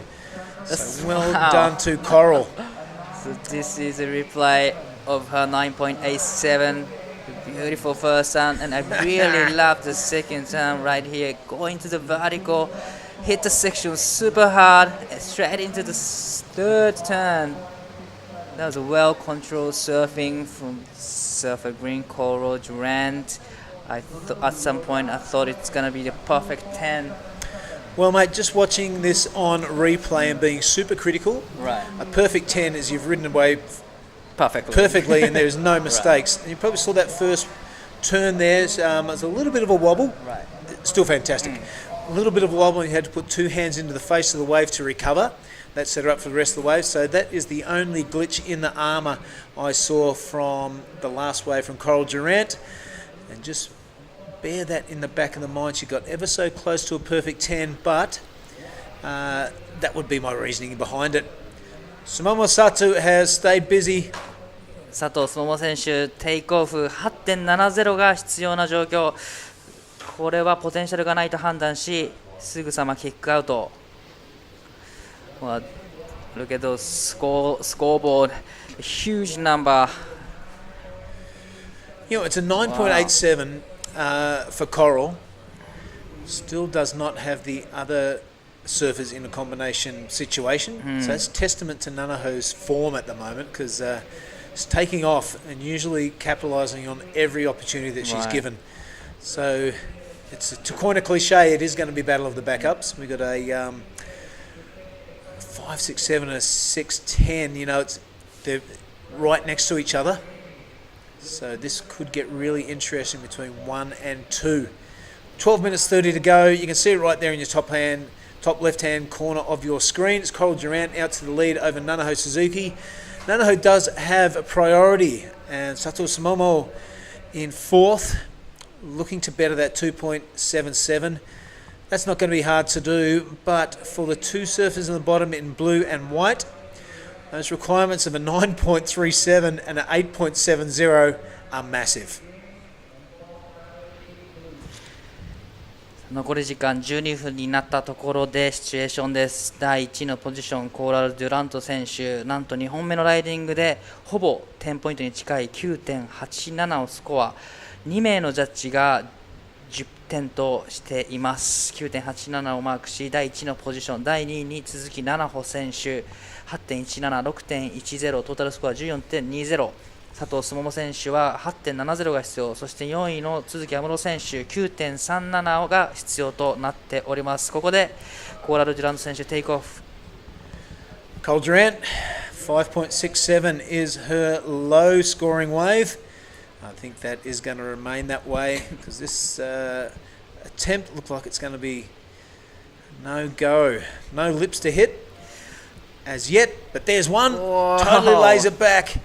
But it was a big attempt because a solitary turn of any consequence on that wave. It's not going to factor in.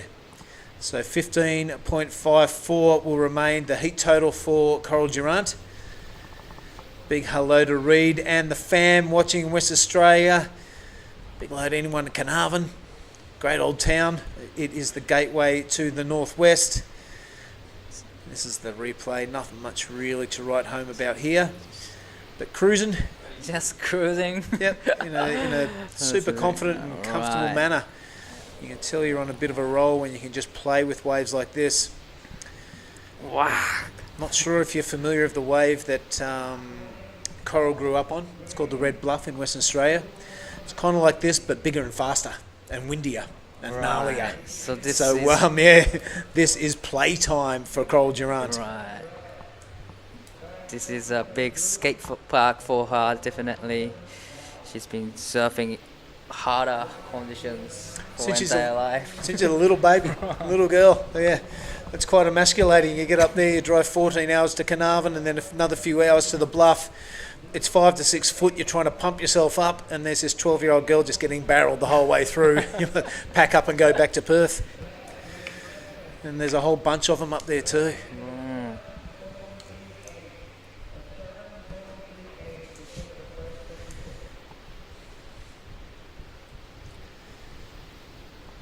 Right, 9:40, and this has continued in the vein of most of the heats today. It's been super exciting. Something cool has happened each heat. And let's hope it continues into the round 16 of the men.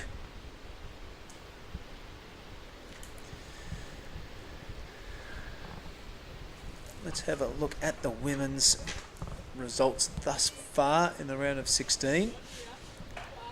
Also, it's Holly Williams continuing her roll through the draw in heat number 1, and into Santos qualifying also. And Sakai in heat number 2, looking like Mira Akita. Yes, the last heat in heat number 3. Pretty dominant display by that Japanese surfer. And Shino Masuda gets through as well.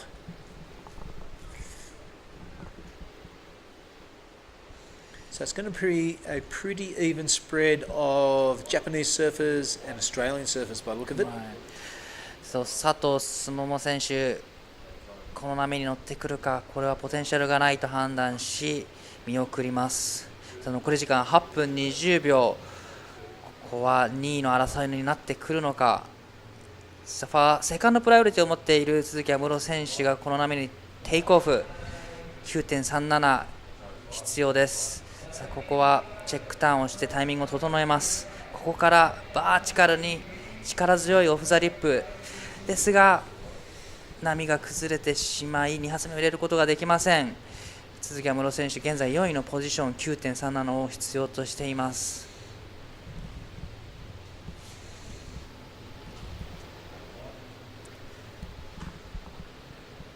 Here's a replay of the last wave for Muro Suzuki. It's medium-sized waves. It's got nice a nice checking bottom turn. Right. Nice bottom turn, hasn't she? Yeah, I it's really good to see. like that. This turn, so much power in it, but unfortunately it was just closing out after that. Well, I like that decision because there she is now playing on. Try to take on that lip at that stage of the game, it would have been all sorts of trouble. I moved up a spot, but that requirement is 8.47 still for Muro Suzuki. That last wave coming in at a 5.80. Pretty much one turn and it gets Pretty much. 5.8. So if she, can do those kind of turns, probably put 2 turns in, then she's gonna get decent scores. 鈴木安室選手、3本目のライディングで 5.80、 小さめの波ながら力強い2発目のバーティカルなリッピング、これ一つが評価されたような形です。 5.80 をマークし3位のポジションになります。現在必要なスコア 8.47。 さあ残り時間6分30秒を切ってきました。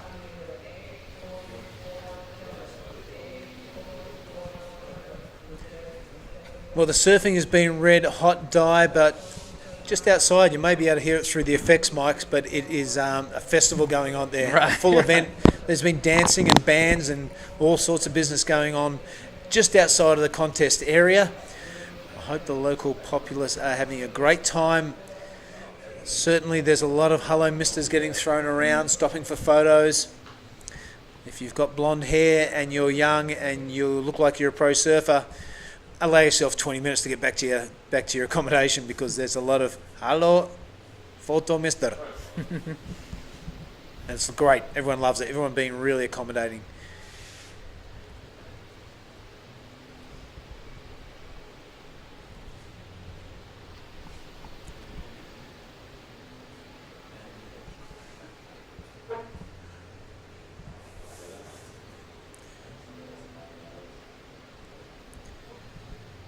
Right, it looks like Muro Suzuki separating herself from the rest of the field, doing a Java Seal, doing a Alice Reginato, doing a Bronson 80. They've all gone up there and absolutely scored, so why not? Might get up there and get totally tubed all the way down to these girls. That's going to garnish you an 8.47. So it's roll of the dice time for Suzuki and Sato, because the super strong performance from Nano Suzuki has only been trumped by the mega performance from Coral Durant. Close to a perfect 10. Oh, really close to the perfect 10.「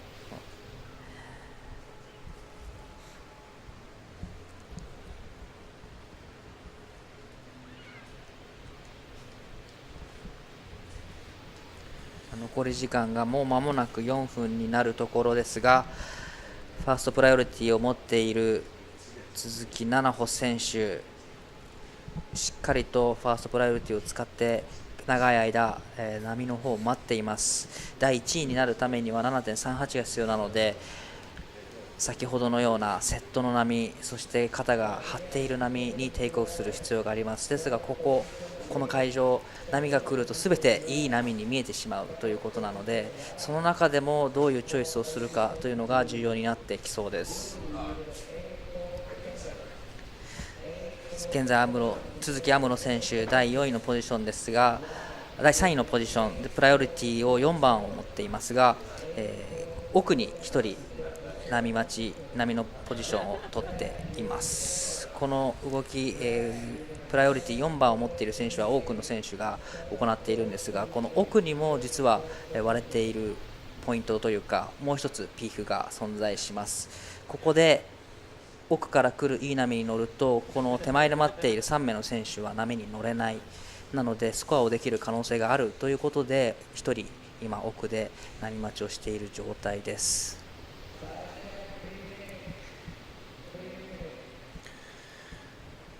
Now, Dai, you've been a fan of professional surfing for quite a while. Are there any Indonesians that are quite famous in Japan? Pretty much everyone's famous now in Japan, but Oni is famous. Yes. What about Pepin Hendrick? Yes, he's one of the legend surfer competing in Japanese pro circuit as well. So he is a legend surfer and well known in Japan. Did you catch up with him the other day down at the Krui lift? No, I couldn't see him at the site, unfortunately. You should get a photo, maybe an autograph. Be awesome. He's one of my favourite surfers too. Absolute machine when he was competing. You'd hate to have him in your heat. Smile, handshakes, and then the buzzer goes, and you don't know who this guy is. He's in the fighting mode. Yeah. Doesn't stop. Paddle. He looked like the Terminator, and he surfed like it too.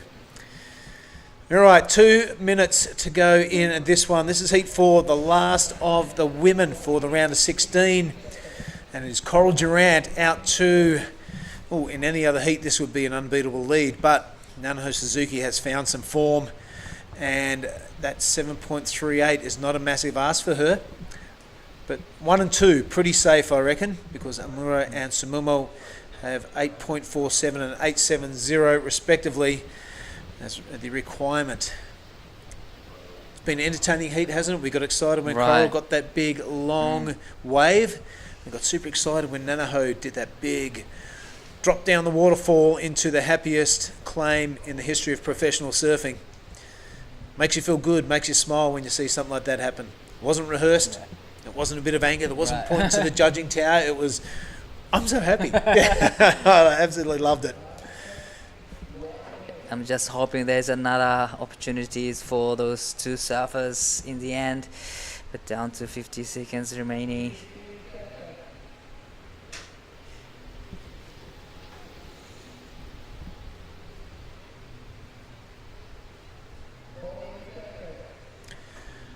Osmo's having a look.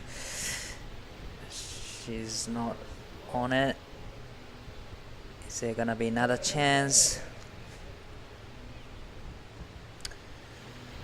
Alright, as this one is drawing to a close, we're going to ask you, Wakadai, not to tell Oni that he's famous in Japan. I don't think we could stand it for another couple of days. But there's going to be action right until the end. This is 10 seconds to go. The priority holder is Nanaho Suzuki. She's not going to go on that one. It was only a small insider. 佐藤その選手、テイクオフ 8.70 が必要です。力強いターン、しかしここは一発しか入らない。その後ろでは誰も乗っていない。Rightio, that has put the curtain down on heat number 4, the round of 16 for the women. I tell you what, I'm going to duck out and do the interview with Coral Durant. In the meantime, we're going to cut to a break. Stand by for men's round of 16 action. We'll be back right after this.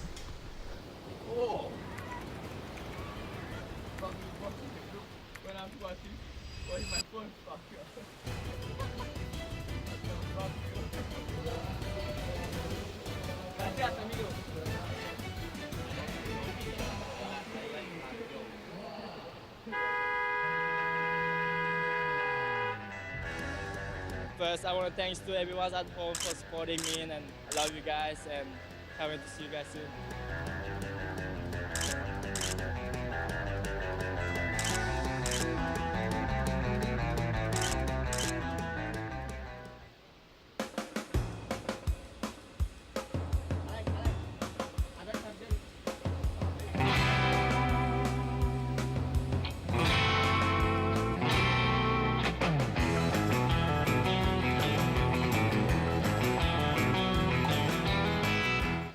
Welcome back, everyone. This is men's QS 5000 round of 16, heat 1. We have official result from the last heat. First, Coral Durant with a nearly perfect 10, 9.87 and 5.67. And second, Nana Hotsuzuki. They are all advanced into the quarterfinals. Welcome back, Mark. Yeah, straight into the men's round now. Elliot Parada-Reid is the first campaigner to get some runs on the board in this crucial cutthroat round of 16 for the men. Oh. It's the last time we're going to see four-man heats on the men's side of the draw, and Elliot Parada-Reid teeing off. Look at him stand tall and go, I did it. What a start, Elliot. I got a flashback to something he said to me the other day. His old man Jamal will be watching, and we were having a chat post-heat interview, and he goes, you know what my dad said to me? He goes, when you get in a scrap, you hit him first and you hit him hard. That's what he just did. Yeah. I also remembering he's saying, well, he's not doing it anymore, but he is on that routine. I believe last heat he was on fire, and he had a great start too, and now he is in this heat and he's having a great start. He's a replay of Elliot. Oh, this is probably from the last heat of blue.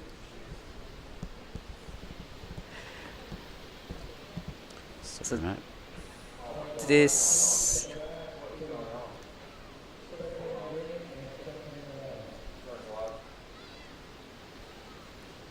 wow, pass of red 7.83. That's a great way to start off this heat. And here is the beautiful drawn shot. Yeah, that's our workplace. Look at it. It's the athlete zone. Beautiful oceanside vista, and the camp there is Karang Nimbor. That's the name of the resort. But we are parked up in a 7.83. Elliot Parada-Reid threw it down big time, and all these heats are a big deal. That's Kaius with the long hair in the white. Right next to him is Made Artana, mega right there in the blue. Next to him, green, is Marlon Harrison. So Elliot Parada-Reid knows he's got a stacked heat, so some runs on the board early. He's got a keeper, and he's off to a flying start. So well done to the Kiwi. So we've seen a couple of excellent scores in women's round. So we will see some huge actions from the men's. And now Elliot has 7.83. Oh man, just so impressed with what I've seen to get to this stage. I'm really pumped at this time of the event. It's hard not to be excited, Di, because we've got the best of the best. And when our work days are in pumping waves, we're watching pumping surf, we're calling heats that are blowing up. We've got amazing surfers across the board. Our work day is pretty easy when it's like this, I reckon. I love it. I totally agree. Really love watching those exciting surfing from all these talented surfers. Yep, so tomorrow will be finals day, everybody. We're going to take our act back to Krui Left, which is about a 30-minute drive away from here.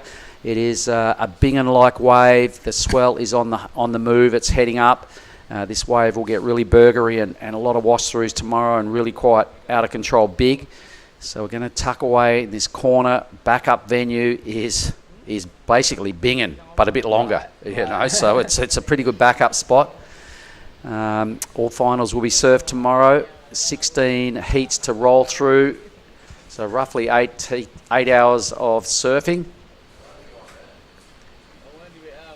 Just waiting for Coral Durant to make her way in. We'll throw down to Billy, and then we're going to throw some kudos out to some good mates of mine that are watching. A bunch of fireys.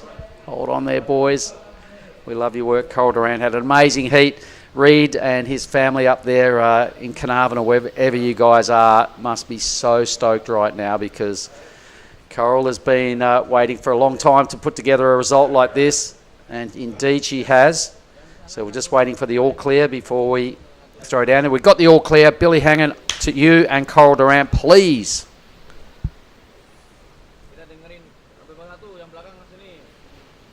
It's because the owner of a 9.87 has just walked in. How do you like those bickies?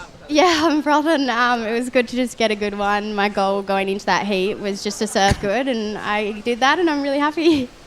Now, you're no stranger to big long lefts. This one's a little bit more mellow than hometown. Was a bit of playtime out there?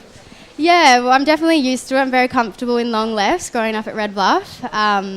So, yeah, I went out there and I did what I did, and then I was like, I'm just going to play around and try and get a couple. You did a bit more than that, I've got to say. It was pretty exciting to watch you absolutely attack those things, because I'm not sure if you can see, but it looks pretty solid on the replay. And the waves are absolutely firing. The feeling in that heat looks really good. All the girls out there pretty friendly, or was it a bit of a tussle? I've had a few heats with these girls and they've always got up on me, so it was definitely, there was a bit of competitiveness there going on. But yeah, no, there's such good waves coming through, and I think everyone just knew whoever was going to get on the good ones was going to get big scores. So yeah, it was really fun in the lineup and such good waves. It's so good out there. All right, Cole. Now, there's about 200 people in your family and you've got about 1 million fans around in West Australia. Why don't you look down the barrel and say hello, or whatever you want to say to your folks back home? I'm sure Mum and Dad are watching. Just say hello to them, and yeah, hope I didn't freak you out, Dad. But yeah, thanks for watching and supporting me. All right, the hold of a 9.87 and the eyes definitely on the prize. Coral Durant, back to you guys in the booth.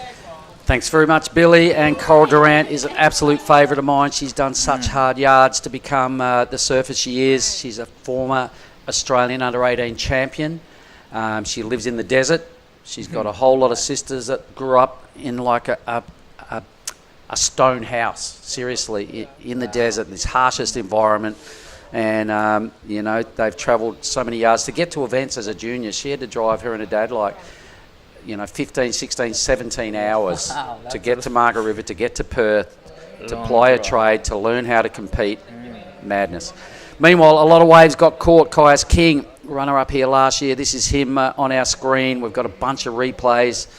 Made Artana right here. Mega is his nickname. Wow, and he impressed you the other day, didn't he? Take us through this wave dive. I even like the second big carve. Really love how he pushes tail so much and a lot of energies, and yeah, really love everything about this ride. Wow, still going and put another one in. Yep, I love what he does as well. A great replay, so we'll be standing by for some blockbuster numbers. We know Elliot started with a 7.83, and now he's stringing together another wave, so the Kiwis at home down there will be frothing that Elliot's putting together a really good package here, because he's been a part of the furniture of our Asian tour. Every year he fronts up. I don't know how many events he ever does, but he's here every year. Billy Hangen's back in the booth with me, Billy, and while we've come from West Oz flavour with Coral Durant, you and me sitting here, we're going to do a big shout out to Dan Maxwell and the Fireys at the Bunbury Firehouse. Oh, yeah. Jesse Malloy's there with him. You're the kidding. state over 40s champion, or over 35s, that's one of them, but he's a state champ. So, boys, we love your work. And speaking of someone else we really enjoy, Elliot. Elliot Prada-Reid, yep. Dan Maxwell, of course, he's a Kiwi, living in Australia now, but check this out. He'll be loving the action in Heat 1 of the round of 16 for the men. That's a great-looking replay. First time I've seen this. So He opened with a EPR 7.83 too, man. Wow. So this is his second number. EPR off to a blinder. Yep. Now let's hope there's no fires around Bunno, because everyone's sitting here watching the.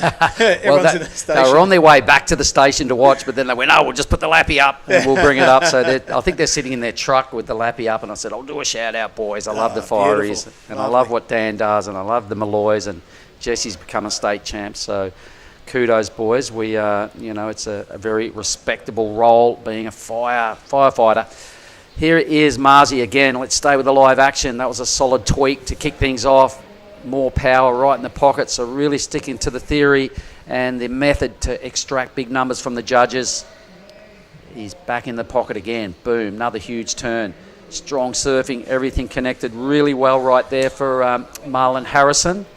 So Kai's got a good wave, Mega got a good wave, Elliot's had two good ones. Marzi's on the scoreboard with a screamer as well. This heat's really firing up, Bill. Yep, the keys are in the ignition. Just about to get it going. Oh, I'm looking down the list of those names. Caius King, he can win it. all of the people in this heat can win this event. How's Elliot's second number that just dropped in, mate? 6.40. That's a great backup for the 7.83. It is the New Zealander out to an early lead. Still 19 and 10 to go in this heat number 1 at around 16. It's Mega Artana hot on his heels. He only has one wave and a 7.53 is a 7.57 is his requirement. Kai's King, super dangerous competitor, 3.60. He'll be looking to throw that in the bin by the end of this heat. Just needs a good wave and there's no stopping him. But here goes EPR. Nope, just teasing us.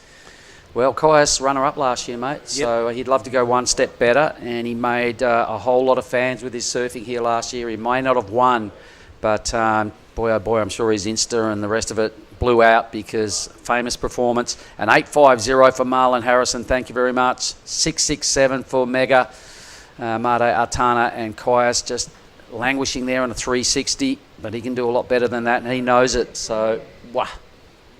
Oh, man, this is a huge deal, Billy. The difference in points getting out of this round in the rupiah they're going to pick up, it's a huge difference. But it's, you know, cash is one thing; it's always a bonus, but you can't buy points, and that's what they want. 100%.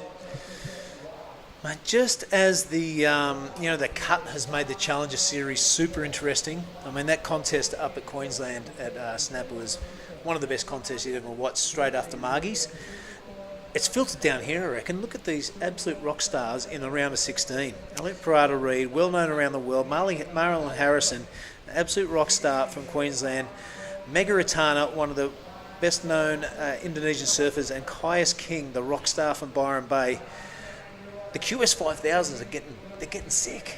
Oh man, there's a lot at stake here, you know, like Challenger Series is huge. To get on there, you're one step away from getting on the CT, and Marzi wants in on it, so he's already open with an 8.5, screaming down the line, one huge section, so it was never going to factor in as a big score. So now Nyoman Artana. Yep, the speed machine from halfway board riders is up and going, and there's action before he even does a turn. I love the way he goes about it. I hope he can stick it. He doesn't, so one turn only from Megatron. Yep. Nyoman, apologies, I called him Made earlier, Marv, but we know he knows we love him. Elliot's having another look, doesn't like what he sees. He can afford to be selective, Bill. He's still got 16 and a half minutes to improve on already a 14.23 total. Sick. Kai's now biding his time. He won't be impressed with his start, mate, so I'm expecting him to come out firing on his next wave. Yeah, he'll keep his cool. If there's one thing you say about Kai's King, he's cool. And he's going to keep it under control. Still 16 and, handful of seconds remaining in this one. So it's not panic stations just yet. Big stakes here. Everyone's surfing for today. This is the fourth last heat of a long 23 heat day.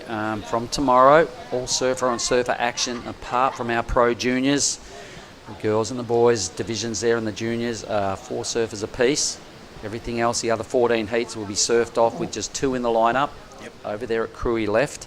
How's the Jukong in the background? Look at these 4 guys. Maybe that's the next heat. Getting ready. Best seat in the house.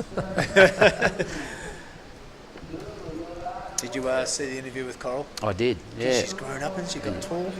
Well, she's a young woman these days, you know, and she's, you had to sit down, I noticed, because is that where you were going with that? All right, and she spoke really well, and her old man will be chuffed, you know, the family, they put in I think she's the last in the line out of the Groms, and she's probably put together the best career as a surfer, but a lot of them had a swing at it. Reed's travelled probably 2,000 Ks over his 2,000 hours of kilometres over the years to get to events. It culminated years ago in an under 18, Australian champ for Coral, Australian title, and now she wants bigger and better things. And she's been coming to some of these events for a while. It's finally starting to click. Put her in waves like this, you see the best out of somebody like Coral. Well done, young lady. Popular surfer too, mate. When she came up after a heat, the whole entire athletes area stood up, had a clap, give her a few hoots, high fives. It was great. Nice one. Anyway, we'll stick with what's going on with this live stuff here because some big numbers. Marlon Harrison squarely wants to have a piece of Elliot Parada-Reid's lead. He's gotten pretty close with the 8.5, a super low backup score. In fact, Elliot's the only one with 2 respectable numbers. So at this stage, a fair bit of work to be done by Marlon, Nyoman and Caius. 2 minutes since we mentioned that clock in regards to Caius King. He sits there with priority, but it's not the same reef as part of the reef as Elliot Parada-Reid. A natural footer is looking dangerous, drifts the tail on his first one. There's no mucking around and warming up with this guy. Bit of a free fall out of the lip for the second, follows it up with a third. EPR is on a tear. Let me tell you, the athletes area will be going absolutely bananas. They love him. I love him. You love him, Mark, and he loves that. Look at the big yell. He's just about throwing out a hucker-shucker at the end of that wave. You can see he can taste blood right here. Elliot is on a dead set tear. Whoever gets to interview him at the end of this heat, it's going to be a lot of fun because if he wins, Elliot's going to not hold back, I reckon. He's been owed a big result on this Asian tour for a while. He comes every year, mate, and he's a real warrior. And look at the surfing he's done right here. So I'm pretty certain he's about to improve his 2-wave total. That was a ripping start. He's feeling it. He's tagging every section flush now. This was a super difficult manoeuvre. And right about now, he's like, right, I feel like I can do just about anything. Take that. And he kind of is. He's really teeing off through the roof. Look at him there, just giving himself a G up. I loved it. God. You can just feel the stoke coming out of the TV screen with him yelling after his last manoeuvre. That was sick. Our big release, mate, because look at the people he's up against. You know, Marlon Harrison, Magaritana and Caius King. We've said the name before, but wow, all these guys are super solid performers and absolute killers, and EPR is just going at them. Certainly is. Has not put a foot wrong. Has only ridden 3 waves and he's flushed just about everything he's done. I really love that bounce back there. He opened with a ripping 7.83. His back up will probably roll off the screen and be replaced with another fresh, solid score. Big shout out to Jamal, wherever you're watching, mate. We miss you, and don't let this happen again. Please come next year. We love your company around the contest site. Yep, it's not good enough, mate. Yep. There's a spare chair up in the athlete zone. No one's going to touch it because we put that there and said, this is in respect to Jamal. Do not sit on this thing. It's too scared. I tell you what, there are some numbers filtering through into the red column, which is going to make Jamal pretty happy because they're all fluffing around the same distance as the first wave. But there it is, a 7.50 for Elliot Parada-Reid, wave number 3. Things are going from strength to strength for this fella. And there's 11 minutes and 10 remaining. Time to get going, Caius King. Time to get going, Marlon and Mega. Man, you could bottle that feeling that Elliot's got going right now. You know, you could put that thing on the black market and sell it. How's the boys out the background? Oh, busy. They're on the hunt. They've got something there. Right. It is there's a mooring buoy out there I've been eyeing off all day and wondering why it's there. Now we know. That's the fishing spot if you ever come to Krui. All right. Putting in the hard yards, aren't they? Yep. They'd be all be smoking too, no doubt. They love a rock on this neck of the world. Sunday afternoon, you're 100% correct, Billy. We've just seen Mega throwing some shuckers out to somebody, but Sunday down at the beach here is a big deal. There's that many domestics down here watching. They probably don't even really understand what they're watching. They just know there's this big festival that we need to be at and check out some bullets, and let's go have a look. So a busy scene on the beach. There's a lot more going on than just the surfing, mate, at this event. There's been heaps of dancing and bands and all sorts of business going on just outside of the contest site proper, and the local populace absolutely loving it. I'm not sure if you heard me mentioning to Daiwako before, but there's a lot of hello misses getting thrown out and a lot of young pro surfers being stopped for photos.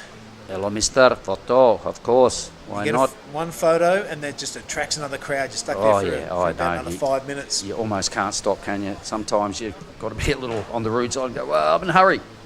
Yep, here we go. Caius, all right, sat there for a long, long time.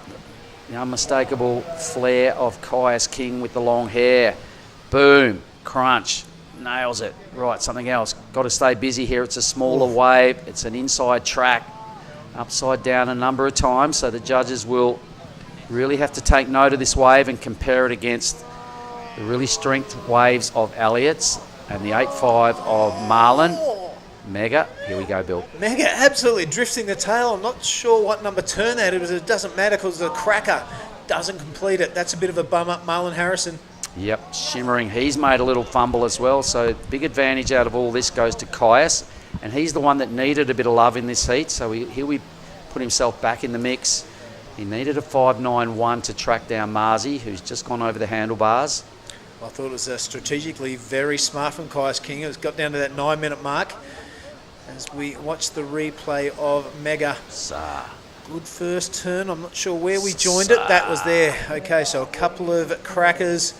Gets around to the open face and doesn't get the completion, which is a bit of a pity because that would have been a high score. This looked like a medium sort of a wave, but it grew as it went along the reef system. This timing of paddling to this wave mark gives him time to paddle out the back and get another one, which he definitely needs. He will, but he's keeping himself just in the conversation within arm's reach of second position by riding this wave and stringing it together. He really played the game quite well there. He knew he had to finish that wave. Marzi had a ripper of a wave. Uncharacteristic. Then, yep, a little over the, leans a little too far over the toe side. Down he goes. Mega made an uncharacteristic mistake. He just got taken out by a bit of foam on his way up to the end hit, and it was just enough to unsettle his balance. So rode a couple of scores. Caius will be the only beneficiary of maybe that exchange. In fact, Mega will improve his 2.73. He only needs a 3.14 to go into second. So Marzi's about to drop out a second spot, I reckon. The 1.30 was actually Marlon's second best scoring wave. So Caius, some numbers appearing. They're not massive. They're not the number he needs. It's in at a 5.10. He'll be looking to make that his backup, mate. Yep, so he's got 7 minutes, which you're alluding to is a wise move, allowing enough time. He pulled the trigger. He's back in the hunt. The number for Mega will improve the 2.73. He'll definitely get the 3.14 to go into second. It won't be a very substantial second placing because Marzi has the 8.5 and something else. So actually the requirement for Mega will go up because Marzi did do a couple of turns. There's the gang down there in the competitors area. How are you girls? How are you guys? Woo! And the popular Coral Durant. Coral Durant sitting there. Yep. All right, scores are in, mate. 6.47 for Mega, if you don't mind. That is taken to second position. Marlon Harrison now relegated into the third position. All right, 4.54 is not a massive ask. Yeah, no, that was the only turn of Marlon's wave, so... So yeah, he'll be wooing that missed opportunity. Marlon, yep. So into third, but he's got the best score of the heat, so no real, no big pressure at this stage. He doesn't need much for second, but something's got to happen. They don't give away 4.6s that easily out of that judging panel, so Marlon's got to get his thinking cap on. He does have second priority. Elliott's just beaming and buzzing out there with 15.5 points almost in the bank. So Megatron moves into second spot. Had he finished that final move, bro, there's a 7.5, you know what I mean? Yeah, I agree. The judges are really loving his act, and when we had a little briefing with him last night, he's gone, what do you reckon we need to? And I said, dude, they're loving it. The judges are loving you. You don't have to change anything. More of the same, and he's delivering more of the same. It's a real pity he fell because he could have really stretched out that hold on second. There's our scene. The Enjoy Krui sign on the bottom left-hand corner there is our athlete zone. The judges are tucked away under that tree there with the red roof. There's the Jalan that brings most people down to the beach right next to the judging area. The old Ombak Inter side up at the blue fence there, a little further to the right-hand side of screen. There's all the little groms that surf this keyhole right all day long, mate, on the old busted up boards. I love it. They're lucky to have 3 fins between about 6 of the surfboards they ride. Nobody's got a nose on their surfboards because none of them have leg ropes. So when they fall off, their board smashes into that rock wall. Hey, this is Caius King. He's got a heap of surfboards. and he knows how to ride a wave. This is his second scoring wave of any substance. His requirement is an 8.04. So at the moment he'd be looking to improve that 5.10. Don't know if that's going to happen. He's got 4 minutes to get out the back and get amongst it. That was a bit of a head scratcher. Me too. I reckon that was the smallest wave I've seen surfed all day. So he lost his sabar. Here goes Elliot now. This kid is just beaming with confidence. He's all over it. He's trying to throw away a 7.5, so he's got to go big, and just that little moment. You know what? Doesn't really matter. He's not the one with his neck on the chopping block. It's this guy, Marlon Harrison. Yep, he needs a good backup score. We know he's capable of it. He has uncharacteristic fall on the wave previous. Looks to have got his act together now, though. 2 decent hits. He's only looking to replace 1.30. I think he did that halfway through his first bottom turn. So Marlon Harrison. Marzi, caddy corner down there, just dealing with some lumps. Now, Kai's King, yes, he's done a lot of work on that wave, and I'm not sure whether the judges are going to buy into it too much. It was really good surfing, let's face it, but at this level, super small wave, Kai's will probably be going, oh, what? I needed an 8? What? Yeah, needs an 8. He needs to get out there and get another crack, mate, that's for sure. Needs to go again. Mega sits out there with priority. Here it is. Like, he may have been further up the reef looking for a bit of a tube or something, so it may have just been a reposition. Look, we don't know. You can't fault the surfing. No. Look at this. This is absolutely A-grade surfing on kind of a waist-height wave. So, you know, this wave is 3 times bigger. Marzi. So what did you like about this, Bill? Well, I like that his fall didn't mess with his head. You know what I mean? Straight back into action there. Nothing out of place. And the judges have been rewarding those 2-turn hits. And they've rewarded it here, mate. A 6.63. So Marlon Harrison strengthens his grip on second place. Ooh, here goes those grommies I was talking about. Look at them. That lovely. Those guys have been there pretty much all day. There's 6 of them. Like I said, there's lucky if they got 3 fins between them, mate. You saw the photo I took of them earlier. And pretty funny, you know. They barely own leg ropes. They wouldn't even know what a block of wax looks like.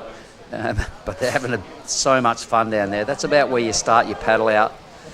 Numbers are in. Kai's, what did he put together? 3.40, mate. Not enough. He's got to be out there for another crack at it.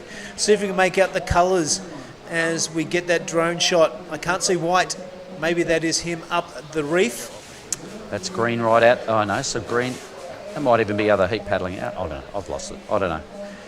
What I do know is that Mega's dropped into 3rd place. So here is the answer back from Megatron. It's a great looking wave. He's going to have to go really big. He needs a mid-8. So he's got to tee off a number of times and have a really strong connection with no errors. So far, so good till that point. That ain't the 8.47. Here is Elliot. Yep, heat leader.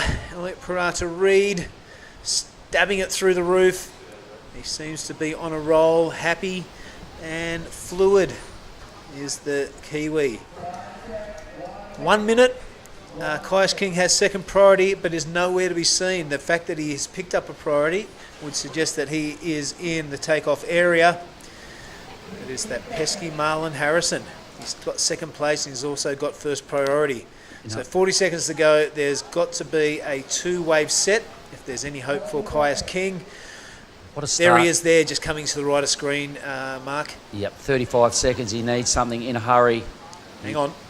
Oh, he needs 2 things in a hurry. He's now comboed.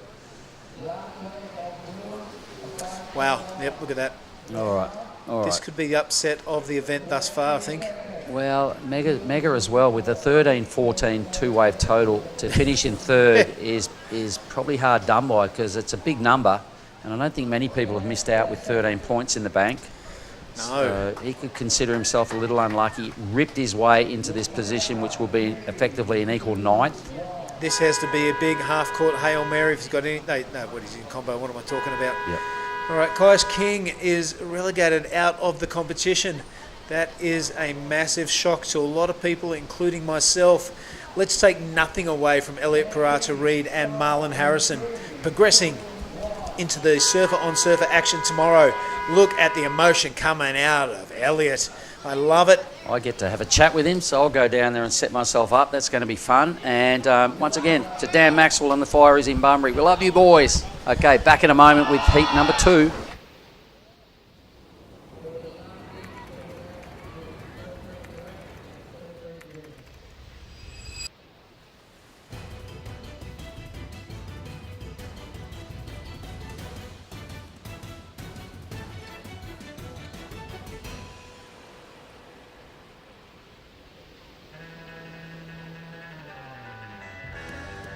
First, I want to thanks to everyone at home for supporting me, and I love you guys, and can't wait to see you guys soon.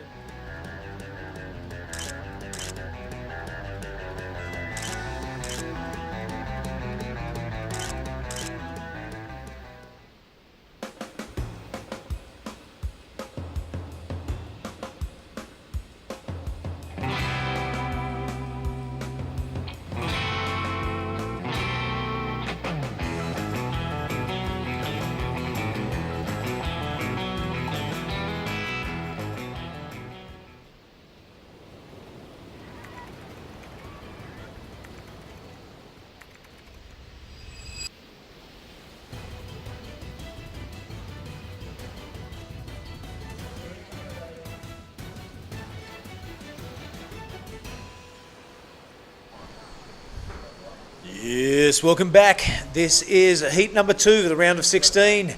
There the names there, Alistair Reginato. He has been on an absolute tear this entire event. Winter Vincent really come in leaps and bounds in the last 12 months. The ever-dangerous Taj Stokes is the person you see surfing on screen right now. And Yuji Mori from Japan brings it up in the white. This heat has only been going for less than 3 minutes, and there is a couple of scores up already. None better than Alistair Reginato, a 7.50. Taj Stokes has had a wave of his own. There was a dominant display by Elliot Parata Reid. I think it's safe to say that in the last heat. He took this guy out who's Caius King. He will be packing his bags and heading to Nias before he goes to Belito. But this is heat number 2 of the round of 16. I'm going to welcome back into the commentary booth Oni Onwa Che. Good afternoon, Billy. How's everything going over here? Everything's great. We've got a little bit of a New Zealand flair going at the moment because their favourite son, Elliot Parata Reid, is into finals day. Can't wait for the interview. Oh yeah, Elliot's been on fire. I could feel his energy before when I was seeing him. As you can see now, the replay of Taj Stokes in green. Nice first turn into this vertical top to bottom surfing that is, and hold up 1 second. Stalling for the barrel. All right, bit of a hiccup here. That's okay. We are deep in the jungle. And what we're seeing on screen now is the holder of the 7.50 in Alistair. Best wave drops thus far. There's a blue asterisk next to Taj Stokes. That means he's owed a number as well. And look at that, a 7.33 for the surfer in green. Taj Stokes is in the lead, albeit by 1 wave alone. So a high-scoring heat so far. While we're waiting for the rest of the surfers to get together, let's cross down to Mark Clift. He's got a very happy winner of heat number 1. I certainly do, Elliot Parata Reid. I've seen you surf a lot of heats, but I reckon that's the best I've ever seen you with one of these things on a Rash Fest. What do you reckon? Hey, Jummer, hit him first and hit him hard, baby! Well, you did. A 7.83 out of the blocks. You backed it up with a 6.4 and then blew it out for another 7.5. Tell us how you were feeling after wave number 3. I'm pretty tired. I've been tired pretty much ever since I landed, but just been drinking heaps of caffeine and Jay's electrolytes, and it's keeping me chugging along, so yeah, frothing. Well, for once you didn't give your old man a heart attack. You hit him hard and you hit him first, and then you backed it up, mate. How good. How about a big shout out to the old man? Yeah, shout out to Mum and Dad. Wouldn't be here probably if it wasn't for them, and shout out to the Keyhole boys, Surfboard Empire boys, everyone supporting me. Let's keep it going. At the end of wave number 1, when you gave yourself a big rev up, give us one of them now. How did it sound? Oh, no, probably not, mate. I'll give everyone the ick, but yeah, it felt good just to lay into one. I feel like I haven't. That was like my first good wave I've had since I've been competing here this year, so just felt good to open up on one. I'm so happy you're through to the man-on-man stuff, and I'm sure you are. Well done, Elliot. Cheers, mate. Thank you. Cheers, boys. Thank you. Yeah, good on you, Elliot, and good on you, Mark. Great interview. I'm sure all our New Zealand brothers and sisters will be happy with that. I certainly am. He's a great character to have around, and he's absolutely ripping. I'll tell you what, a 7.50 and a 7.33 are big scores to start off with for Alistair and Taj. They're going to need it after the ways we saw ridden during that interview. Winter Vincent has gone upside down, waiting for a score from him, and Yuji Mori is also owed a score. So this heat number 2 of round of 16 is looking like an absolute barn burner, as we see a few replays floating around. Here's our man in red, Winter Vincent. We saw a bit of this wave during the interview, but look at that, straight up, drift the tail if you don't mind, down to 6 o'clock, the nose of the surfboard. Wraps it around, there's no wasted opportunity. If there is any part of the wave to garnish some points, Winter Vincent's going to collect on it, and he did just that. Yeah, I love this is the bigger wave for Alistair. He's looking for that bigger score, 7.5s. That's the money turn right there, Billy. So that's a hard one to do because there's a backwash in that ending section, and he can go airdrop. So I really like it, but I'm not a judge. So let's see what the judges say with the last wave of blue. Yep, still owed a score for Alistair.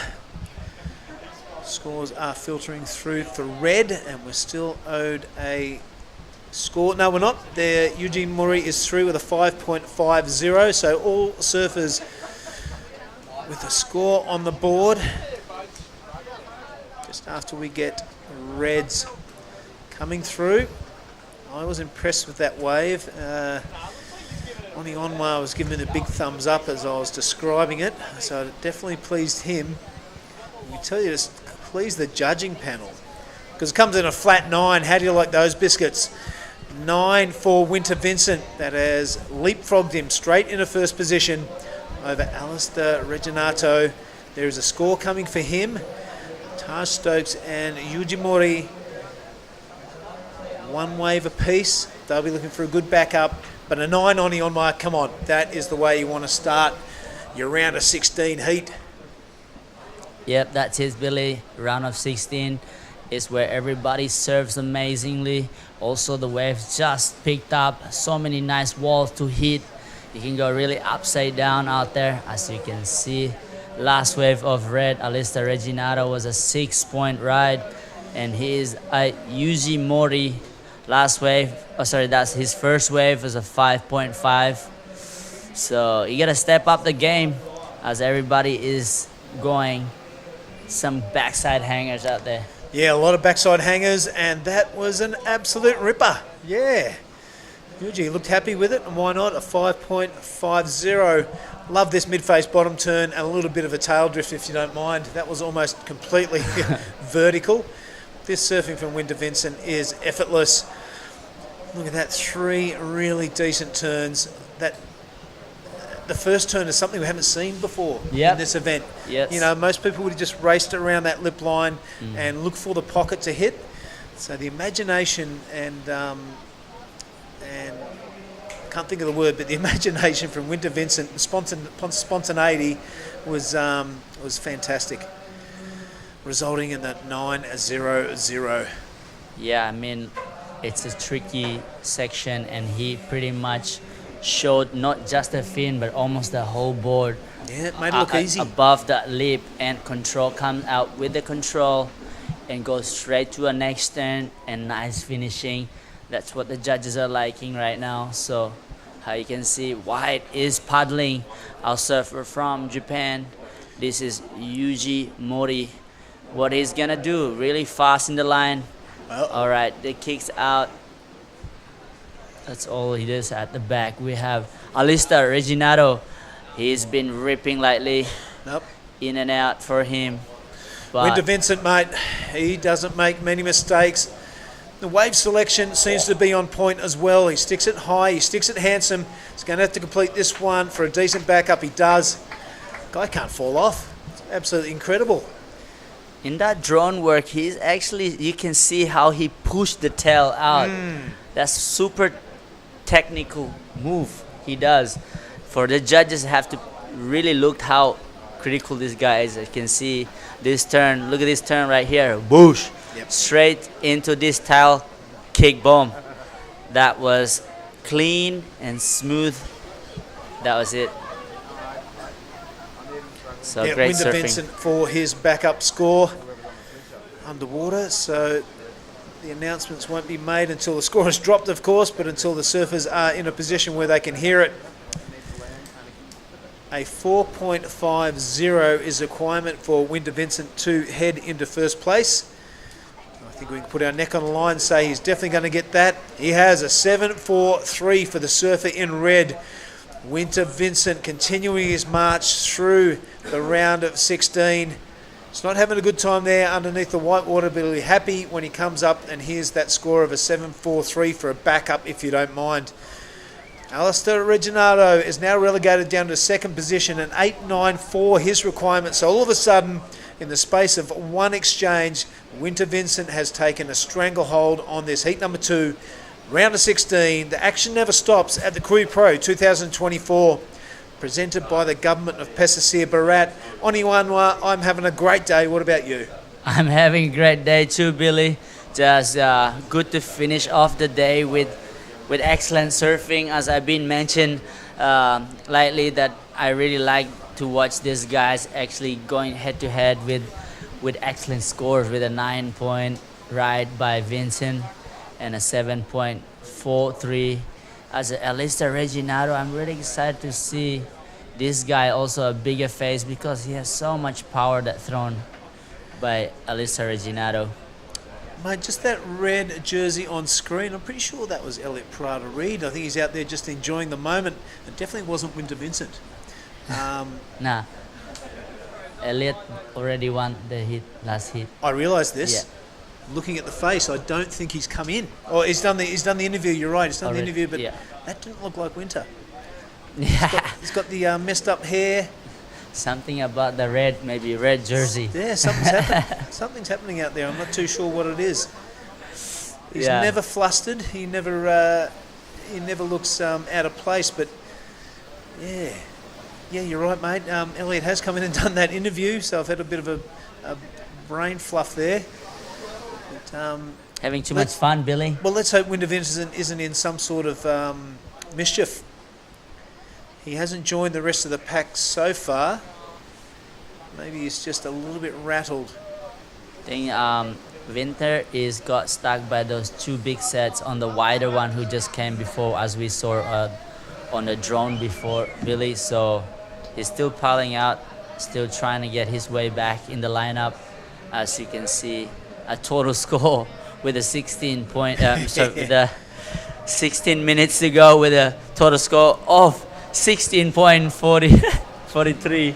So what a perfect timing to mention that. It's 16 minutes and 26 minutes left with 16.43. I got brain fog too from that. Sorry guys, we are watching, but all right, there's a bit of urgency in the paddling of the rest of the field in Taj Stokes, Murray and Alistair Reginato. Red still hasn't joined the rest of the field. Let's hope I'm totally overreacting and overthinking the situation. But something seemed to miss.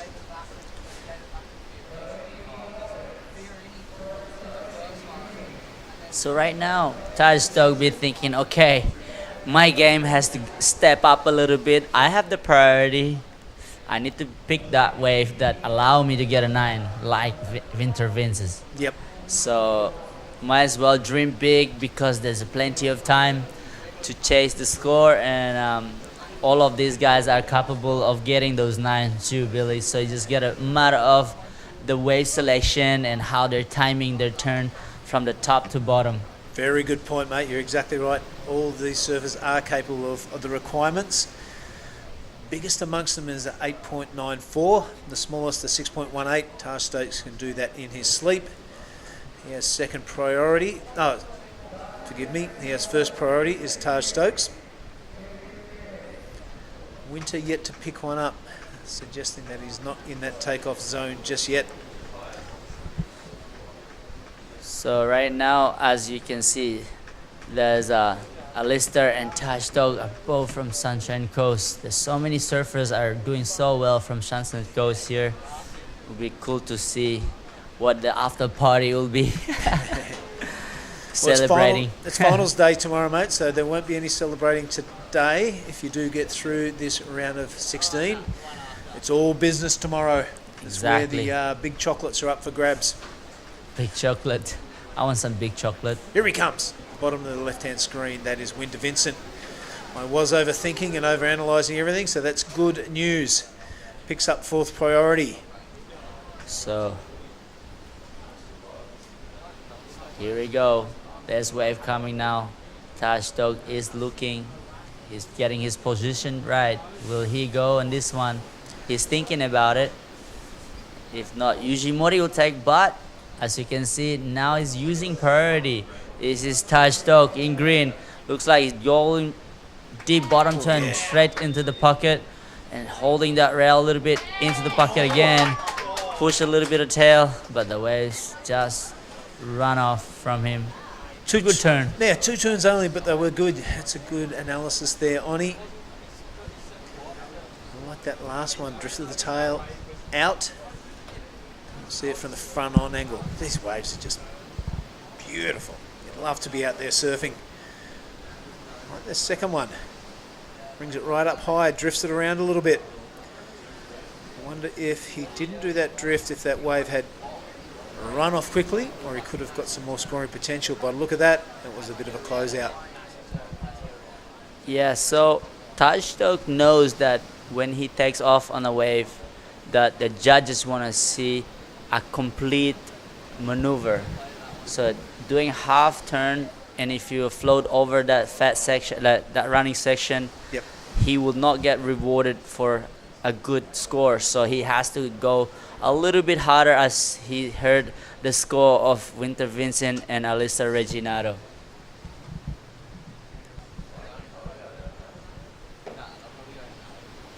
So as he pals back out, trying to get back to the point, he's probably hearing the score for Taj Dog.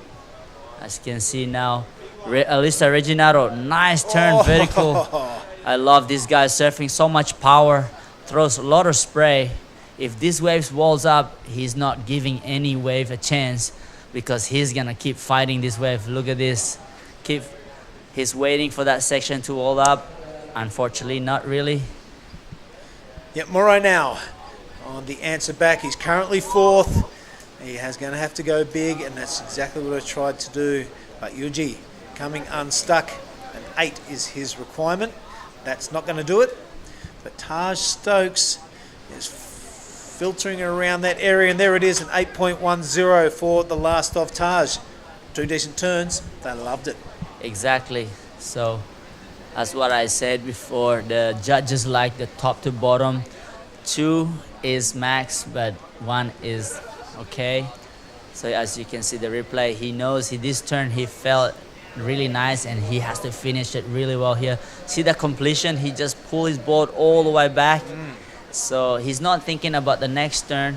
As you can see, our Japanese surfer, Yujimori, more like a flatter section, but right there, ouch, coming unstuck.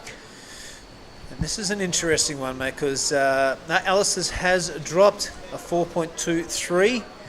Judges aren't buying into that. I love the first turn. I reckon that's where all the points came from, because a 4.23 is not going to get the business done. I think the wave just letting down Alistair in that case. All right, all scores are in, mate. There's 10.5 to go. It's Winter Vincent out to a lead. His closest competitor is Taj Stokes.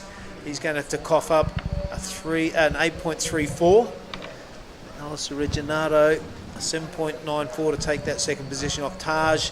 And Yuji Mori, a 9.93. Massive ask. Yes, Yujimori needs to step up his game, because the boys red, green and blue is really going for it every turn. It's just full on power, timing, and yeah, dangerous opponent.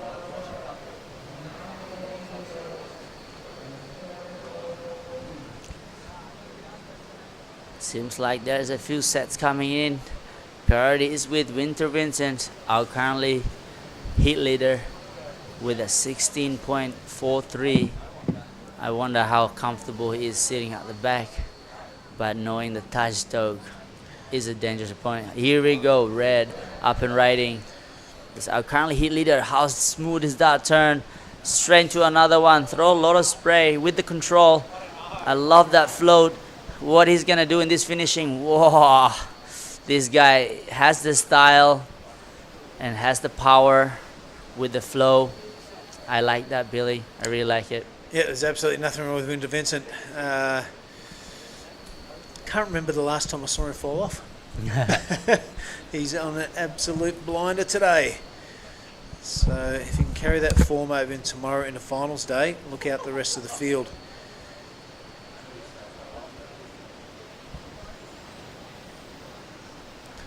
A functional lip ride there. And I like the way he has two speeds through his turns. He goes into that bottom turn and halfway through it accelerates his board and gets that big whip going through it. Third wave only for Winter Vincent. He's making every post a winner. I wonder what kind of tail of a board he has right now. I think it's a round one, mate, from before when he was checking it out, see if there was any damage. It's usually a round or a squash, isn't it? All right, the competitors area, Cole Durant, looking happy with herself, and why not? An 8.97. Pretending she's shy.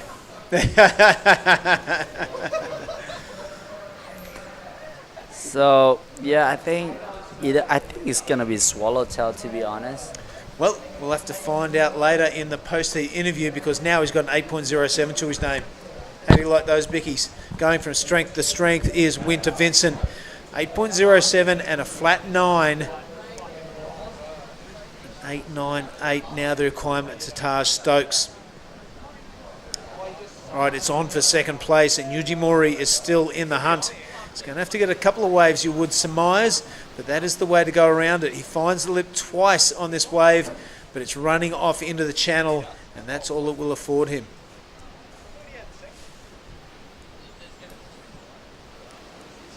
So, who we got in the next hit, Billy? There's 6 minutes to go.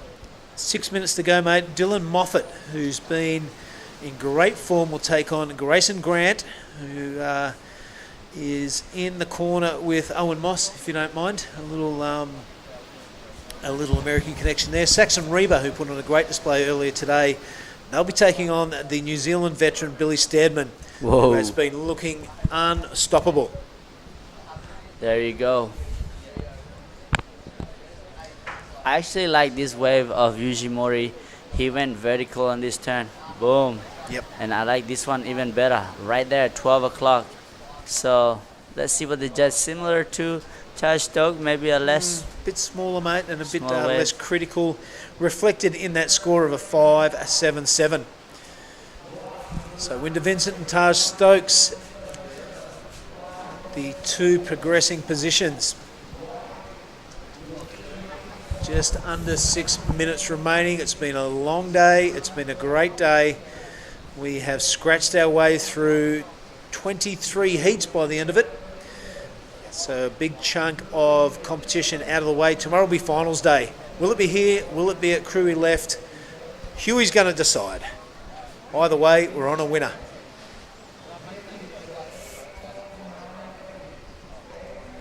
All right, so we have just 5 minutes and 25 seconds to go. Here we go. There's at the back, there's some sets coming. Let's see if there is gonna be a chance for Alyssa Reginato. Looking for a 7.94. And Yuji Mori looking for a 9.66.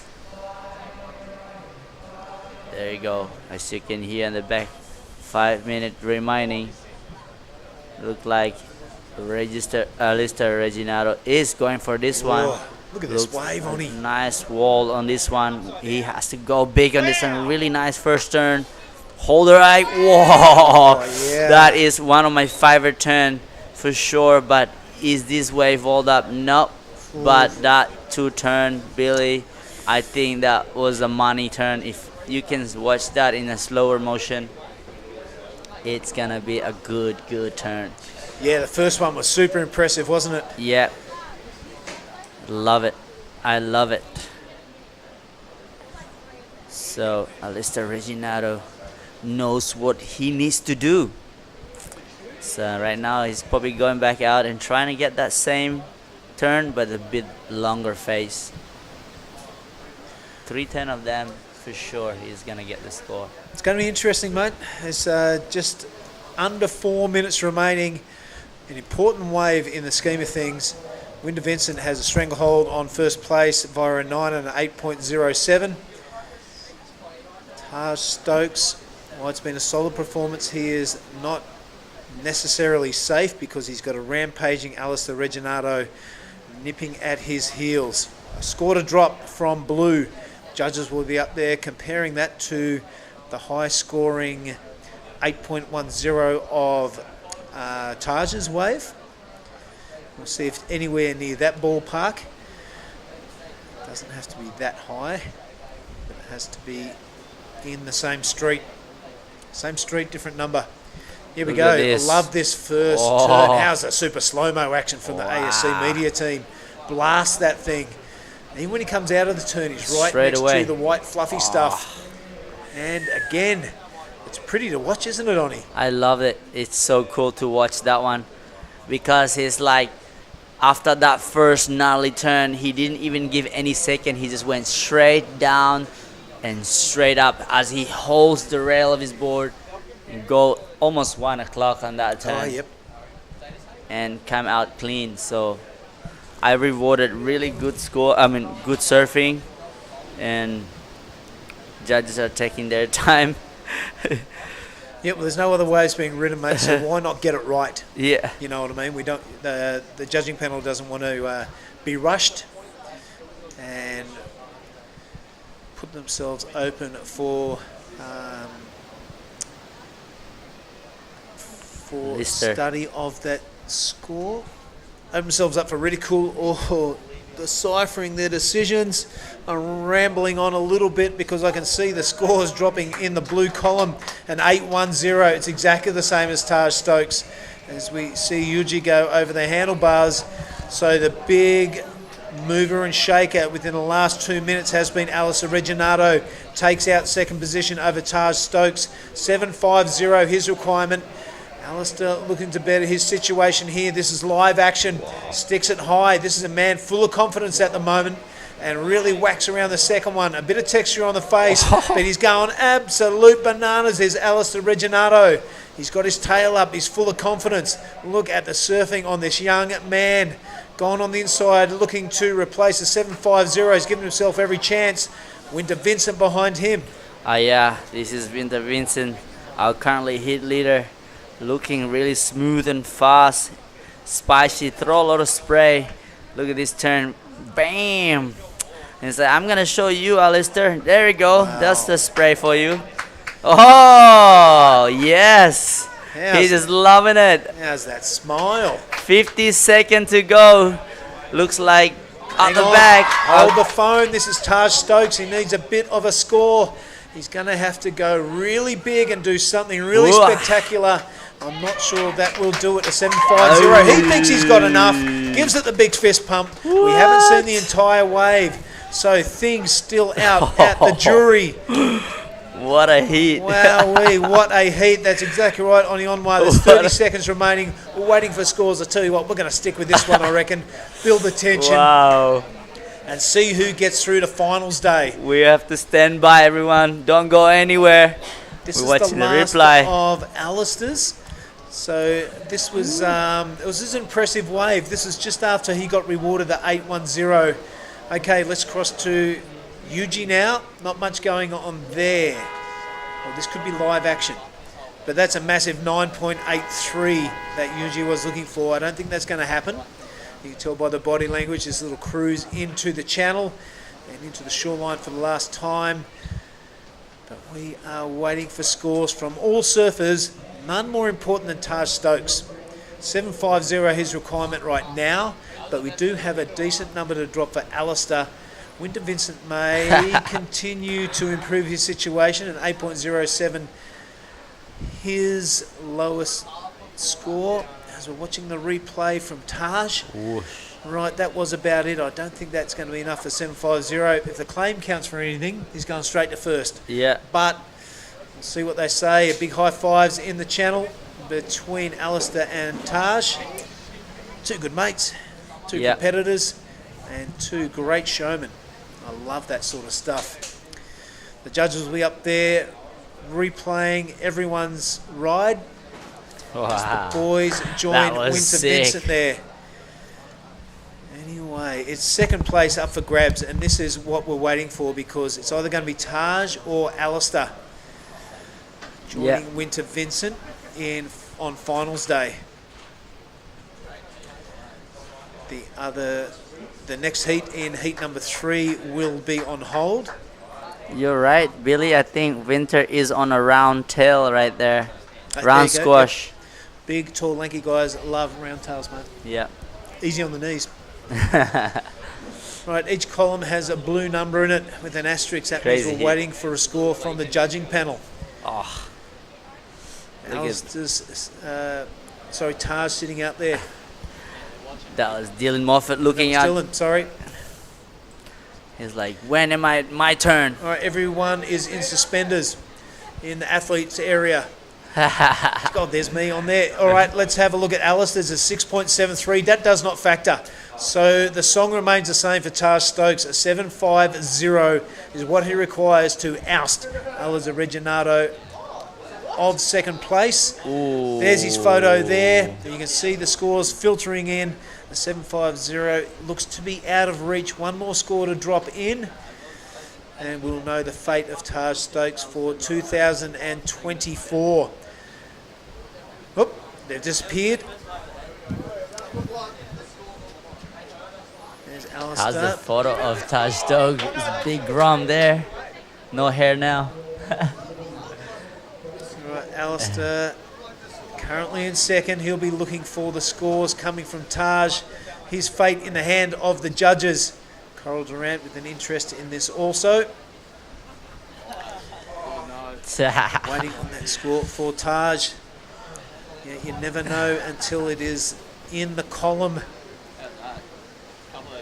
Looks like a pretty cool customer. Let's hope he keeps those shorts on while the camera is in view. Alright, off, get the rig out, check this out. It is the score from Taj Stokes we're waiting for. Clean slate at the moment. Also waiting for scores for Winter Vincent and Yuji. I don't think it'll have any bearing on the outcome of this heat, because Winter Vincent has surfed a heck of a heat, a 9.0 and an 8.07, if you don't mind. There's a 7.3 from one judge. That's almost there. The score is 7.77. He does get it. Taj Stokes outs Alistair Reginato. You can see Alistair appreciating it on the screen there. This is heat number 2, third last heat of the day. There's tension everywhere. What a great contest this Krui Pro is turning out to be. Well done, Taj Stokes. Don't give up. And he didn't do that. Whew, I'm going to catch my breath, go out and speak to Winter Vincent, and I'm going to call in Mark Cliff for the call. All right, let's cut to a quick break while we get all our ducks in a row here, and we'll be back for heat number 3 for the Krui Pro 2024.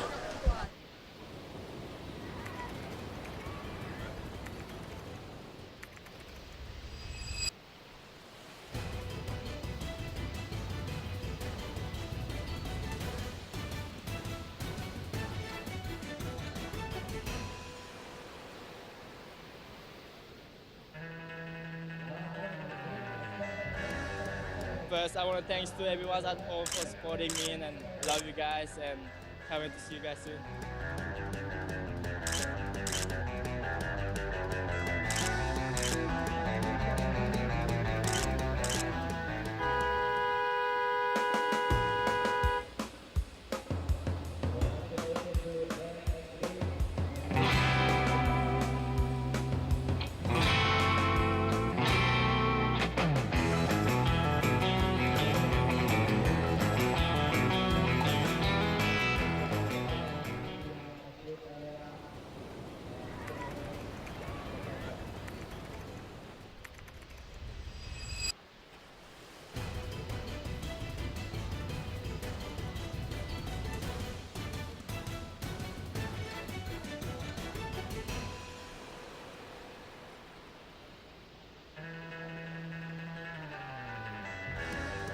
first, I want to thanks to everyone at home for supporting me, and I love you guys, and can't wait to see you guys soon.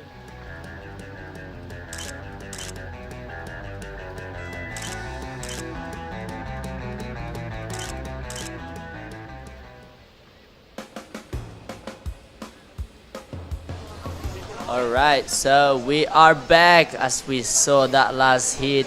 Two Sunny Coast boys just battling for second place. Unfortunately, Winter Vince won and second place Taj Stoke. But meanwhile, we're gonna go down with Billy for the last hit winner. Go ahead, Billy. Yeah, thanks very much, Johnny Onwa. I am standing here next to Winter Vincent, of course, absolutely dominating that heat. What was going on underneath you was super interesting because Taj and Alistair were having a battle royale. Does that filter into your mind once you're out there surfing, or you're just concentrating on your own act? Yeah, actually, the entire heat, I was so nervous. They dropped 2-7 straight off the bat, and I was like, shit, I really got to do something here. But yeah, no, it's probably the best heat I've ever had. Well, you scored a 9 straight off the bat. That was an absolutely cracking wave. And your last wave, I didn't see the score because I was running over here to interview you, but I'm sure it was in the high 8s. A massive smile after that one. What was bringing that on? I'm not sure. I had Kai Alden out there caddying for me, and that's pretty special. And I just felt in the zone, I guess. And yeah, that's all I got to say. Just amazing. Well, mate, you're into finals day. It's going to be tomorrow. The waves are absolutely cooking here. It's either going to be here or Krui left. We'll see how much this swell fills in overnight. Do you have a preference? Oh, I'd much rather just straight out here. Even if it's 10 foot, I'd rather just go out here. Just see what we can do, throw us out. All right, I like that sort of attitude, and I like this guy surfing. Every time we meet, he's getting closer to the final of the Krui Pro 2024. This is Winter Vincent. Keep an eye on him. Back to you guys in the booth. All right, thank you, Billy, and congratulations to Winter Vince. It was a great performance. A total score of 17.87. That was like, what a heat. So now we have in the water right now, as we can see, Billy Stearman in red. We look at the replay right now by Dylan Moffat in green. Nice first carve through here. Look like how relaxed he is into a next and waiting for that wave to wall up. He's waiting patiently. Here's the moment that he need to hit it. Zah! Really much power as he float through this one. Wow, didn't make that one. But the back, boy, Grayson Grant, nice float into a nice cuff again here. Wave kind of fat on this one, but this is the moment. Here's the wall, lie back right here. Everybody, stay tuned. This is the replay of it. Wow, really lying into it. So, Grayson Grant still going. Just come off in that last turn. Yep, that was looking like it was going to be a super good wave for Grayson Grant. Unfortunately, just falls off on the end. I love that layback he did. Unfortunately, got a little bit stuck, but made it. So 2 scores to come in for Dylan Moffat and Grayson Grant. This is our New Zealand surfer, Billy Stearman on his backhand. Beautiful first turn, straight up to the second one. A little bit of a smaller wave, but really well done here by Billy Stearman.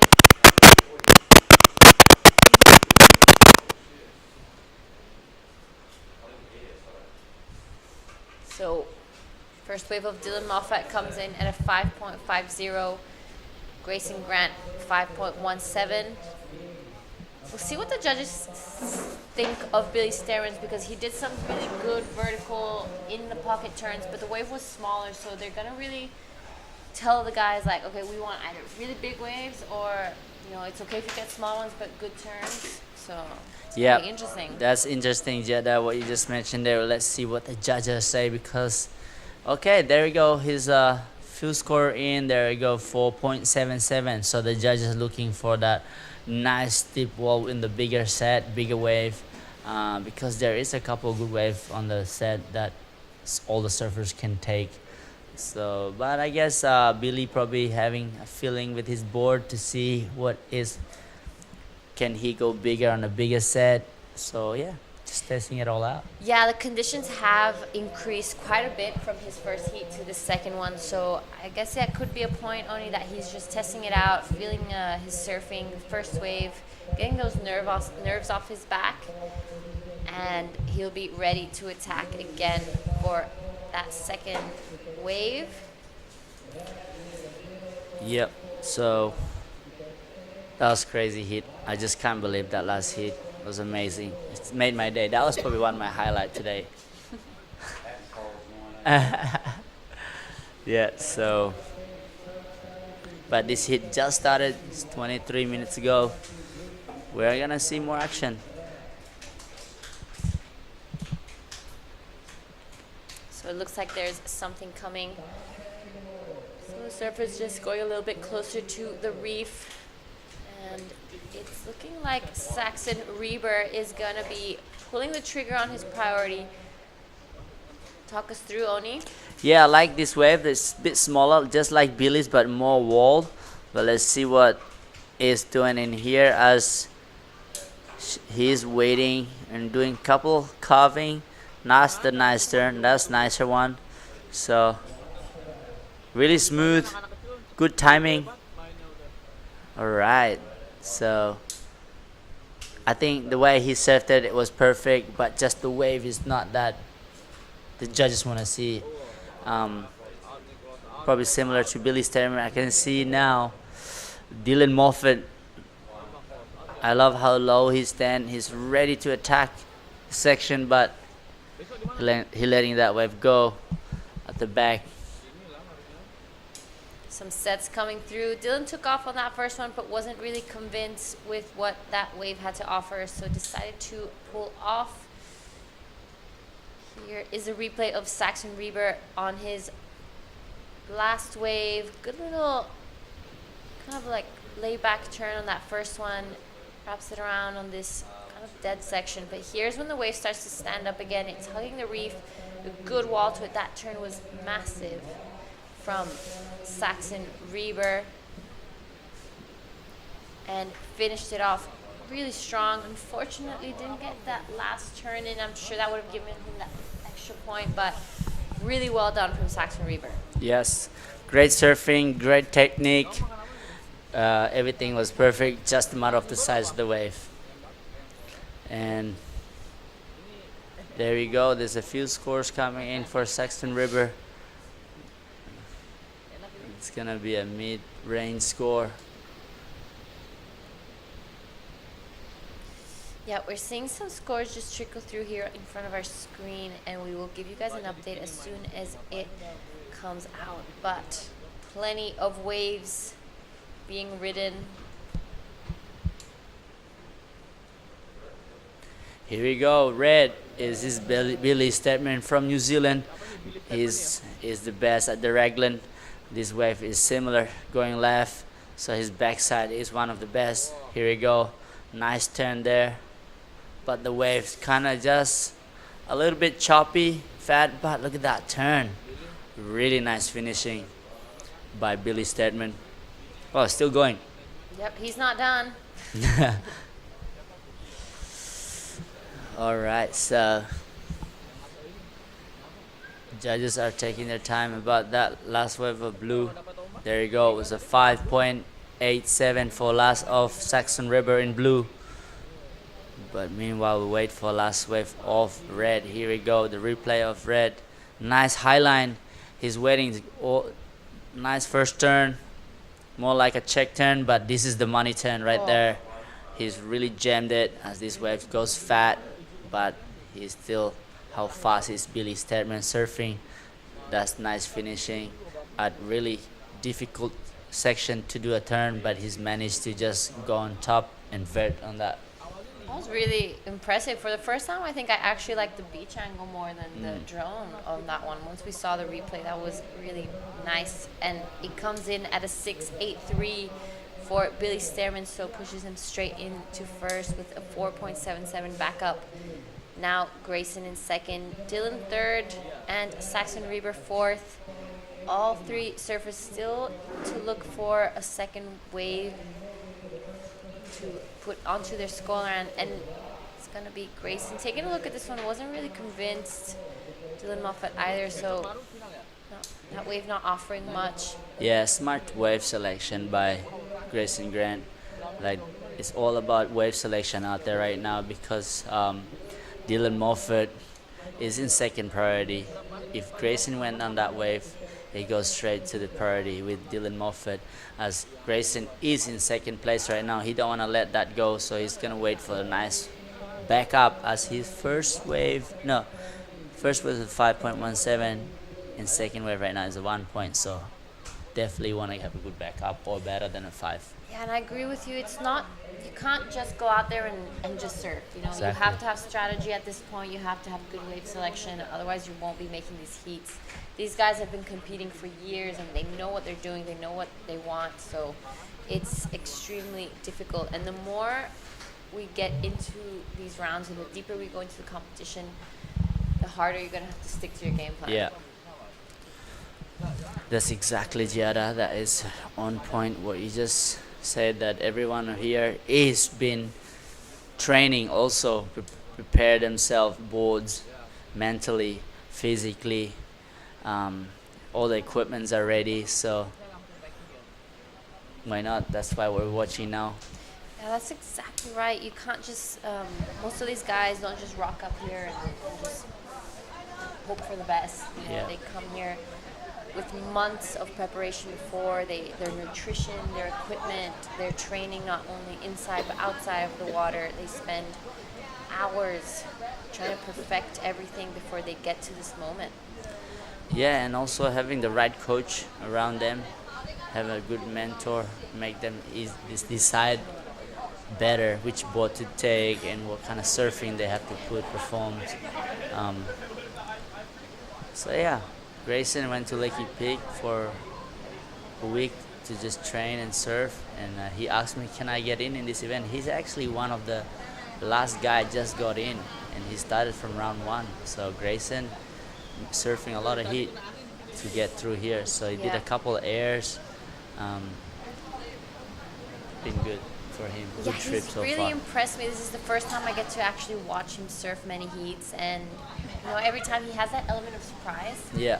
He doesn't just go out there and do turns like he did the first air of the contest. He did the highest scoring, the second highest scoring air of the contest. He's like the only one I think from not the Asian or Australian region left in competition. Yeah, it's having rhythm, you know, he's in the rhythm of the being here, first time, come here, learning everything new, so always exciting for him. So when you have that mentality, you automatically just being here for present moment, and then to be out there to surf and perform, you got to be present out there. So he never been here before, and having that skill is a bonus of an air and to making through this heat.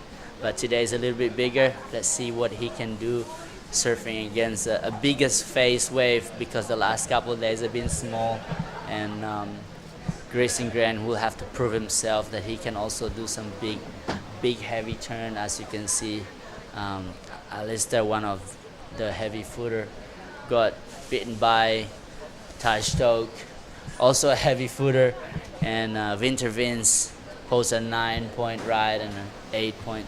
So yeah, so all these guys out there have the skill and talent to win this event. Yeah, and sometimes Grayson Grant, you know, the fact that he started from round 1 and had to surf so many heats, that created the rhythm for him. He knows this wave maybe more than a few others because he got to surf it by himself out there. So he's gonna be feeling pretty confident. He did get some huge scores on his last heat, showing that he can surf this big stuff as well.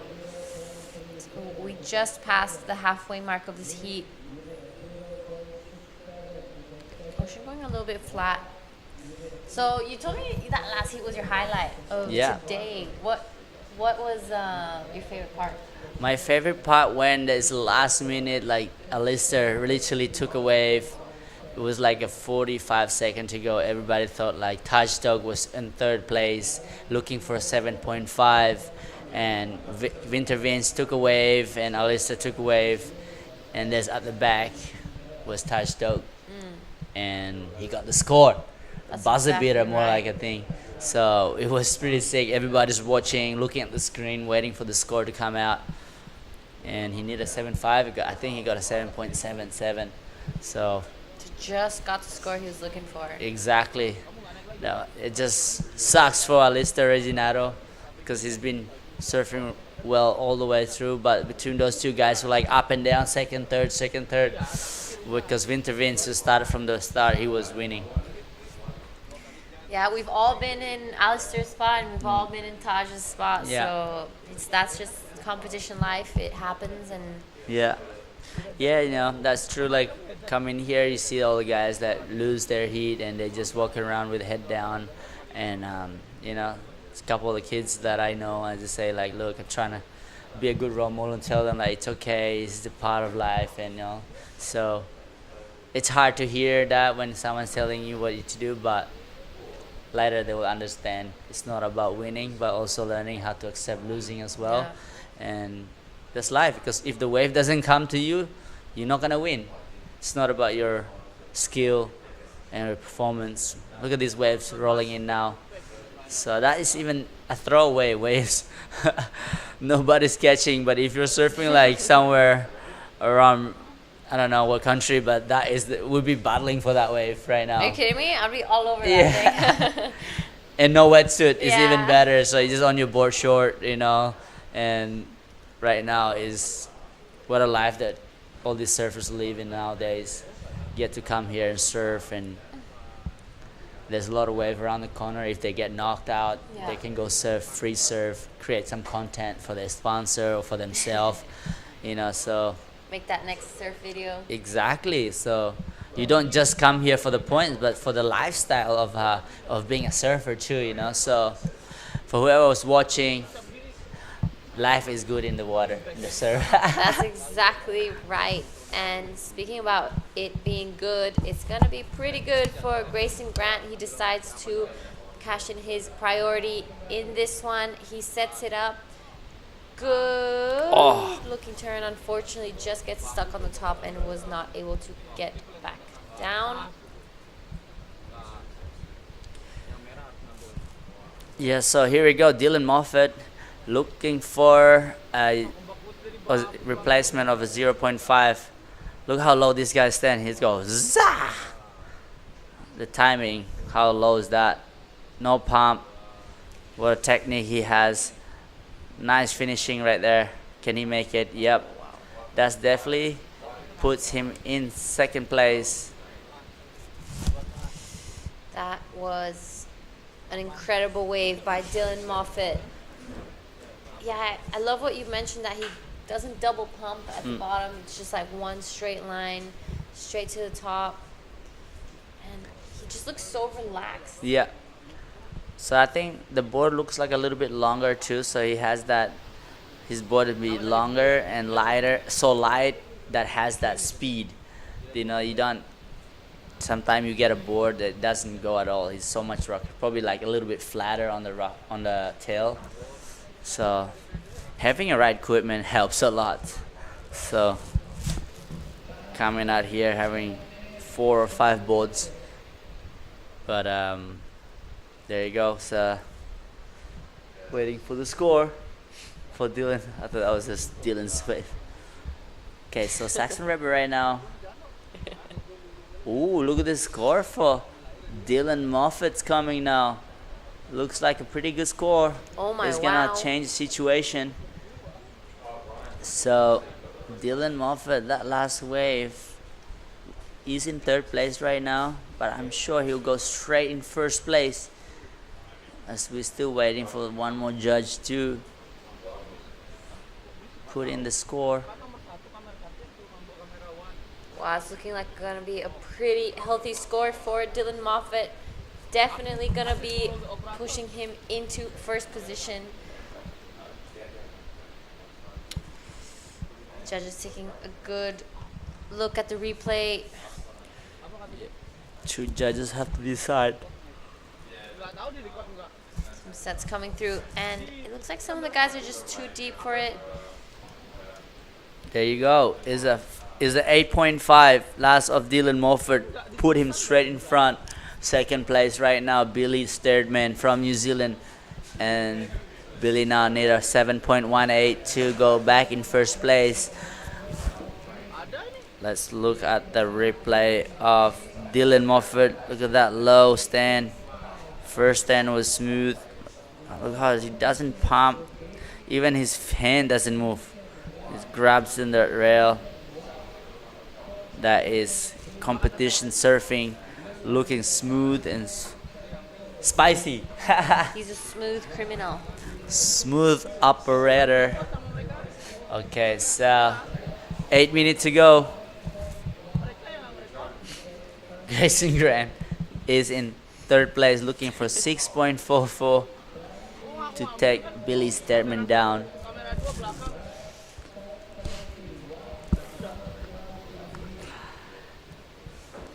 I hope all of you guys who's watching live having a good day, as we here also having a good day too. Stop laughing at me, Giada. Next heat we have Xavier Bryce, Axel Turado, and Jarvis Earl. Follow up with our Japanese surfer Hiroto Arai, who is one of call him a legend now. He has a daughter now. His wife will be watching at home. Shout out to Hiroto Arai's family in Japan. Yeah, what a great way to make some heats here. Round of 16.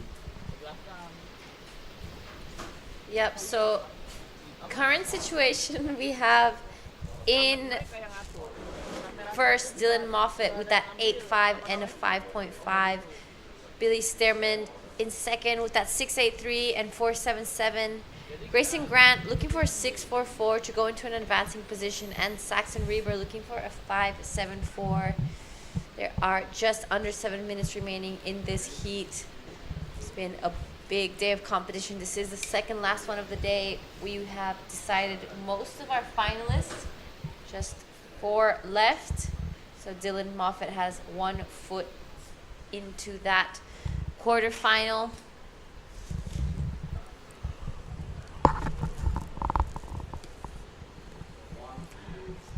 Okay, he is Dylan Moffat in green. Looking for one first turn that was smooth as this wave. Wow, that's a nice first turn, a second turn. Could be a good backup. Grayson Grant up and riding now. Maybe he could be doing some airs here. Wow. Smaller wave. Whoa.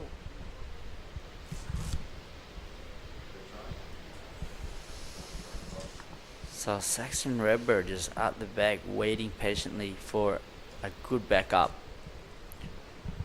He's only looking for a 5.74. So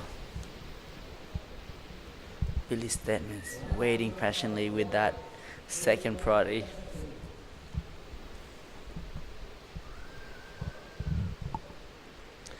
Yeah, Billy Stedman is a really smart competitor.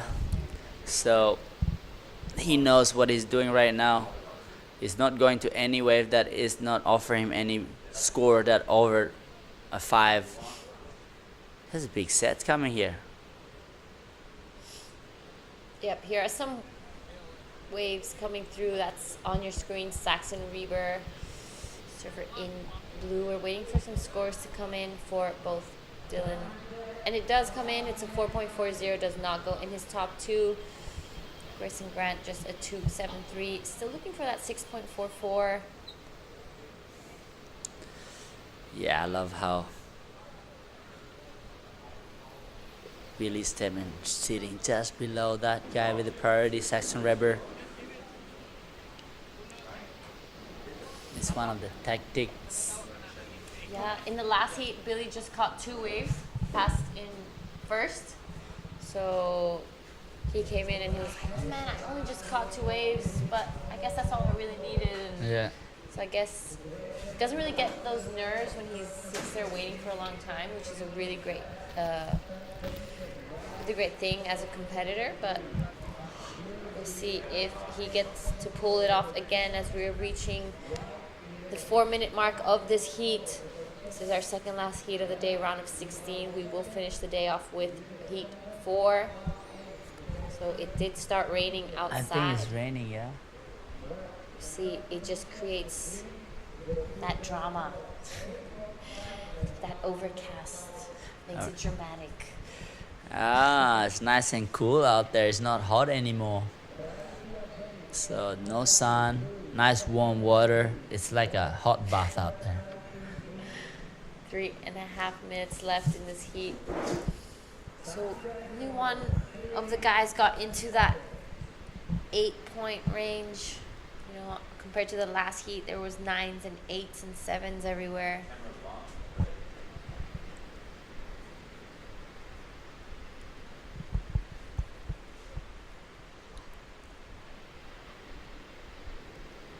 So hopefully we'll get one more exchange. Saxon Reber sitting on just one wave.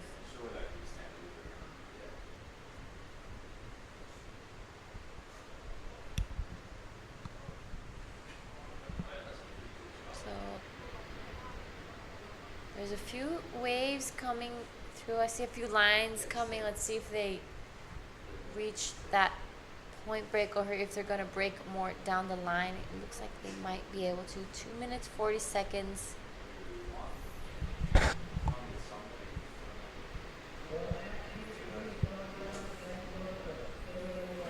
Hujan.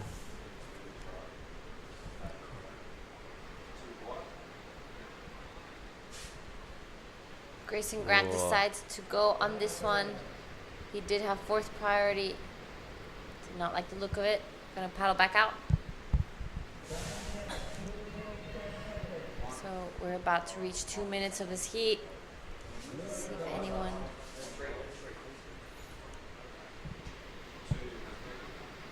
This is Saxon Reber looking for that 5-10-4 to go to first. 3 really nice turn. Is he gonna be able to finish this one off nicely? And he does. Was that a claim, you think, or oh damn, I don't know. I think just saying like, hey, I completed. But whatever, I'm just gonna jump off my board. 1 minute 30 left. So all eyes now are on Billy Stearman with priority. See if he gets one more shot at backing up the 4.77. Yeah, there is Billy Stearman with priority right now. Here we go. He's using priority. A man from Raglan. Nice first turn. Looks like this could be a good wave. Rah! Throws a lot of spray. That's definitely better. His 4.77 will make Saxon Reber require more score. Wow. Why, what a nice way to finish off that. Only 45 seconds to go. Billy Stearman definitely extended his second place at the back. Dylan Moffat, our currently heat leader. How low is this one? Love that. Reminds me of Heji a little bit. He's hanging out with Heji for too long. So 30 seconds to go. Billy Stearman. Scores are coming for Saxon Reber and Dylan Moffat.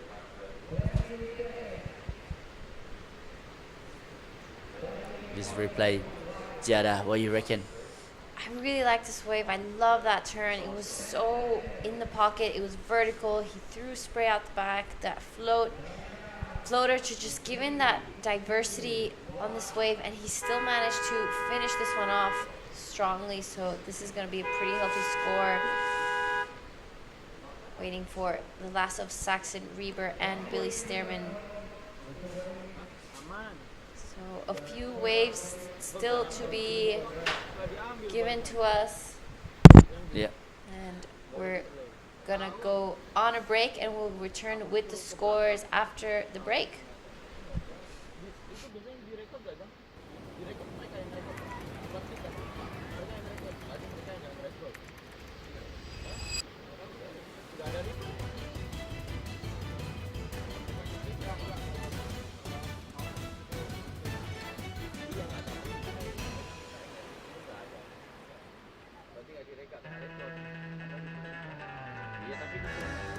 First, I want to thanks to everyone at home for supporting me, and I love you guys, and can't wait to see you guys soon.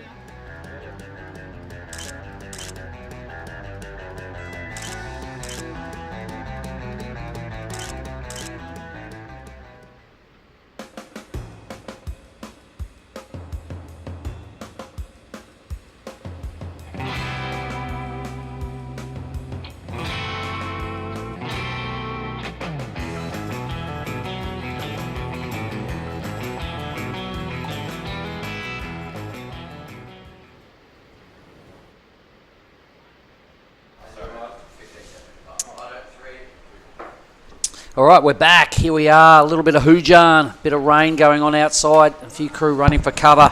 It's not heavy, but conditions, well, a bit of the wet stuff falling out of the sky. Here's the numbers here. We're still waiting on results.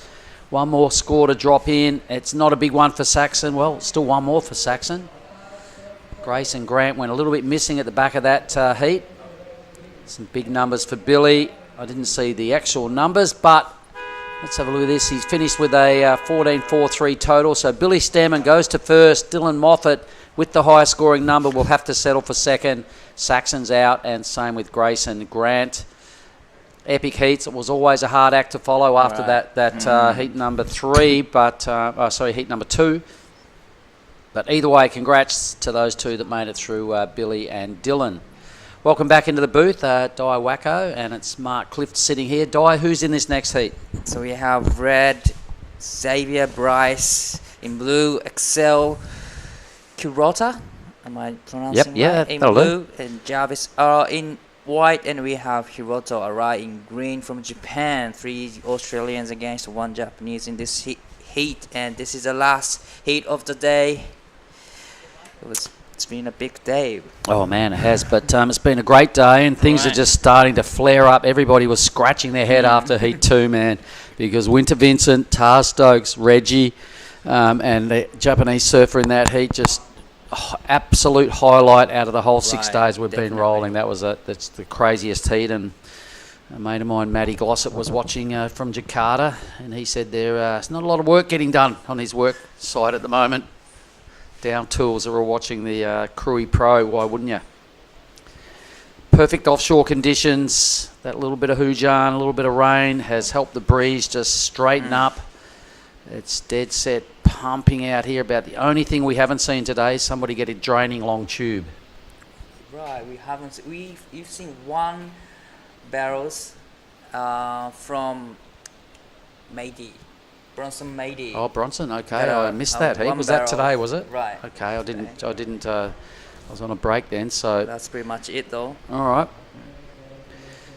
There was a massive set that rolled through towards the back end of that heat as well, my man. So I don't know whether you saw that, but there would have been 8 or 10 real big stacks that were unsurfable. They all just turned the whole screen into whitewash. So the predicted swell is starting to march. You can see the lines all over the screen at the moment, everybody that is still hanging in there and watching.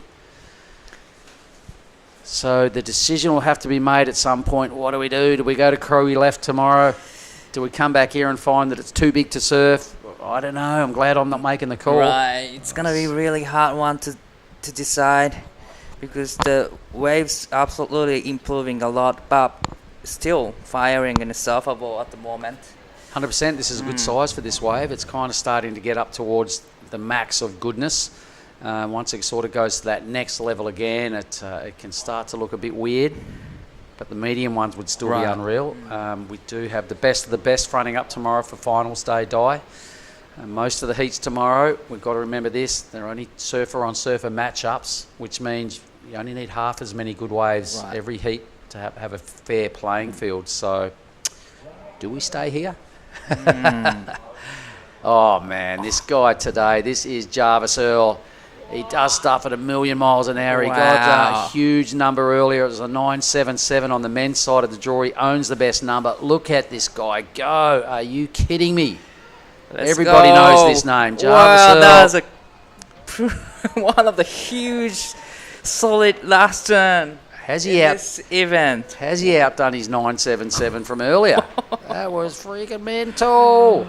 That was a mental Matty finish Glossop. right there. How'd you like them apples? Wow, I really love how he generates speed every time he does turns straight into the hardest part of the wave. He's just precision, you know Right, what I mean? precision. He's really gutsy and big, strong surf. He's got an air game to die for. His rail game is just epic. Just so many good things, and he's been touted. He's a former world junior champion. He's had taste of a CT level, but while we're waiting for that replay, let's have a quick chat with Oni Anwar and Billy Stearman. Go, boys. All right, thank you, Bunga. Mark. Sorry, guys. It's the last. All right, so this is Billy Stearman, who just won the last heat. Congratulations, Billy. Thank you, bro. Thank you. Stoked. Come on, tell me something more. Come on.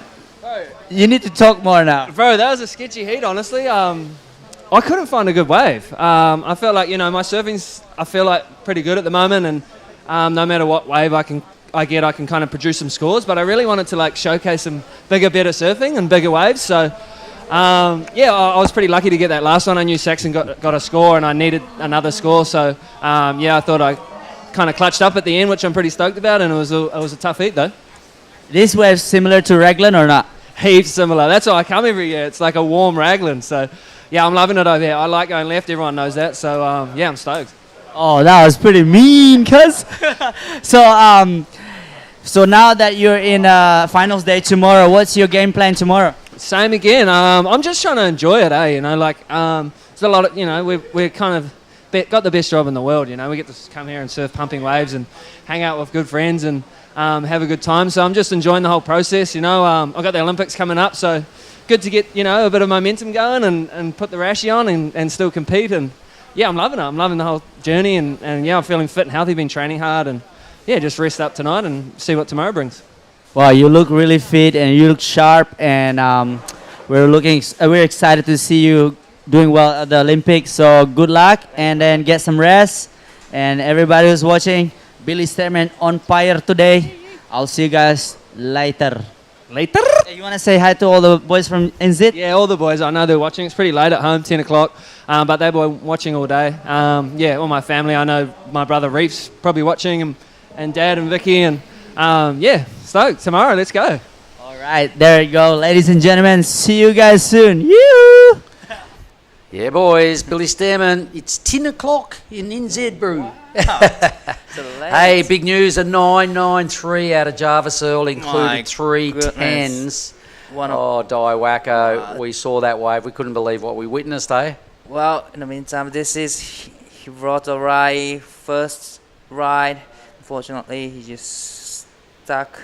But 9.93, this is highest single score. Highest men's score. So he owns the 2 best numbers on the men's side of the draw, all right? A 993 is the highest single wave across all the divisions. Mental, crazy surfing. He's backed up his 977 from earlier. Oni Anwar's doing Snoopzilla things down in the athlete zone. It's been a crazy day, and none crazier than Oni getting around in his Snoop shirt today. But everybody's got a score, so the numbers are in. They're on the screen. They're pretty obvious. They start really high and they end really low with Xavier Bryce just over 1 point. But have a go at Jarvis Earl. Makes his way back to the lineup. Imagine what he's feeling right now, brother. He'll be feeling invincible. Wow, what a heat. What a score to start of the heat. Wow, 9.93. I'd love to see it again. We haven't seen, I don't think we've seen replays of that wave of Jarvis's, but it'd be nice if we could.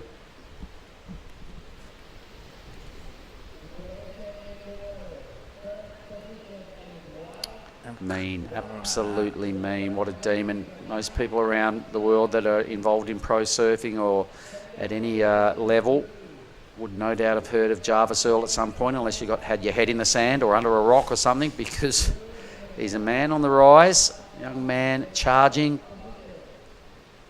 Goofy footer out of Cronulla. The Earl of Jarvis, I like to call him sometimes.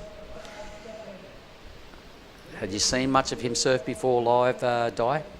I'm afraid not really, but this event I've seen him so much and surfing great. I love to see the replay again of the 9.93. Yeah, the first year I saw him at these events, and he was in the Pro Juniors, and here he goes again, Pro Juniors and the Opens. Wow, he's on fire. That was a great wrapping carve, just racing down through the line. And he comes. Wow, I like how he generates speed after each turns. He's unstoppable right here. Even into the air, he makes it. I just heard the athlete zone go nuts, and as I was suggesting, he must be feeling invincible, and he dead set is. He's doing just absolutely everything in the book. Everything he's trying is working. The boys in the athlete zone are going nuts. It's just so many good things to like about Jarvis Earl's act. It's where do we go with that number? Maybe we can see that a second time around as well. He's just putting together his own highlight reel. So this wave started off smallish, but he had a real lot of speed to it. That little fin grind. You watch, he does another waft here. And maintains, grip on the wave quite easily. It's about the only glitch so far out of his two waves. Big rotation just for fun. He's smiling as he flicks off. He smiles all the time. Wow, it's a real good fun skate park for Jarvis right now. Good description. It is indeed. He's into the air, rail game, everything he does is just special. Here is 新井宏斗選手、2本目のライディング。一発目きれいに当てていきます。ここも際どいところに。さあ3発目しっかりとフィニッシュを決めてきた。サイズのある波で3ターンしっかり決めてきています。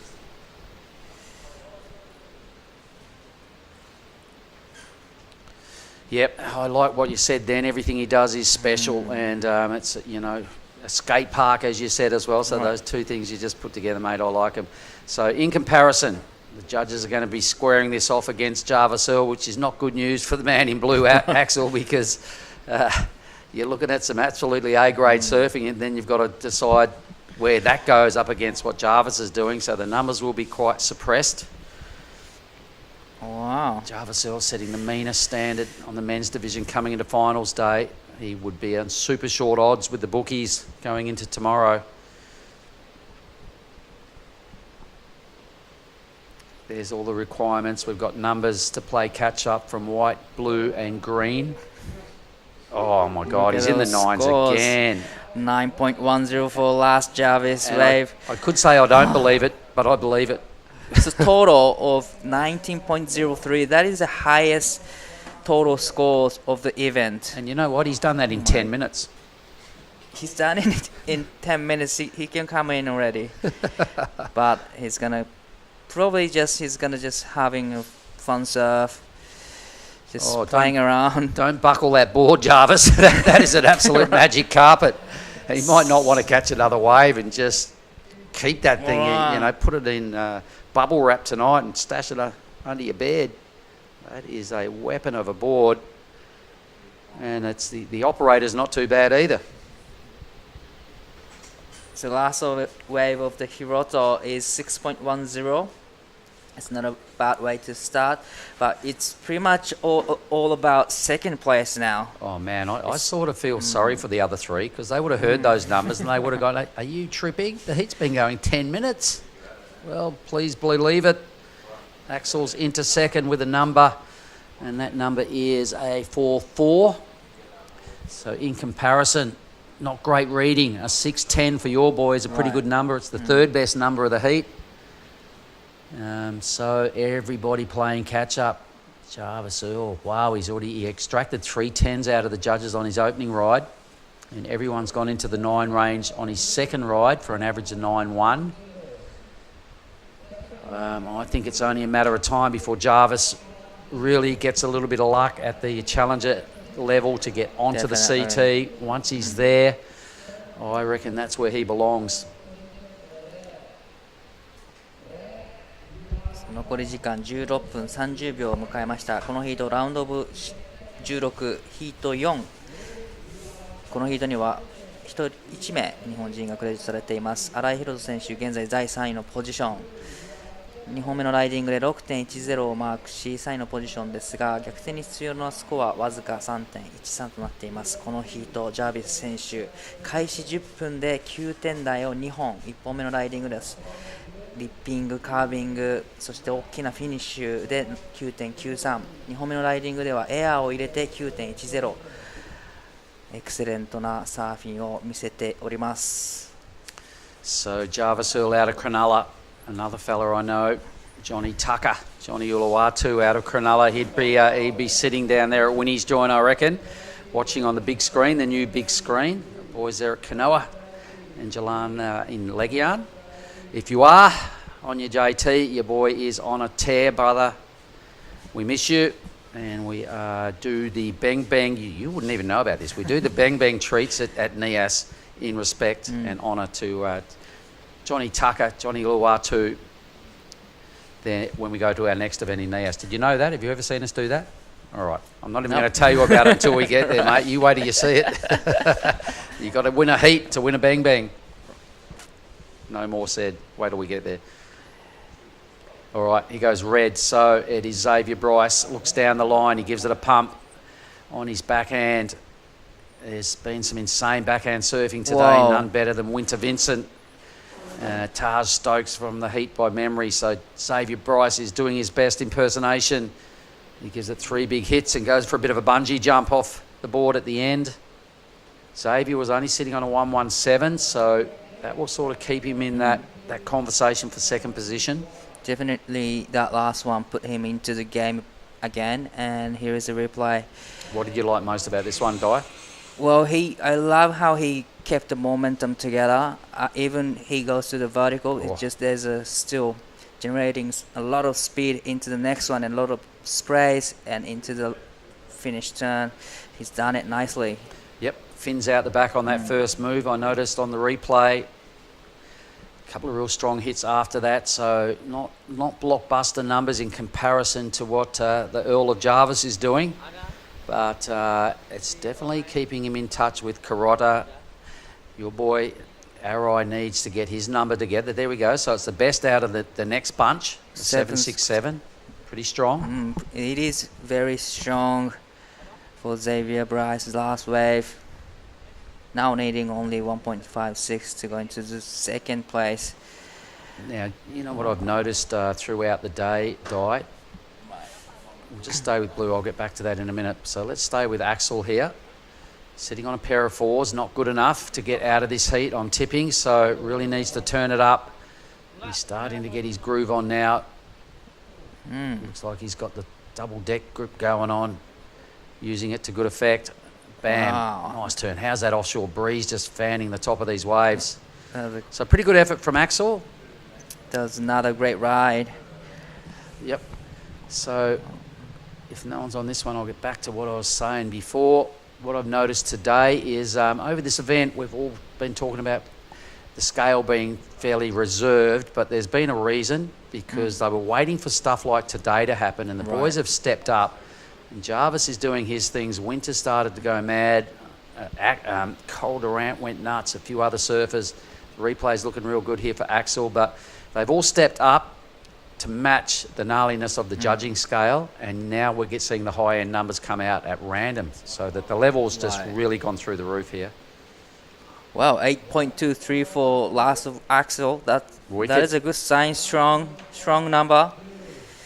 Yep, this heat's really taking shape now, so the boys are really answering the challenge that Jarvis has thrown at them. So well done, Axel. Sitting on just over 13 points now on his 2-wave total. An 8.23 would be highly mentionable in any other heat, but there's a couple of 9s above that. Even he has 8.23. He's still combo. Yeah, still in the combo situation. Wow.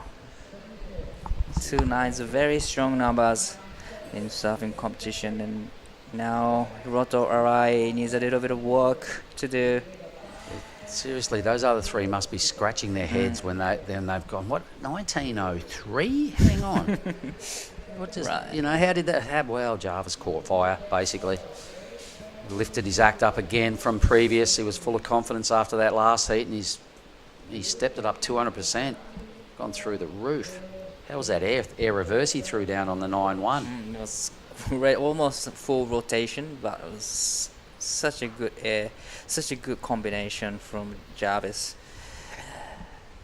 残り時間11分になるところ、現在新井宏斗選手4位のポジションにアクセル選手がラストスコア 8.23 をスコアしていきます。ザイビア選手も2本目のライディングで 7.67 をマーク。ここで新井宏斗選手必要なスコア 6.97 8.23 というスコアをゲットしてもいまだコンビネーションシチュエーションにいます。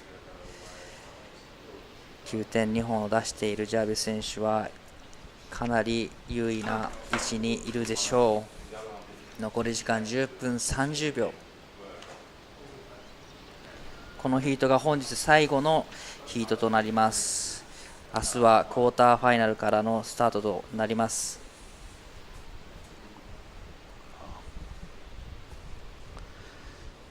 All right, 10 minutes, a high-powered day. There's been some screaming heats gone on, lots of highlights all over it. None better than that man in white all day. He's busted into the nines a couple of times, 3 times to be precise, twice in this heat. Epic stuff. So really stamping himself as the man to beat. Coral Durant with her 9.87 was unbelievable. I saw a lot of the women side of the draw probably have a bit of a sleepless night tonight knowing that Coral Durant's hitting her absolute A-grade surfing. Should they be back out the front tomorrow, she will be super short odds. I think we're going to see a replay of something Jarvis put together earlier. So this was his 9-1. This was the smaller wave, right? So have a look at these 2 finger irons across the coping. So that was pretty gnarly. That was a nice recovery. He then gets on the pump, puts down another quick speed pump, and threw down a full rotation air reverse, smiling as he jumps off. That was on the back end of a 9.93. Wow. What are we going to see tomorrow? The crew online, not sure where we're going to be or what time we're going to start. We're all just, kind of making it up as we go from here because we have a couple of options up our sleeve. I'm sure anyone that gets through today would probably be leaning towards surfing out in front here. But if we wake up, I'm not sure what the decision is. So it's just hold on there and we'll come up with an answer tomorrow, format and venue. But definitely there's going to be a great surfing on the finals day. There's 100%. Plenty of swells and talented surfers. Can you imagine how many people will want to enter this event next year? Right. Just because they can surf in a good way. They've seen what's going on and they're like, man, you guys have 5,000s in waves like that. They'll be filling out entry forms now. So anyway, the goodness is going to continue next week when we roll into Lagundri Bay for some big stand tall barrels. Everything's going to be the exact opposite to this scene. It's such a good spot. It's world famous, the Lagundri Bay barrel, Saraki Beach. 7 minutes, heat number 23 of the day. That's the view from the athlete zone. So what does Bryce need? A 5.4. Arai needs a 6.97. Carota needs to improve on a 4.83. Let's forget about catching the lead. Untouchable. では残り時間7分30秒となっております。この時点で2位を争っている状況となっています。ザイビア選手は 5.40 が必要。新井宏斗選手は 6.97 が必要。新井宏斗選手は現在セカンドプライオリティを持っているので、ここはしっかりいい波を待ってしっかりとスコアをしていきたいところです。残り時間7分。 And I've just been given the word that the decision is a little 50-50 on tomorrow, whereas earlier it was like an 80 or 90%. We're going to Krui. Now, looking at this and the level, what's going on, I've just been told it's a 50-50. So probably we have to wake up and see. Yep, the Indonesian word for that is mungking, which is maybe. Yeah, so we've got the van ready should we need to move. It's Probably going to be a sleepless night for Ty Sarati and probably Ty Connigan, the head judge, and maybe Tippy Jabrick, who have that decision to make about what we do tomorrow.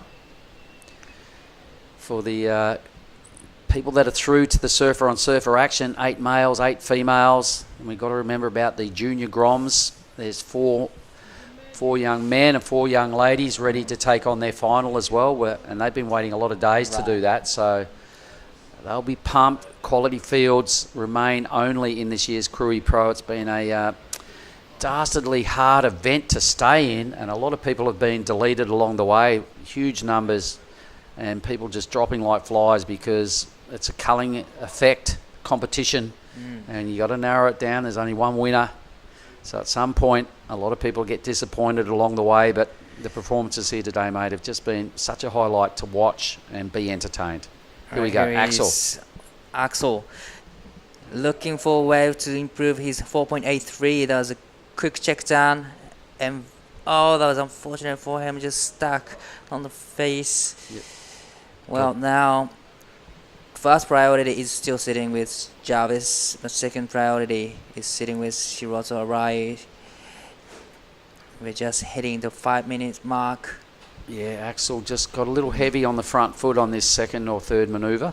So let's have a look at it again. It looked like a really good wave. It was fast. It was really bowly. You can see what the breeze is doing to the lineup at the moment. It's just making everything have a golden contour to it, but just a little bit heavy on the front foot. Down he goes. Sub 5 minutes. Crunch time now for Xavier Bryce and Arai. Well, it's all about the second place battling each other in these 3 surfers, blue, red and green. And you know what? Axel's left the door a little open. Right, that's right. He really needed to capitalise right there. I'm sure he's a bit nervous and a bit bummed on that slip off. Well, it looks like Jarvis is on the action. Oh, what's he going to do now? Is he going to better the score? Is he even going to catch another wave? Like, he's got to pace himself here and save that board would be a concern. It's a magic weapon he's got under his feet. Waves are just not cooperating, not hitting the right spot. Out wide is Axel again. So this time he's going to have to put a number on the board that he's... I'm not sure what happened there, but... He's left the door open again for Xavier and Arai. So this fella in red, he needs a 5-4. Your boy needs roughly just under 7 points. I'm sure the vultures are circling for a free surf. There's probably a bunch of people either side of the lineup right now just hanging to get their hands on a piece of afternoon action. What is it? It's 20 past 5. Probably another hour surf after this event. Yeah, so for the crew online, not sure about what we're doing tomorrow. You're just going to have to come back and hang in there or check out the WSL site. We'll have some input as soon as possible. Been a massive day down here on the point. Congratulate everybody that's been involved because it's been a highlight. Today's event really caught fire and we've seen the best surfers putting on an absolute show out in front across the women's draw and the men's side. We would have surfed by the end of the day 23 heats. Axel again, attempt number 3 to improve on a 4.83. Don't mess it up this time, Axel. Looking good so far. Third hit, boom. Still got a little bit of work to do to kind of fend off red and green. He's surfing into a breeze now. Has he got a little air game on him? He's looking like he is trying to...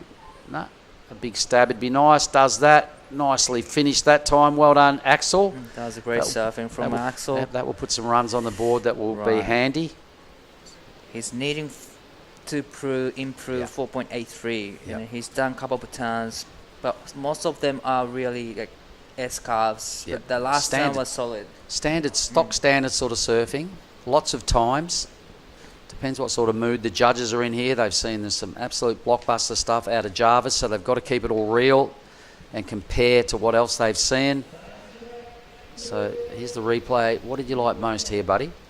Well, really liked how he kept momentum and probably he was just waiting for the sections to stand up, but fortunately it didn't actually offer him the wall, but except for the last turn here. Yeah, all moves were under the lip, except for that one where his board went above the lip. So The judges are having another look at it themselves. They want to make sure that they really keep this number where it deserves to be, because there's a lot on the line with 90 seconds to go. It could be the difference between Xavier Bryce or Arai having a shot at getting through. But here goes the man of the moment. Oh my God, Jarvis Earl, what's he got for us this time? It's like he surfs at a different speed to everyone else. Oh my, that was the biggest carve. What? Are you kidding me? This guy is unbelievable, ladies and gentlemen. Surfing into the breeze. No. Backflip. What? He's just having fun. Here is 新井宏斗選手、テイクオフ。必要なスコア 6.97 です。ビッグスコアが必要。ここはしっかり決めていきたい。決めてきた。さあセクションを抜けられるか。ここは残念ながら抜けられない。必要なスコア 6.97。And Xavier Bryce, last roll of the dice, 35 seconds. Can he become a quarterfinalist? Oh, with surfing like that, I reckon it's possible. He needs to do it again, and he does.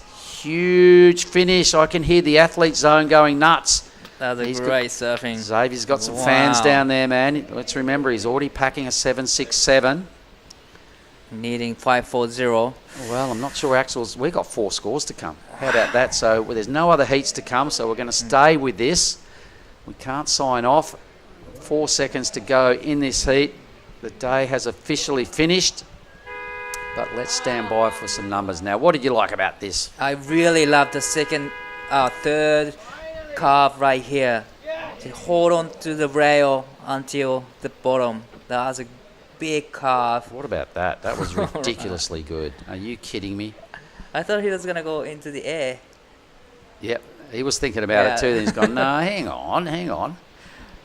He tried to. Yeah. All right. So, Xavier, this is the wave for me that's in question, because I'm not sure Axel might have put enough runs on the board to fend off the big fella here. Xavier went upside down.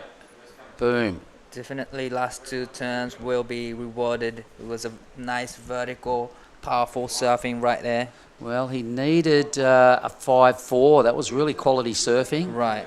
Axel will be bummed if he can't improve on the 4.8. Because he's got an 8.23 in his scoreline. Should he get knocked out here, he'll be mighty devoed. Oh, my goodness.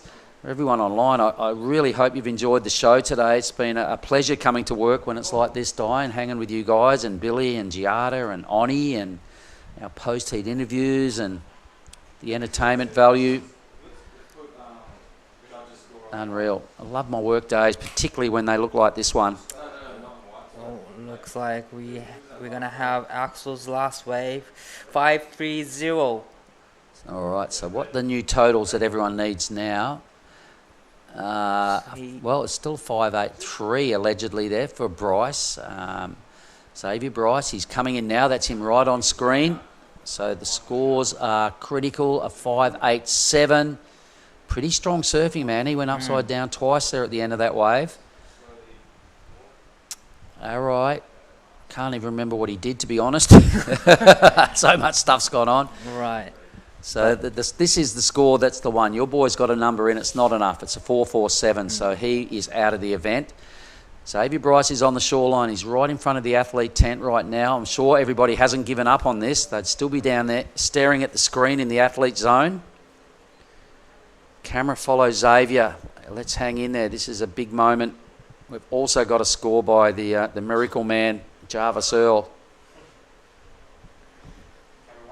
Kind of a nice mid-tide at the moment. I'm sure the free surfing's going crazy. The numbers are coming through for Xavier. Boy, oh boy.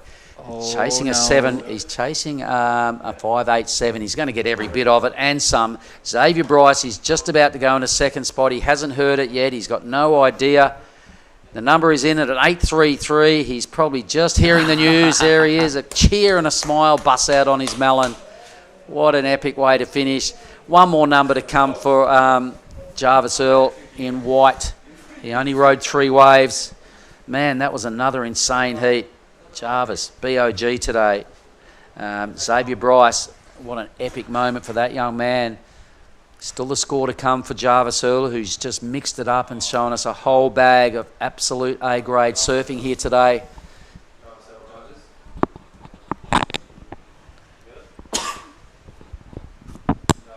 Well, Axel will be bummed. He finished with an 8.23 and out. Oh, man, Jarvis has gone into the 9s again. Unbelievable. 3 times, 3 waves. On his 3 waves, he's totaled about 28 points. 9.3. My goodness. He's just improved his situation. That is just ridiculously unbelievable. I hope he hasn't peaked too early. Either way, we're going to find out tomorrow in finals day, ladies and gentlemen. With a finish like that to the day, Wow, if you don't that's tune what in a tomorrow, day. you lot, you're stupid. Come back tomorrow. We'll see you then, Right. Di. That was good fun. Over and out Thank from you. Krui Town. See you tomorrow, everybody. Yoo!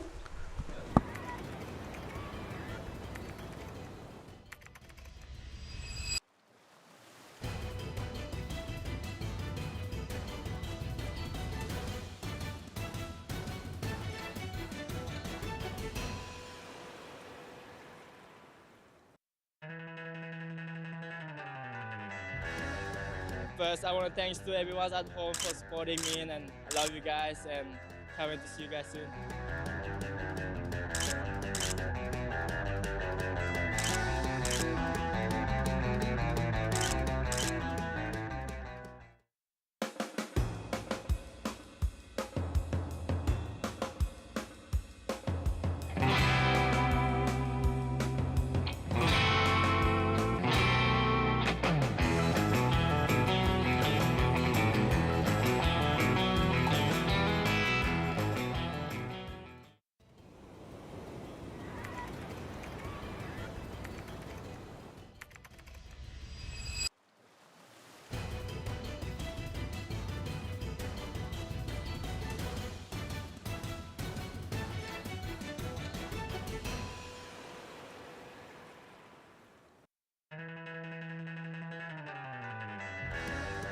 First, I want to thanks to everyone at home for supporting me, and I love you guys, and can't wait to see you guys soon.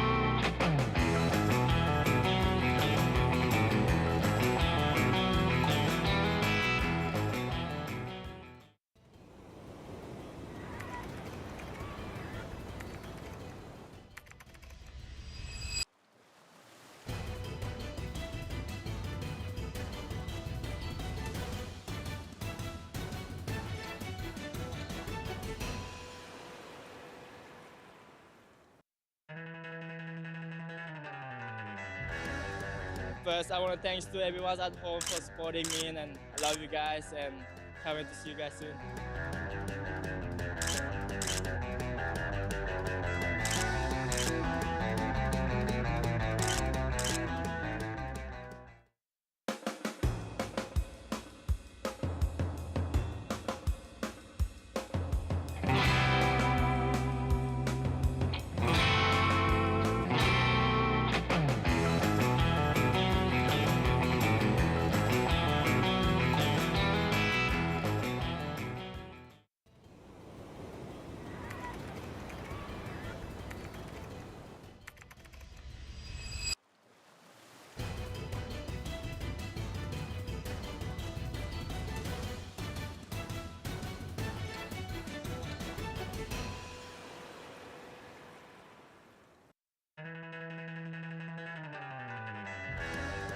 First, I want to thanks to everyone at home for supporting me, and I love you guys, and can't wait to see you guys soon.